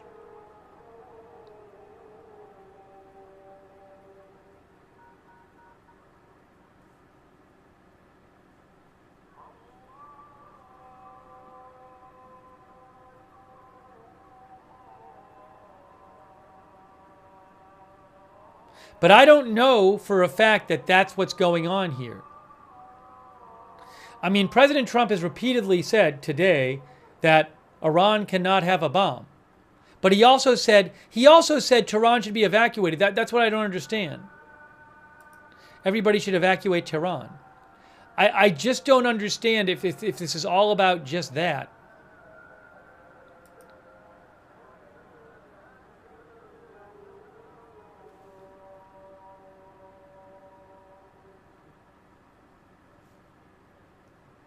Here's it. Iran should have signed the deal I told them to sign. What a shame and waste of human life.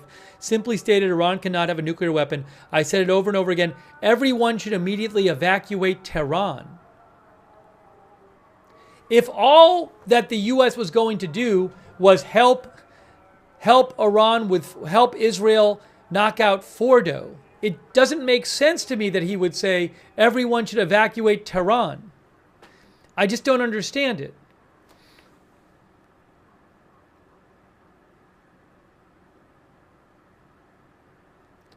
Also, I also don't understand why Lindsey Graham would have posted what he posted. That also doesn't make much sense. Senator Republican Lindsey Graham says no one can say that President Trump has not tried to seek peace regarding Ukraine, Russia, and Israel, Iran. He has gone the extra mile, and I appreciate that. However, you had to be willing partners to make peace. Iran played the same old game with the wrong guy. God bless Israel, God bless the U.S., and God bless President Trump. That doesn't sound like, oh, hey, we're going to help Iran out with Fordo. I mean, are we talking regime change or something? I don't know.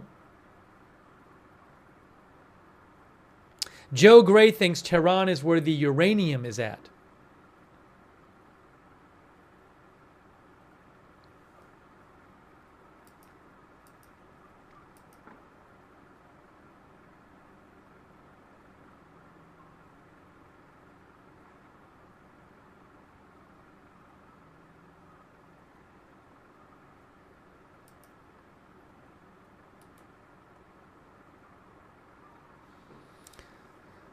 Whew.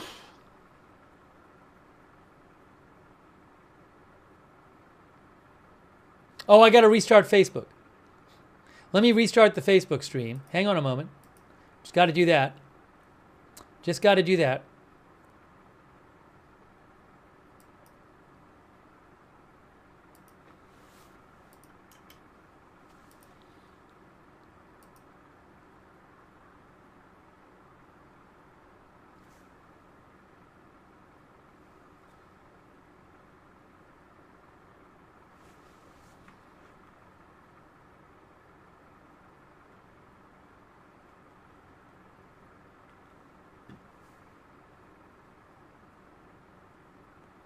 We're back on Facebook.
I am just checking for updates here. I mean, right now we're in like a, let's see what happens here.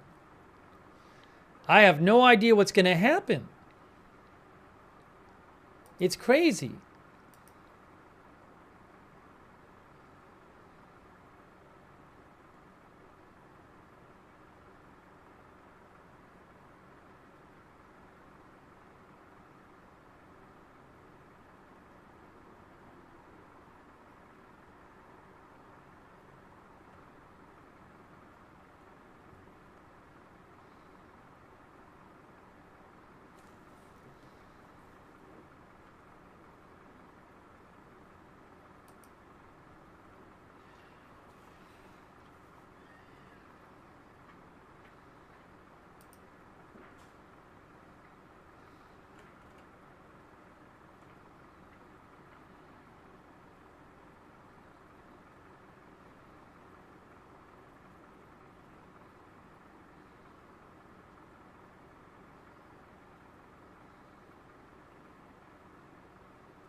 I'm just checking different things for updates here.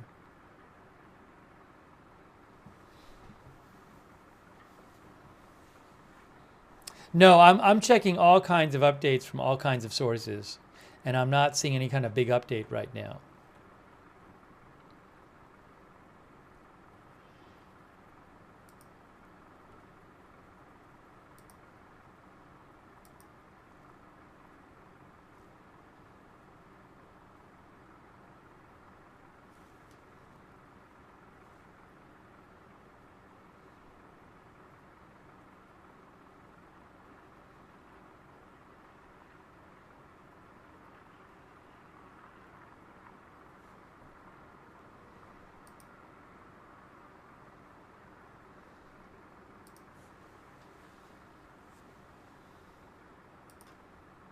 Oops, hold on. I got to refresh the chat here. Sometimes my chat gets stuck. Oh, now it's not stuck anymore. Oh, Joe Seals. Thank you so much, Joe Seals. I appreciate that, Joe. Thank you. I missed that before. I'm sorry, Joe. And I missed something else. Katie Williams gave 50 people memberships. Thank you, Katie. Thanks, Bass 300, H. Carson. Sorry. Just got so busy. Jarulara. Kathy 111, I think it is. Thank you. Mindy Nickerson.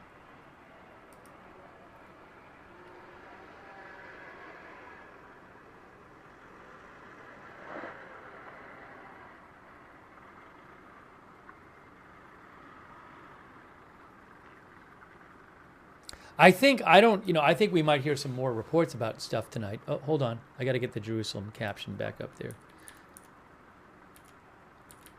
Put it up there. There we go.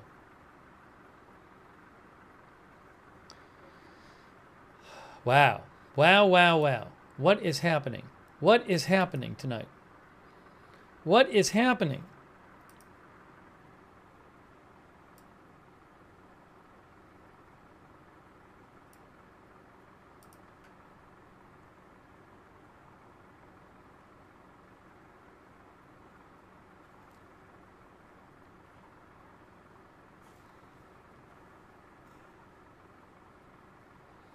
I just saw something. Hold on.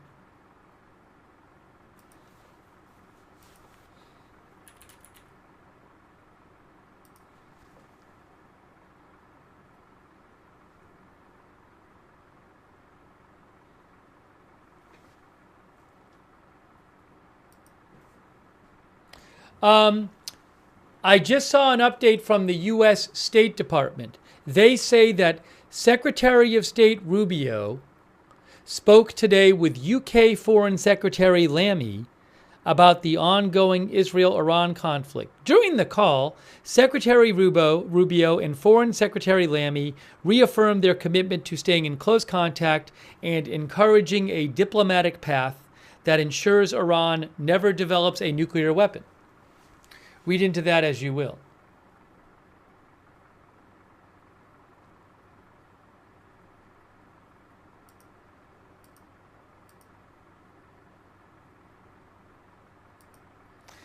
A quick summary of what's happening tonight is in the red ticker on your screen.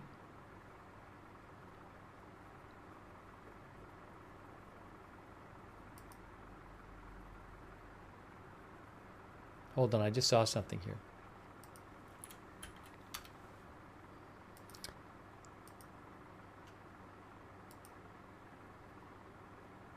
Marco Rubio is returning with Trump tonight, according to a State Department spokesperson. Marco Rubio is returning to Washington tonight with Trump from the G7.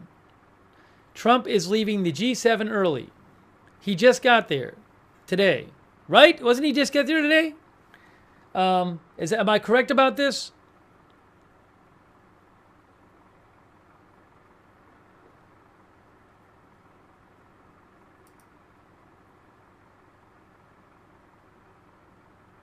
Yeah, it just started today. So he posted on True Social that everyone should evacuate Tehran immediately. That was the end of his post. And then it was announced he was suddenly leaving the G7 summit. Summit. It should be not conference, summit. Early and heading back to the White House. So it seems like to deal with it because of what's happening in the Middle East. So it seems like something's up.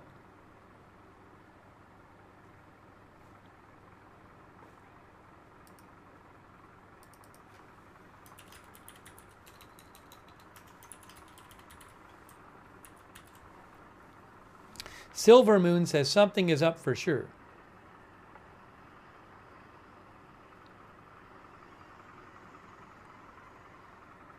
Oh, so what was this here?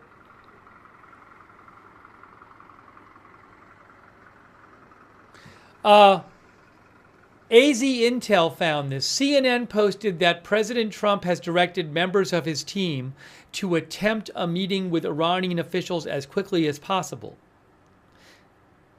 as he works to determine whether Tehran is serious about diplomacy. I mean, I kind of feel like he's been talking like that all along now, saying about wanting them to make a deal.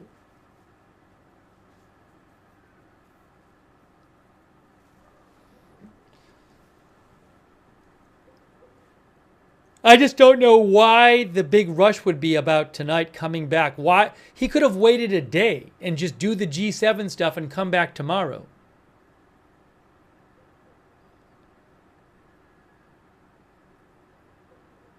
So why is Nancy Mace saying evacuate Tehran?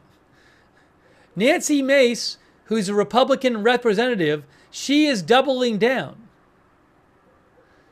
I hope the Iranian people will listen to Trump's warning, evacuate Tehran. So this is a city of 10 million people. We have now multiple U.S. officials telling them to evacuate.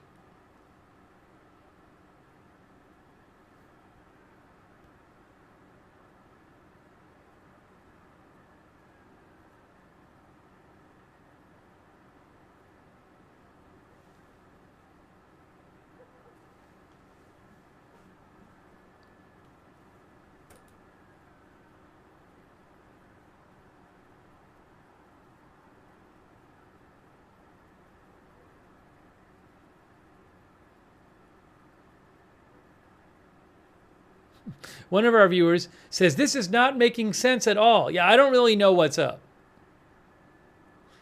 It seems strange if this is all about just helping Iran attack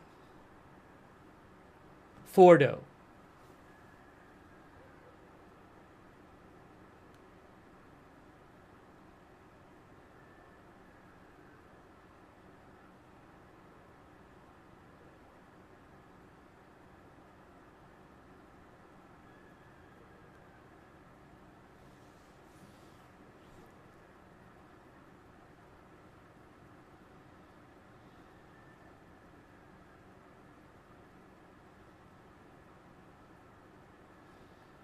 What is happening, guys? What's happening? What is happening?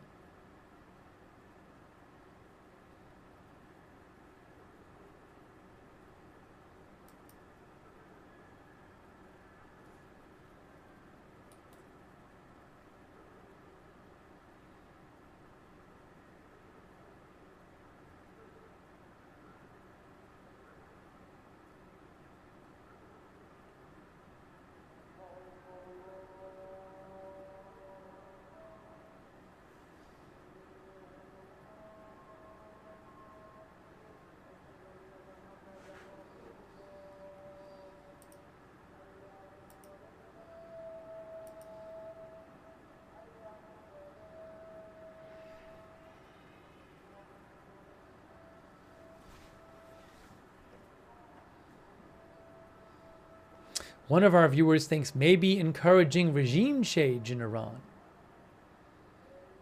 One of our viewers said psychological warfare.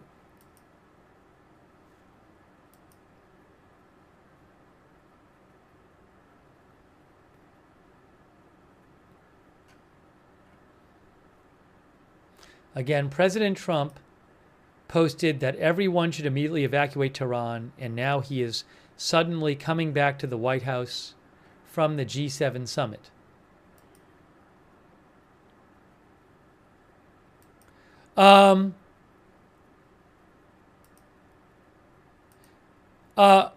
Breaking news, Jennifer Jacobs posts, she's with CBS News. I think she's been with Trump today. She says Trump is not leaving because of discussions for a ceasefire between Israel and Iran, I'm told. But Trump told us this is big stuff and I have to be back for obvious reasons. He is leaving G7 halfway through. Not entirely clear why. Secretary of Defense Hexes on Fox said, we've got assets in the region and we're going to defend them.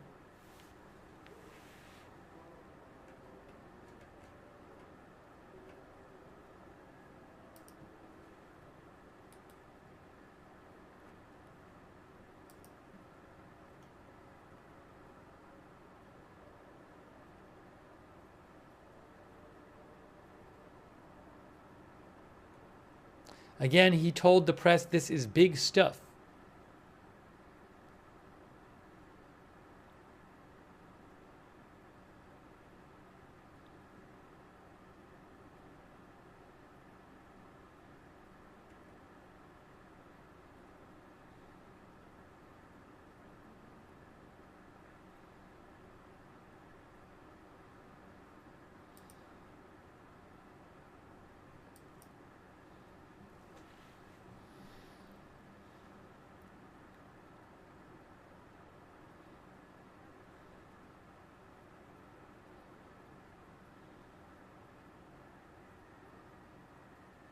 (4:16 a.m. Israel time).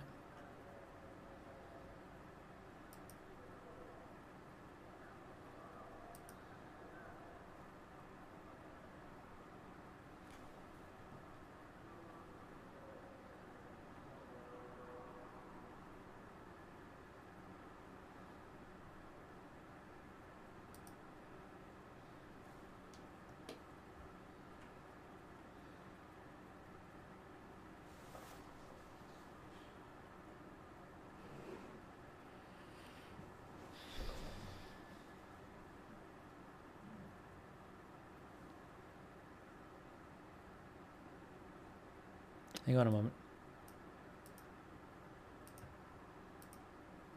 Thank you so much to our moderators.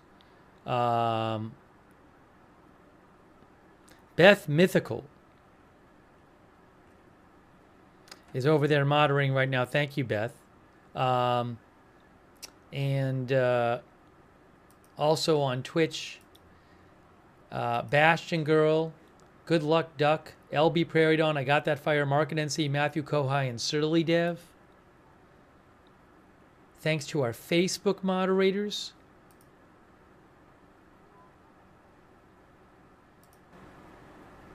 Oopsie. I can hear myself. That's not Thanks. good. There we go.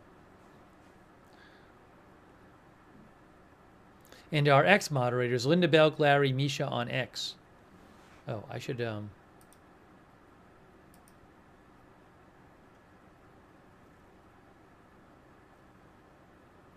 hold on.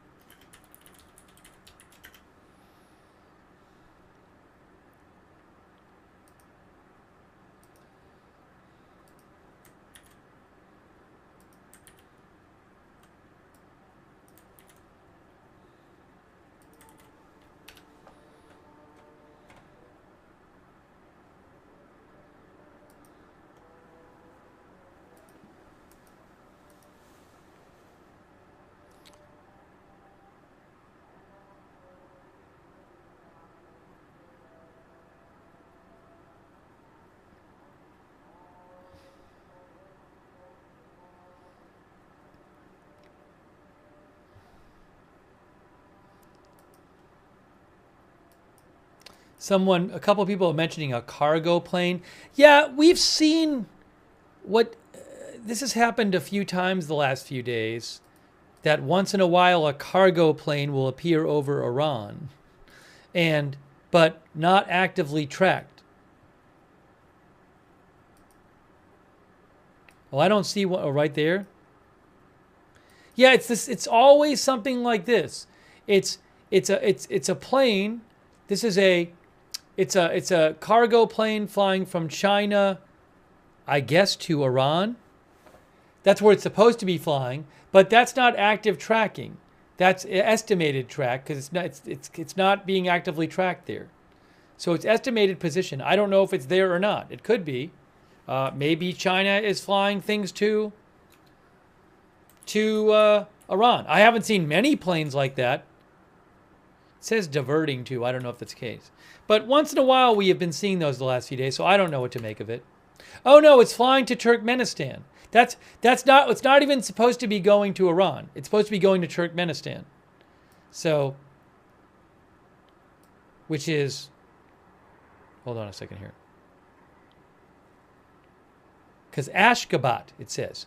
Yeah, so Turkmenistan is here. There's Ashgabat right there. Maybe it landed here. I don't know. I'm really confused.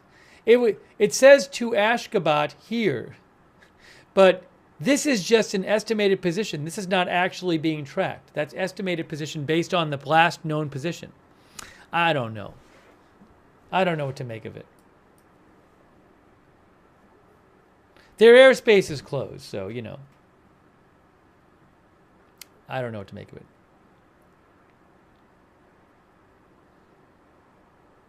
I've seen that couple things like that the last couple of days.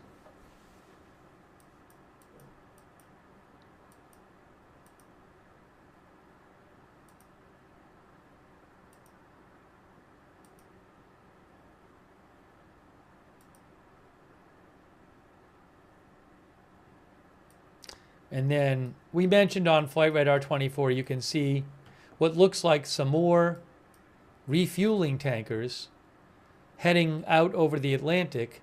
Remember, yesterday about 30 went from the U.S. reportedly to Europe to help out in the Middle East, or to be available to help in the Middle East. Certainly that's something Israel could use on its attacks, U.S. refueling tankers. So I already see 5 of them right there. 1, 2, 3, 4, 5. Maybe there are more flying in that direction, but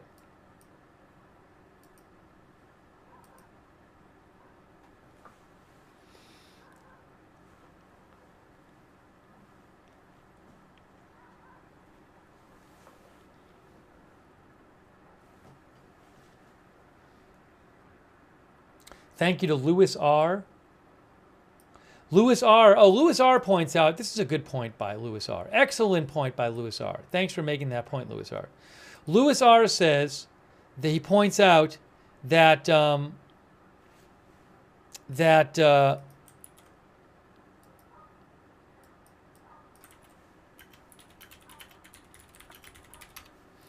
flight time from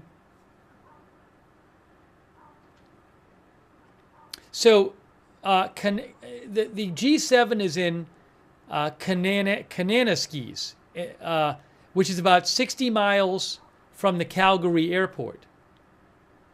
So if that's where they're taking off from, the Calgary airport, the flight time from Calgary to DC is about a little over 4 hours. So Lewis is pointing out that I don't know if he's on the plane yet. He's supposed to have dinner there, but because it's only 6:20, is it 6:23 p.m. Calgary time? But the point is, it'll take him a while to get back. Maybe he'll meet with maybe he'll meet virtually while on the plane with the people in the Situation Room, though. 7:23 in Calgary right now. But Kananaskis. I don't know how to pronounce it. So, but yes, a fair point that it's a whole flight across the continent once he leaves.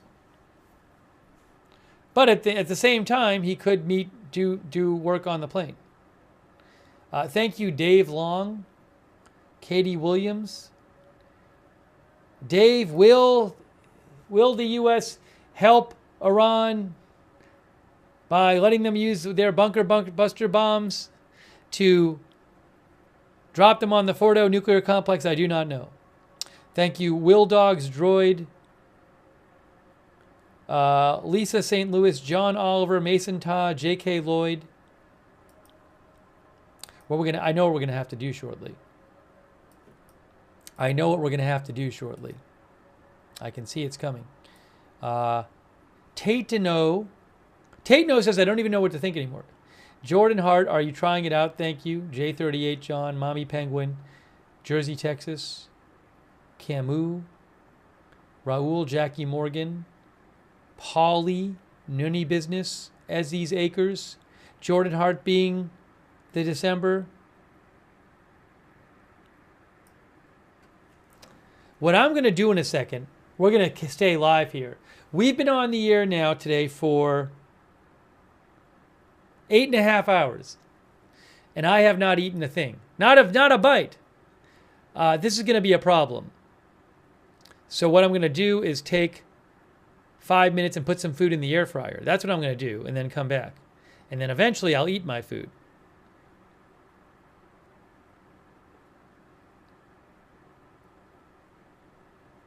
But for right now, I'm going to take 5 minutes. That's all I'm going to take right now is 5 minutes. Put the food in the air fryer. I got to.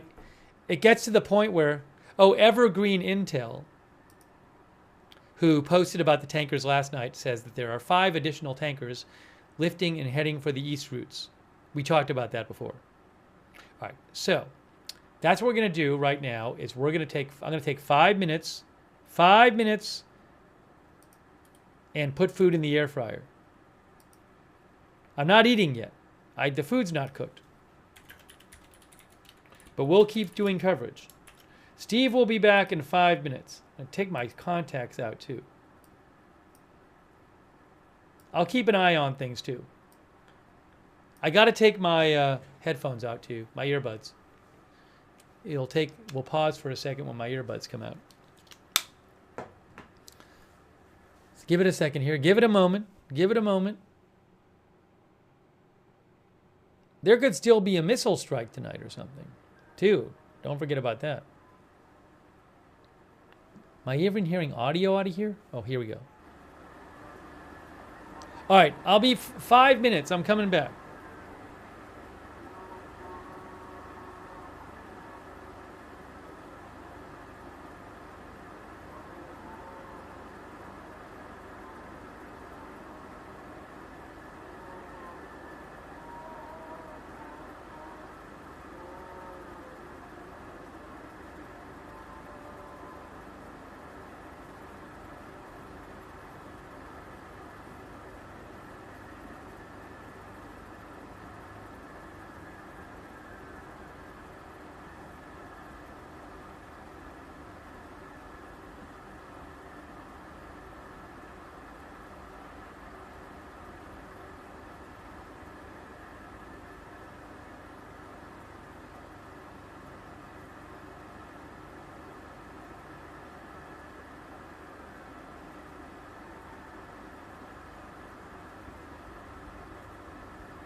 Do we have a missile alert? Is there a missile alert? I think there's a missile alert or something. Hold on a moment. Hold on. Sorry. Everything's falling apart. Do we have a missile? I leave for 5 seconds and this is what happens. Hold on, hold on, hold on, hold on, hold on. Hold on. Hang on. Hang on.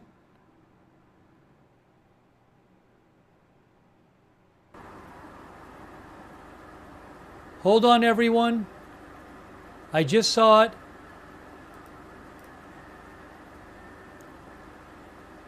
Yes, missile alert, missile alert. Missiles incoming, missiles incoming, missiles incoming.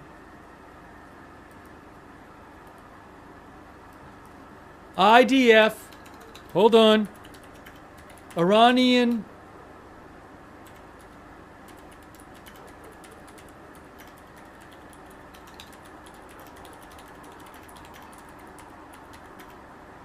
Hang on a moment here.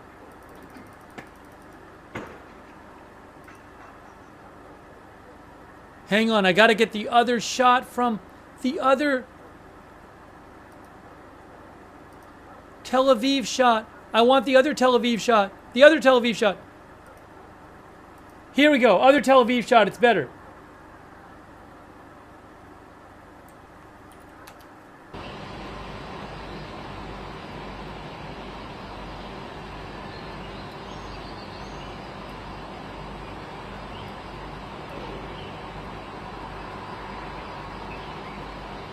Hold on.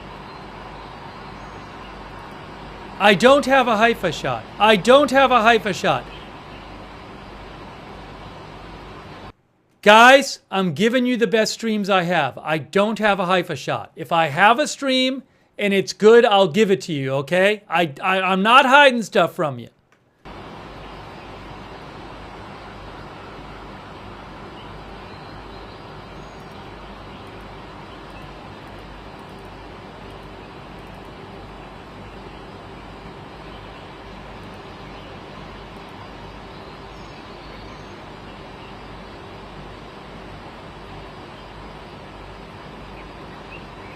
Hang on 1 sec. I'm coming. I'll be back in 10 seconds.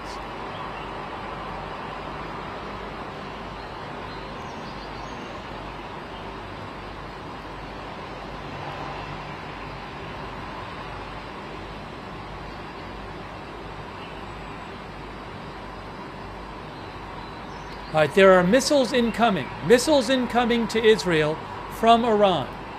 Missiles incoming. Missiles incoming. I don't see the specific alerts yet, but IDF says the missiles are incoming. There have been several small missile attacks so far today by Iran. No big ones since we've been on the air. Yeah, if it's Haifa, guys, I can't do anything if it's Haifa. I can't magically create a Haifa stream that I have access to. If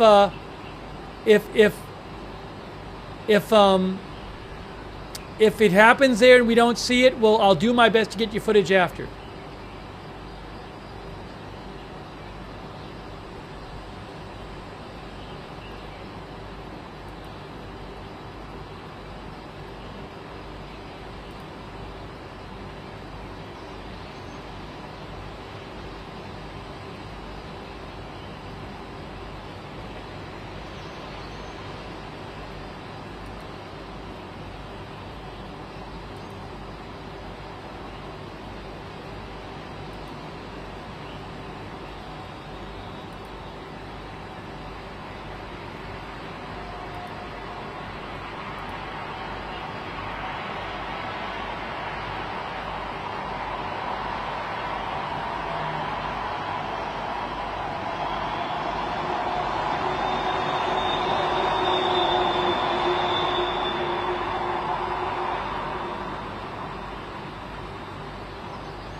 Yes, so the Israeli Defense Forces just posted, and it looks like a lot of the sirens are around the Haifa area. And again, I'm sorry if stuff happens there and I don't have a stream I can show you, but I can only use the streams I have access to. So I apologize.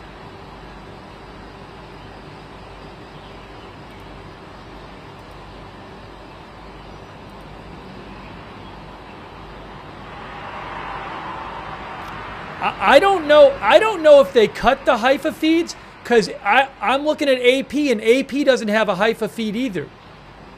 So I don't know if after last night there was some sort of cutting of the Haifa feeds.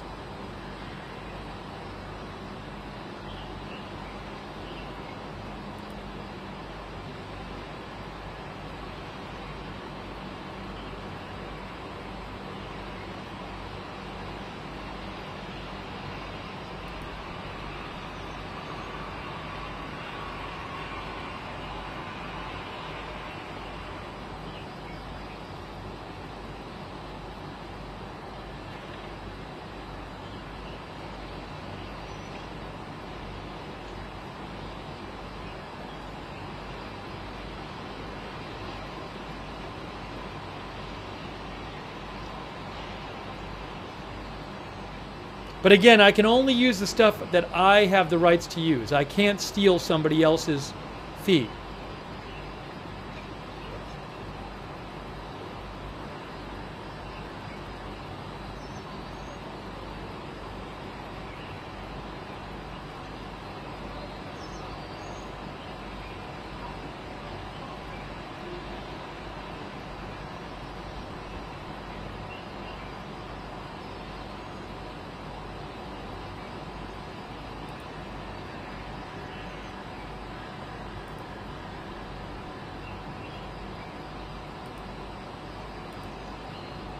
Normally, before the missiles are seen or come, normally before they arrive, you get the alerts on the Red Alert app, and I haven't seen any of those alerts pop up yet.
I'm trying to look for updates here.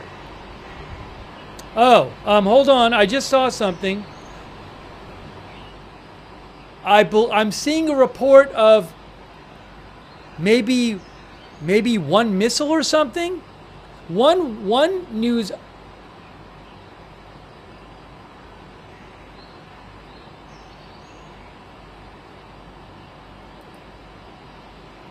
me see what's here.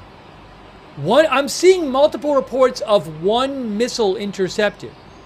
A couple of the accounts I follow on social media that are usually pretty reliable are saying 1 missile intercepted.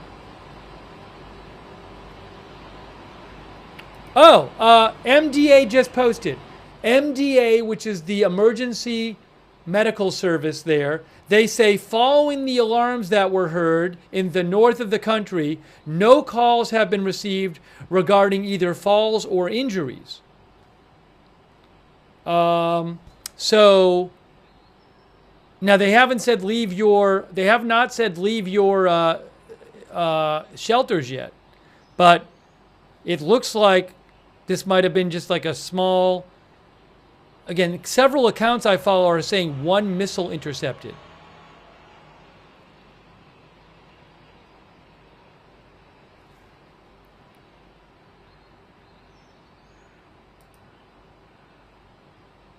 Now, ill red alert says 3 to 5 were launched. They heard.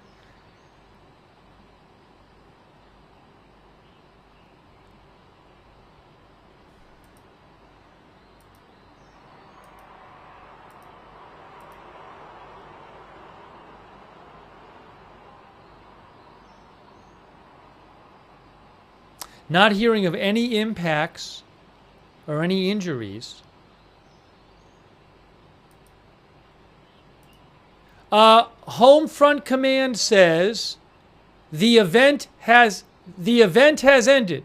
Those staying in the protected area can leave. The event has ended. Those staying in the protected area can leave. That's it for this rocket. That's it for this missile alert. Missile alert over. Missile alert over.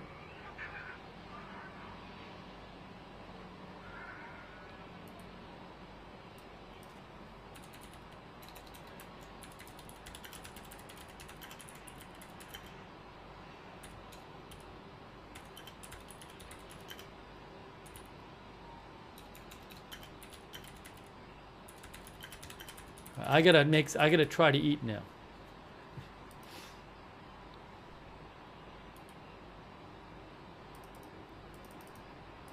Now I'm gonna try to put my food in the air fryer, which is what I was trying to do before. Okay, I will be back in 5 minutes. Probably less than 5 minutes, but I'll put up 5 minutes. But I will come back. I just have to get my food in the air fryer. I've still not eaten. We have been on for about almost 9 hours, and I have not eaten a bite. So let me just do that, and I'm coming back. Oh, and I'm going to replace I'll leave it like this. No, but I want the red thing to be up so people can see. We're going to do this, this, this, put this one up, give you a little more there, and then I will put up the thing here. Got to take out my headphones again. Yeah, I think I'm getting a little hangry.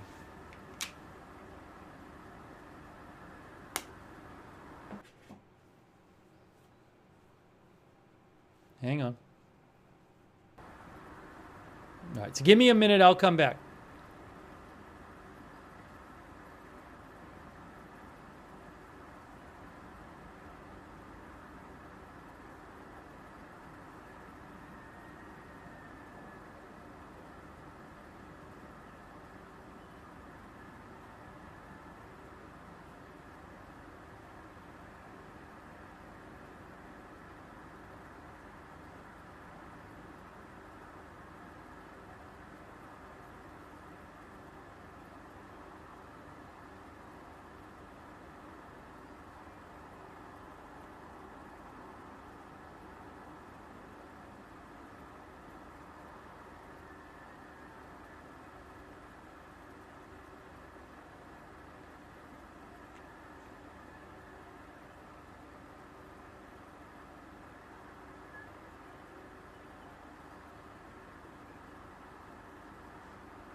That was quicker than 5 minutes. I'm making some food. Will I be able to eat food?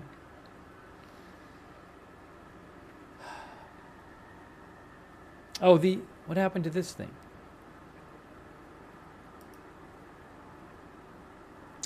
The IDF says, says, the Home Front Command published it is now permitted to leave protected spaces in northern Israel.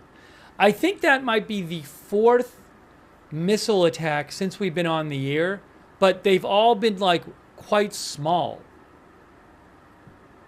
They've been quite small.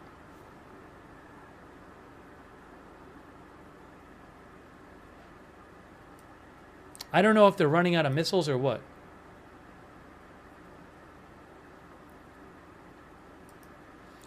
Hang on a second here. Where is the pinned chat message?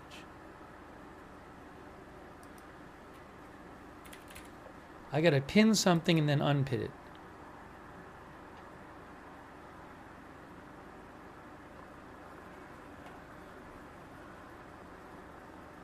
Where'd my post go? I'm trying to fix something in the chat on Facebook. I don't even know what happened to my post. Oh, here it is. This is so confusing.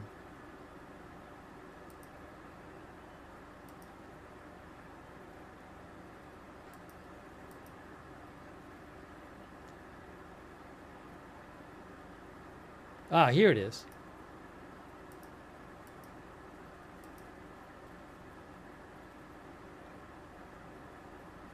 This is infuriating.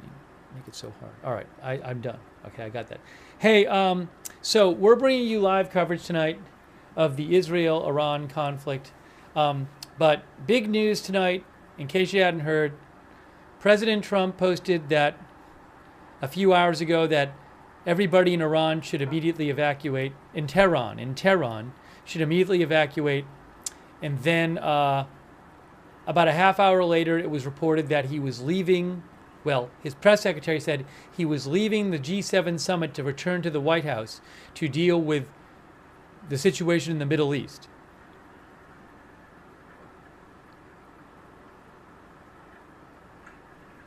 Oh, look what Thomas Massie posted. Look what Thomas Massie, congressional rep, posted. There's been all these kind of like vague posts from members of Congress and stuff. So it seems like they know more about what's going on. Look at Thomas Massie, congressional rep, said, this is not our war, but if it were, Congress must decide such matters according to our Constitution. He's a Republican, I'm introducing a bipartisan war powers resolution tomorrow to prohibit our involvement. I invite all members of Congress to co-sponsor this resolution. So why is he posting this tonight? Has he heard that we're about to go to war in the Middle East, at the U.S.? I mean, it seems like he knows something, right?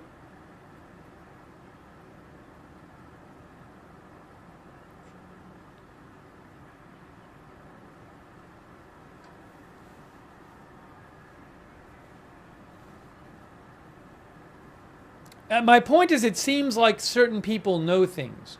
Oh, give me 1 second here. Hold on. Give me about 15 seconds.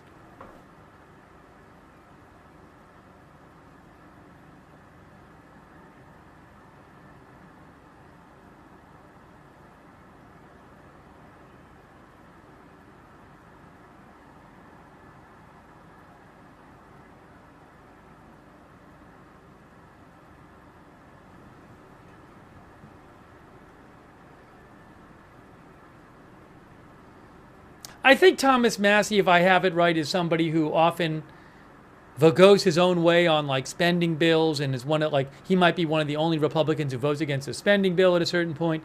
But my point is that people seem to know things. So what are people hearing?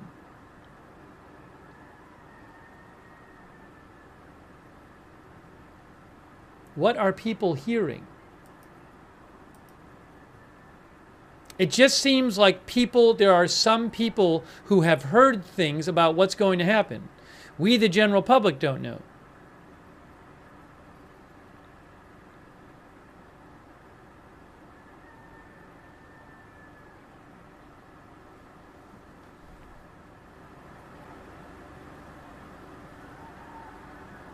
Lexa Fulmer says, I don't think they would post stuff like that unless they had a reason to.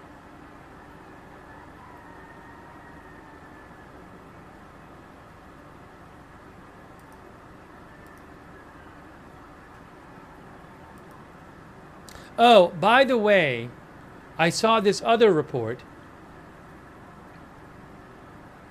There was another report that came out that I wanted to mention to you. I already posted it.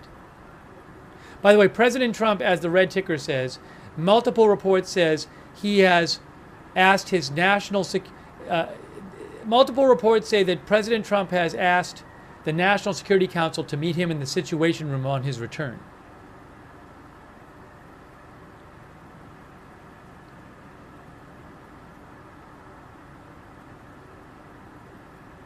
The report I wanted to mention was Matt Finn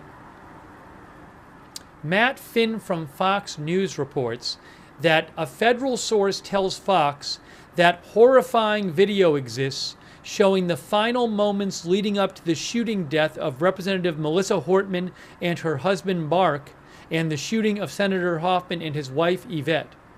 So apparently, according to Fox News, Matt Finn, there is video of both of those shootings, both of the shooting scenes, both of the shooting incidents that the Minnesota shooter carried out.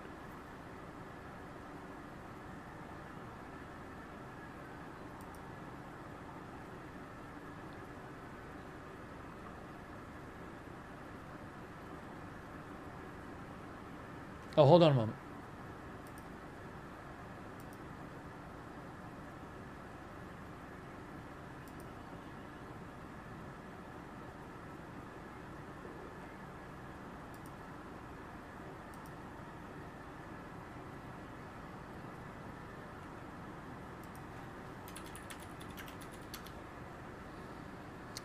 Quick thank you to Raymond Alina. Thank you, Raymond. And also Allison Hargroves. Thank you. I need about 15 seconds. Hang on.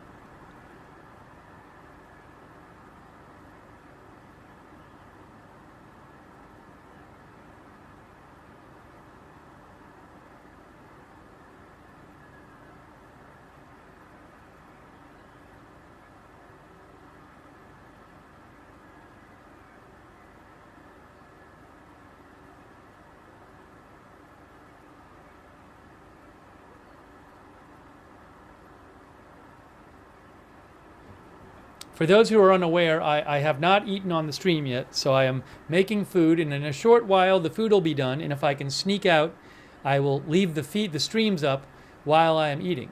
Oh, I just got a couple more feeds. Well, that's helpful. I got another Tel Aviv feed, which looks better, instead of Modine. But I don't know about that Tel Aviv feed. I think I'm going to leave it like this. Now, maybe I might leave the Tel Aviv up.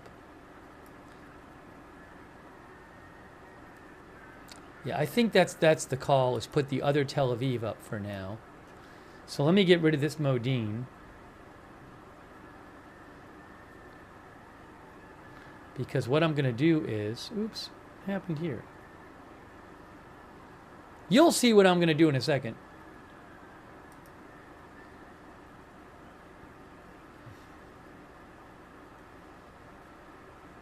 I have I think a better Tel Aviv feed, but I need to get it up on the screen for you.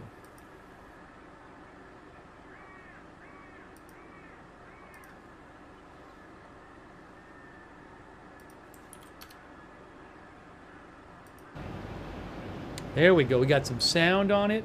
Okay, hold on. Watch this. Watch this. Is this going to work? There we go. That's what I wanted.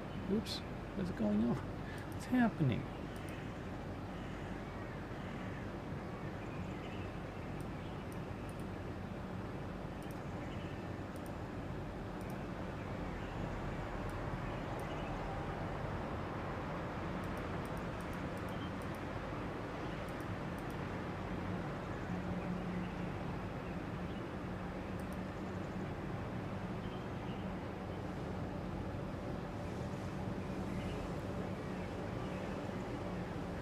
Oh, I can leave up Tel Aviv too.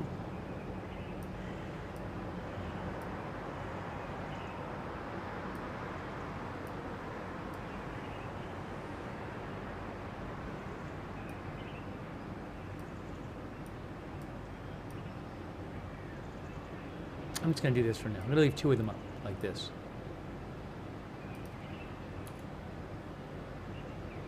This is going to have to be blue.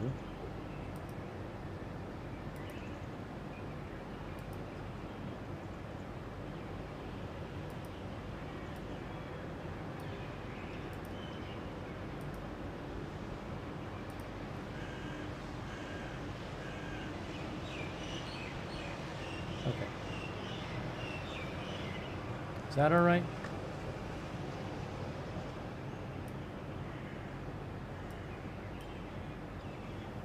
All right, give me one moment. Give me one moment. One moment.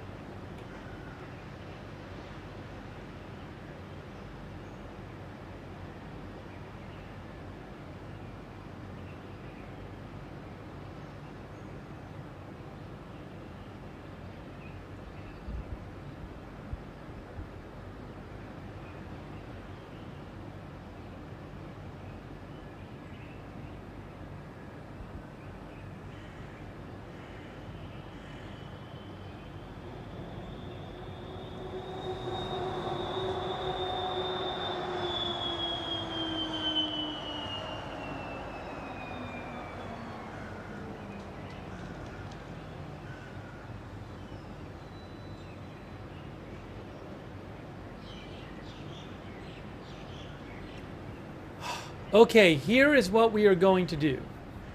This is the plan.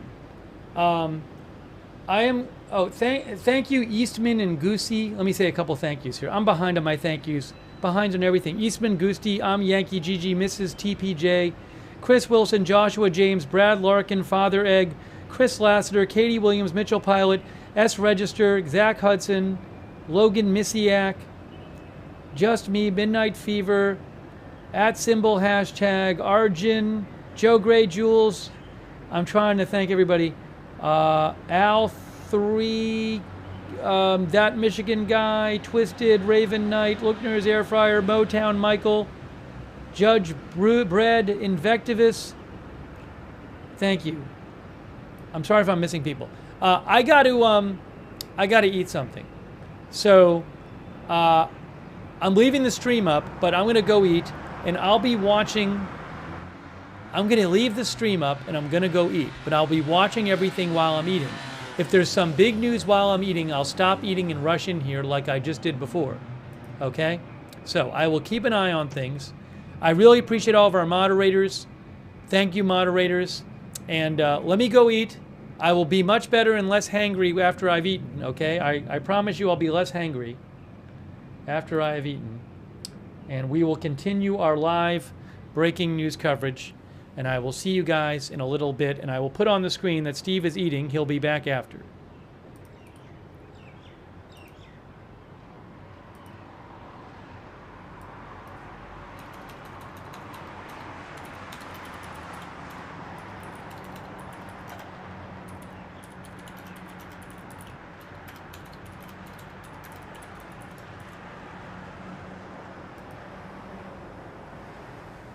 I'm checking in with Reuters about the Haifa stream, but none of the news agencies I'm looking at have one, so I don't know what's going on with that. Anyways.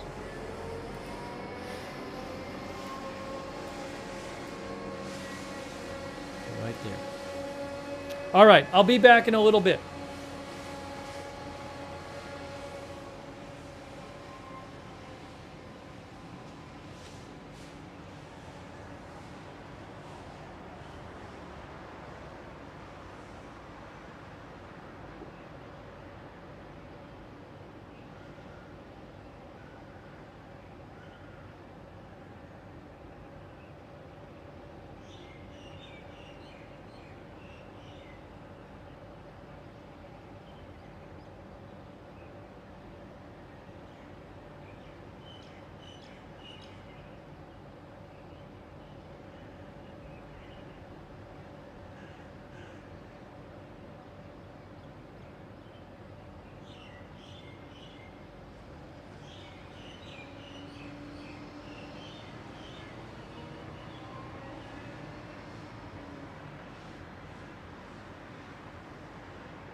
All right, we're back. We have potentially big breaking news. Potentially big breaking news. Let's get into it.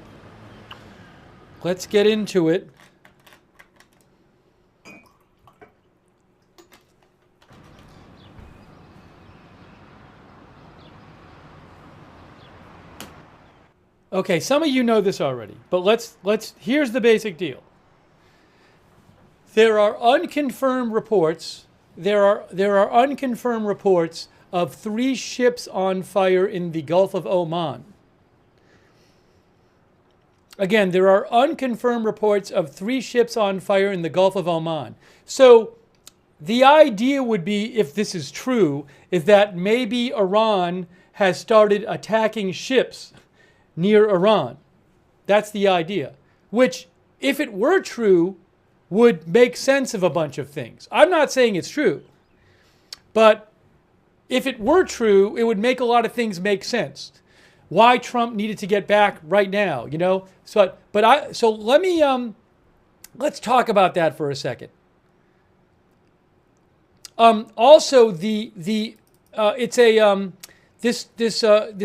maritime intelligence firm Ambry has reported that they're aware of an incident. Ambry is a global maritime risk management firm, and they said that they are aware of an incident, one incident happening.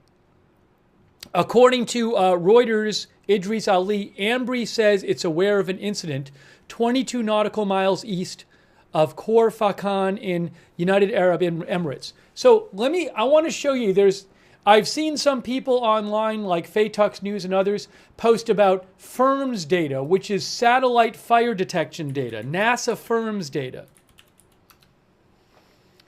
Okay, so the idea is maybe Iran is attacking shipping as a way of getting back at Israel and the U.S. and so forth. Maybe they're trying to block the Persian Gulf or something. So let me just show you what we're talking about, though.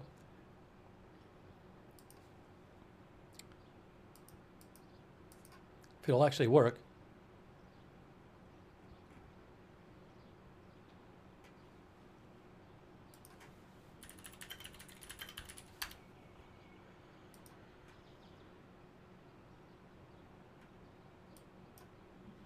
Okay, so here it is. Here's the NASA FIRMS map. We got to zoom in here. And then there's Iran right here. There's Iran right here. And I think we need to go to 24 hours. I don't know which ones I'm zooming in here. So I don't know which of these. The red markers in theory would be fires, but there's several of them that are being reported as the ones. So I don't know which ones are which. There's more than 3 things there. But the idea is that some of these might be actually ships on fire. Let me show you on a map where we're talking about. So we're talking about this. Here's Iran. There's Iran right there. We're talking about, there is the Gulf of Oman. There is the Persian Gulf. And here is the Strait of Hormuz. Actually, I might have gone too far over. So Gulf of Oman, Persian Gulf, and Strait of Hormuz. Now, I got to look up. I'm just showing you this. I don't know which ones people are talking about. But the point is, I believe from online what I'm seeing is some people are seeing the satellite fire detection and saying, hey, that looks like ships are on fire. Now, the one incident that Ambry talked about, they said that was 22 miles east of Khor Fakkan. So let's see where that would be. So Khor Fakkan so 22 miles east of Khor Fakkan would be right around where my pointer is. So if we go to the FIRMS map, we can see here, right there, that's it. That's the one. So that there would be, in theory, that could be a ship on fire, and that's the incident that they are talking about. That would be one ship. Now maybe there's 3, although I'm seeing a bunch of red in the Persian Gulf, but not the Gulf of Oman. So I don't know if this is true. I've said it's unconfirmed. I said online it's unconfirmed. I said to you guys it's unconfirmed. It's being discussed. One thing I'll say is it would make a lot of things make sense, but this is unconfirmed. So let me check some things here and see what I can find out. But AMBRI does say it is aware of an incident at 22 miles east of the UAE in the Gulf of Oman. Okay? So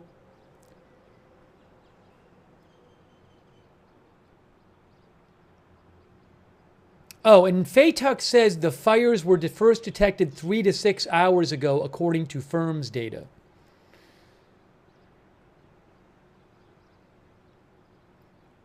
But again, I don't know. This could all turn out to be, it could be false. There could be no ships on fire. So we'll have to see. I just want to be clear.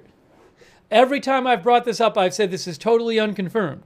I just want you to let you know this is something being discussed. And it does have the advantage of making things make sense. Look, what was so urgent that Trump had to leave the G7 and he couldn't stay till tomorrow? That's been bothering me. It hasn't made sense. So I'm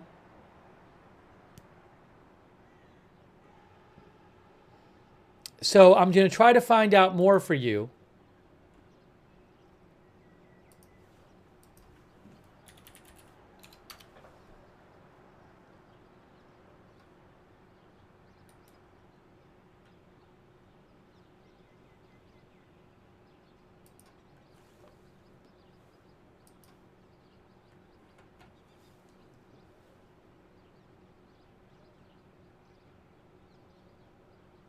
If this is true, it'll be known.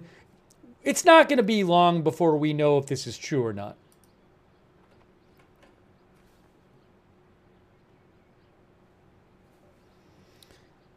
But again, UK maritime.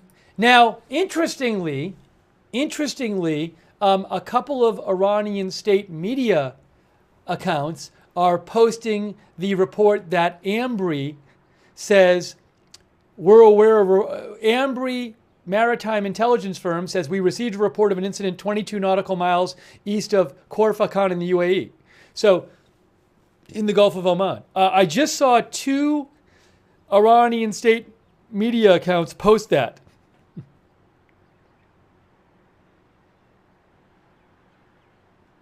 Also, Iranian state media is posting the unconfirmed story about 3 ships on fire.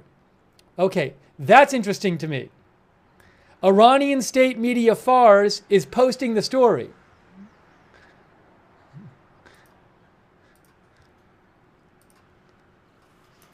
Make of this what you will. Iranian state media is now running with the story of the 3 ships on fire.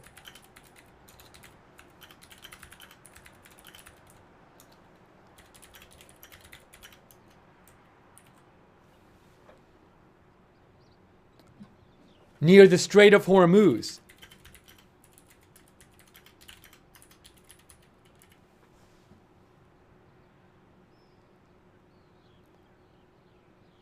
I'm literally looking at Fars News right now, the Iranian state news account, and they just posted this story about how NASA data confirms the presence of 3 fires currently burning in the Gulf of Oman near the Strait of Hormuz. Now this is Iranian state media saying this. But you'd think they would know either way. You'd think if it's due to Iran, they would know. But, I don't know. Al Jazeera reports 3 explosions heard in the western area of Tehran. Again, Al Jazeera says 3 explosions heard in the western area of Tehran. We have been hearing explosion in Tehran reports off and on over the last few days, so I wouldn't read too much into this at this point, although who knows.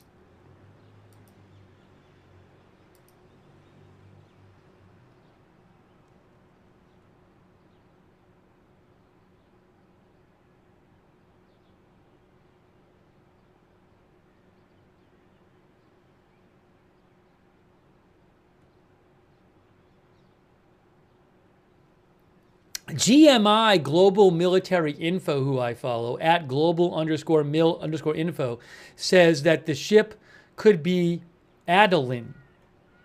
I'll have to pull up marine traffic and take a look at marine traffic. There's too much going on. The background to all this is that President Trump, earlier today, suddenly posted on X that Tehran should evacuate immediately, and then about a half hour later we found out he's suddenly leaving the G7 summit early to go back to the White House to deal with Middle East stuff. We hear that he is wanting his National Security team to be there in the Situation Room when he gets back.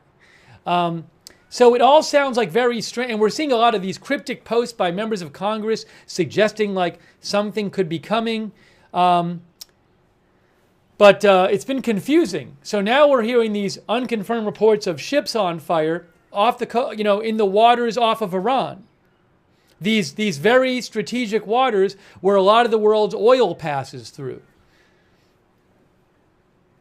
The Strait of Hormuz controls whatever comes out of the Persian Gulf. So is this something where Trump heard today that there were a bunch of ships on fire and that Iran was attacking shipping?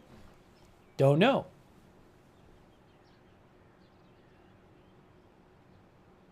Hang on a second here.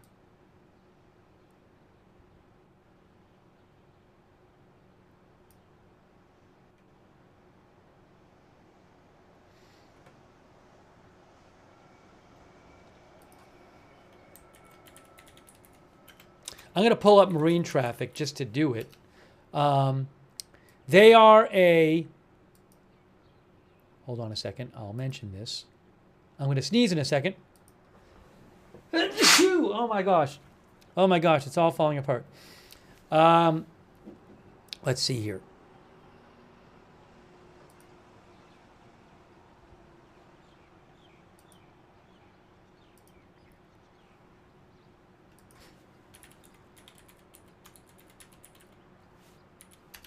Marine traffic is a ship tracking and maritime analytics provider.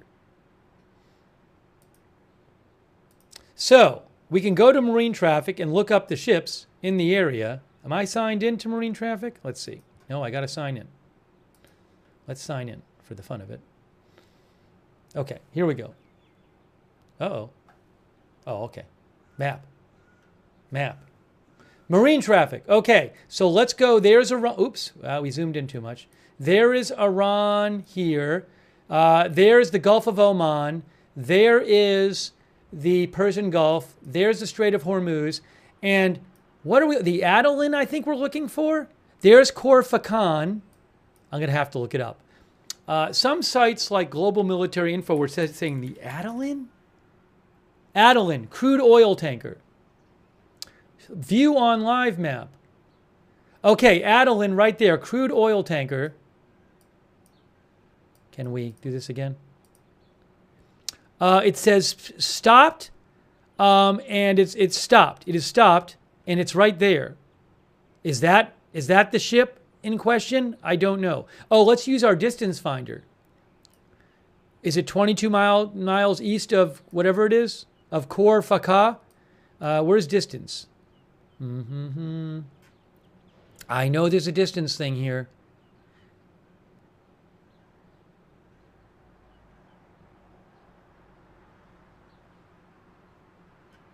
Where is it? Filters, map type, vessels. Oh, how about if I do this? Right click. Distance from here. Well, it's about, that ship is about, it says like 24 nautical miles, so I could buy it. That could be the ship. Anyways. All right, let me see if I have any more updates about this. Are ships really on fire on the waters off of Iran? Is that really happening? Is this happening? It's a huge deal if it's happening. Has Iran gone there? While I'm looking at this, I'll send you over here.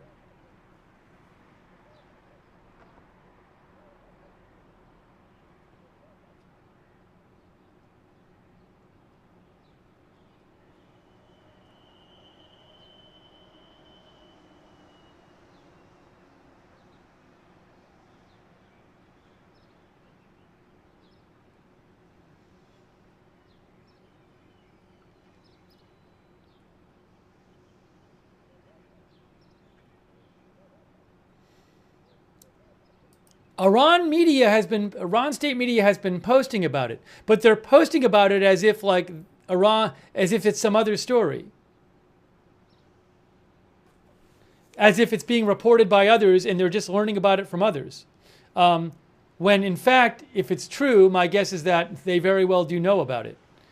But all three Iran media agencies have posted, state media agencies have posted about it.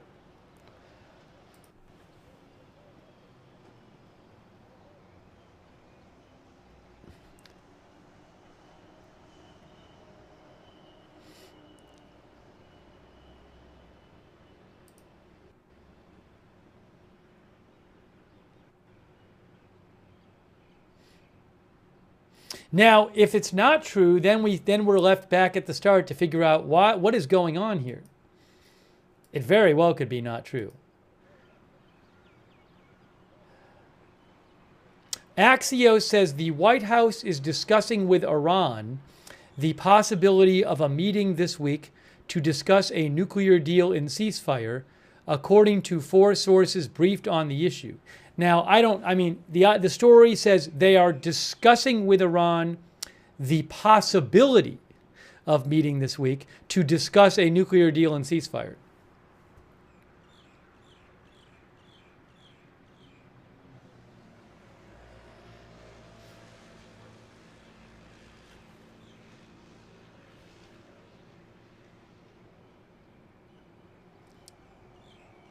We need to figure out if this ships thing is true. Now, if the ships thing is true, I'm guessing they wouldn't be discussing things with Iran. But, hold on.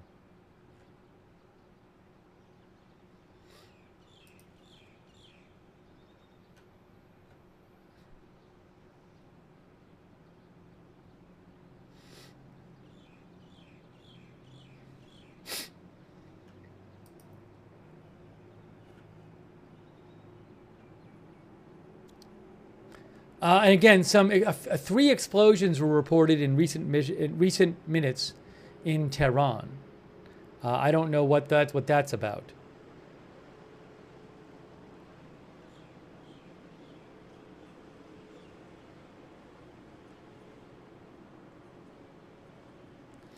There has been speculation as to whether Iran would, as a way of getting back at Israel and the U.S. and who knows who else, there's been speculation about whether they might try to attack shipping that would impact, shipping in the waters off of Iran. Here's the Persian Gulf, the Strait of Hormuz, a narrow strait here in the Gulf of Oman, as a way to put leverage, for example, on other countries. I mean, that could really impact the economy. Just a little about the Strait of Hormuz.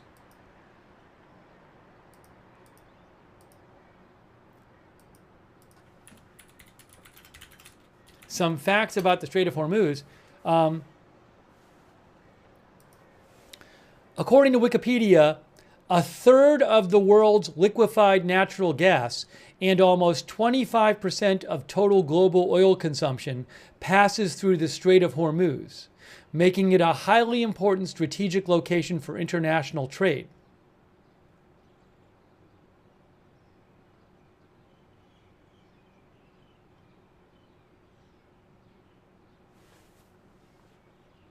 But we don't know if anything has really happened with that. We're waiting to find out more. There's a bunch of rumors.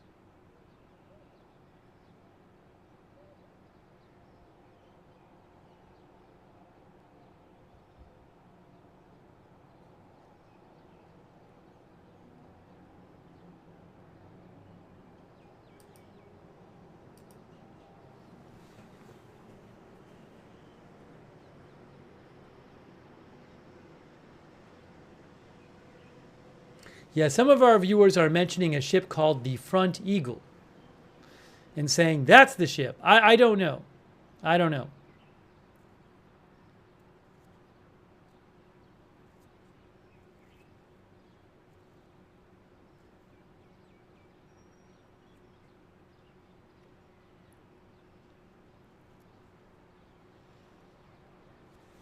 Someone named Tom Shugart, some viewer sent me this. Someone named Tom Shugart mentioned the Front Eagle, which he said was in the area and saying not under command. I don't know.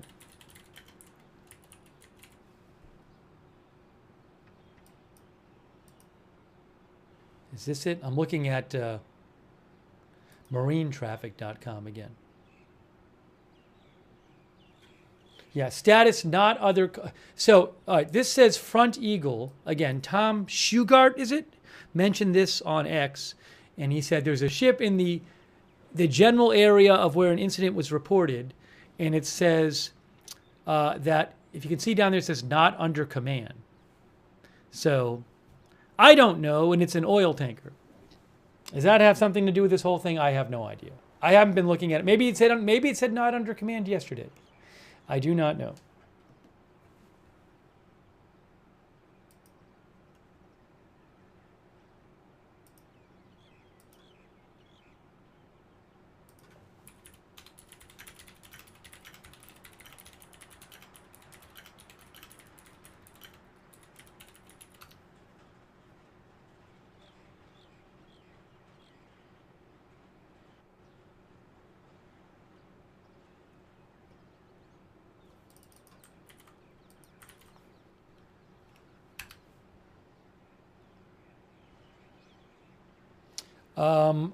From what I understand, not under command means unable to maneuver as required by maritime regulations, often due to an exceptional circumstance.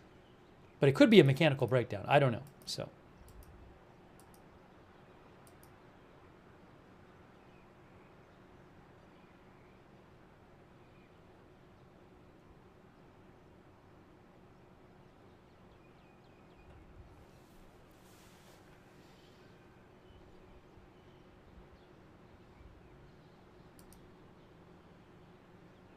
Oh, I also found out a bunch of you were asking for the Haifa camera, which I normally would have. I talked to Reuters about it, and Reuters said they are not allowed to show the Haifa camera. There was a rocket that hit Haifa yesterday, an oil refinery, and there was a whole thing because I guess the government, it took like 12 hours for the government to approve reporting on the exact location, I believe it was. And there was, I believe, a one or more foreign outlets that had cameras that were shooting it, and there was this big to-do about it that Israelis found out after international viewers. So my guess is it's something to do with that. But I talked to Reuters, and they said, nope, we don't have the Haifa cam today. We're not allowed to show it. And I didn't notice the Haifa cam on a couple of other news agencies that I think normally might have it. So I have a feeling that a bunch of the usual sources of the Haifa cam don't have it. And again, I can't just steal everything off the internet. I can only show you what I have the rights to. But I did check for it. Oh, one of our viewers said maybe that was why the Tel Aviv cam was pointed up. That's an interesting point, that they don't want to show the buildings. It's an interesting question. They've been, the last couple days, IDF has been very emphatic about it. Yesterday, I remember, like right after missiles hit, right after, there was an IDF post which said, do not reveal the locations. Like it was like right after. So that they're really emphasizing that now, because they say it helps. They say it helps Iran target. QXR says they adjusted every cam I've been watching.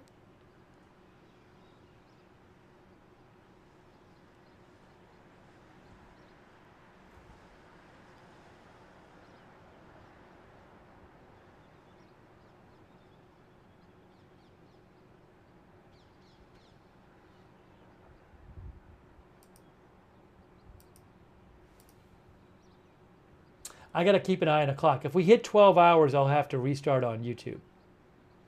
Because YouTube, 12 hours is the limit. You don't want to hit 12 hours. Then you're, oh, we're good. We're like 10 now.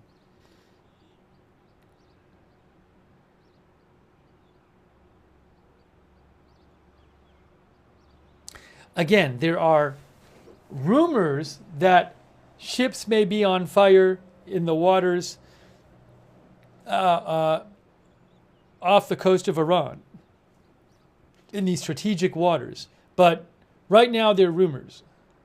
Ambry, which is a maritime intelligence firm, says it is aware of one incident in the Gulf of Oman. We don't know the nature of the incident. Some satellite fire data suggests that there may be ships on fire. As I said, if that were true, it would certainly seem to make more sense of a bunch of things going on today that have been confusing.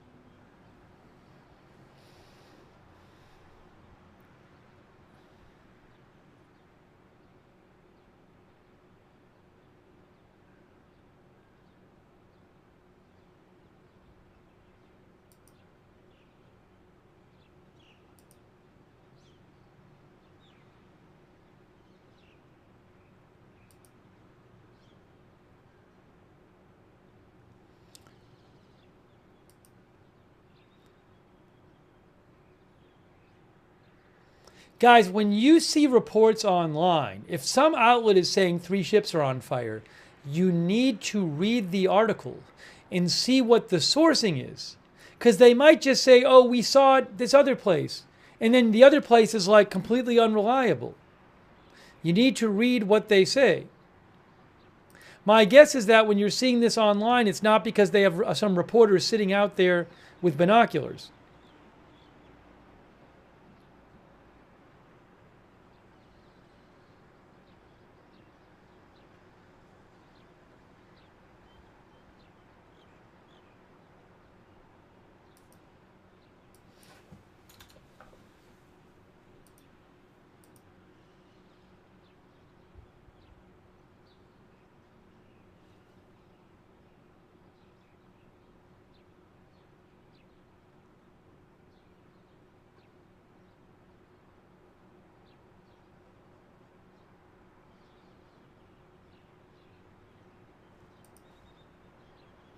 A quick thank you to Sean TV. Thank you so much, Sean. I really appreciate your support. Shaya from the Balaz. Thank you, Shaya. Stephen Sharkey. Let me say a couple other thank yous here. Rich K, Monster Jamp. Hang on. I'm way behind on my thank yous. I'm sorry. Let me just say a couple here. I want to shout out our moderators, too.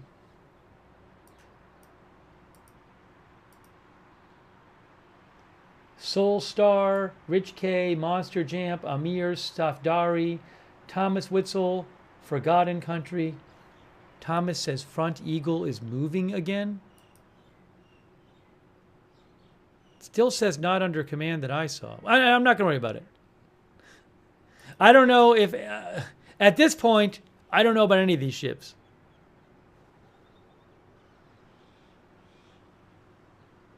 Thanks, John Arthur. Thank you, Forgotten Country. And Aaron Bass, 21 Diamond, Inventing America Podcast. Tintin, thank you. Actually, Dan, BDK, Shaft, Trisha C, Shimmy, Grolig, Rooftop Korean, Katie Williams. Thank you. Eli Cyrus, Todd K, Holistic Him, Eastman, Goosey, I'm Yankee GG, Miss TPJ, Chris Lassiter. Thanks for your support. Madeline Stewart, Heli Pilot, Wes Bayer, Soulstar, and also over there on Twitch, Jedi99Z, Richie101, Day J Drabble, Big Dog Gaming. Thank you. And also all of our moderators. Roberts Mayqueen is moderating. Thank you so much, Roberts Mayqueen. RJ, Ruth Krafasi is there. Thank you, moderators. Thank you so much. We cannot have our chat rooms without our moderators. On Facebook. Oh, thank you, by the way, Pam Zilski Stavrum for the Facebook stars. Thank you so much, Pam. Ava Knight is moderating. Margaret Riley is moderating. Paul Anderson. Thanks, everybody moderating over there on Facebook. Thank you to our Twitch moderators. Bastion Girl, Good Luck Duck, I Got That Fire, Mark HNC, Matthew Kohai 3, Sarah, and Surly Dev. Thank you so much. And Linda Bell, Clary, and Misha on X. Thanks to all of our moderators.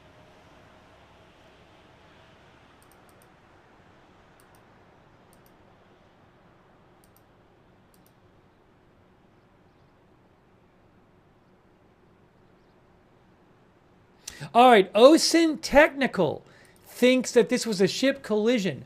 OSINT Technical says, I believe I found the ships on fire in the Gulf of Oman cause, and says it appears that two tankers, the Adeline and Front Eagle, collided, possibly setting one of the vehicles ablaze.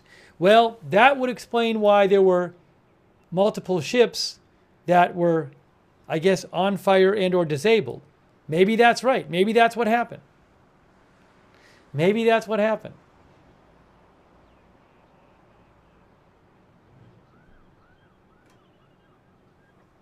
The unfortunate thing if that happens is that then we're right back at the start not knowing anything about what happened. What about the third one? I don't know anything about the supposed third one. As I've been saying all along, this is unconfirmed. So, to me, it had the appeal of explaining things much better.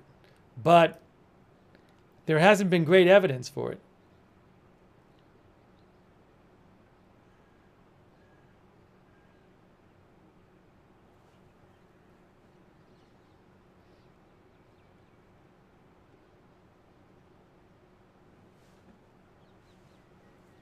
Intel Doge says incredible timing. Yeah, I mean, if that did happen, you know, I can see why people might have thought it was related to Iran. Well, maybe it's not true.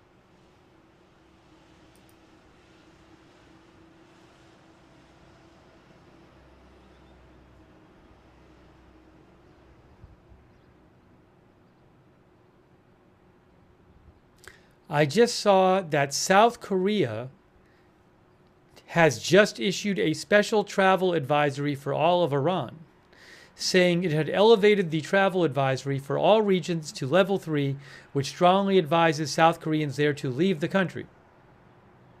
The alert takes place at 1 p.m. South Korea time on Tuesday.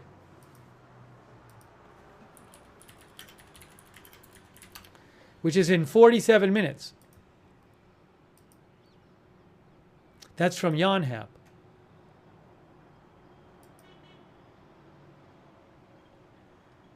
Do they know something in South Korea?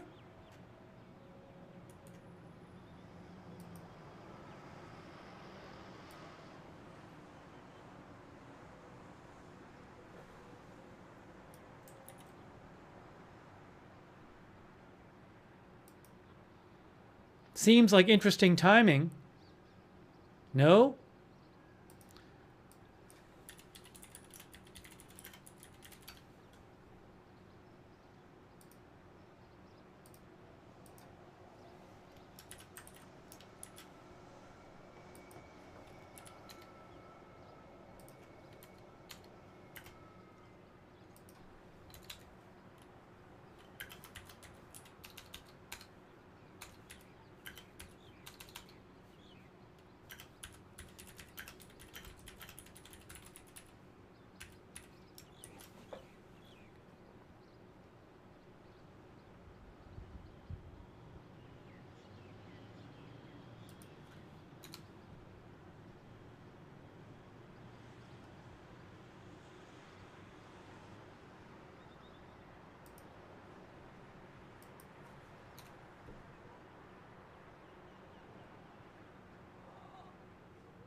Steven says a lot of fishy smelling stuff going on.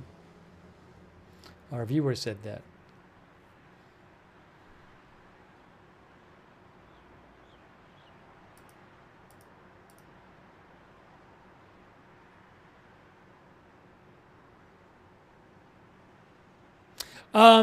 Hugo Lowell reports, Hugo Lowell with The Guardian reports, French President Macron tells reporters at G7 that Trump left early to consider a ceasefire proposal between Iran and Israel.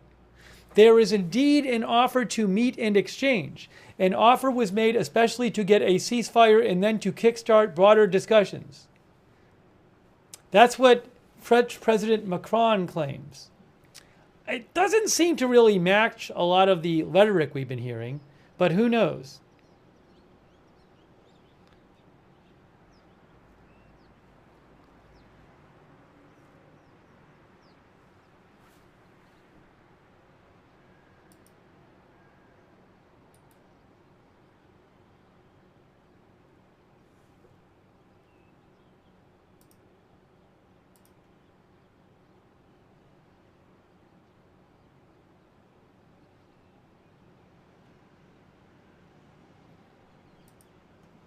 I think I just keep coming back to Trump left the G7 thing a day early. He didn't have to leave it. Something urgent is up that made him leave.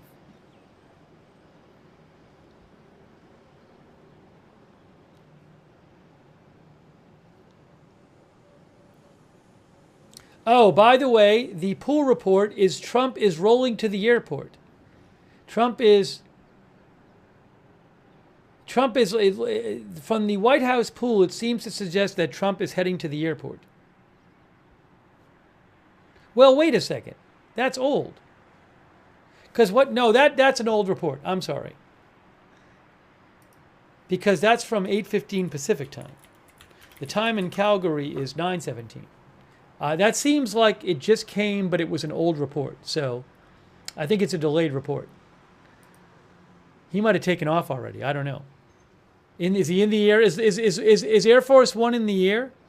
Are people tracking Air Force One?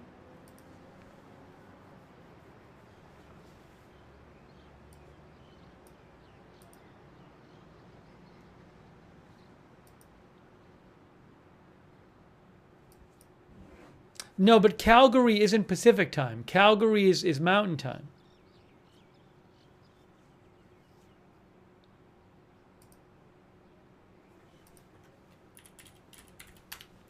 Calgary time is 9:18. But maybe the hour was mislabeled on the report. Maybe the person mislabeled it as Pacific time.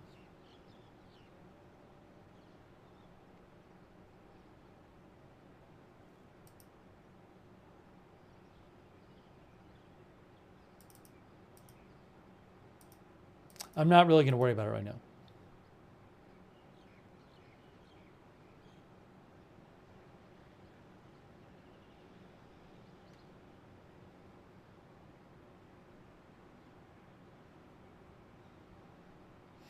Dan Shapiro, who is a former U.S. ambassador to Israel, just posted, he thinks that Trump is assembling the forces necessary to do the Fordo strike. That would be a strike on the most important nuclear facility in Iran, which only the U.S. has the bunker buster bombs and bombers to do. Israel does not. Dan Shapiro says it doesn't mean he has made the decision to do it, but he's giving himself the option. He says, can that be leveraged to get a major Iranian concession that preempts the need for it? I understand people have been talking about that today. The New York Times said Trump is deciding whether to help Israel bomb Fordo. I just don't understand why he would be saying Tehran needs to evacuate immediately.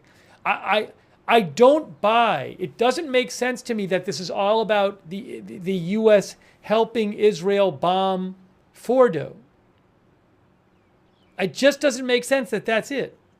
I can't imagine this would be how everybody is behaving in all the statements I've seen if it was just about Fordo.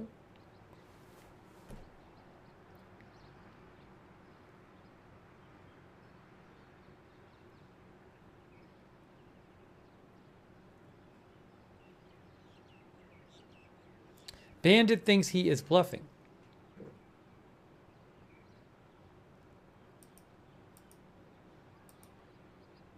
One of our viewers says regime change.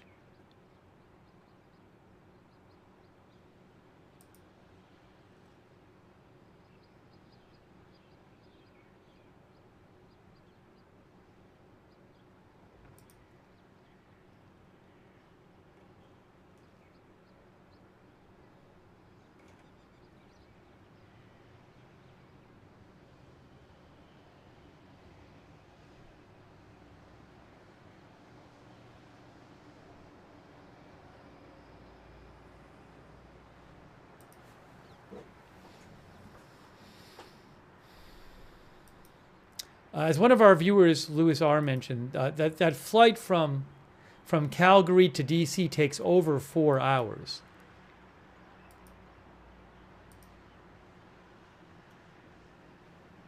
Oh, Sal Mercogliano, thanks to Hannibal Frost. Sal Mercogliano, who is an expert on shipping, he says the fire outside the Strait of Hormuz was a collision between 2 tankers, Adeline and Front Eagle.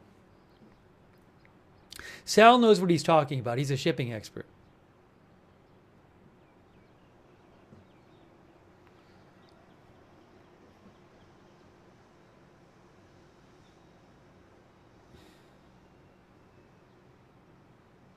Although somebody might say, what caused them to collide? Why did they collide? Well, I don't know.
Craziness. Craziness.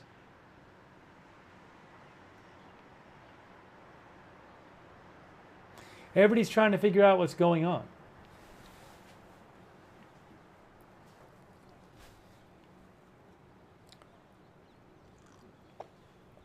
Is he going to meet with them? I mean, the reporting said that Trump wanted the National Security Council to be at the Situation Room when he comes back. He's probably getting back at like 4 in the morning.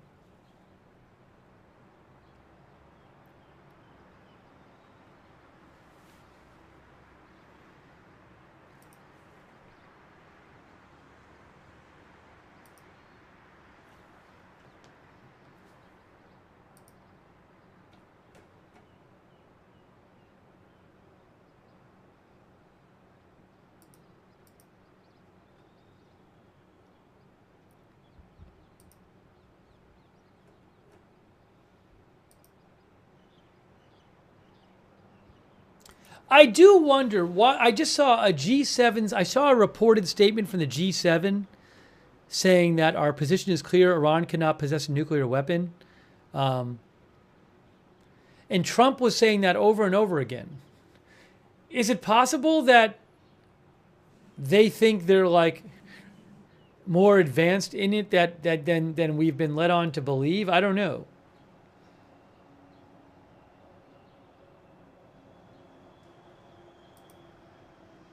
People keep saying this.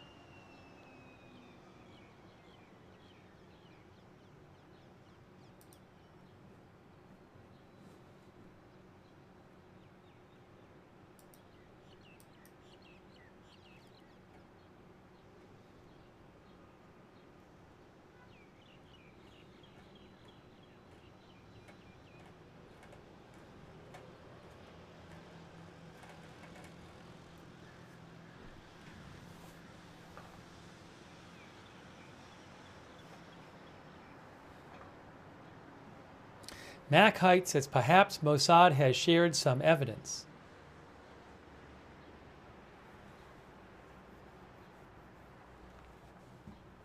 Next Bike thinks Iran's wanting a ceasefire would explain their lack of activity tonight.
Crazy news.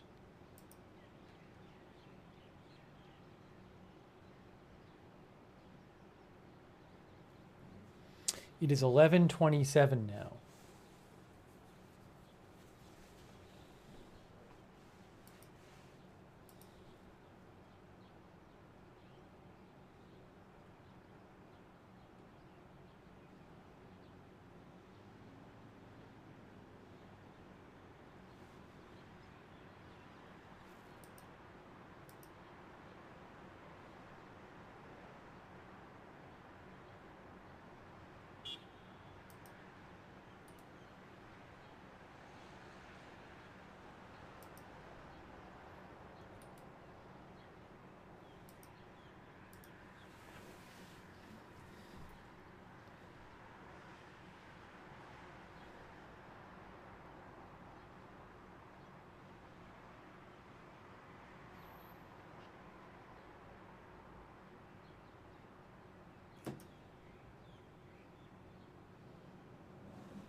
Reuters says the Pentagon chief Pete Hegseth on Fox News tonight said Trump's still aiming for a deal with Iran.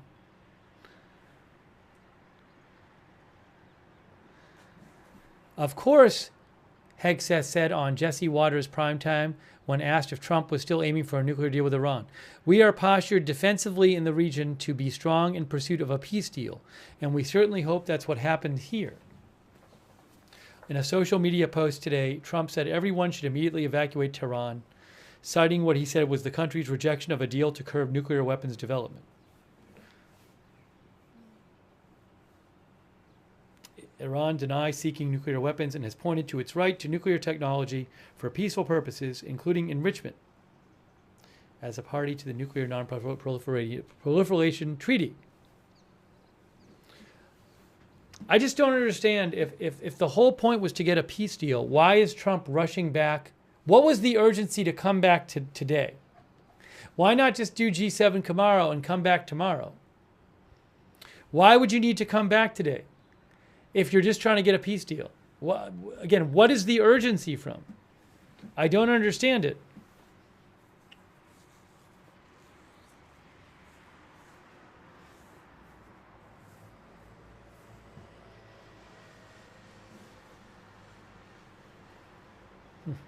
One of our friends, one of our viewers thinks he just wants to avoid G7.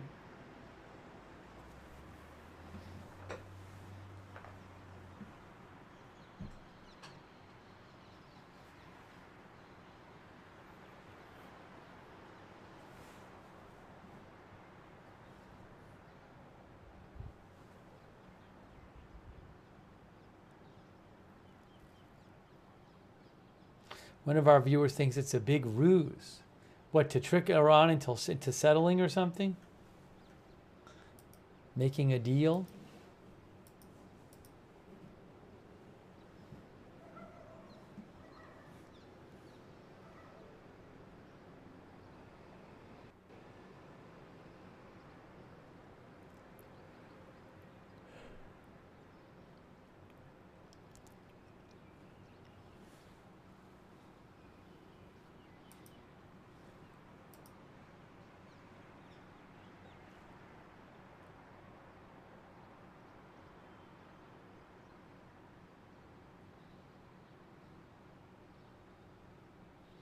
Crazy, crazy news day.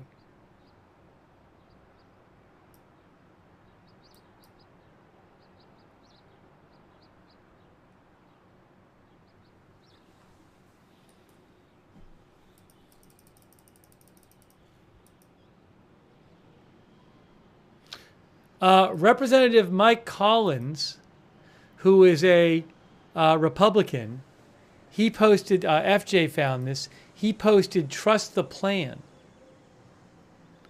What is he talking about when he says trust the plan? I'll show you. All these cryptic posts. Oopsie. Hold on a second here. Hold on. Right here.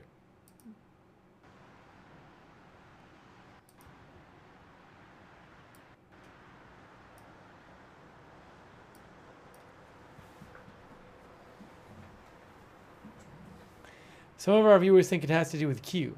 Anyways.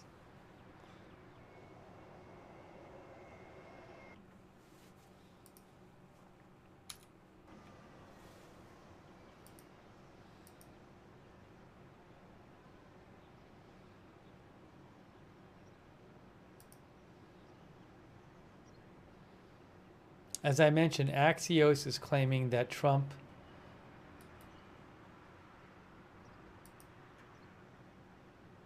where is it here, their report? That the White House is discussing with Iran the possibility of a meeting this week between U.S. Envoy Witkoff and the Foreign Minister of Iran to discuss a diplomatic initiative.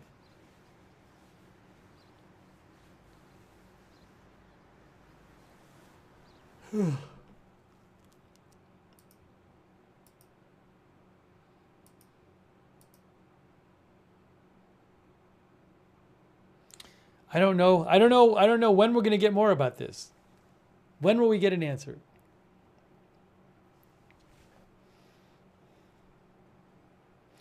You know what I think, guys? It's 11:34 here. We've been on for about, what, 10 and a half hours?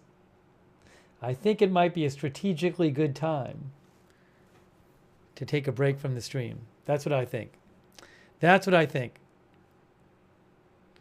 Because there's going to be more news. I'm feeling like it. I'm feeling like this might be the time. By the way, if there's huge news in 20 minutes, I can just do another stream. Nothing's keeping me from doing another stream, but it just feels like it's daylight there. Usually Iran doesn't launch missiles during the day. Trump's coming back, but he's got to fly back. He's got this 4-hour flight.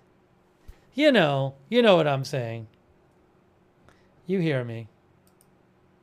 It just seems like it's not the worst time.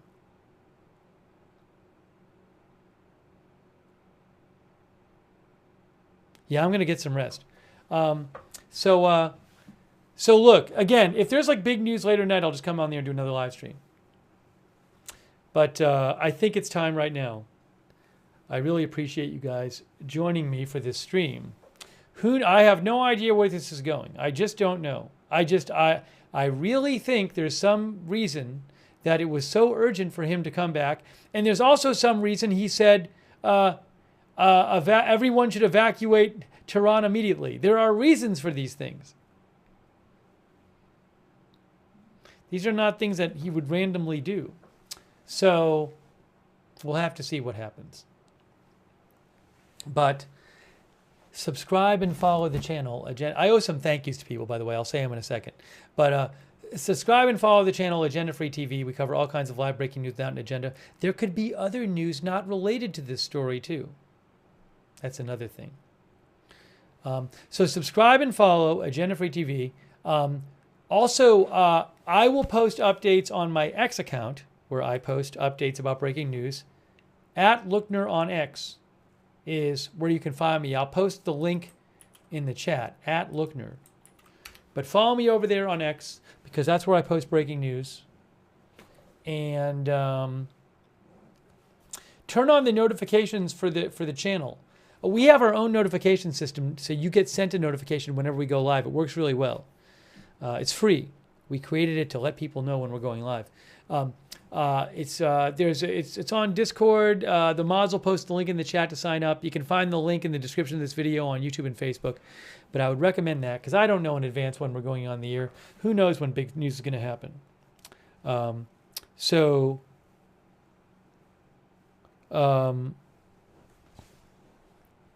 Sign up for our notifications. I'll be checking tonight too. And who knows, maybe there'll be some big news tonight. If there is, we can do another stream. Nothing's keeping us. Let's see here.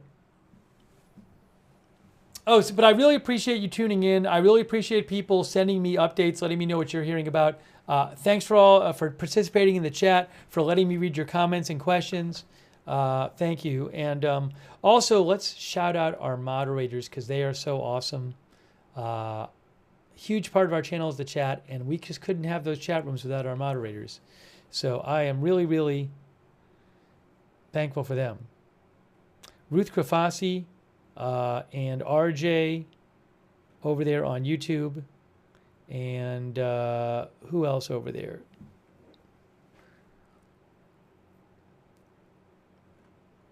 All of our other YouTube mods who've been here tonight, Roberts May Queen and others. Thank you so much. Also on Twitch, Good Luck Duck, I Got That Fire, Mark HNC, Matthew Kohai 3, Sarah and Surly Dev, all of our other Twitch moderators too. Huge thanks. On Facebook, Margaret Riley, Ava Knight, Paul Anderson, Kay Lowry Body, and all of our other Facebook mods. Thank you. Oh, thanks Amy Cluck for the Facebook stars. Thank you, Amy. Thanks also Linda Belk, Larry, and Misha over on X. Thanks to all of our moderators. And huge thanks to everybody who donated. That is so generous of you guys. And that's how this channel exists. How I can buy news footage is thanks to you. So I really appreciate it. Oh, hold on a second. What is this?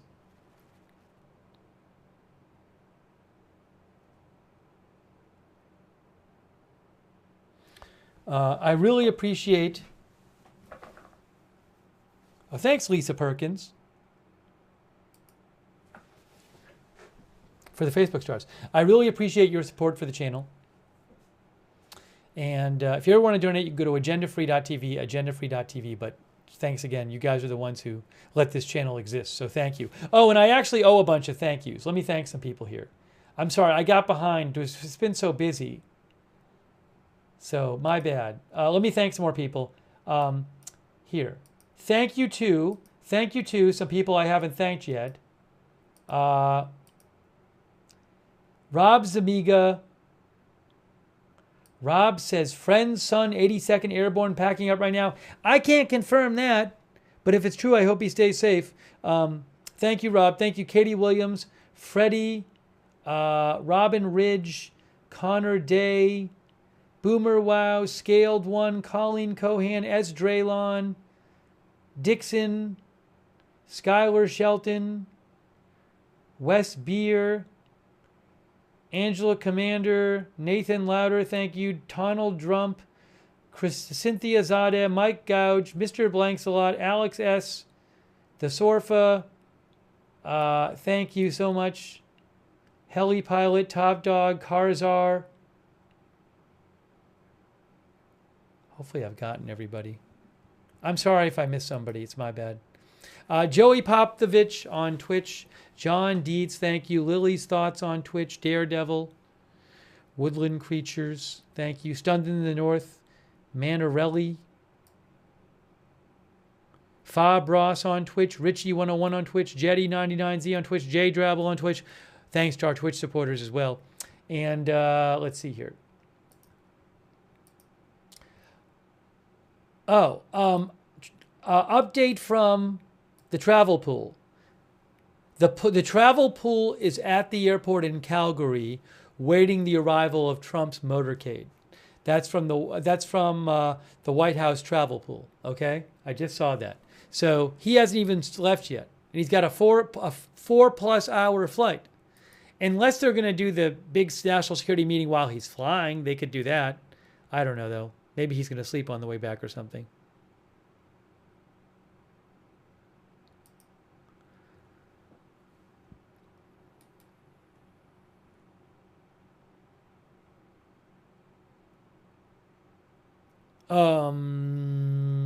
Oh yeah, so I will post Agenda Free TV on X. I always post there when we're going live. You can follow if you're on X at Agenda Free TV. I post updates about the channel there.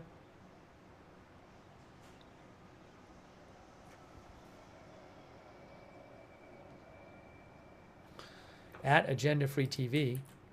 And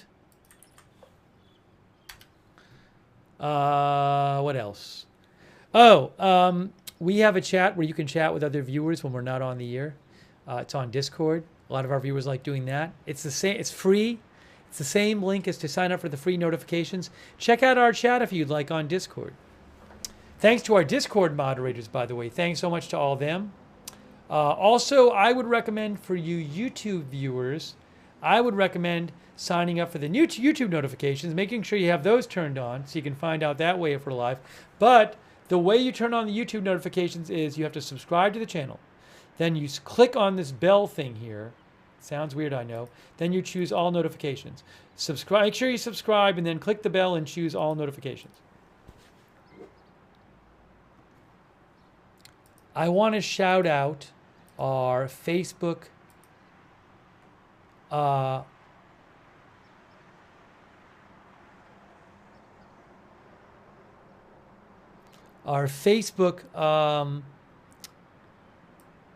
think MG Mance gave stars, by the way, and maybe Pam Zilski Stavrum as well. Thank you for the stars. Oh, MG Mance, thank you, MG, for the stars. That's nice of you.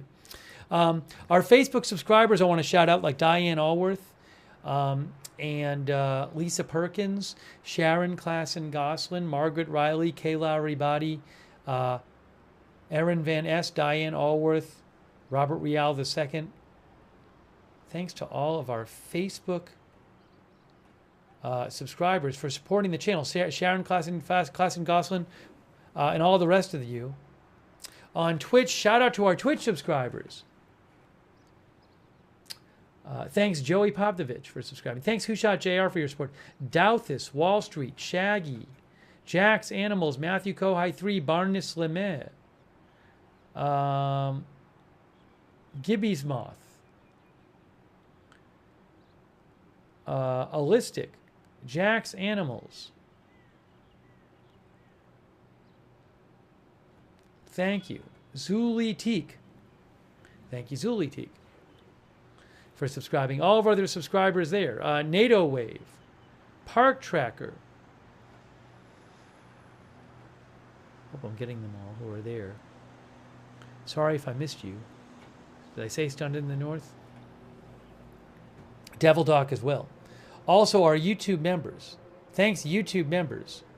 Evelyn in Maine, Cherry Cole, Krista Baresi, Wickedest Witch, Ian Nielsen, Megatron, UV Lightning, Rock K9, Purple Cat Audio, Megatron. I say I'm repeating names, it's okay.